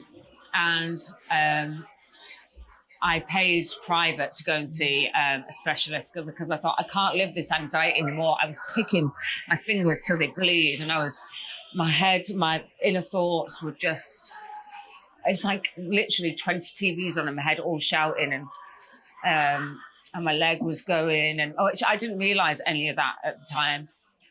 So when I went to see the specialist about anxiety, he watched me for an hour, and I kept thinking, he's watched me very closely, and he said, has anyone ever told you that you could have ADHD? And I was like, no. And I was shocked. So when I went home to tell my mum and Phil, and I was like, the doctor thinks I've got ADHD, because I thought my mum was going to say, you have not got that. I thought she was going to go mad, and she went, oh, I've always known there was something. It's like, well, why did you take me? Because it just wasn't a thing. It's just, I've never heard of girls having it. And you know what? When I found out that, I did all the tests and everything, and I've got it high spectrum, it was a relief. It was like thank God. I was happy. So yeah, some people they talk about being a relief, but also a sadness. Yeah. Did you have that? Was it? Do you know, a lot of people say they have sadness and they're scared, but I just had complete relief. I had to, because I'd felt so alone, so just not right, so not normal, and I just felt complete happiness. And sort of when I met other people with ADHD, I felt like, I feel connected to someone. I felt alone all my life. And now when I meet someone else with ADHD, I feel like, even if we don't get on, even if I've just met them, I just feel like, it's my people. When you're trying to explain ADHD, how do you explain it? It's so hard to explain ADHD, but it is like I've got 17 TVs on in my head, and they never switch off. And I call them like the genius ideas. I can have about 7 genius ideas of business ideas in a day, and I'll get so excited and I'll think, I'm going to do this, I'm going to do that. And then when I do all of that and I'll promise this, I'll promise that, and then all of a sudden I've overwhelmed myself. And that's why I've got so many businesses. I'm hyper-focused, I'm on it, everything's colourful, and I'm just like zooming away, and then all of a sudden, boom, overwhelmed, and I'm just completely paralysed. And it's sort of, I'm in between those two worlds. And that's how, it's so hard to, it's like an inner restlessness. It is hard to talk it's so about. hard. That's why it's a core question. Yeah. We want to get as many people giving an explanation. Because it's like you're either hyper or you're just completely can't move. And but I'm not hyper when I'm running around. It's my head, and no one can see it. Yeah. So loads of people say, well, ADHD. Like my husband goes, where's your hyperness? It's in my head. And you know what? One of the worst traits that I've always had, and I realise it now, is say when I was bullied, and I was hyper focusing on what people thought of me. So then I was sort of talking myself into a black hole. And now, so I have to really, really brainwash myself with positivity. Otherwise, I can hyper-focus on, they think this about me, they think that about me, this, I'm not good enough. If I hyper-focus on one bad thought, and I can't get off that train. So now I catch myself and I get myself off that train, writing down, meditation, and just sort of brainwash it. I have to brainwash myself, because that hyper-focus, if that goes down that negative train, is hard to, it can take you to a really dark place if you don't know that you're hyper focusing on this dark stuff. And I've took myself down to almost suicide by doing that. So that's my number one thing and that's why I think being diagnosed is so important, to realize hyper focus. You don't just hyper focus on like social media. They go, you're hyper focusing on hobbies. You can hyper focus on negative stuff that can take you down. So that's recognize that and get yourself off that. Well, thank you for sharing. Yeah. That and sharing about where your feelings went on that. Yeah. It is important. Would you be happy to share your medication story? Yeah, so I was really excited to start my medication because I thought, oh my God, I've got ADHD, and the psychiatrist is going to give me these pills and I'm going to be fixed. I tried the first one, and God, I was happy. I had no mental chatter. I was relaxed, but I was sort of like, I sat like that. I was so calm, so happy. But I was filming for a TV show and it needed personality and it needed me to speak and move. But I just sat like that, zoned out. So I thought, I can't earn money, or it just took away anything. Internally, I was happy. And probably when I get to about 95, I'm going to refine those tablets and just sit like happy. But I'm not 95. And you know, I still need to be me, not just this zombie, even though internally I was happy. So I tried the next one, and then that was giving me a dry mouth, and I was doing like really, really biting my nails, and one of them actually, the veneer came off. I was like, and that's not a good look. So that they had to go. And then the third ones, I kept having heart palpitations, and I didn't realise it at the time, but looking back, I was forgetting to eat. And then I kept going, oh, this how, but then I was hyper-focused. So I thought, this is great. I'm getting loads of work done. Because I thought the other two were not so good. I was getting so much work done. I kept going, oh my God, my heart. We're just working through it and not eating. And ended up having a seizure, which really scared my friends and family and me, of course. So after recovering with that, I had to come off the medication. I think it was just too much and being given antidepressants for 20 years when I haven't got anxiety and depression, it was ADHD. I think the chemicals in my brain, it was just too much, and I had a seizure. So now I do the natural route, which I'm not about natural, Henry, at all. I'm about implants, veneers. There's nothing natural about me apart from my ADHD medication, which shocks everyone. So I'm like meditate. I wake up in the morning and I'm religious, so I have to sit my earphones in, meditate, and I pray, which is just quieting my mind down. The cold showers, I hate them. It's so good. Exercise, hate exercise, but have to exercise every day. Have to have a routine, and I have to sleep. I'm like a baby, so I have to have my sleep. And it's eating, and it's doing all the things that everyone knows they should do, but they don't do. But you have to do them. Otherwise, if you don't have routine, my life is just going to go into toxic mess, chaos. So I've got a choice. I have my routine. It's the little things that add up to a nice life. Or if I just it's routine or chaos. That's the choice I've got.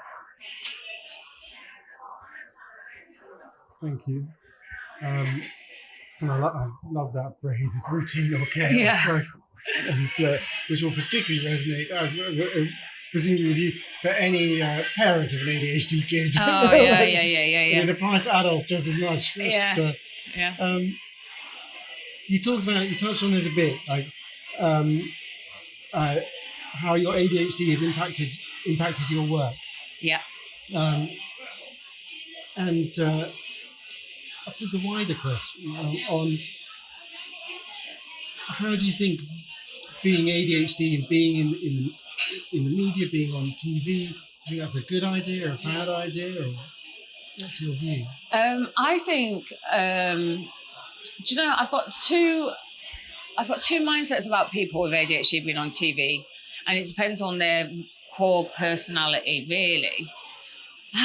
It's such a hard one, because you can have a nice person with ADHD and you can have I don't really know where I stand with it, but I do think that ADHD, it's hard because off camera. What would your advice be to someone with ADHD looking to pursue a career in TV?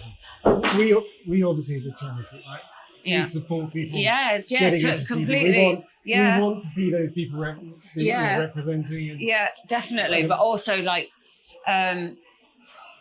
also, I think channels have to look after, because sometimes you can impulsively say or act things, because as scientists say, we have a think it. But I suppose that's when you're younger. Like now, I wouldn't. It's really hard to. God, I'm being so ADHD right now. I've got so many conversations going on in my head. But I think ADHD, you should be able to do whatever the hell you want, no matter what. But I also my mother instinct is look after them. The channels look after them. If they say something they don't mean because it's just impulse, then don't show that and hang them out to dry. That's what I'm trying to say. Yeah, thank you. What would young, undiagnosed Tanya think of you now? I think she'd be proud. I think she'd be proud. And I think she'd probably think she's not grown up. I'm still the same me. And I think that's one of my good characters, is I'm still young at heart. If you could speak to that young Tanya, what would you say to them? I'd probably put my hand over their mouth and just say, ADHD, don't say it. Think, do the CBT. Think before you speak. No, I'd like to cuddle her, and I'd like to just stroke her head and all those thoughts and all those horrible thoughts, and just give her a cuddle and just say, it's okay. It's okay. Can you tell us why you did it? What, and if any, what your views of ADHD have changed through doing it? So I had to. I was on a reality show for 7 years, and it's someone's birthday. It's not my birthday, everyone. Probably have a little pause. And there's a second part to that also, which is what was the most surprising revelation? Was there a particular? Okay. Scroll back to you've done a documentary. So I was on a TV show for 7 years, and I was loads of side effects with the antidepressants and everything, and that's when my anxiety got really bad while I was filming. And I was just struggling with everyday life. And it was when I was on the show that I discovered that I had ADHD. And I was struggling with that medication. And I just thought, I need to be able to control myself. I need to be in control of my life and my ADHD before I can film anymore. So I left, which gave me more time, and then I got offered the documentary, and I jumped at the chance because I thought it's going to lead me to amazing people, which it has with you, Henry, and I've been on a journey, and I knew I had ADHD, but I had a lot to learn. I mean, I'm nearly 40, I've just been told I've got ADHD, and this gave me the chance to go on a journey and learn more about it, and learn more about the different aspects of it, and meet lots of different people with it. And I'm babbling on in an ADHD way. But yeah, it's one of the best decisions I've ever made. Fantastic. It's a big deal you telling the world you've got ADHD. Genuinely, it is a big deal. Yeah. And it means a lot to a lot of people. Yeah. As you've come out talking about your ADHD, what are the sort of positives and negatives you found from that?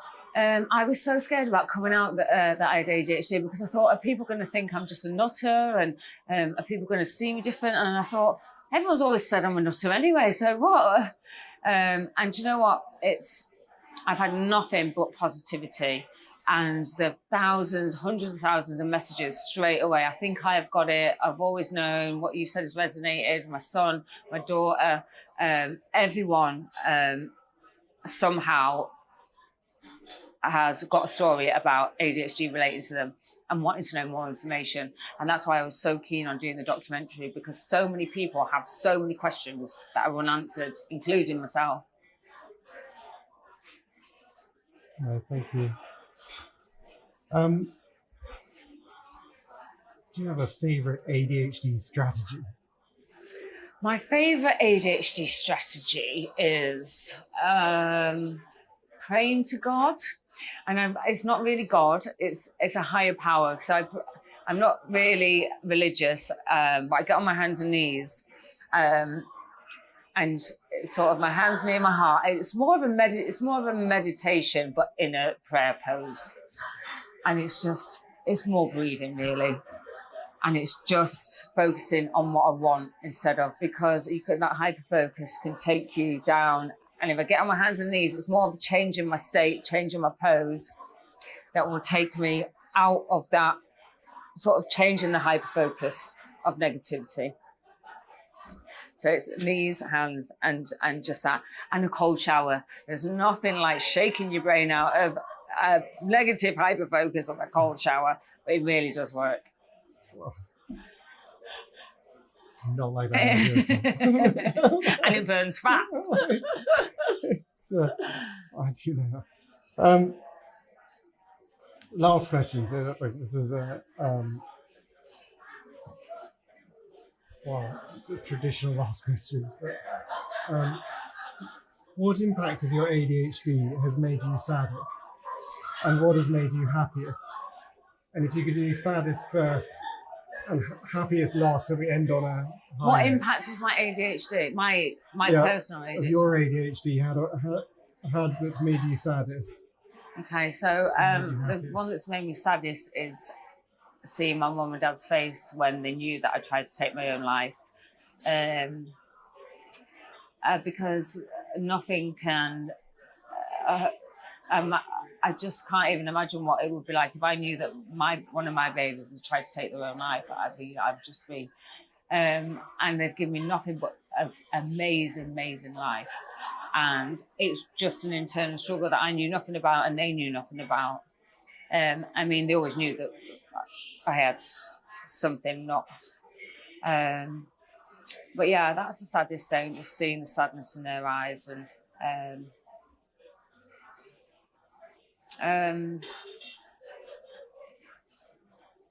But the happiest thing is doing this documentary and saying, finding out basically. I think God put me in, I say God, my higher power was whoever I pray to, put me on the show, and I discovered I had ADHD so that I could tell other people and my story could, I feel like we're all learning as we go along, the people who've been messaging me anyway, there's thousands and thousands of ladies and men. I'm babbling on because I've been sidetracked by the first bit. Yeah. Well, thank you for sharing the first. It's quite. Yeah, but it does get better. It does get better, and I think the more work we do, the more community we can grow, the more people will know about it. And I'm babbling on again. How does it make you feel to know that you've got this ADHD learning and understanding and being able to help your son? Yeah, I think, do you know what? As soon as I recognised the signs with my son, like, well, he's always had it, but it took till I got diagnosed for me to, it's only when everyone was going, me and Mocha have always been the same, like our anger outbursts or like, everything about us has always been the same. So he wouldn't have been diagnosed if I hadn't have been. So he could have easily gone through the same pain that I did. So I feel really, really lucky that hopefully, touch wood, that he'll never tell me that he's had to try to take his own life, like my mum and dad had to find out. Hopefully. Thank you so much for sharing all of that. Thank you for all you've been doing. No, thank you, Henry. You're making such a big difference, and I really appreciate it. You're just making such a big community, and I think it's brilliant. Well, None of us are on our own. We've all got each other. Yeah. We are gang together. Yes. And it is a wonderful thing. Yes. Thank you very much. Thank you for all you're doing. Thank you for the documentary you're doing. Thank you for the work you're doing. Thank you for being an ambassador. Oh, thank you, Henry. Thank you. Thank you. Thanks. Thanks.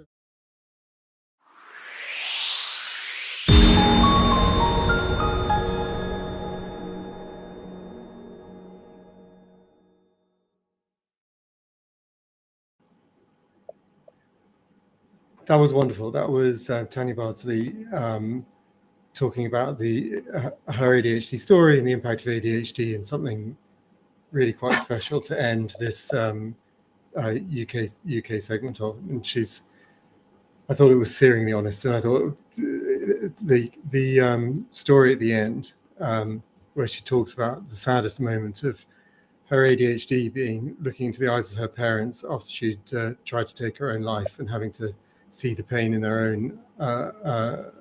their eyes. Immediately after that, her parents were there, so I was able to speak to them, and they're so incredibly proud of their daughter, all she's achieved, but they just said it's something you can never get. Like it changes everything. You can't never forget it, and never. That she's obviously that was when in her childhood. She's in a wonderful place now with children of her own and a successful career, but I can only imagine how heartbreaking it was. And they talked about then the actions they took, and moved school. They really changed things, and absolutely heartbreaking. Right. It's time to move over. So we're going to move over in 2 seconds. So this is the exciting moment. So this is when, so look, we've been global, like we've obviously been having people watching from around the globe, 55 different countries represented in registrations. I think just shy of 3,000 registering. It's been extraordinary. We are truly global, and it's ADHD New Zealand are the anchor of that globalness. So when Darren and I talked a long time ago about doing something together in a conference, I said, let me bring up the team ADHD New Zealand,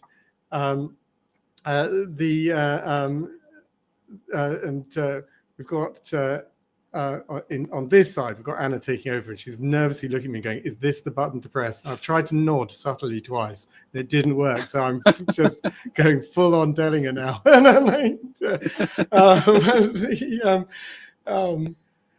So the tech continues this side, right? So we have to have somewhere has to have the pipe into the internet, and it is us. And next time we'll have a plan on this that doesn't involve that, but for the moment that's what the tech requires. And so we have 2 people here, Anna and Terry, who are our night team. So they are looking after you guys. I am trying to get some sleep to then pick up where you guys take off. Darren, do you want to talk quickly about the gestation? This is like our conversation. Henry, I'm in awe of how a conversation 2 months ago has become something that's pretty amazing. The world's first global ADHD conference that goes for 24 hours. And I'm in awe of Christine and Anna and Leanna from our side, how this has come together and how technology can really create a community of learning, a community that can understand. And it's just fantastic to come together. And I was talking to our colleagues before, it's the realization for this community that we're not alone is very powerful. I agree, and that we're not exactly right, and that realization that it's across the world, like that we're all fighting this fight, and you guys have been doing absolutely extraordinary work, inspiring work, frankly. And one of the things I've loved that has come out of our close conversation is that our learning from each other and stealing each other's best ideas. I know exactly. That so your political work has been it's something to be absolutely it's incredible and wonderful. And I know that our ADHD and work welfare pack, that pack for talking to a line manager, we've sent to you the Word document and for you to New Zealand it and improve it. And then we're looking forward to having it back and taking the best changes you've got put into it and putting into it. Right, over to you. What have you got set up for us? Thank you, Henry. And you can trust us for the next 6 hours. Tēnā koutou, tēnā koutou, tēnā koutou, ka Darrenball taka ingoa. For those not in New Zealand, that was Amari or Te Reo I acknowledge all of you. My name is Darren and I'm the chairperson of ADHD New Zealand. Welcome to the New Zealand segment of the Global ADHD Conference. It's been going for nearly 10 hours and you're with us for another 6 hours. So thank you so much for coming. The first session that we get into today is about tertiary, and we know that study at tertiary institutions or vocational training, if you're a student with ADHD, can be hard, and we have no doubt that this is the same throughout the world. So what we want to talk about with these experts that I'll introduce soon is some of the things we're doing to understand students with ADHD and some of the ways we can proactively help them. The first thing I want to introduce you to is the Māori word or Te Reo word for ADHD, which is aroreretini. We love the word aroreretini much better because it means attention goes to many things. I think you might agree that the phrase ADHD is a horrible, horrible phrase and is 20, 30 years out of date. So that's one thing we want to change is the word ADHD for the world. Right, and before we start, we will have a little disclaimer.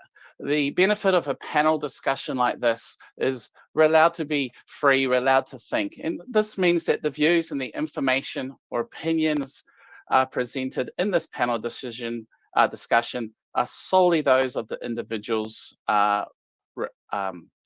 involved. They don't necessarily represent those of ADHD New Zealand and its employees and volunteers. And we are not responsible and do not verify the accuracy of the information discussed. The primary purpose of this panel is to educate, to inform, to let you know about how we're going in New Zealand. It doesn't constitute medical advice or other professional advice. And we welcome questions as we go along. And one thing that is particularly important is we don't get personal questions because we won't be able to answer them. So without further ado, let's get into the fun stuff. And I'm going to ask each of our fantastic speakers to introduce themselves, starting to my right, which is you, Arena. Darren. Tēnā tātou katoa, nau mai haere mai ki te hui o ipurangi o ADHD. Ko erana whasu tōku ingoa he pou apua hau I te ahoa Māui, te Pūkenga. So I am a learning advisor at Te Pūkenga here in New Zealand, which is a vocational training institution. Welcome, Arena, and let me introduce you to Dr. Natalie Matthews. Kia ora, Darren. Ko Natalie Matthews toku ingoa. He kaia ko mātaranga hapari ahau I te kuninga ki Puri Hirawa. So, kia ora, my name's Natalie. I am a sociologist and I teach at Massey University. Welcome, Natalie. And Leanna, ADHD New Zealand, welcome. Thanks, Darren. Great to be here today. Tēnā koutou, ko Leanna Conhardy toko ingoa. My name is Leanna Conhardy. I am the project lead at ADHD New Zealand. Thank you. And on my right again, we have Sarah. Welcome. Ngā mihi, Darren. O tēnā koutou katoa. O ko Sarah Williams toko ingoa, he ko tohu mātamua, hui te amorangi mātuaranga mātua, ke te noho o ke poneki, ke oro tātou katoa. So my name is Sarah Williams. I am a principal advisor with the Tertiary Education Commission and I live in Wellington. It's great to be with you all today. Thank you. And just to thank you all again for coming. People out there in Cyberland and YouTube land, what these people have in common is they've worked very closely with ADHD New Zealand to create some real material and a real difference on those studying in tertiary and vocational training. So let's get into it. Of course, we welcome your questions. So fire away and we'll feed them in as we go. Sarah, I'm going to start off with you. And basically, what has been your involvement in helping learners with ADHD? Well, thanks, Darren. Well, Darren, the Tertiary Education Commission, for those of us outside New Zealand and Australia, is the New Zealand government organisation that funds all education following secondary school in New Zealand. So everything that happens after secondary is funded generally by the Commission. So the Commission has a really, really strong goal as an organisation of ensuring that learners can really succeed within the tertiary system in New Zealand. And we've spent quite some time in the last years looking at the parity gaps in outcomes for traditionally underserved learner groups, of which neurodiverse learners is obviously a significant component.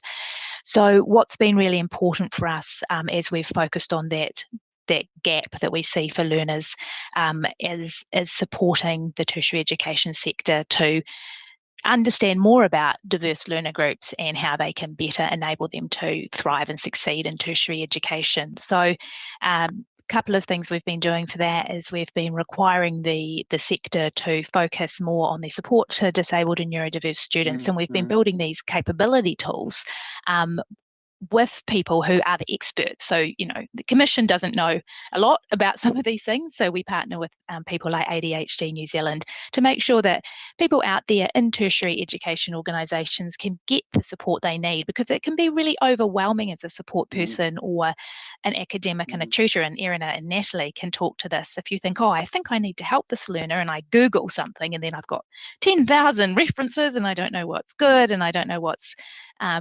important. And for New Zealand, cultural specificity is really important for us as well. So that's really been our interest in understanding how we can, as a commission, work with subject matter experts and learners with lived experience to enable the tertiary sector to really support and wrap around learners that need a bit of extra help. Thanks, Sarah. And we've worked with the Tertiary Education Commission for almost a year now, and there's two key things I want people around the world to understand, is that the Tertiary Education Commission is responsible for all tertiary. And this is fantastic because we don't have to deal with separate departments to look at learners or the Ministry of Disablement or anything like that. The second aspect is the Tertiary Education Commission, through Sarah, have reached out to, I guess, the community to help build the tools that they need. And that's a really good model that we hope other organisations around the world will follow as well. I have heard of government departments in New Zealand and around the world who try to do it in-house. And I think the success model is how we work together. So thank you, Sarah. Natalie, I'm going to go to you now with the same question. What's been your involvement in helping learners with ADHD? I guess most obviously as an educator, as a lecturer, as a tutor, but also as an advocate. So I got involved with this because I was myself diagnosed, and that everyone with ADHD in the audience is going to be like, aha. That led down to a bit of an obsessive research journey. And I thought, how can I use this to help students? And in doing that, I worked to try and help my colleagues then. So not only my own students, but building capability around my university and beyond that. I helped with workshops, presenting this in a number of places. And as part of this, I've started joining up with colleagues who are also really passionate about this. So we have a neurodiversity community of practice at Massey that is working towards projects such as building inclusive environments, communicating with people, research. So it's just growing and growing, which is amazing. And a resource like this that I can just, as Sarah says, right, there's so many pressures and there's so much information. If I can just give something like this to people really easily and it's wonderful and accessible, it's been so good. Yeah, it has. And actually a bit of a shout out for Massey University. They're one of the leaders in New Zealand in trying to understand how to help neurodiversity. This is a journey the whole country is on, but it's good to be able to have a conversation with you and see some progress. Now, Leanna, just looking at you worked a lot. You drove the project with ADHD New Zealand and TEC to develop these e-learning modules. What are they exactly? Thanks, Darren. Yes, we were really fortunate to engage with the Tertiary Education Commission on the development of these, and the purpose behind them is really encouraging for both staff and learners at tertiary educations in New Zealand. So what we did is we engaged with a lot of industry participants. So, and that's how we actually met Natalie and Edina here. And also a number of other tertiary institutes and learners with ADHD to find out and understand where some of the gaps were and how we could provide support for everyone. So what we've ended up developing is 4 quick modules. Each module takes about half an hour each, and we portray a lot of strategies and tips that staff at tertiary education institutions can refer to really understand what ADHD is, and also integrate some strategies and tips into their lectures and tutorials. Now, this isn't to say that they need to focus especially on learners with ADHD, but what we have heard from staff who have already started implementing some of these strategies and tips is that it actually benefits everyone in their lectures and tutorials. So we have undertaken a bit of a soft launch, so it is available for everyone to have a look at, and we encourage people to jump in, look for the information that they're looking for, and of course, if they have feedback, please do send it to us. Thanks, Leanna. And just to emphasise, that's our website, adhd.org.nz. Now, Irina, I appreciate you. I'm not sure if you should be here, given there's a fire alarm where you're at the moment, but if you are able to be here, I'm interested in what's your involvement in helping learners with ADHD. I'll just unmute and you can tell me if it's too distracting, because I can just turn off the camera and run and get back to you. Yeah, but I'll try my, whatever you recommend, really. Yeah, I'm afraid, Irina, yes, I think you might need to be on mute because it is quite loud. But I do think you should probably go and run. Join via cell phone if you can, Arana. Yes. Hey, this is live, so these sort of things, of course, are going to happen. Proof that this is absolutely live. Yes, you can't plan this. But Natalie, we do have our first question through. Thank you, James from Wellington in New Zealand. And that is, what do you mean? You spoke about an inclusive environment. What does that exactly mean? Inclusive and welcoming. So I think a lot of, I've been looking at the ADHD forums in New Zealand, and I think a lot of people with ADHD are thinking, oh, you know, what do I need to do to get myself up to working within university? And it should not be unidirectional, right? Like, this is people with ADHD with all kinds of people, all kinds of backgrounds should feel welcome at university and feel like they are being supported in meeting their potential and participating and making the environment better through who they are.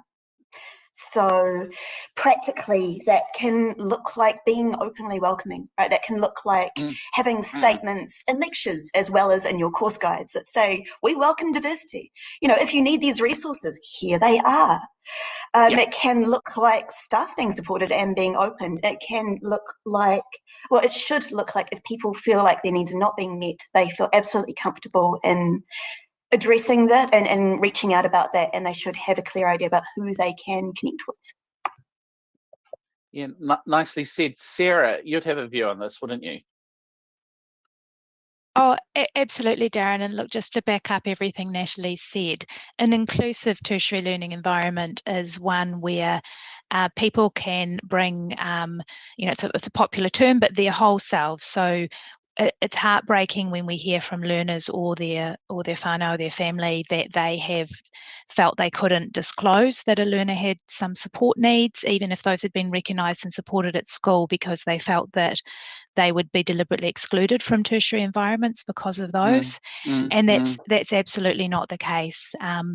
And as more and more of our learners are coming through school with higher levels of support needs, because schools in New Zealand are getting much better at supporting those learners who originally would have just sort of fallen out of the system. So they're presenting at tertiary education organisations. And an inclusive environment is one, as Natalie said, where they can present with their full selves, be confident that they can be seen and understood, and where their difference and diversity is acknowledged up front, as Natalie said. So that could be, statements and course guides, lecturers saying things in lectures, tutors, posters on the wall, about neurodiversity, all of those things. So it's about not having to hide the fact that you have some support needs. And when you ask, not being met with the idea that you're a problem, or that this is a hassle for an organisation, but being met with absolutely, no trouble.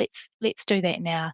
So that's really the kind of change that we're looking for, and to have that right across an organisation. So it's not just, one or two staff members responsible for that. So any staff member at an organisation who recognises a learner needs support, or the learner approaches them, goes, "Hey, really glad you've told me that. We've got some amazing things that will help you. Let's look into that."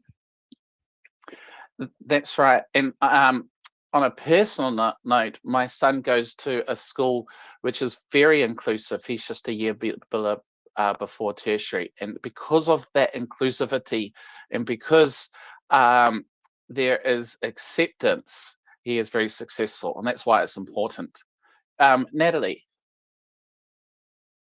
Oh yeah, just to add that there's some really interesting work going on in this area internationally, and particularly in the field of engineering. So there's this wonderful recent publication that talks about an ethos of inclusivity, and this includes the stuff we've talked about. This also includes staff making an effort to understand and making use of resources like this one, and then reflecting on how this actually shapes their teaching environment, shapes what they're doing. And so that becomes pervasive, right? That's not a poster that you put up and then you forget about it. That's meaningful, and people can sense that. If people are making an effort to see them as people rather than problems, you know when that's happening.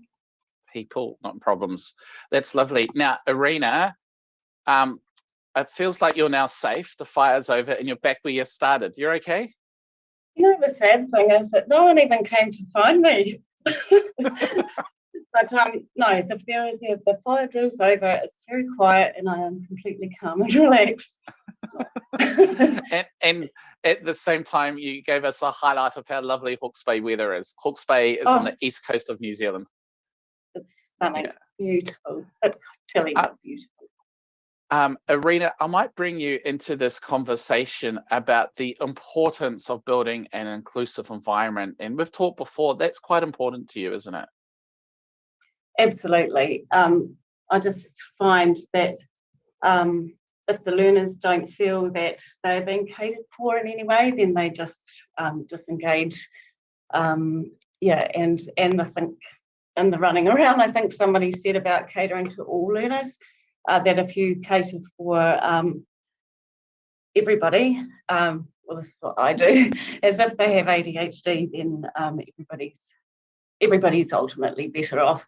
And particularly from our New Zealand context, having a culturally safe space where all learners feel that they can relate to, they can get something out of what you're presenting and take meaning from it in a way that works for them.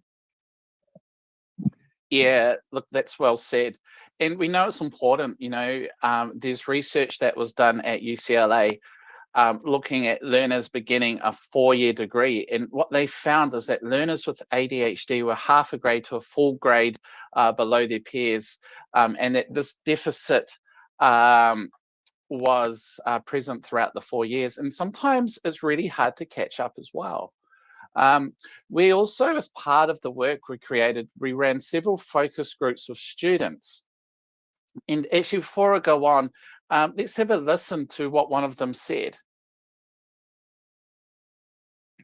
Hugh. That's the audacity that they feel that they have to minimize my achievement or belittle how much effort I've been able to put into being able to get this far without knowing anything about me, without knowing the challenges, and being unwilling to have conversations like that. That's what I really despise in education. That's what I really despise in education. How heartbreaking is that? And our focus groups are really interesting with university and vocational students. because they were just heartbreaking stories of struggling to be accepted. Really, yeah, it wasn't good. Now, actually, is those sort of comments, do they resonate with you, Natalie and Arena, in terms of feedback that you've got from your students as well? I'm so glad you picked that up, because yeah, when I was going through these modules, that just jumped out at me, and every time I listen to it, it strikes me. And the thing that always gets me with this particular quote is that word audacity. It's not necessarily even a question of ignorance. It's also that false assumptions, right? That we have these narratives, we have these ways of understanding people's behavior. And for a lot of people, in particular with ADHD, those just don't necessarily fit. Right? Like if a student doesn't create the work you expect, it's very tempting to speculate on why, or perhaps the effort they put in. And you just don't know what effort students have ever put in or what that effort looks like. That's right. If a student doesn't seem to be focusing, that may be how they focus. Right. So it's not just, what I saw in that is not just like people but people think they understand, and that is harmful. Yeah. And the key point is there's no difference in intelligence. And what came through in the focus groups was that there was students with ADHD were frustrated with the assumption that they're not up to it because they may not have the intelligence, or that they're not working hard enough, they're just lazy. And we had research that to get a B, this is from overseas research, a student with ADHD has to work 10 times as hard as the, I guess, average students as well. So let's move our conversation to a sort of a more positive light. What are some of the perceived benefits of helping staff at tertiary or vocational training organizations to support learners with ADHD or even neurodiverse learners? What are some of those benefits? And Sarah, I might start with you, since that's an area the TEC is sort of really looking at. Oh, kia ora, Darren. Absolutely. So as I said earlier, the Commission's really, really focusing heavily on enabling learner success within the system and putting all of our efforts in that space. So that means that we have to look really carefully at whether staff in tertiary education organisations are getting the kind of support they need, because staff are really busy. So support staff, tutors, academics, people who are training trades apprentices, the whole lot, they all have full-time jobs as teachers in their roles, but then we're also needing them to be able to provide this kind of guidance and support, at least at some level on top.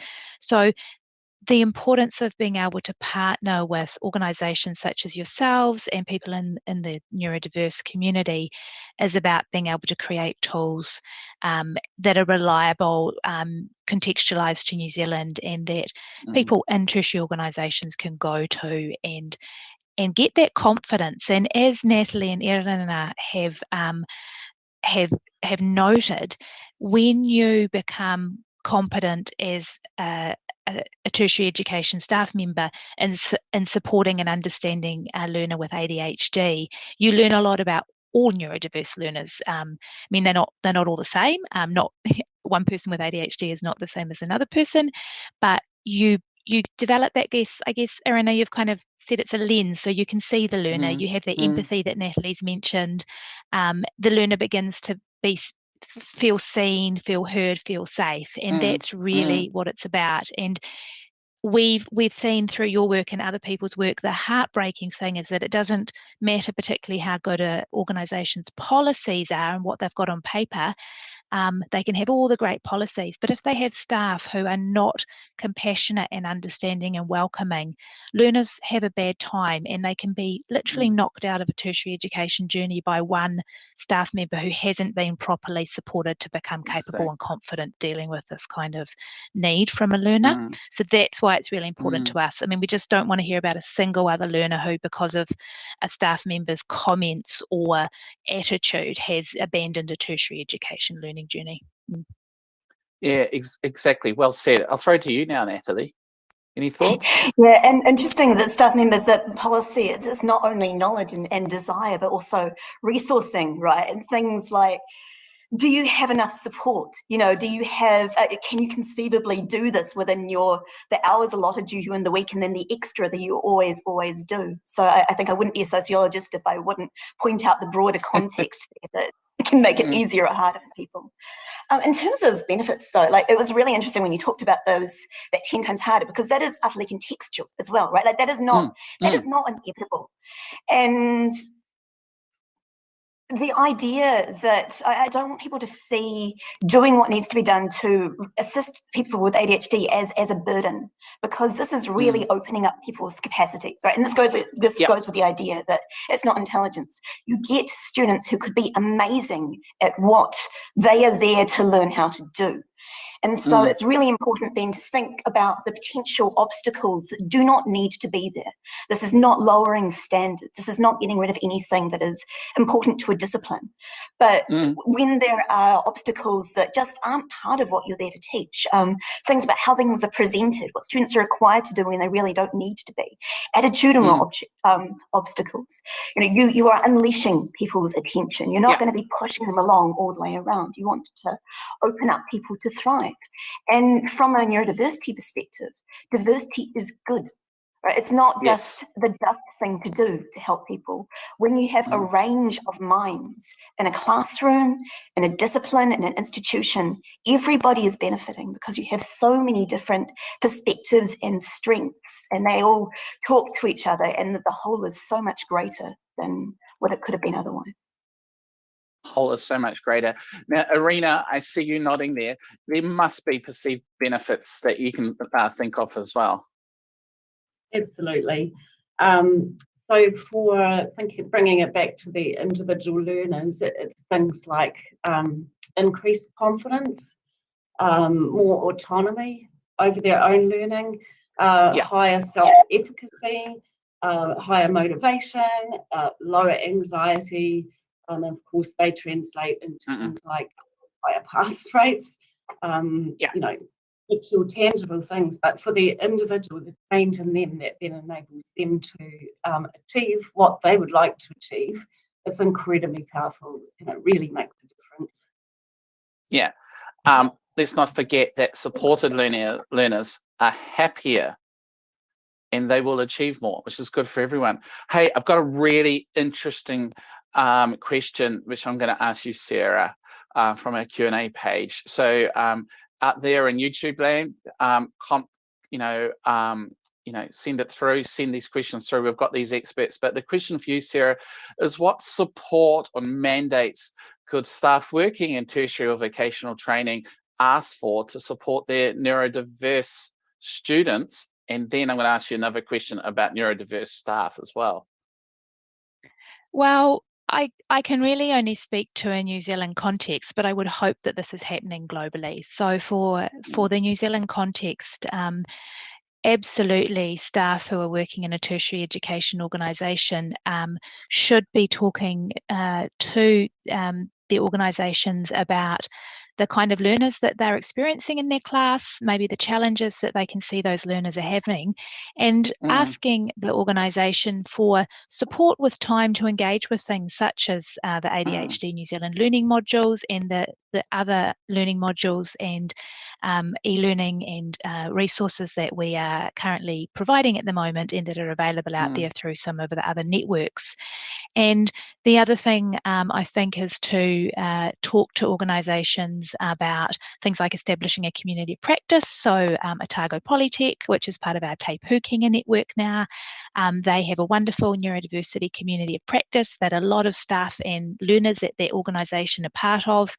That's a really exciting environment for people to be able to talk about what works for them and how they can network and talk together about getting support. So there's a heap of things. I'd also encourage people in the New Zealand environment to talk to their organisations about the disability action plan that their organisation will have, and whether they can be involved in being part of the voices that are creating those and those partnerships with learners and staff that are an important part of that. Thanks, Sarah. And Natalie, it's a follow-up question for you, because I first met you kind of at a community of practice, didn't I? And they're very useful. Yeah, absolutely. I think the important thing for students and staff is to talk to other people, right? Like the more you do that, the more you're not reinventing the wheel. The more you're seeing what other people are doing, and you're upping each other. You're supporting each other and going further and further and further. Yeah. So yeah, our community practice is doing some really interesting things. I definitely am not saying this is, I'm saying this as a participant. There other people are doing amazing stuff. Some of our colleagues, Catherine McGuigan and Sharon Crooks, are doing some research with neurodivergent students at the moment, all kinds, lots of ADHD people in there.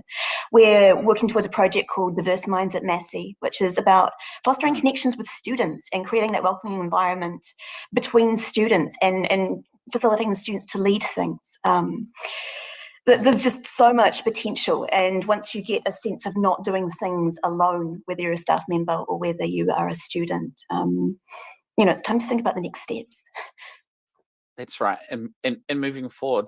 And Leanna, I'm going to throw your way, because thinking of what you're just saying, Natalie and Sarah, the focus groups is one that steps on my mind. And so we had 9 university students. These were senior students that finished their bachelor degrees, and they're on postgrad, or in one case studying to be a surgeon. And we heard their stories of what they struggled with through their journey of ADHD. And it was fascinating how they had all failed at their first attempt at university and yet had gone back. But at the end of the focus group, this highly accomplished student, because she was the one who's just finishing her surgeon qualifications, she was like, "This is fantastic. I didn't know anybody else felt like me." And these are the sorts of feedback we got, Leanna, from our focus groups, and they were fascinating, weren't they? That's right, Darren. It was really interesting to hear that, and really sad as well to some extent that, these people are not just having these struggles, but they're going through these struggles alone. And that sort of really opened our eyes that, in such a, to participate in a tertiary organisation, they shouldn't have to be alone in their struggles. And I guess that's one of the reasons why we, set up these e-learning modules, is simply to engage with staff and really help them understand exactly what ADHD is, and so to help them also provide some support for these people. We have, now this might sound a little bit silly, but we do have a certificate that people who complete all 4 modules can download. And what we're actually encouraging is that they put that certificate up in their office in a highly visible space, so that anyone who comes to their office who may have ADHD knows that it's a safe space for them to talk openly about some of the challenges they've had. Natalie, Just to add about students feeling alone, I mean, the estimates about the prevalence of ADHD in tertiary education vary wildly, right? One of the most common is anywhere from 2 to 8%, and that'll depend on the institution. Perhaps Sarah has some more up-to-date stuff about New Zealand. But when you think about that, so if Massey's got 30,000 students in various forms, that's from minimum 800 to 2 and something thousand students with ADHD, right? And so if you're talking about a mandate, that's a bit of a pressure on these universities, because that is a lot of students. But for students, like there are other people, and it's worth being visible to you, and also to make yourself visible to your university so they can start to recognise this, and particularly disability services, that you don't need to have a diagnosis to get in touch with them, and you don't need to even expect to need them. That they provide so much more than accommodations, that depending on the university, they might get you in touch with other people. They might do other things. But the more that people universities are aware that people with ADHD are here and contributing, and sometimes freaking brilliant, the more there is that push for making use of these resources, and then those next steps. Yeah, and actually, Natalie, I'll stay with you, and then after that, I'll go to Irina, because I've got a question. And aside from the obvious, how do you know a student might have ADHD? And I think what the person asking the question actually meant by the obvious, besides the fact they've come up and identified themselves, what are some of the characteristics you might see? like realistically, you're never, as an educator, you're never going to know all of the students in your classroom that have ADHD. It can look like so many things. And I mentioned disability services, but so like research, all kinds of research consistently shows that students with ADHD don't necessarily even make use of those.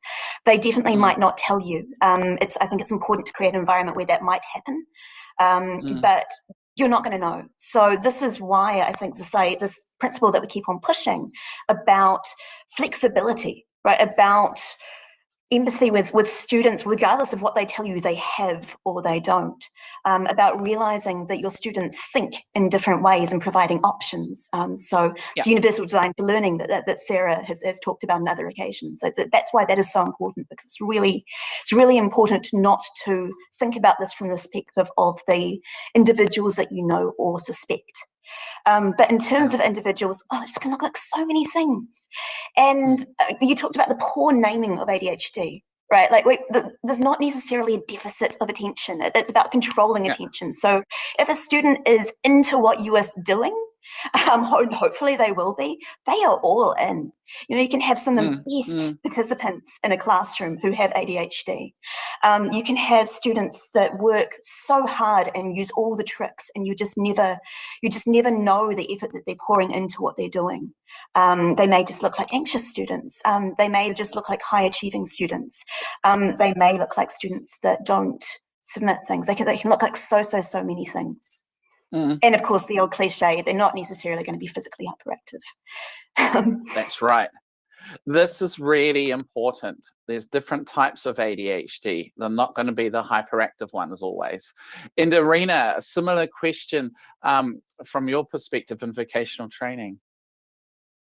I would also echo what Natalie was saying, because I was diagnosed only 5 years ago. In my late 40s. So I wouldn't have looked like someone who had ADHD to many people, because I was a successful student and a hardworking student and a compliant person, you know, child especially. So, you know, many of our learners are like this. They've learned to mask, you know, they've pushed down, you know, some of the feelings, and it isn't necessarily what you think. It can be things like missing deadlines, classes, or them reporting, you know, I'm hopeless at prioritising, or I'm always late. You know, it could be things like that, which can be some of the obvious ones, but it isn't necessarily. It could be that person who just feels like they're trying so hard and they're never quite achieving what they think they're capable of.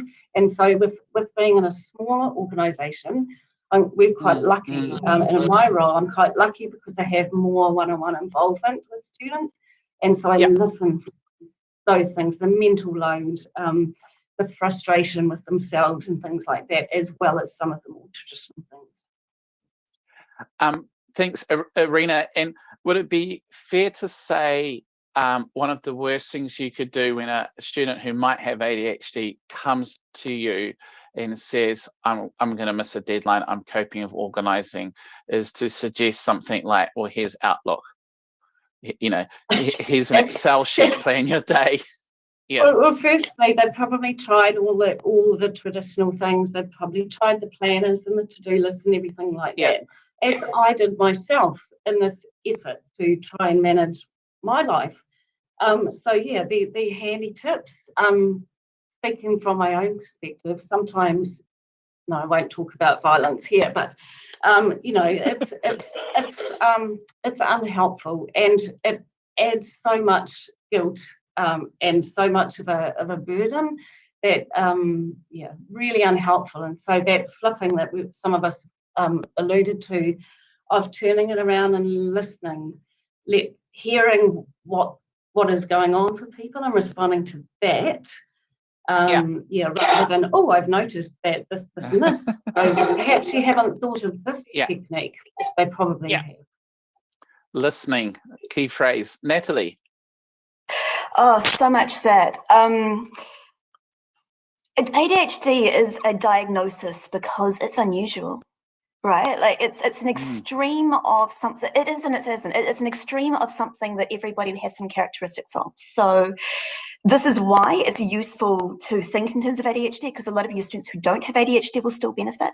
But once you get a great enough quantitative difference, that can be qualitative, right? Like ADHD students are likely to have experienced things very different from what you as an educator, if you don't have ADHD, would expect. And even if you do have ADHD, they can still look completely different to you. So I had a Zoom conversation with a student a little while ago, and she had said that she had ADHD and actually autism as well. And I started by saying, look, I have ADHD, it's okay. So it's okay to say if something is going to be a problem to you that you think is unusual. I phrased it better in the day. But the idea is not that I have ADHD, so I'm going to know exactly how you feel, but that I recognize that some of the things you are struggling with, other people will not expect you to struggle with. And so because that's part of the shame, right? Why don't you just? University is hard for everybody. If it's hard in unusual ways, then that can feel really confusing if you don't know you have ADHD. That can cause a lot of shame when people don't understand what your specific circumstances are. So don't assume you know, and whether you're neurodivergent yourself or not. I was going to say something about procrastinate. Basically, if I think a student if I'm getting ADHD vibes off them, I'll often say something like, oh, I struggle with procrastination. And perhaps that is a thing that they will bring up. It does not matter if they have ADHD or not, right? Like it really doesn't. Here's a potential tool. It might not work for them. It might. Here's something to try. And it really doesn't matter if they have ADHD or not, because that might help them. So I actually often recommend that people have a look at help for people with ADHD, whether or not they have ADHD, if they think they might. Just because the stuff, it could be useful to them. That's right. Nicely said. And actually, we've got another question, so keep your questions coming. We're drifting down to sort of 10 minutes left, so be quick. So Sarah, I'm going to throw this one to you with so much awareness of ADHD, particularly among students. Do you think there's a growing acceptance in New Zealand of ADHD in our tertiary vocational sector and your organisation? Oh, look, absolutely, Darren. And to pick up on Natalie's comment about statistics, Natalie, we don't have particularly good disaggregated data on the presentations or the diagnoses that students who are being supported in the tertiary sector have. However, we suspect that particularly in the vocational and private training establishments, it's probably around a population percentage. And quite possibly across into the universities as well now, for a number of reasons. You've mentioned that some learners just mask and just white knuckle it through. Others have got much better support at school, and so they've got the supports they need to be able to transition. And people who are neurodiverse have traditionally quite often ended up in the vocational and apprentice training space in New Zealand because they felt like they're too stupid for school, to use really upsetting language that the learners reflect back to us, because that's what they've been told. Back in the day in the schooling system, where no one in my family ever went to university, we're all too dumb. Well, no, actually, you've all got undiagnosed dyslexia, for example. So there's a whole lot of things that have been happening. So absolutely, there is a growing amount of learners coming through, and when the tertiary education organisations report to us on learners, they are definitely saying there is a year-on-year increase in learners with ADHD who self-identify and say and come to learning support or disability or student support services and say, I have ADHD and I need support. Absolutely. And that's combined with what seems to be a really radical increase in the last couple of years of a nationwide conversation about ADHD, and we're seeing that flowing through in the media and documentaries and podcasts and all sorts of things. Yeah, thank you. And I think the more a country becomes interested in ADHD, it just flows through. So in New Zealand, there are documentaries, there are podcasts, the media talks about some of the issues, and that's why there's a greater awareness and people are feeling safe. So this is a question I'm going to fire to all of you, and thank you for the question that came through.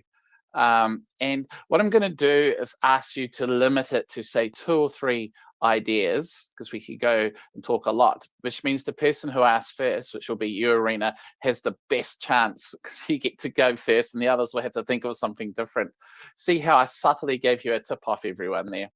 What advice would you give to tertiary educators in regards to what ways and tools you can best accommodate students with ADHD in the classroom? Are you talking about some practical tips? Yeah, practical tips. Yeah. I would say try and encourage metacognition in the learners. Help them to reflect a lot on their own learning and what's working well for them and what isn't, and digging deeper into the reasons why, because then they can think about what they could do. So that's a key one. I would say also, for me anyway, with the learners, I work with a lot of culturally diverse learners, particularly Māori and Pacific learners. So having models that are culturally relevant, so that when you're talking about ideas or concepts that might be more accessible, that the learners can see themselves in that space somewhere, rather than, look, here you go, I can help you do this. It's, oh yes, this is, I can relate to this. There's like 1,000 more, but those are two that spring to mind immediately. Yeah, good tips there. How about you, Natalie? I'll be brief. I think the main thing, the first thought was get rid of executive function challenges. So the parts of your course that aren't about the content, right? That aren't about the disciplinary things, but are challenges that affect students with ADHD and other neurodivergent students. So there's an autism module very similar to this, and I was reading through that, and you know, it's an issue for autistic students also, is having to negotiate scary seeming systems and find things and deal with the finickiness of things, and especially if they change from course to course, it's so exhausting. And so an analogy I've used before is like having your gym at the top of 10 flights of stairs. You know, that might mean that once you get there, you're not giving your best. Might also mean that on a really bad day, you're not going to go. So things like making the places for things really, really obvious. So our university has actually standardized our stream system, our place where people, I don't know what you call them, where all the content is, so that it's going to be the same between courses. But give links to people, right? Like if you are posting an email to people about an upcoming assignment, add a link to the resources you've already given right there, so they don't need to find them. I know somebody who got feedback from an essay that says you need to learn how to reference. Like in the same time that you could write that, you could copy and paste a pre-written thing you've created that A, sounds a lot friendlier, but B, links them to the university's resources, to one-on-one support if they need it. And just having those links right there, so people don't need to think, what do I do now? Where can I find things? Huge. And if I can be very these things are huge, but simple, aren't they? So simple. So Sarah's point about time thing, it doesn't take that much time, right? And then you're benefiting all of the students. Yeah, exactly. Hey, Arena, I have a feeling you might have one more idea. I did actually. Thanks, Darren. So one thing, as I've been doing my own study recently, I've been thinking about what has worked better for me and what hasn't worked. And so for me, any system that a learner would, that you could suggest that a learner could try in a nice way from a selection of their choosing, the importance of the learner finding that system engaging. So not just the process or the system, but an engaging, highly interesting system that's easy to maintain. And miss that level sometimes. Thanks, Sarah. Perfect, thank you. Hey, Sarah, I have the same question for you because you would have seen a lot. What are a couple of tips that you'd recommend? Look, Darren, I'm not a face-to-face educator, so the main thing I've picked up from working with all of you and other people in both the disability and neurodiversity community is ask your learner what they need.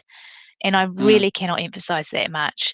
And both Natalie and Erin have made the point that you know one person with ADHD, one person with ADHD. Ask your learner what's worked for them in the past and get them to reflect on that. And the other thing would be, just to pick up on the other comments, understand what universal design for learning is. The Commission has got some online e-learning about that coming up soon. There's also quite a lot of really good content out of Australia, so understand what universal design for learning is. Thank you for that.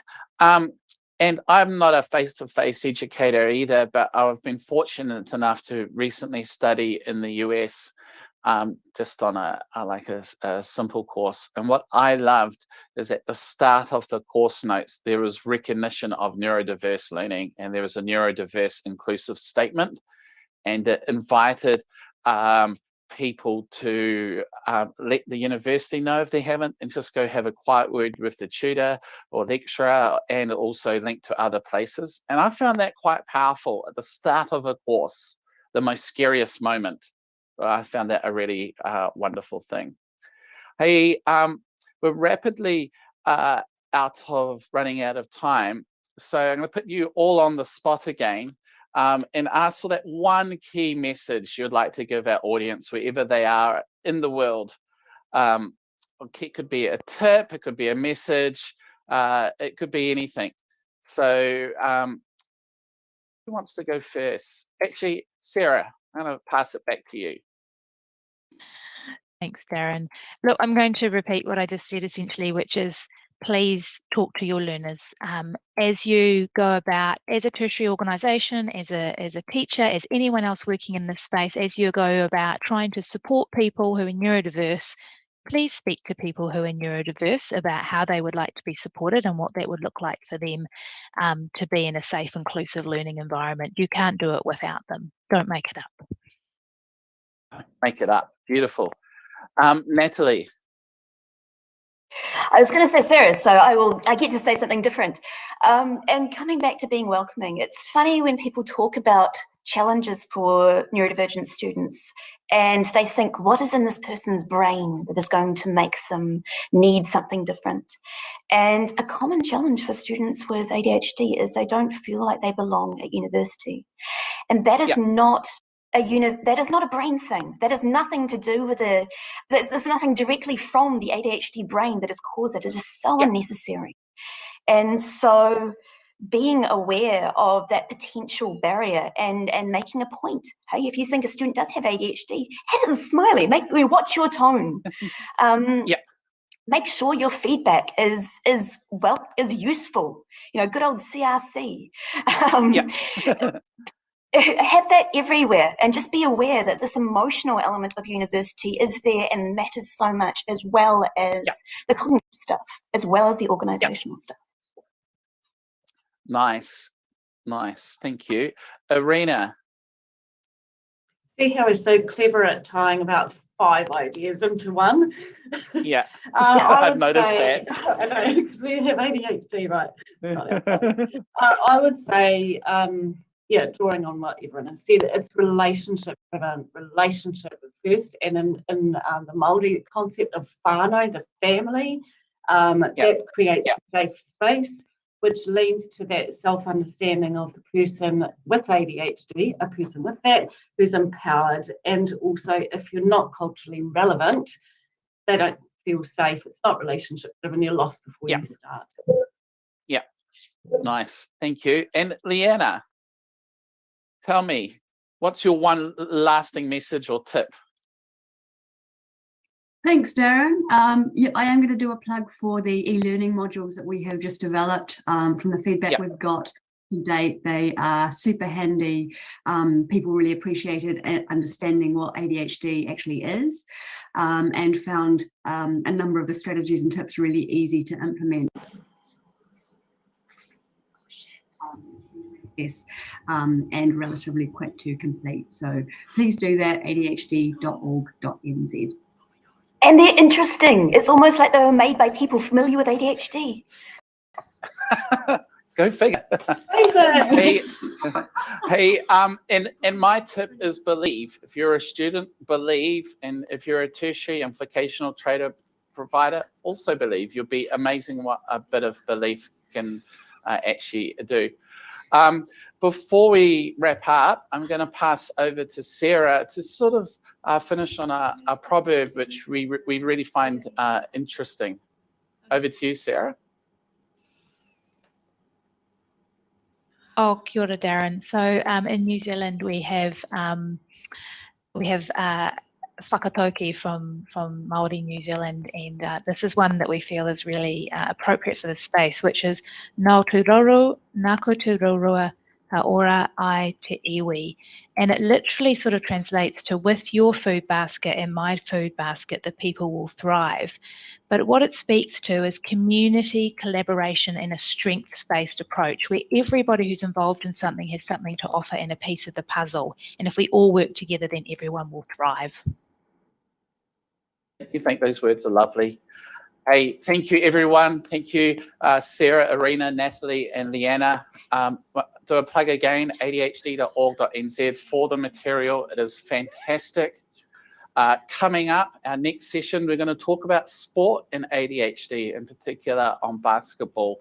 And in the meantime, thank you for coming, and we're about to go show a 4-minute clip. Have a good day, everyone. See you later.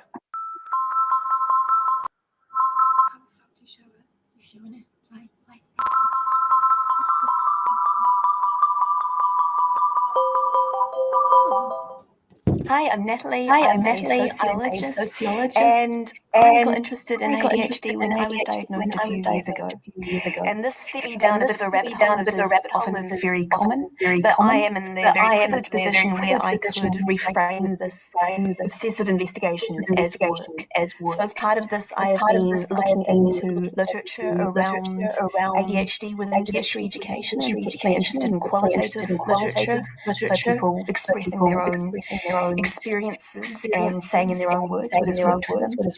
I also tried to use ADHD to inform my own teaching for all of my students, and it was particularly important in situations such as these past few years when people have had a lot on their plate, and anything that you can do to help people overcome some of the barriers and be engaged with topics can really make quite a difference. So an important need is working towards student strengths. So letting students know what their strengths are and augmenting them, playing with them.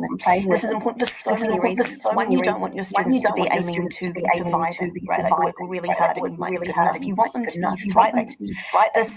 This feels so much better, but it's also good for things that the university quite likes, like retention and completion. But it also means that you want to have those strengths, and those strengths are so valuable. You want these strengths in your classroom discussions. You want them in your graduate profile. You perhaps want them contributing to your discipline later. So this is really beneficial for everybody.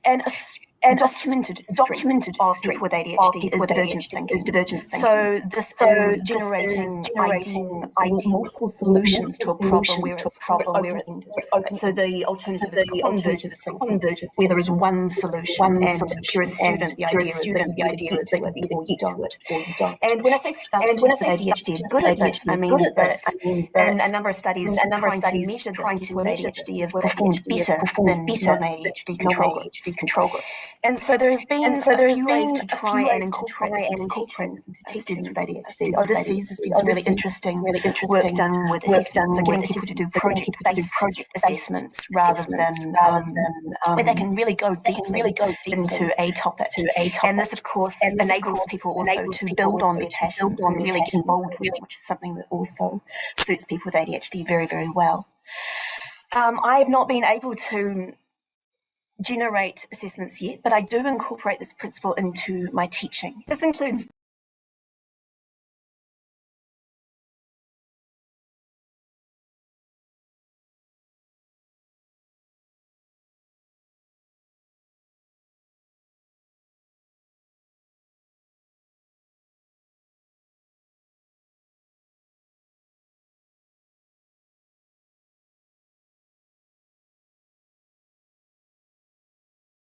they are particularly good. They create concentration skills, physical outlets, and team sports such as soccer and basketball, which are simple, create the opportunity to be consistently moving. So today we're going to talk about sport and ADHD with a particular focus on basketball in New Zealand. Now, before we introduce our lovely participants, I would like to just check in and make sure that we're all good to go. Just got a note. Live TV is sometimes full of technical issues. Right.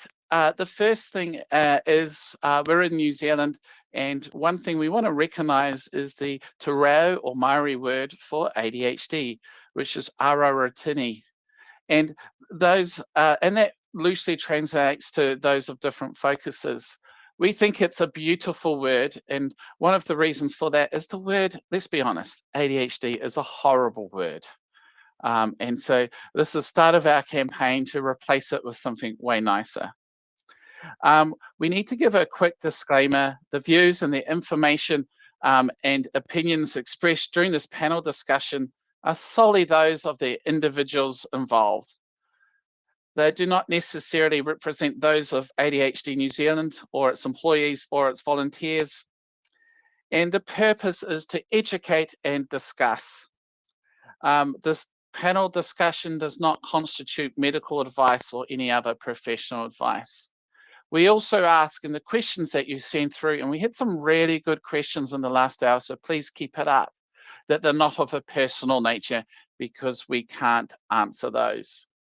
So we can't wait to talk to you about the importance of sport for those of ADHD. And I have two fantastic people here. So Raymond, introduce yourself. Raymond, you're on mute. Had to be someone. Someone. Had to be someone, Yeah. had to be me. Cool, Raywin Tapia Inua. I'm Raywin Hayes. I'm the National Coordinator of ADHD New Zealand. And I also organise the ADHD and Autistic Kids Basketball program that we have been running for a number of years. Fantastic. Thank you, Raymond. And I understand you have two ADHD children as well. Yes, personally, I have two ADHD children, one hyperactive ADHD child and an inattentive ADHD daughter. So I've been on the ADHD journey for 18 years and have been the National Coordinator for ADHD New Zealand for the past 3 years, which has been amazing being part of the community. Thanks, Raymond. And Matthew, hello. How are you? Hi, I'm good. Hey, I'm Matthew. I'm one of the basketball coaches for ADHD basketball. And Matt, tell me a little bit about yourself. You have ADHD? Yeah, I personally have ADHD, the hyperactive version. And how long have you been going to basketball? I've been going for about 8 years, and I'm start working 4 years. So given that you've been going for 8 years, you must really enjoy it. Yeah, I really enjoy it. It's quite fun. The community in basketball is quite good. Yeah, thank you, Matt, and welcome. And Raymond, welcome as well. I thought since you've been heavily involved in the basketball, I might start this first question with you. And if you could tell me, what is the basketball program that you have? Right. Well, as I'm sure everyone agrees, physical exercise is good for everybody, particularly children that, my children in particular, hyper-focus on devices a lot. So it's a good chance to get them moving, activity, being part of a team, being part of a regular activity. So we offer the ADHD Autistic Basketball program, which we inherited from Autism New Zealand, I believe. And we offer it in 2 stages: emerging skills for younger members or people who have no basketball skills whatsoever, and advanced skills for children who have a bit more advanced skills and can kind of cope with maybe a game, that sort of thing. So, yeah. And how long is each session? Oh, okay. So the emerging skills is 1 hour long, as is the advanced skills. The emerging skills, the children range in age from 4 to 18 and varying abilities. And the advanced skills are a bit older children, and that's also now the and somehow it works. So good. It does work, doesn't it? And Raymond, just to stay with you, what are the real aims of the basketball program? Right. Well, the aim is to give the children, ball skills, basketball skills, which is always useful for them. But the real aim is for them to be part of a group, part of an activity in a community. We have reported back that, self-esteem, learning to listen, taking turns, lining up, listening to the coaches, making friends, just interacting with their peers in a safe and supportive environment is really important, because a lot of our children would really struggle in our mainstream sporting activity, and this is okay. I mean, if they need to have a break or they need to kind of wander around a bit, it's no big deal. It's a safe space. Yeah, you mentioned some of the struggles that some of our children might have in sort of a school sports team or a mainstream sports team. What sort of struggles there might be? Well, it may be a focus on winning and succeeding, and that sort of thing. We're more of an inclusive thing. The basketball, everybody has their own ball. There is no competition for the ball. Everybody works at their own pace. Whereas a mainstream sports game could be more about winning and people backing lots of different orders at them, and they're not sure what's going on. And if you're not sure what's going on, then you sort of kind of have a moment and don't want to be involved anymore. Where, especially with the emerging skills, everything is repetitive. It's the same thing every week. There's no surprises. The children turn up, they're not sure what to do, but after a few weeks, they get used to the routine and they get part of the whole process. So routine, structure, those sort of stuff. And routine and structure. And Matthew, being first of all being part of the program before you became a coach, how important is the routine and structure? For kids with for ADHD, it would be quite important for routine and structure, as they get hyperfixated on one thing. When some types allow, and if something sort of change, it might cause drama. Yeah, look, that's a really good point you made, Matthew.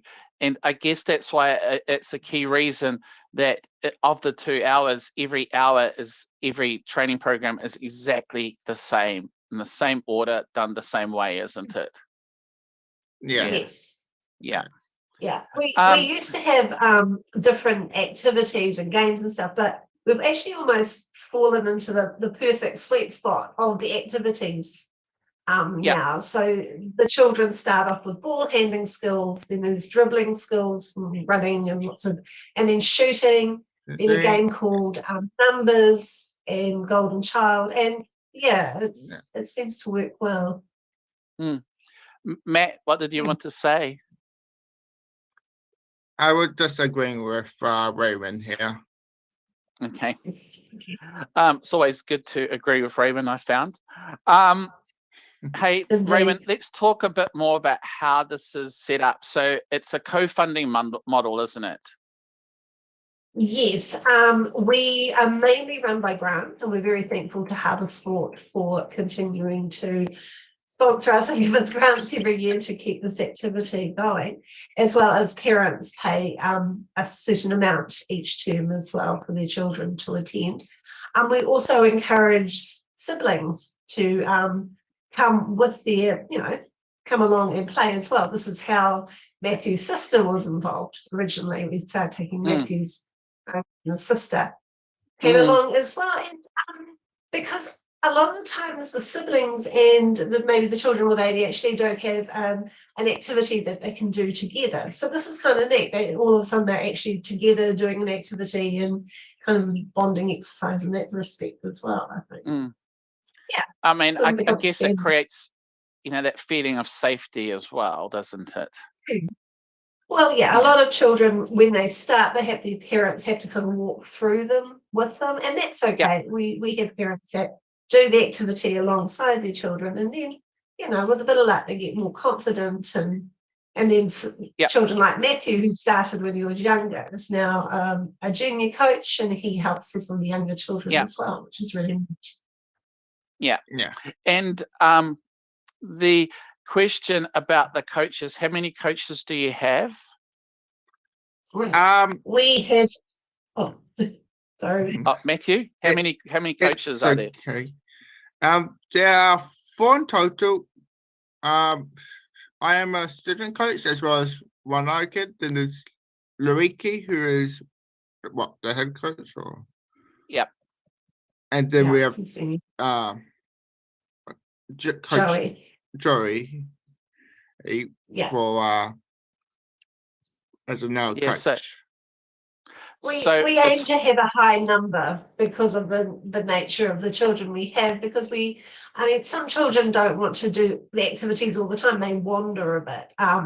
So having sort of a high number of coaches per children, just to keep an eye on everything and sort of keep everybody safe. So, I mean, this is a key point. You try to maintain a 1-to-4, 1-to-5 ratio, don't you? Yes. And in our emerging skills, we really max out at about 21 children. We don't like it to get too big, much as I would love to be able to offer this to so many more children. It's just we have to kind of keep the numbers low, even just things like the noise of the bouncing the ball, things like we don't have whistles because of the noise. We try to not have sudden noises, and we just kind of keep it as sort of a chill, fun activity, really, rather than barking orders at them, really. Yes. And Raymond, I want to emphasize that because we just got a question from someone in Australia, no whistles, and that's really important, isn't it? That is important. It was the no whistle, so there's no loud piercing noises. I mean, we do have ADHD children and children with autism, and so that's not conducive to a happy environment. The coaches don't yell at the kids. Nobody's yelling at the children to run. We're all just trying to, keep it together. Each child has their own ball, like I was saying, in emerging skills, because that way they have the ball. There's no competition for the ball. Everybody works at their own pace. And because of this, they build up their own confidence and self-esteem slowly. We get great success from this, I think. That's right. Matthew, in terms of being a student coach, what do you like about that? What I like about the student coach, I suppose it's sort of the community around it. I have such a positive time as a student, and when I become a student coach, I just want to enforce that positivity on new students. And thank you, Matt.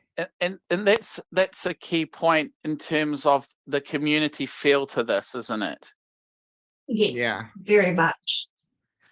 And I go to all the games. I organise the courts and that sort of thing, but I also go to all the games to check off the names of who turns up and stuff. But I like to see the families and the children there, and the children will get to know each other, and so that's something that's quite nice too. Sort of friendships form, and the parents on the sideline even talk to each other, and you know, little impromptu support groups kind of crop up from time to time. So yeah, no, it's a nice feel.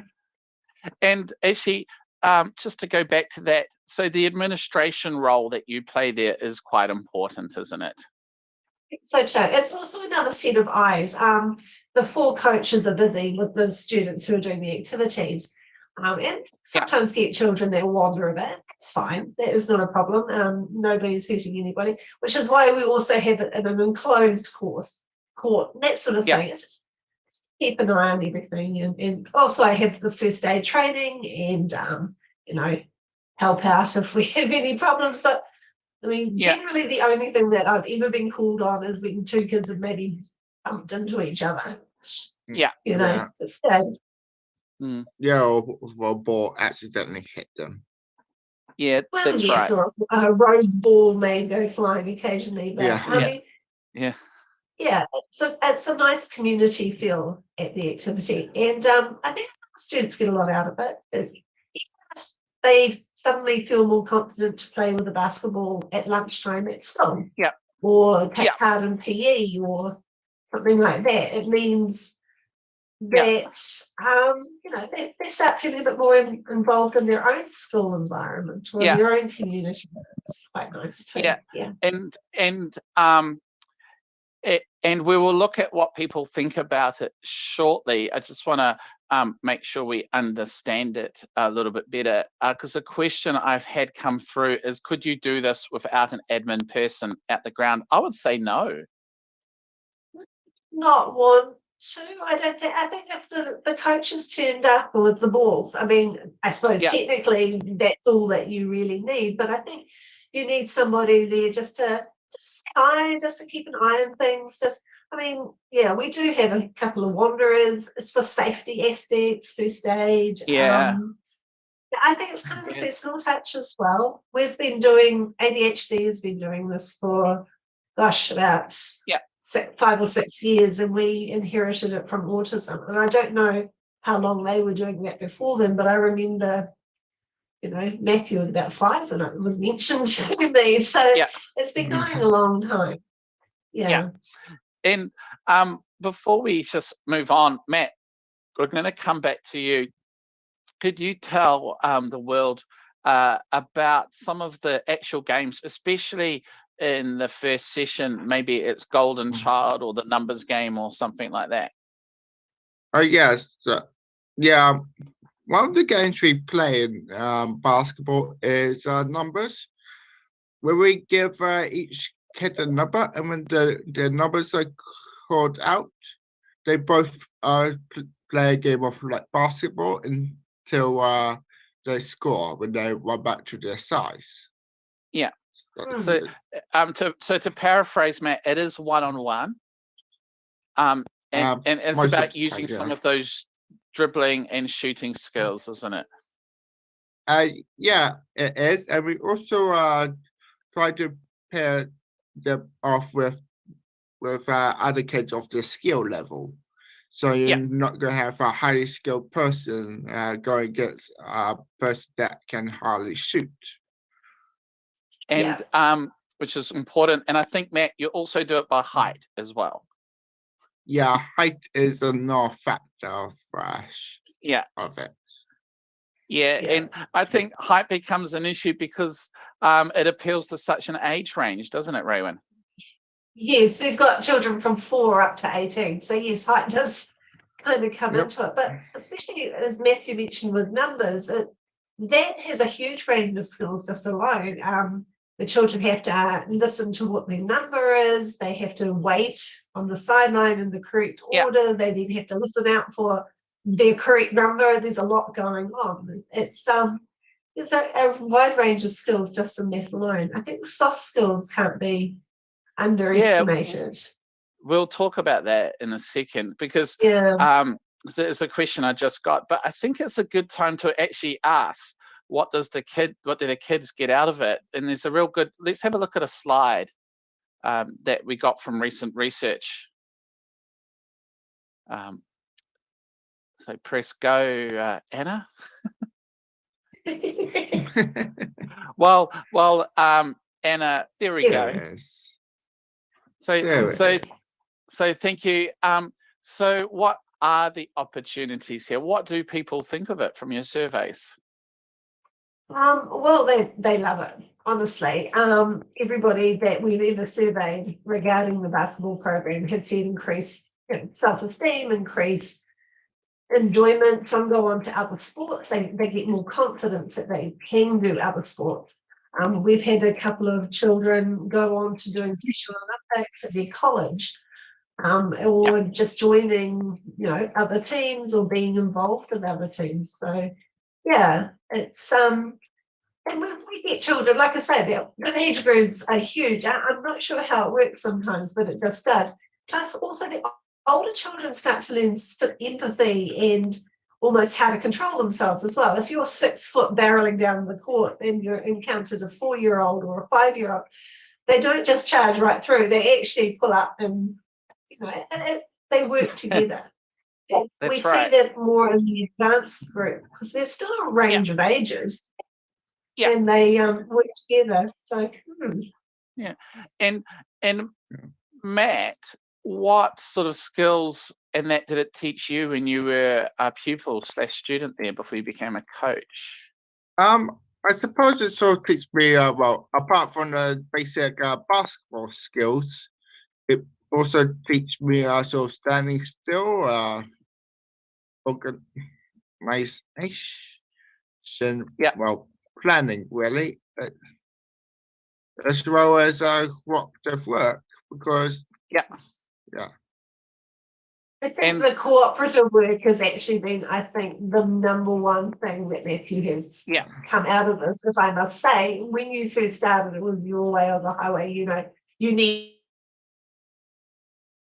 to be first and you needed to know exactly what was going to happen and you needed to be in charge. But this way, you actually learned to work with other children and in sort of empathy to them. So I think it's important. Hey, I've got a question from YouTube land. And this is a question we've talked about a lot. So Raymond, I'll throw to you first of all. Do you think it needs to be basketball? No, it doesn't need to be basketball. I think basketball lends itself to it because, you only just need a ball and a hoop and an area, but it could be any sport. As long as the children don't feel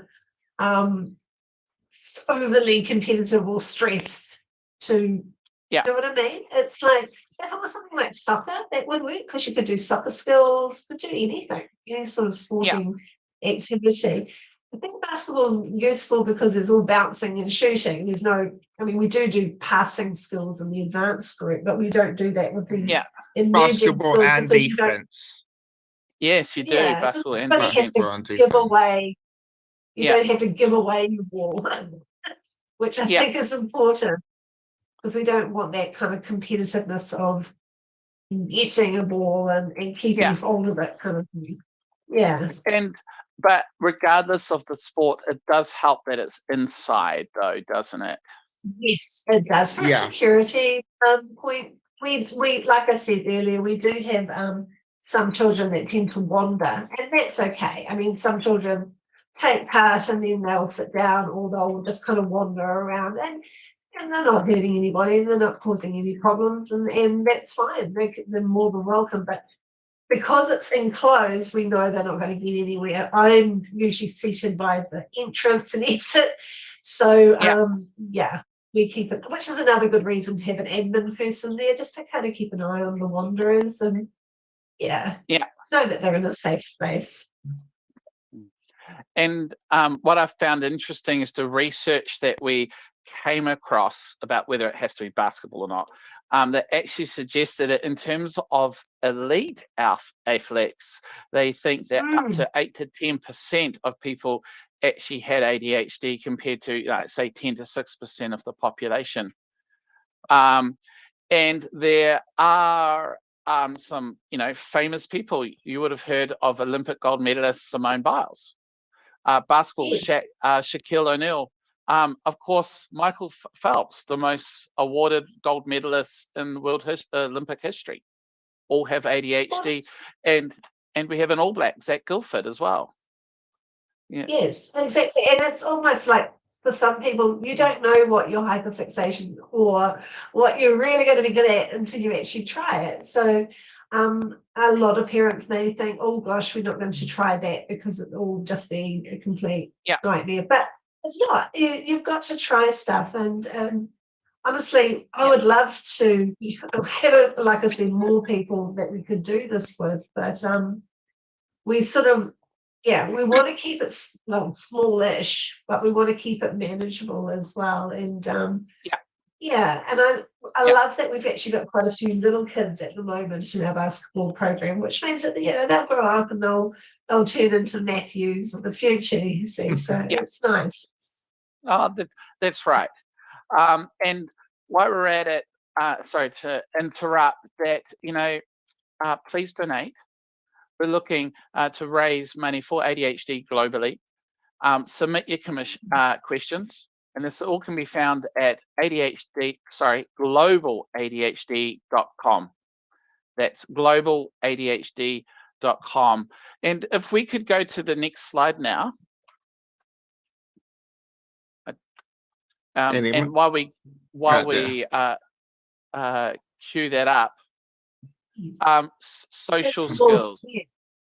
Social skills is so important. We've heard that the children are more, wanting to focus more in class or do more for themselves at school. They just, I think that's the most important thing of the basketball program. I mean, it's great that they do ball skills and that sort of thing as well, but communication, able to wait your turn, following instructions, these are also skills that you need in the classroom as well, not just out on the sports field. And I think that helps. They love the coaches. The coaches are they're just lovely. We were very, very fortunate with the coaches we had. In fact, we're hoping to expand this to other centres. We're looking at Wellington at the moment, which is the main thing, I think, because we would love to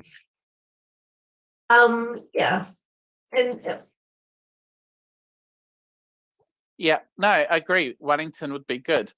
Now, and given that the real outcome of basketball is social skills, that's also speaks to why it could actually be any sport, couldn't it? Yes, I think so. Yes, as long as it's taken apart in the right way. It's focusing on the children participating and doing their best and being part of a group and helping their self-esteem, that sort of thing. I think that's the most important thing. Our coaches are lovely. They're very sweet with the kids. They don't raise their voices. They're very calm. We used to have the coaches Tiger and his lovely wife Sonia, who used to do the admin for us, and they found Luiki and Joey, and we couldn't ask for better coaches than that. And then we of course got Riley and Matthew, our junior coaches, which are great because they used to be the little kids, so they kind of know what it's like to feel like they're overwhelmed at the basketball. They know what that feels like, so they're more exactly. And as we cue up the next slide, I'm really interested in what you think parents get out of it. The parents get out of it, I think, as a parent who had a child that went along to basketball long before I became national coordinator, I think it's nice to get a feeling of belonging.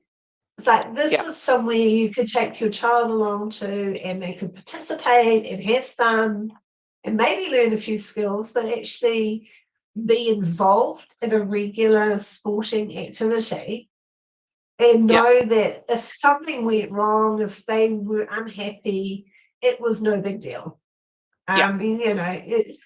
There's nothing worse than going along somewhere and then your child decides I'm not going to do it and they run off and that's it, they're not doing it, and you think, oh, but here it's like, okay, it's cool. Everybody's been there, everyone's seen it, it's not a big deal. It's like I said, the parents are more than welcome to come chat to me or they chat to each other, and in a lot of cases they get so comfortable they're quite happy to leave their children there and to play basketball while they nip out. I presume to get a coffee. and that's quite a mindset change, isn't it? And it always takes about 6 months for the parents to do that. Yeah. Yes, very much. I know personally what it's like when you have a child with ADHD, that you become quite good at hovering and you're just kind of waiting for the next. Yes, you do. You're waiting for the next thing. And so the fact that you feel comfortable enough to leave your child with ADHD at a function or anywhere and actually leave, knowing that when you get back, nobody's going to go, your child did this. Well, no, they did okay. And it's okay. Yeah. Hey, really good questions come in for you, Raymond. When children first start attending, how do you and the parents let the children know that it's a safe space? Very good. That's a good point. We quite often have, and sorry, Matthew, what were you going to say? I was just going to say there's a very good question. Often we should be more, we are encouraging, while at the same time patient with the kid, seeing how he sort of started out. And probably don't know what's going on. That's right. And I also encourage parents to bring their children along to try it out before they commit.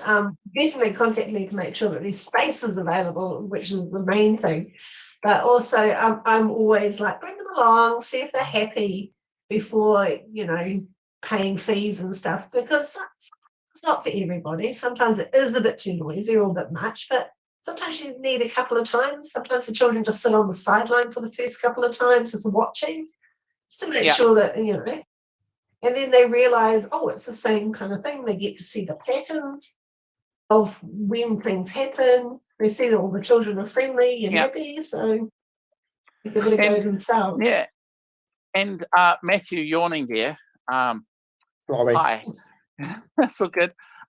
One of the things you're particularly good at is with a new child, you stay with them and teach them, and you let them do what they need to do, don't you? I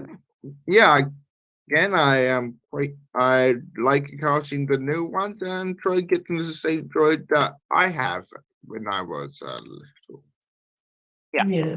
And occasionally that might mean you get presents, but shows you how good a job you do. Lots of coaches. Sometimes the parents like what I did and get me things like chocolate and stuff. Yeah.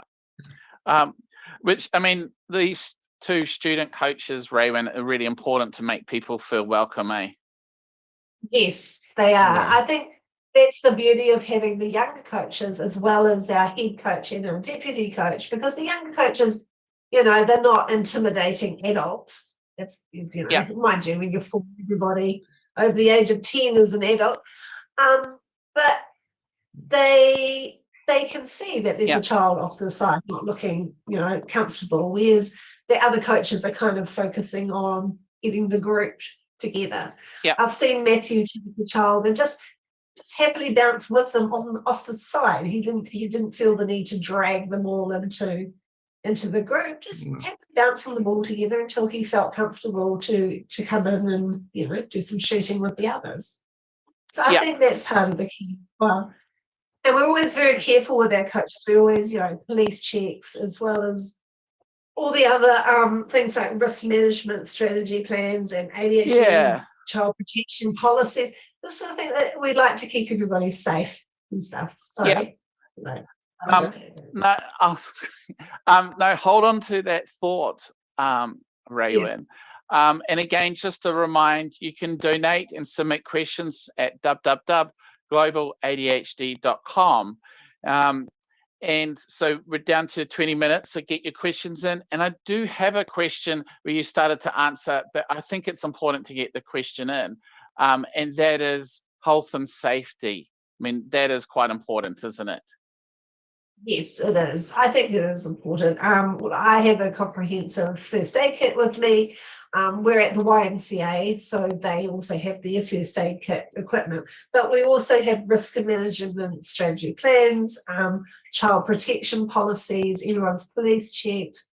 And that's reviewed, as part of our grant application, but also to, peace of mind that, these are children, and in some cases they can't speak for themselves. So, we have to make sure more than above perhaps neurotypical children that they are kept safe, because, Yeah. Exactly. So you have comprehensive health and safety, just to paraphrase. You have first aid kit, first aid training, that's backed up by the YMCA. You also have a child protection policy, and is there anything, and you police check, don't you? Yes, we do, and a risk management strategy plan. So yeah, we try to think of what could go wrong and kind of cut it off at the pass. But I mean, yeah, we've very seldom had any issues at all. Like I said, the biggest thing was either a ball flying from somewhere or people bumping into each other. But we like to make sure that everything is safe and yeah.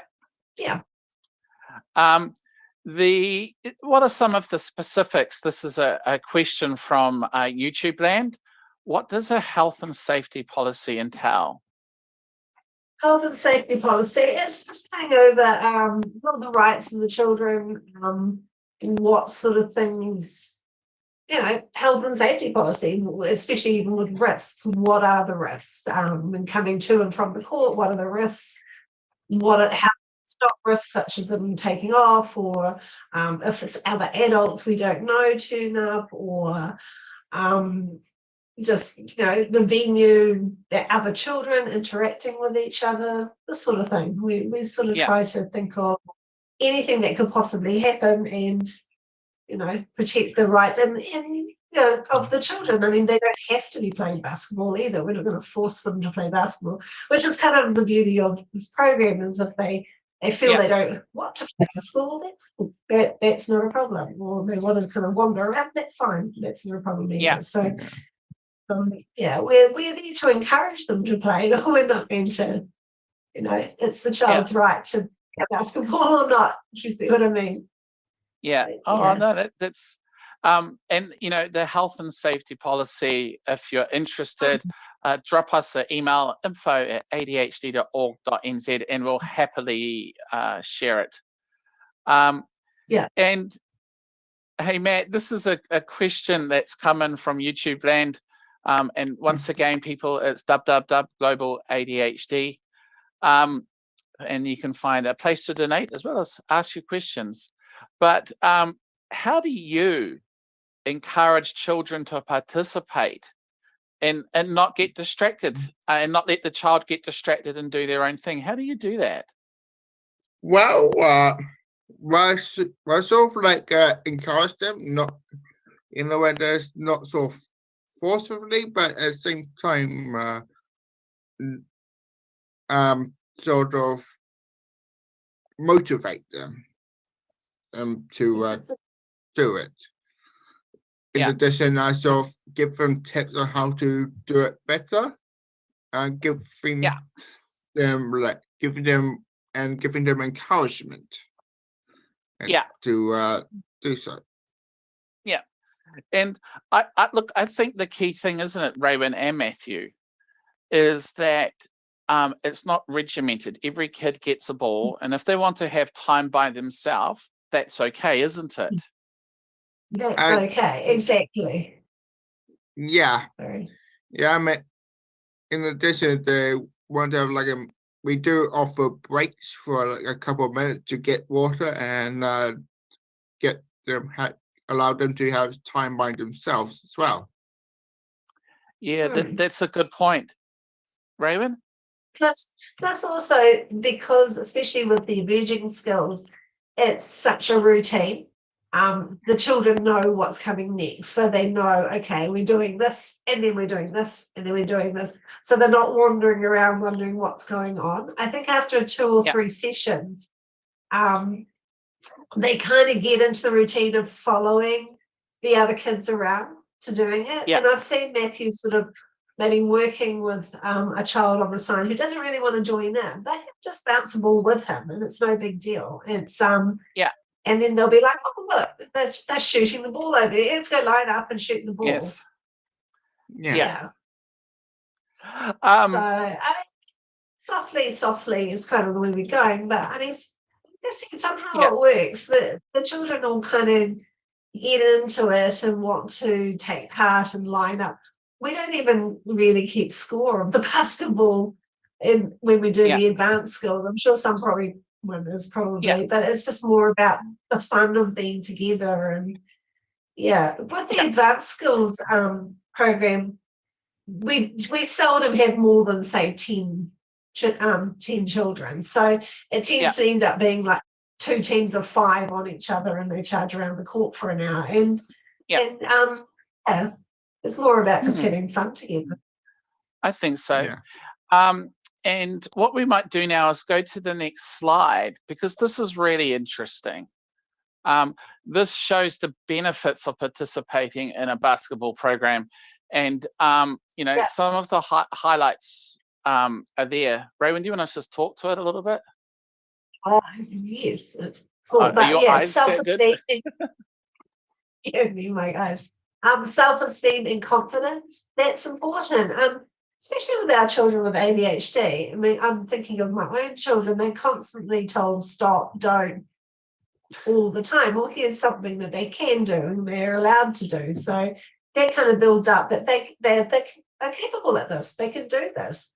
Neither of my children could bounce the ball when they started. Now they can bounce and shoot and be involved, which they take great pride in at primary. I know my daughter, who nobody expects anything sporty from, but she just loves schooling her schoolmates at PE at school. All of a sudden now she can turn up, and when they're doing PE, she can shoot the ball, and everyone goes, oh, you can play.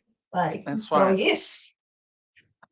Things like the social skills and coordination, that sort of thing. It's important. It's a self-esteem, self-worth more than anything. Yeah. I think. Matthew? I was saying that your daughter is not the only one.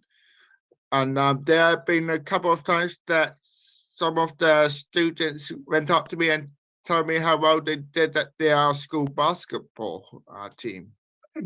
Good. That's a good point, Matt, because 4 or 5 of these students have gone on to play for schools, and we've even had one who's gone further onto a regional team, which is amazing, right? Yeah. It is. It's cool. And they have the confidence to come along to a safe place, which is inclusive. I mean, would they have keep going? You know, get them introductory skills with us, but with that they can kind of move on either in the school or community. So I've got another question, and once again, people donate or ask you questions at globaladhd.com. What are some of the challenges of managing this program? And Raymond, this is really directed at you. You've managed it for 5 years. What are some of the challenges that you've noticed? The challenges, it's almost like the venues as well. It's like we want to expand this, but we don't want to expand this, if you know what I mean. We'd love to have more children and that sort of challenge, but if it gets too big, it gets too unwielding, and then the benefits that we give the children that are doing the program diminish. So, I mean, it would be great to do more, to have more sessions, or especially out of Auckland, you know, provinces or like Wellington or, you know, Napier and Plymouth or anywhere, South Island, Dunedin, Invercargill, you know. But I think that's the biggest challenge, is finding coaches, finding venues, finding funding and getting that done. I think the largest group we've ever had with emerging skills was 25, and that's when the noise gets a bit much, and that's when it starts to kind of unravel a little bit. We need the correct amount of coaches per children kind of stuff. The kids are amazing. I'm being involved for so long. I've seen the kids going from like little kids, and you see how much they've developed and changed over the years. which is cool. But I wish we could do more of that and offer more of it. But Raywin, I get the setup, but once it's set up, it's actually not that hard to manage on a day-to-day basis, is it? No, as long as you have staff that come every week. I mean, it's a huge commitment for people. Luiki and Joey do an amazing job, and Matthew and Riley, and I tune up every week. But it's as is always the way. It's people lead very busy lives, and trying to make sure that we have people to volunteer, or with the coaches we do pay them a small amount, because it's fitting it into everybody's busy lives as well. I think that's probably the hardest thing. And that's one of the important things, isn't it? Is we actually pay our coaches, and we pay your good self to be an administrator. And one of the reasons for that, isn't it, is it creates that commitment, and it makes us feel like we're not taking people for granted. Yes, exactly. I mean, with volunteers, it's quite difficult. It's we're like we said, we were exploring Wellington next, and we have found a coach that could work, but just trying to find everything and setting them all up. That's probably the challenge. And making sure it's small enough. So I think that 20 people is probably the right size for people who are thinking about building their own platform. But of course, they can contact you at info@adhd.com wherever they are in the world, and we'll happily share our model. And as we mentioned, it doesn't have to be basketball, but we do think it needs to be inside. And another question, once again, adhd.org. globaladhd.com is where you send the questions. Matthew, what have you learned along the way? What I learned along the way, I said sort of like teaching skills on top of basketball skills, and basically I have to allow how to bring others up. And way to basketball. And did you learn anything about yourself, Matthew? Well,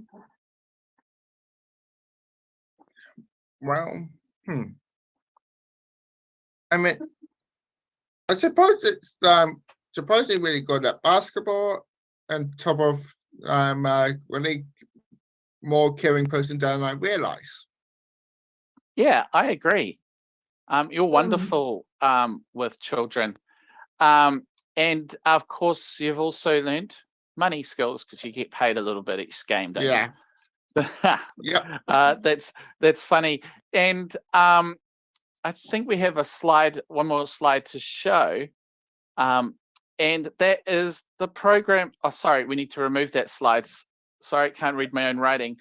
Thank you, magical person in London. This program has been recognised, hasn't it, Raywin? Yes, it has.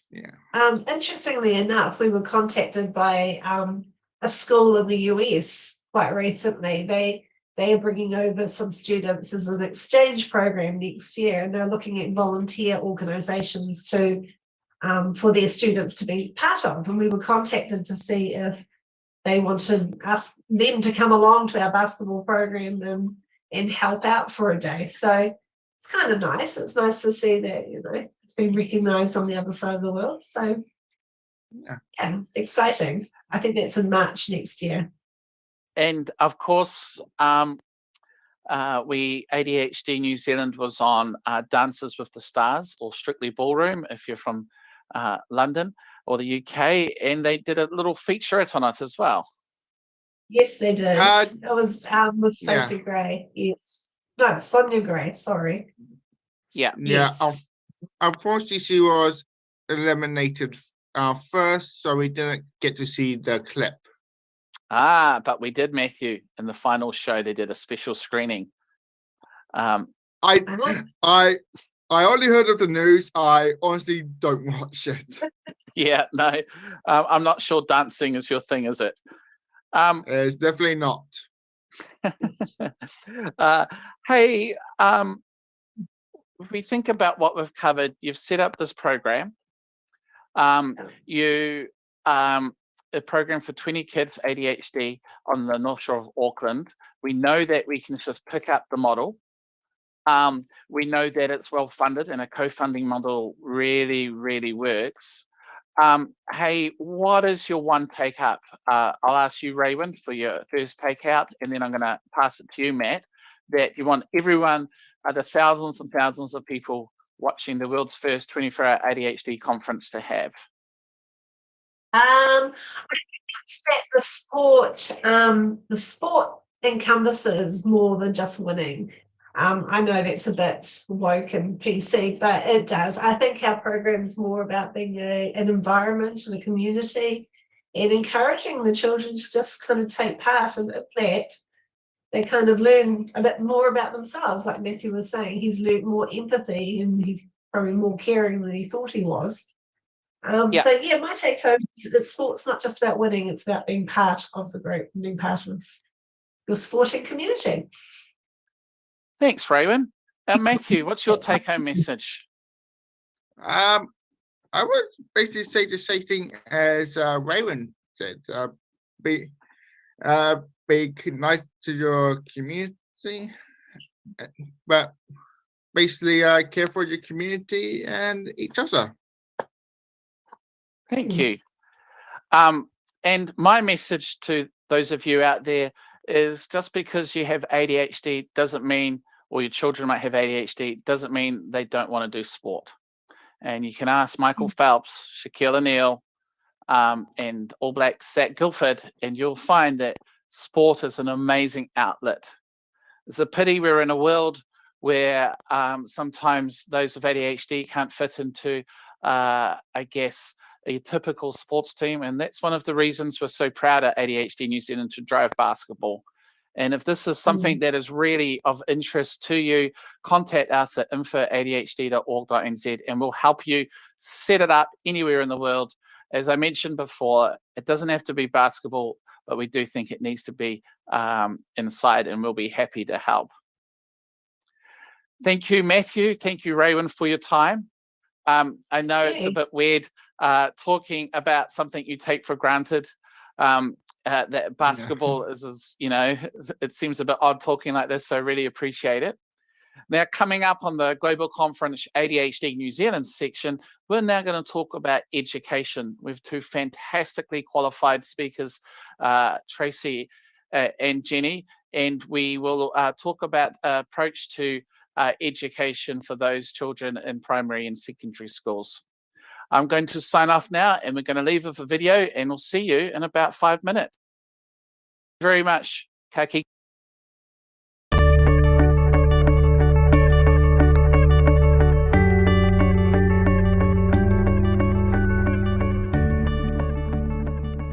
I'm Jenny Tebbett, an educational consultant and specialist teacher with 25 years of experience working with children with learning difficulties and neurodiversity. People often ask me what the difference between children who are underachieving and those who have learning difficulties is. The simple answer is that we now know students with learning differences and neurodiversity have underpinning cognitive weaknesses that are not present in other students. Our assessment system in schools today focuses largely on academic areas. It generally tells us where student achievement is sitting in relation to their chronological age, above it, at age, or below.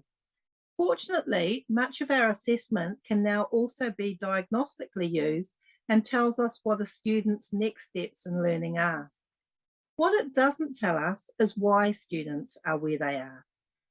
In addition to our mainstream testing, we need to identify the underpinning cognitive weaknesses that are preventing a child from achieving. These underpinning weaknesses may relate to visual and auditory processing disorders, phonological weakness, short-term and working memory difficulties, processing delays, or gross and fine motor skills. In addition, other weaknesses such as executive functioning, attention and organisation difficulties can add to underpinning weaknesses. Our education system focuses on academic areas. If we have a child who's underachieving in reading, writing, spelling, or maths, as teachers, we are taught to provide an academic solution. It might be with a different person or with a different program, but it remains based in reading, writing, spelling, or maths. What we now know is that unless we identify and address underpinning weaknesses, our children are going to remain students who are well below their chronological age. The fact that many of our learners have often had 2 or 3 different remedial programs and work with different specialists without accelerated achievement gains is actually evidence for this. In addition, we're renowned for having a long tail of underachievers in our bell curve in education in New Zealand, and this is the reason that underachievement and the long tail remains. Screening assessments are extremely useful in identifying underpinning weaknesses. Assessments done correctly can identify the characteristics of specific learning differences. They can also identify underpinning weaknesses. They point to clear next steps in learning for a child, and they can help determine whether further specialist assessment is needed. Currently, the cost of a screening assessment is less than 1/10 of a full cognitive and achievement assessment, and it can be the light on a lighthouse for determining the direction of learning and teaching for that child. More good news is that every teacher can be trained to undertake screening assessments that identify underpinning weaknesses. Students that are identified, diagnosed, and remediated before the age of 8 are less costly and less difficult to remediate. In education, our next step after training teachers to identify underpinning weaknesses is to give training in teaching for underpinning weaknesses in mainstream classroom settings. Providing the right assessment and the right teaching is proven to accelerate achievement for at-risk student groups. If you're a parent of an undiagnosed student, I encourage you to find an avenue and complete a screening assessment for your child. If you're a teacher or in a leadership role, I encourage you to train to undertake and analyse screening assessments with a skilled trainer. Adjusting the way students are assessed and providing training for teachers in underpinning cognitive weaknesses will be the beacon of hope in education for the future. Our efforts to move to structured literacy to address phonemic and phonological weakness is the first example of this in a mainstream setting that we're seeing. I look forward to more of these changes and to working with everybody in the future to help facilitate those.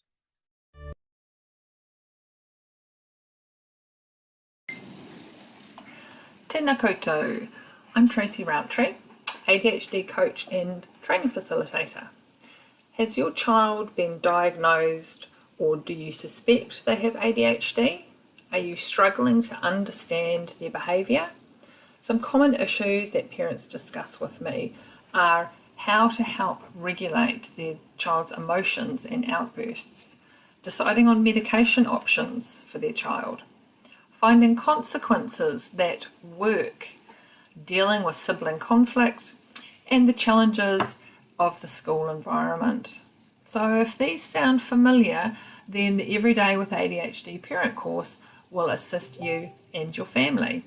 This course has been specifically designed to help parents and whānau of children with ADHD, learning difficulties, and other challenging behaviours that these complex needs bring.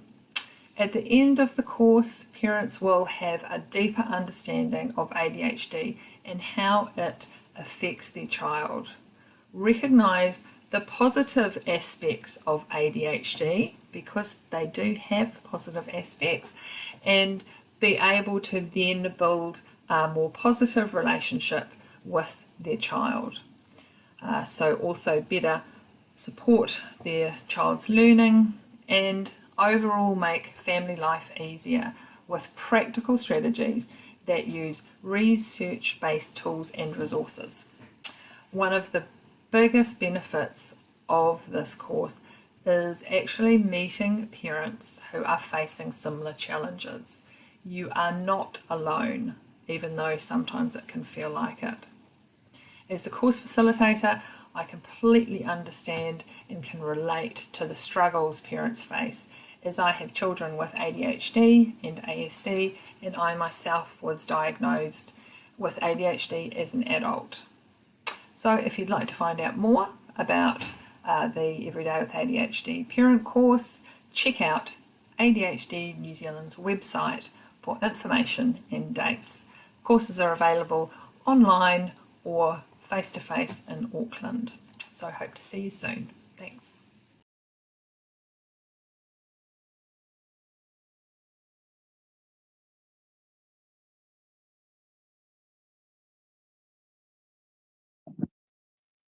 Kia ora, everyone, and welcome to ADHD New Zealand's segment of this world's first global ADHD conference. We are so excited to be involved, and I just need to kill this.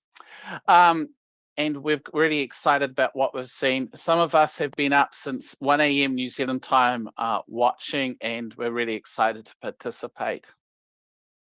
So, tēnā koutou, tēnā koutou, tēnā koutou. Ko Darrenball toka ingoa. You'll hear some phrases through today from our lovely Māori language, which we know as Te Reo.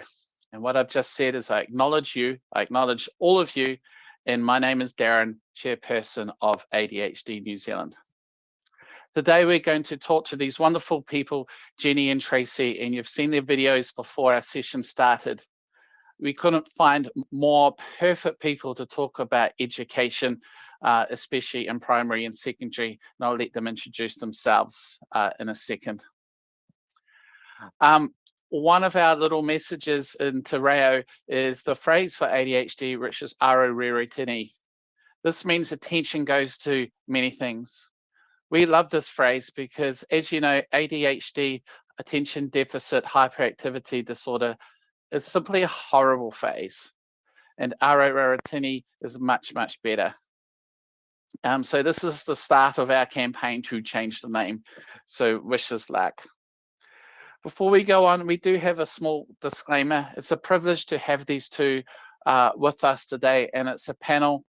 But the views, the information or opinions expressed during the discussion are solely those of the individuals involved. They're not intended to represent the views of ADHD New Zealand as employees and our volunteers. We are not responsible and we do not have to verify the accuracy of any of the information discussed. The primary purpose of this panel is to discuss, educate, and inform. It's really important that this doesn't constitute advice and that you don't view it as medical advice. And also with the questions that you don't ask any personal questions as well. Of course, we want questions. The questions can be sent through globaladhd.com. And also feel free to donate as well.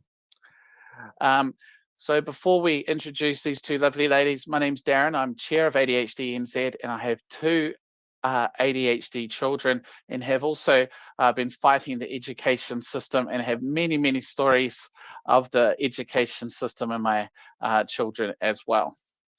But Jenny, I'll start off with you. Introduce yourself, please.